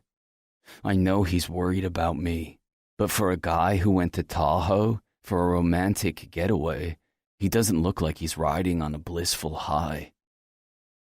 So, in all seriousness, are you going to tell me about the girl? I ask tentatively. His chest rises as he shakes his head. Didn't go so well, I assume. His brows crease into a deep V as he looks at the white sheets of my bed and stares off into space. I fucked it up. Bryce and I never talk about relationships. He had one long-term girlfriend in college, and since they broke up, I've only known him to be with a few assistants, although I've always assumed there were other women. I just happened to enjoy harping on the assistants. But to have him take someone away with him the way he did, and now sit here like he fears he lost her, this is new. Do you love her? He quickly looks up at my question. He doesn't answer, but from his sudden jerk, I know it's a yes. Run to her, bro. If there's a girl out there who is worthy of making you want to change your life for the good, then go to her. Get her back. Stand outside her door for days until she answers. Fall to your knees and beg for forgiveness. Life's too short to let love pass you by. Don't let your fears hold you back from having it all. That's not what Mom would have wanted for you. He opens his mouth as if to say something, and then closes it. It's complicated. So is running $1 billion business. He laughs and then sits back in the chair as my eyes start to grow heavy again. Damn, I can't seem to stay awake longer than 10 minutes at a time. You don't mind if I sit here with you for a while? He asks. Of course. Just make sure when I open my eyes again, it's to a hot female, preferably of the hazel-eyed, peach-smelling variety. Chapter 23. Jalen. I slept for 3 hours and woke up in a panic. Eva was quick to pat my back and tell me Austin was okay. He was moved to a private room, and his brother just left. When I berated her for letting me sleep, she assured me that I looked like a mad woman in need of a nap, and everyone, including Greg, who was sitting next to us, agreed. "Have you seen him?" I asked Greg. "No, I passed out too. Do you mind if I go in with you?" "Not at all."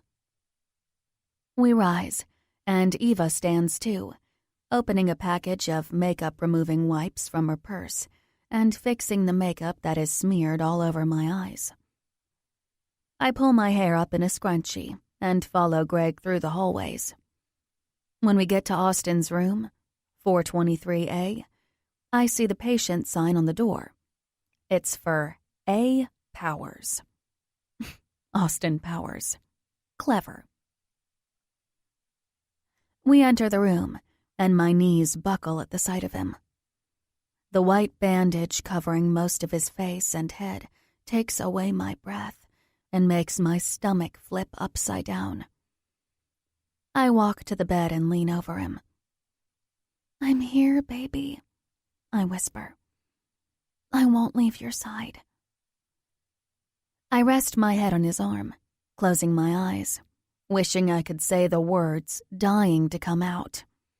But my mind and brain aren't communicating properly. Greg stands at the end of the bed, staring at his friend, his expression completely blank. We sit in silence, praying for Austin to move, talk, anything. Time seems to stand still, with the only sound around us being the beep of his machine. Oh, that damn beep. I keep imagining it changing, speeding up or slowing down. If it flatlined, I might just die right along with it.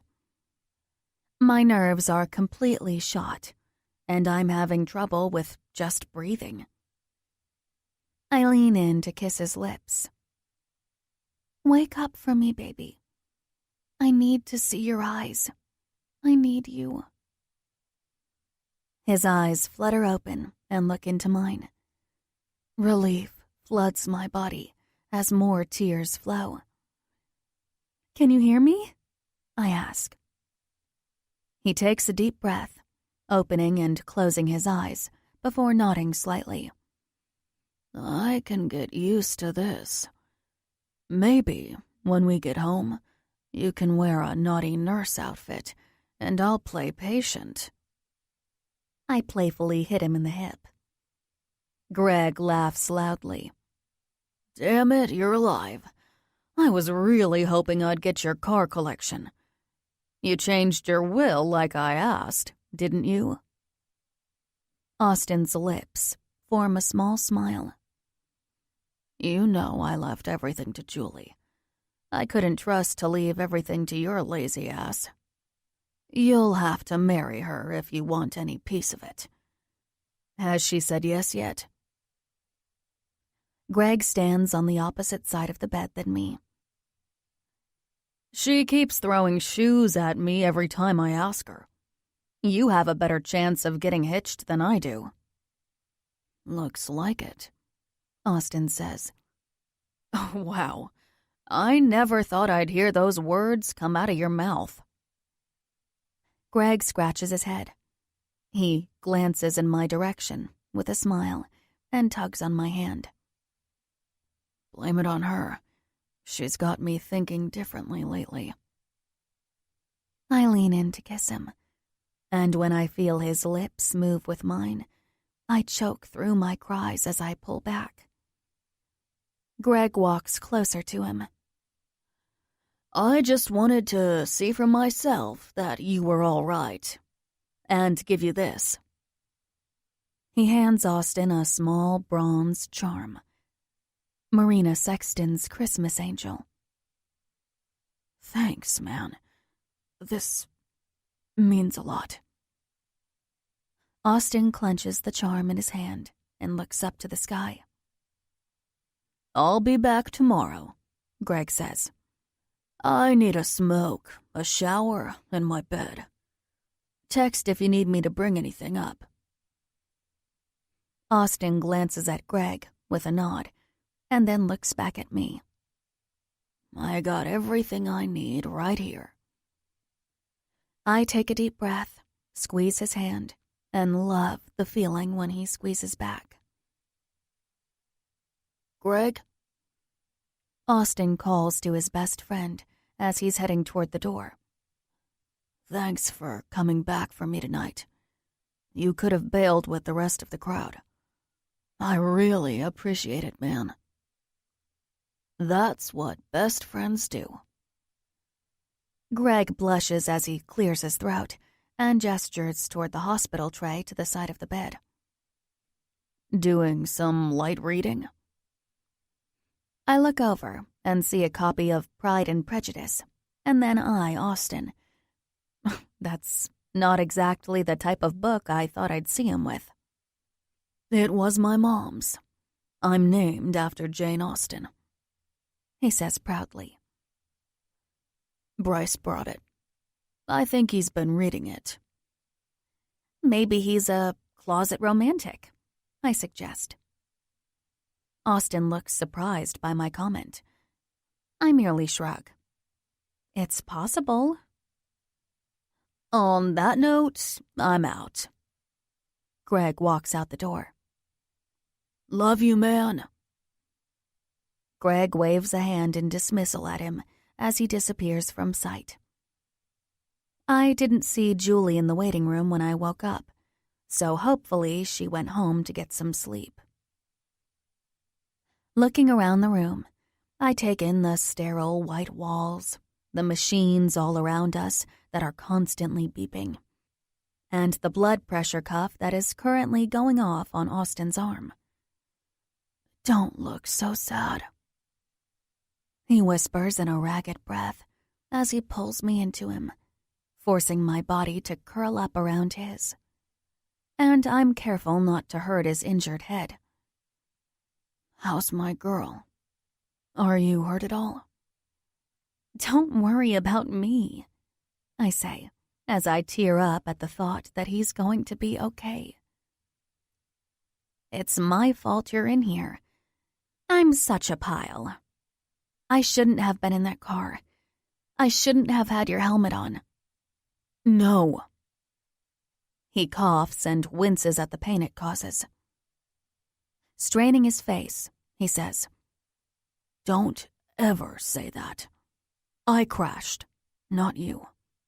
Beckett was here and confirmed it. I lift my head to look at him. Beckett was here? Damn, how long was I sleeping? I feel the same way, he says with a light laugh. You were right. Beckett and I do have a lot in common. I think we might actually be friends.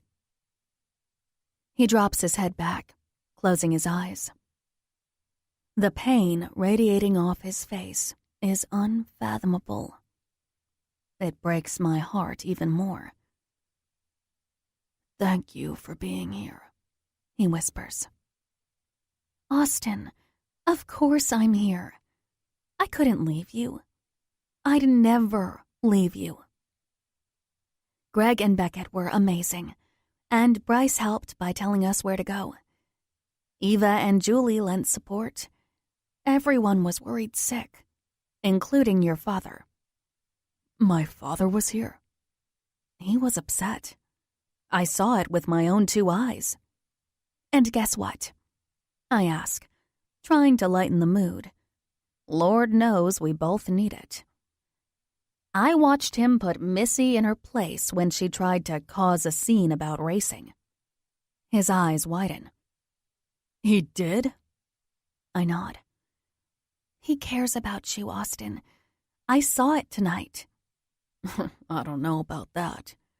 You might have just caught him in a momentary loss of faculties. Edward and I lost our father-son relationship a long time ago. Bryce, on the other hand, now there's a relationship I think I can salvage. He seems to think everyone cares about me. He's right, you know, I say, bringing his attention back to me. About what? He whispers. About all of us caring for you. His eyes melt into mine. You do? Me most of all.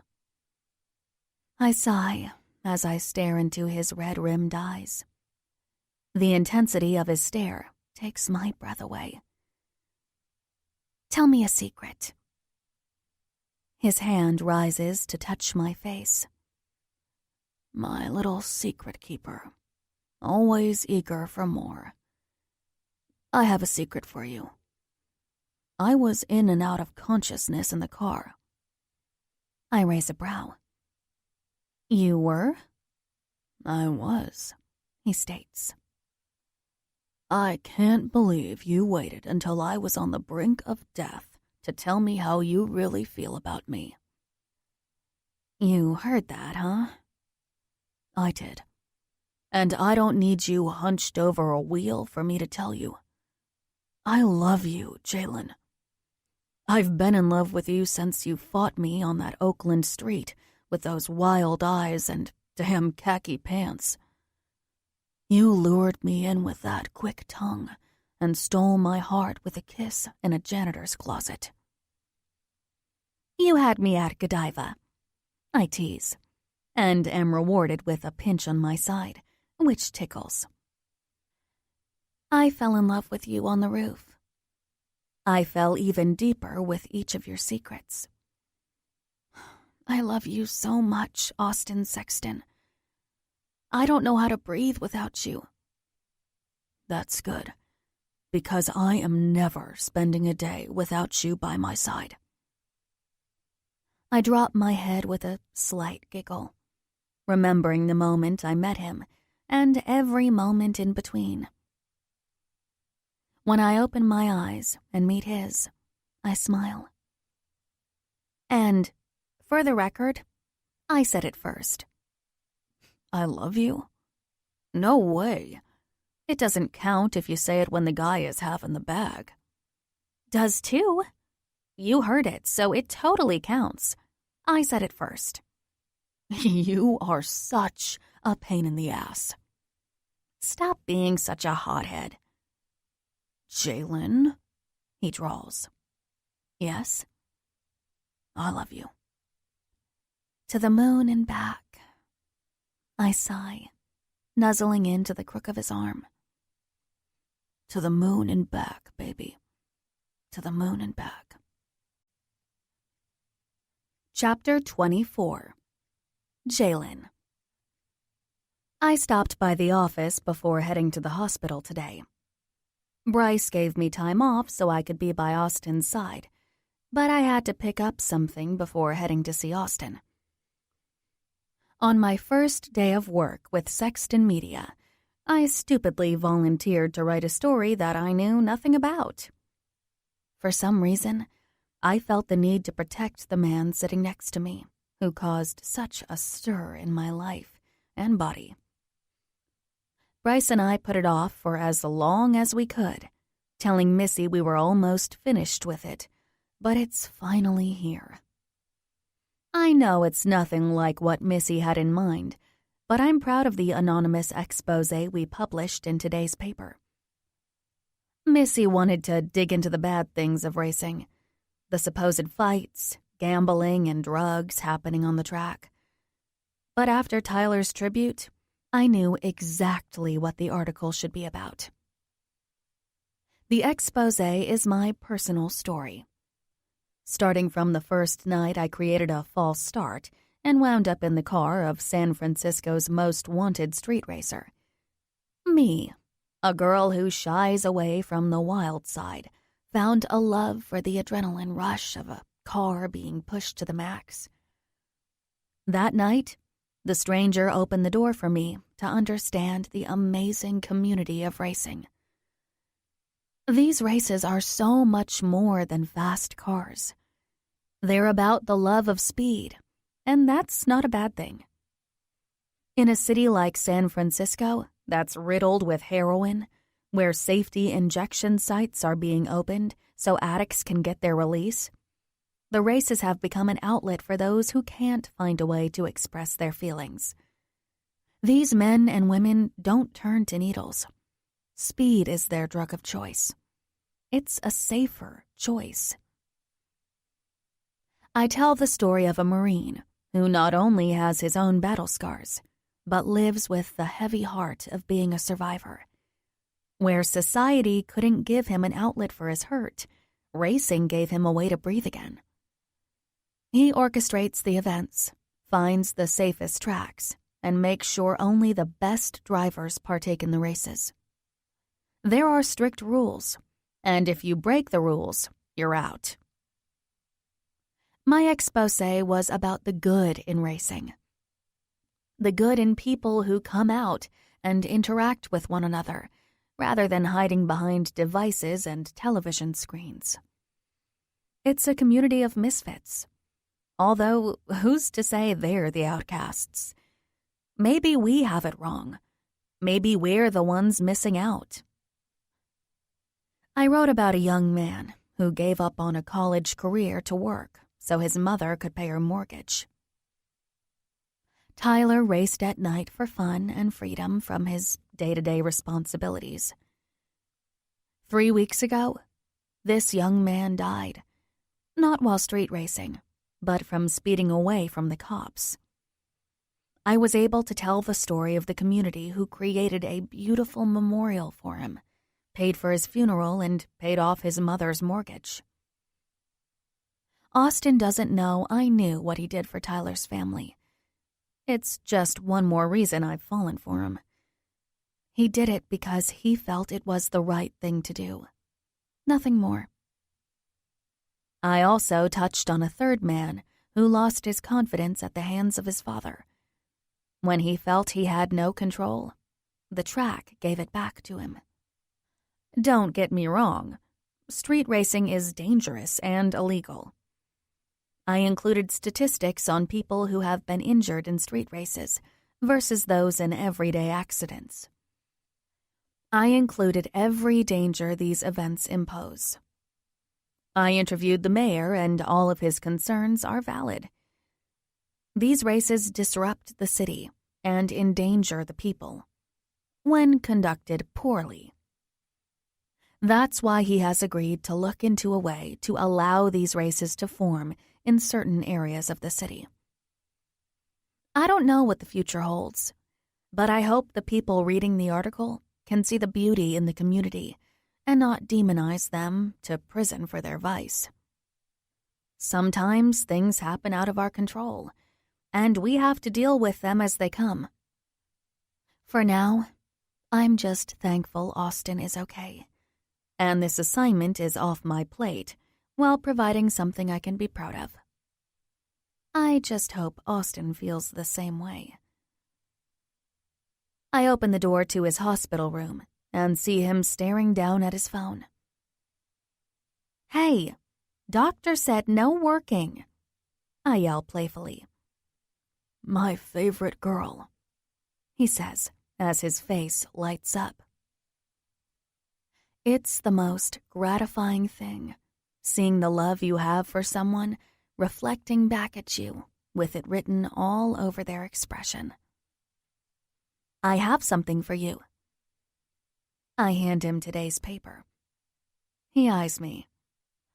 I thought you said no work. This is different. Just look. I sit down next to him, nervously tapping my foot on the ground as he reads. His eyebrows crease when he sees what the article is about. But as he reads, his face softens, and the more he makes his way into the article, the happier his expression gets. I love it. You nailed every aspect of why we do this. Missy's going to hate it. He laughs. I shrug. Bryce has been helping me. I had some help from an editor, too. You're brilliant. Don't let anyone else take the credit when you are a star. He reaches his hand out to me, and I stand up, taking it in mine, before leaning down to kiss his lips. Thank you. Thank you for stepping up and offering to do this. Thank you for being by my side and saving me the other night. But most of all, thank you for being you. It's important that you don't get it wet for a few days. Let the stitches heal and come see me in 2 days. The doctor says, as he rewraps Austin's head in a bandage. They've kept him in the hospital for 2 days to monitor the swelling, and he finally gets to leave today. You need to have someone with you at all times, the doctor says. Austin looks at me. I guess you're stuck by my side. Doctor's orders. He teases. With your money, you can hire someone. I have better things to do. I say, laughing and lightly slapping his arm. That's true. I could get a hot little thing to come and give me a sponge bath. He waggles his brows, and I give him a death glare. Then I guess I can return the cute little nurse costume I bought for your recovery. He gulps. You didn't. I raise a shoulder. You'll never know now. He swiftly grabs my hand and pulls it up to his lips, softly kissing the back of it before placing it on his lap and not letting go. Yours are the only hands I ever want touching me for the rest of my damn life. Good save. Maybe, if you're good, we'll have those chocolate sundaes I promised you for dinner tonight. With a cherry on top? He asks, and I nod, my teeth skimming my bottom lip. God, I love you. After the doctor finishes his exam and signs the release, we head toward the exit, ready to finally go home. I wheel him down to the lobby, fighting him to stay seated the entire way. The man might like a private sponge bath, but trying to push him in a wheelchair, and he moans like a baby. It's not until we're at the lobby doors that he bolts from the chair and declares his freedom. I roll my eyes and guide him through the parking lot to where Greg brought his Jeep Grand Cherokee after taking the Camaro to storage. When Austin sees it parked, he starts to laugh. You sure you can drive that thing? I glare at him, confused. I raced your Camaro. I can handle a simple drive home. Yeah, down a straight road for a quarter mile. We have to drive the streets of San Francisco, and this thing is a beast. It's a Jeep, I deadpan. It's a track hawk. I stop mid-stride, putting my hands on my hips. Do you really think I can't do it? He shrugs with a shit-eating grin on his face. I don't know. He sings songs. I huff, ready to prove him wrong and put on a clinic about driving this beast, as he calls it.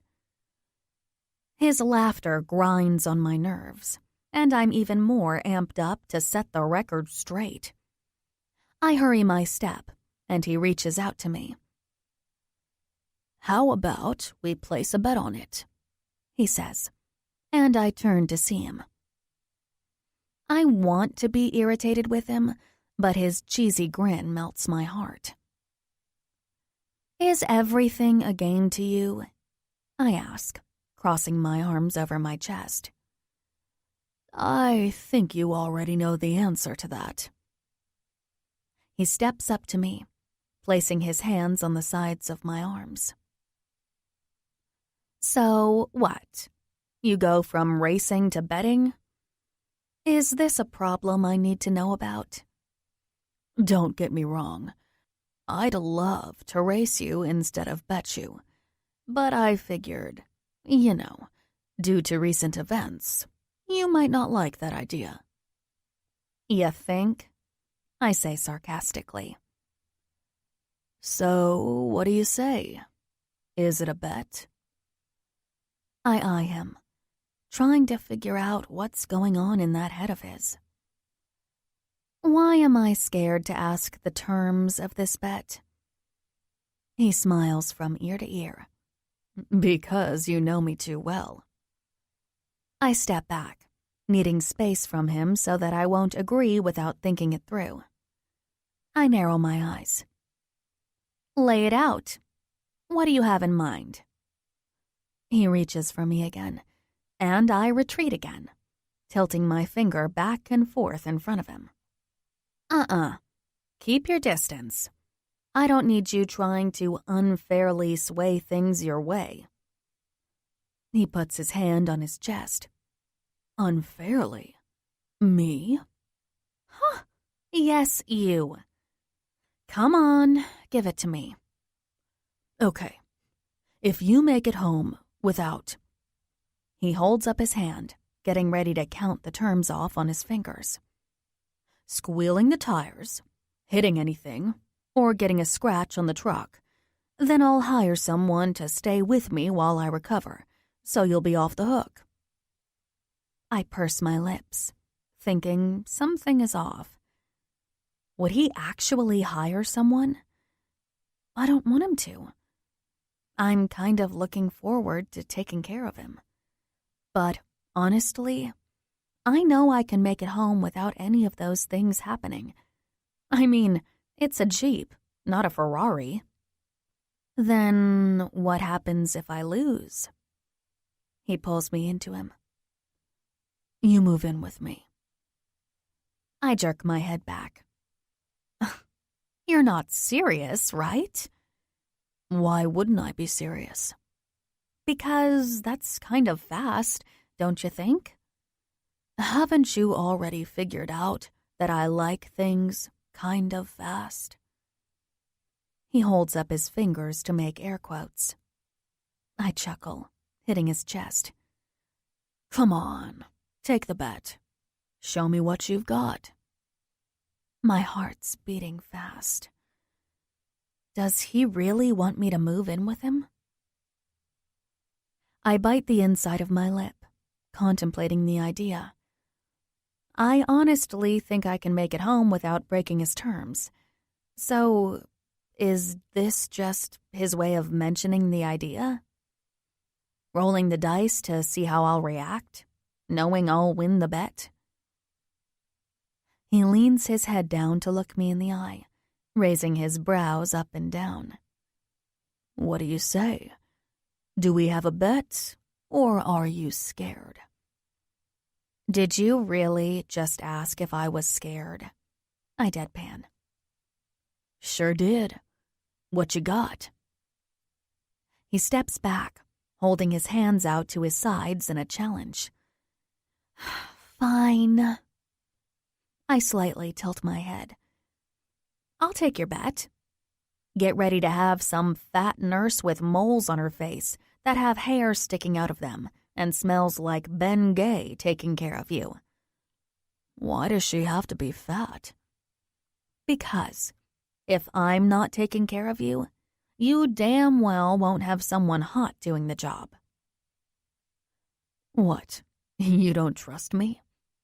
he says as we approach the truck. It's not you I don't trust. It's the nurse. Bitches be crazy when they know a rich man needs to be taken care of. He lets out a hard laugh, and I can't hide the smile plastering itself on my face as I open the Jeep's door. Buckle up, sweetheart, Austin says as he reaches for his own seatbelt. I crank the engine and put it in gear, gliding out of the parking spot with ease. We pull up to exit the hospital parking lot, getting ready to drive onto the busy San Francisco street. I glance in his direction, and he's sitting back, giving a nonchalant whistle, making it hard for me not to laugh. An opening in traffic comes, and I press the gas, taking my chance, only to squeal the tires, sliding the Jeep from side to side before it grips and propels forward. A yelp escapes my lips as I grip the steering wheel harder, taking a deep breath in once I have control of the car and am able to drive down the street with ease. Narrowing my eyes, I chance a look at Austin, who's grinning from ear to ear. Leaning over, he kisses me on the cheek, and, with a devilish grin, he declares, I win. Epilogue. Jalen. Miss Smith, your presence is requested on the roof in 20 minutes, Austin says after I answer the office line. He's been dying to get me up there for some outdoor fun ever since he came back to work a week ago. I keep telling him no, but he hasn't stopped trying. I'm busy, Austin. You know, with your brother, the workaholic. Don't lie. I know he already left for the day. He just called me saying so. I let out a hard laugh. That doesn't mean my work has stopped. I still have his long list of things to complete, and I'd like to leave here while it's still light out.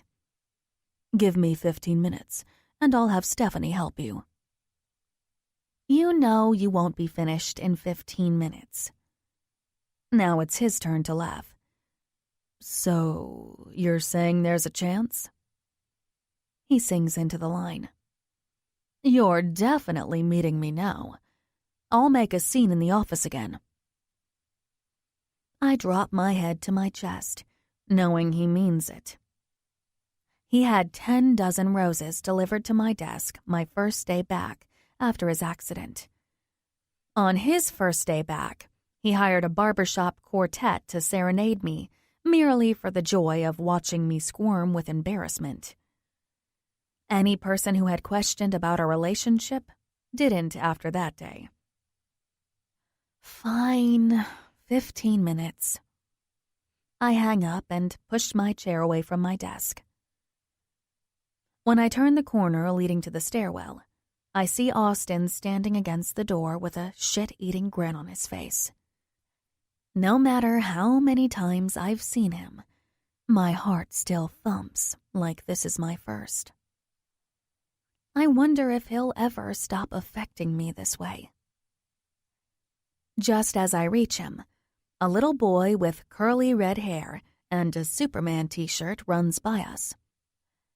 I've never seen a child at Sexton Media, so I turn to Austin to question. Do we know who he's with? Austin shrugs, like it's not a big deal that a 5-year-old boy is running through the halls of a media conglomerate. I think I heard that Rosie's son was getting dropped off. Her office is right over there. Come on, I only have 14 minutes left. He leans in, kissing my neck, sending shivers down my spine, before pulling my hand through the doorway and up the stairs. After we climb the ladder, Austin leaves the roof latch propped open, and we head toward the lounge area.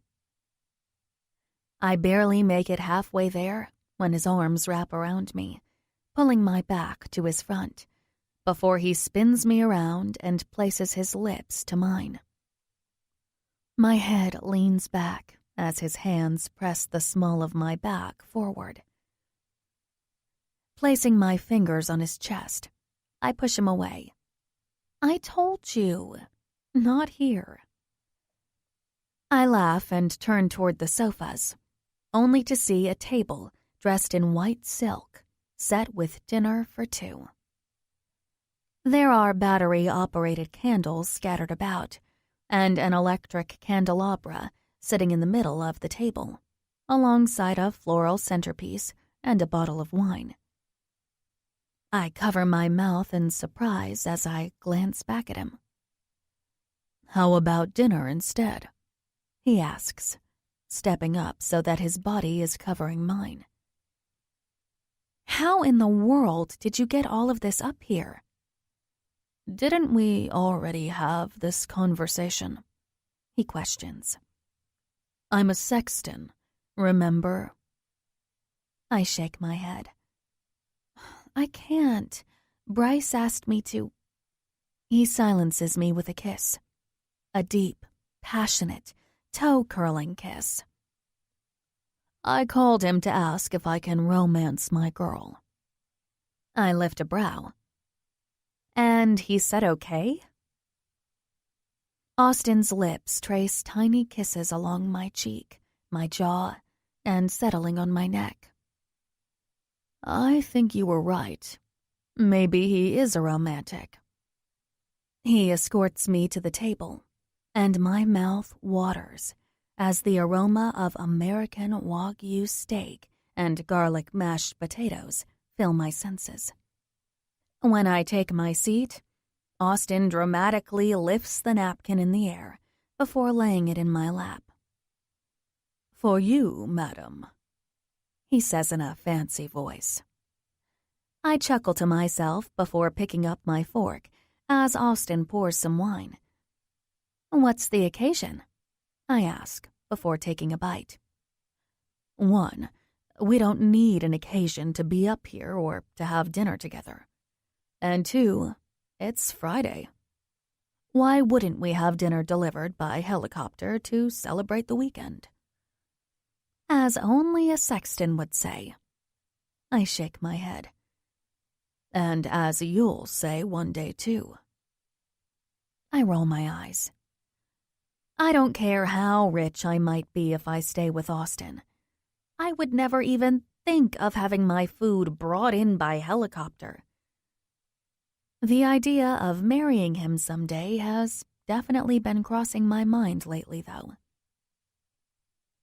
We're halfway into our meal when Austin's phone rings, and he reaches for it from his coat pocket.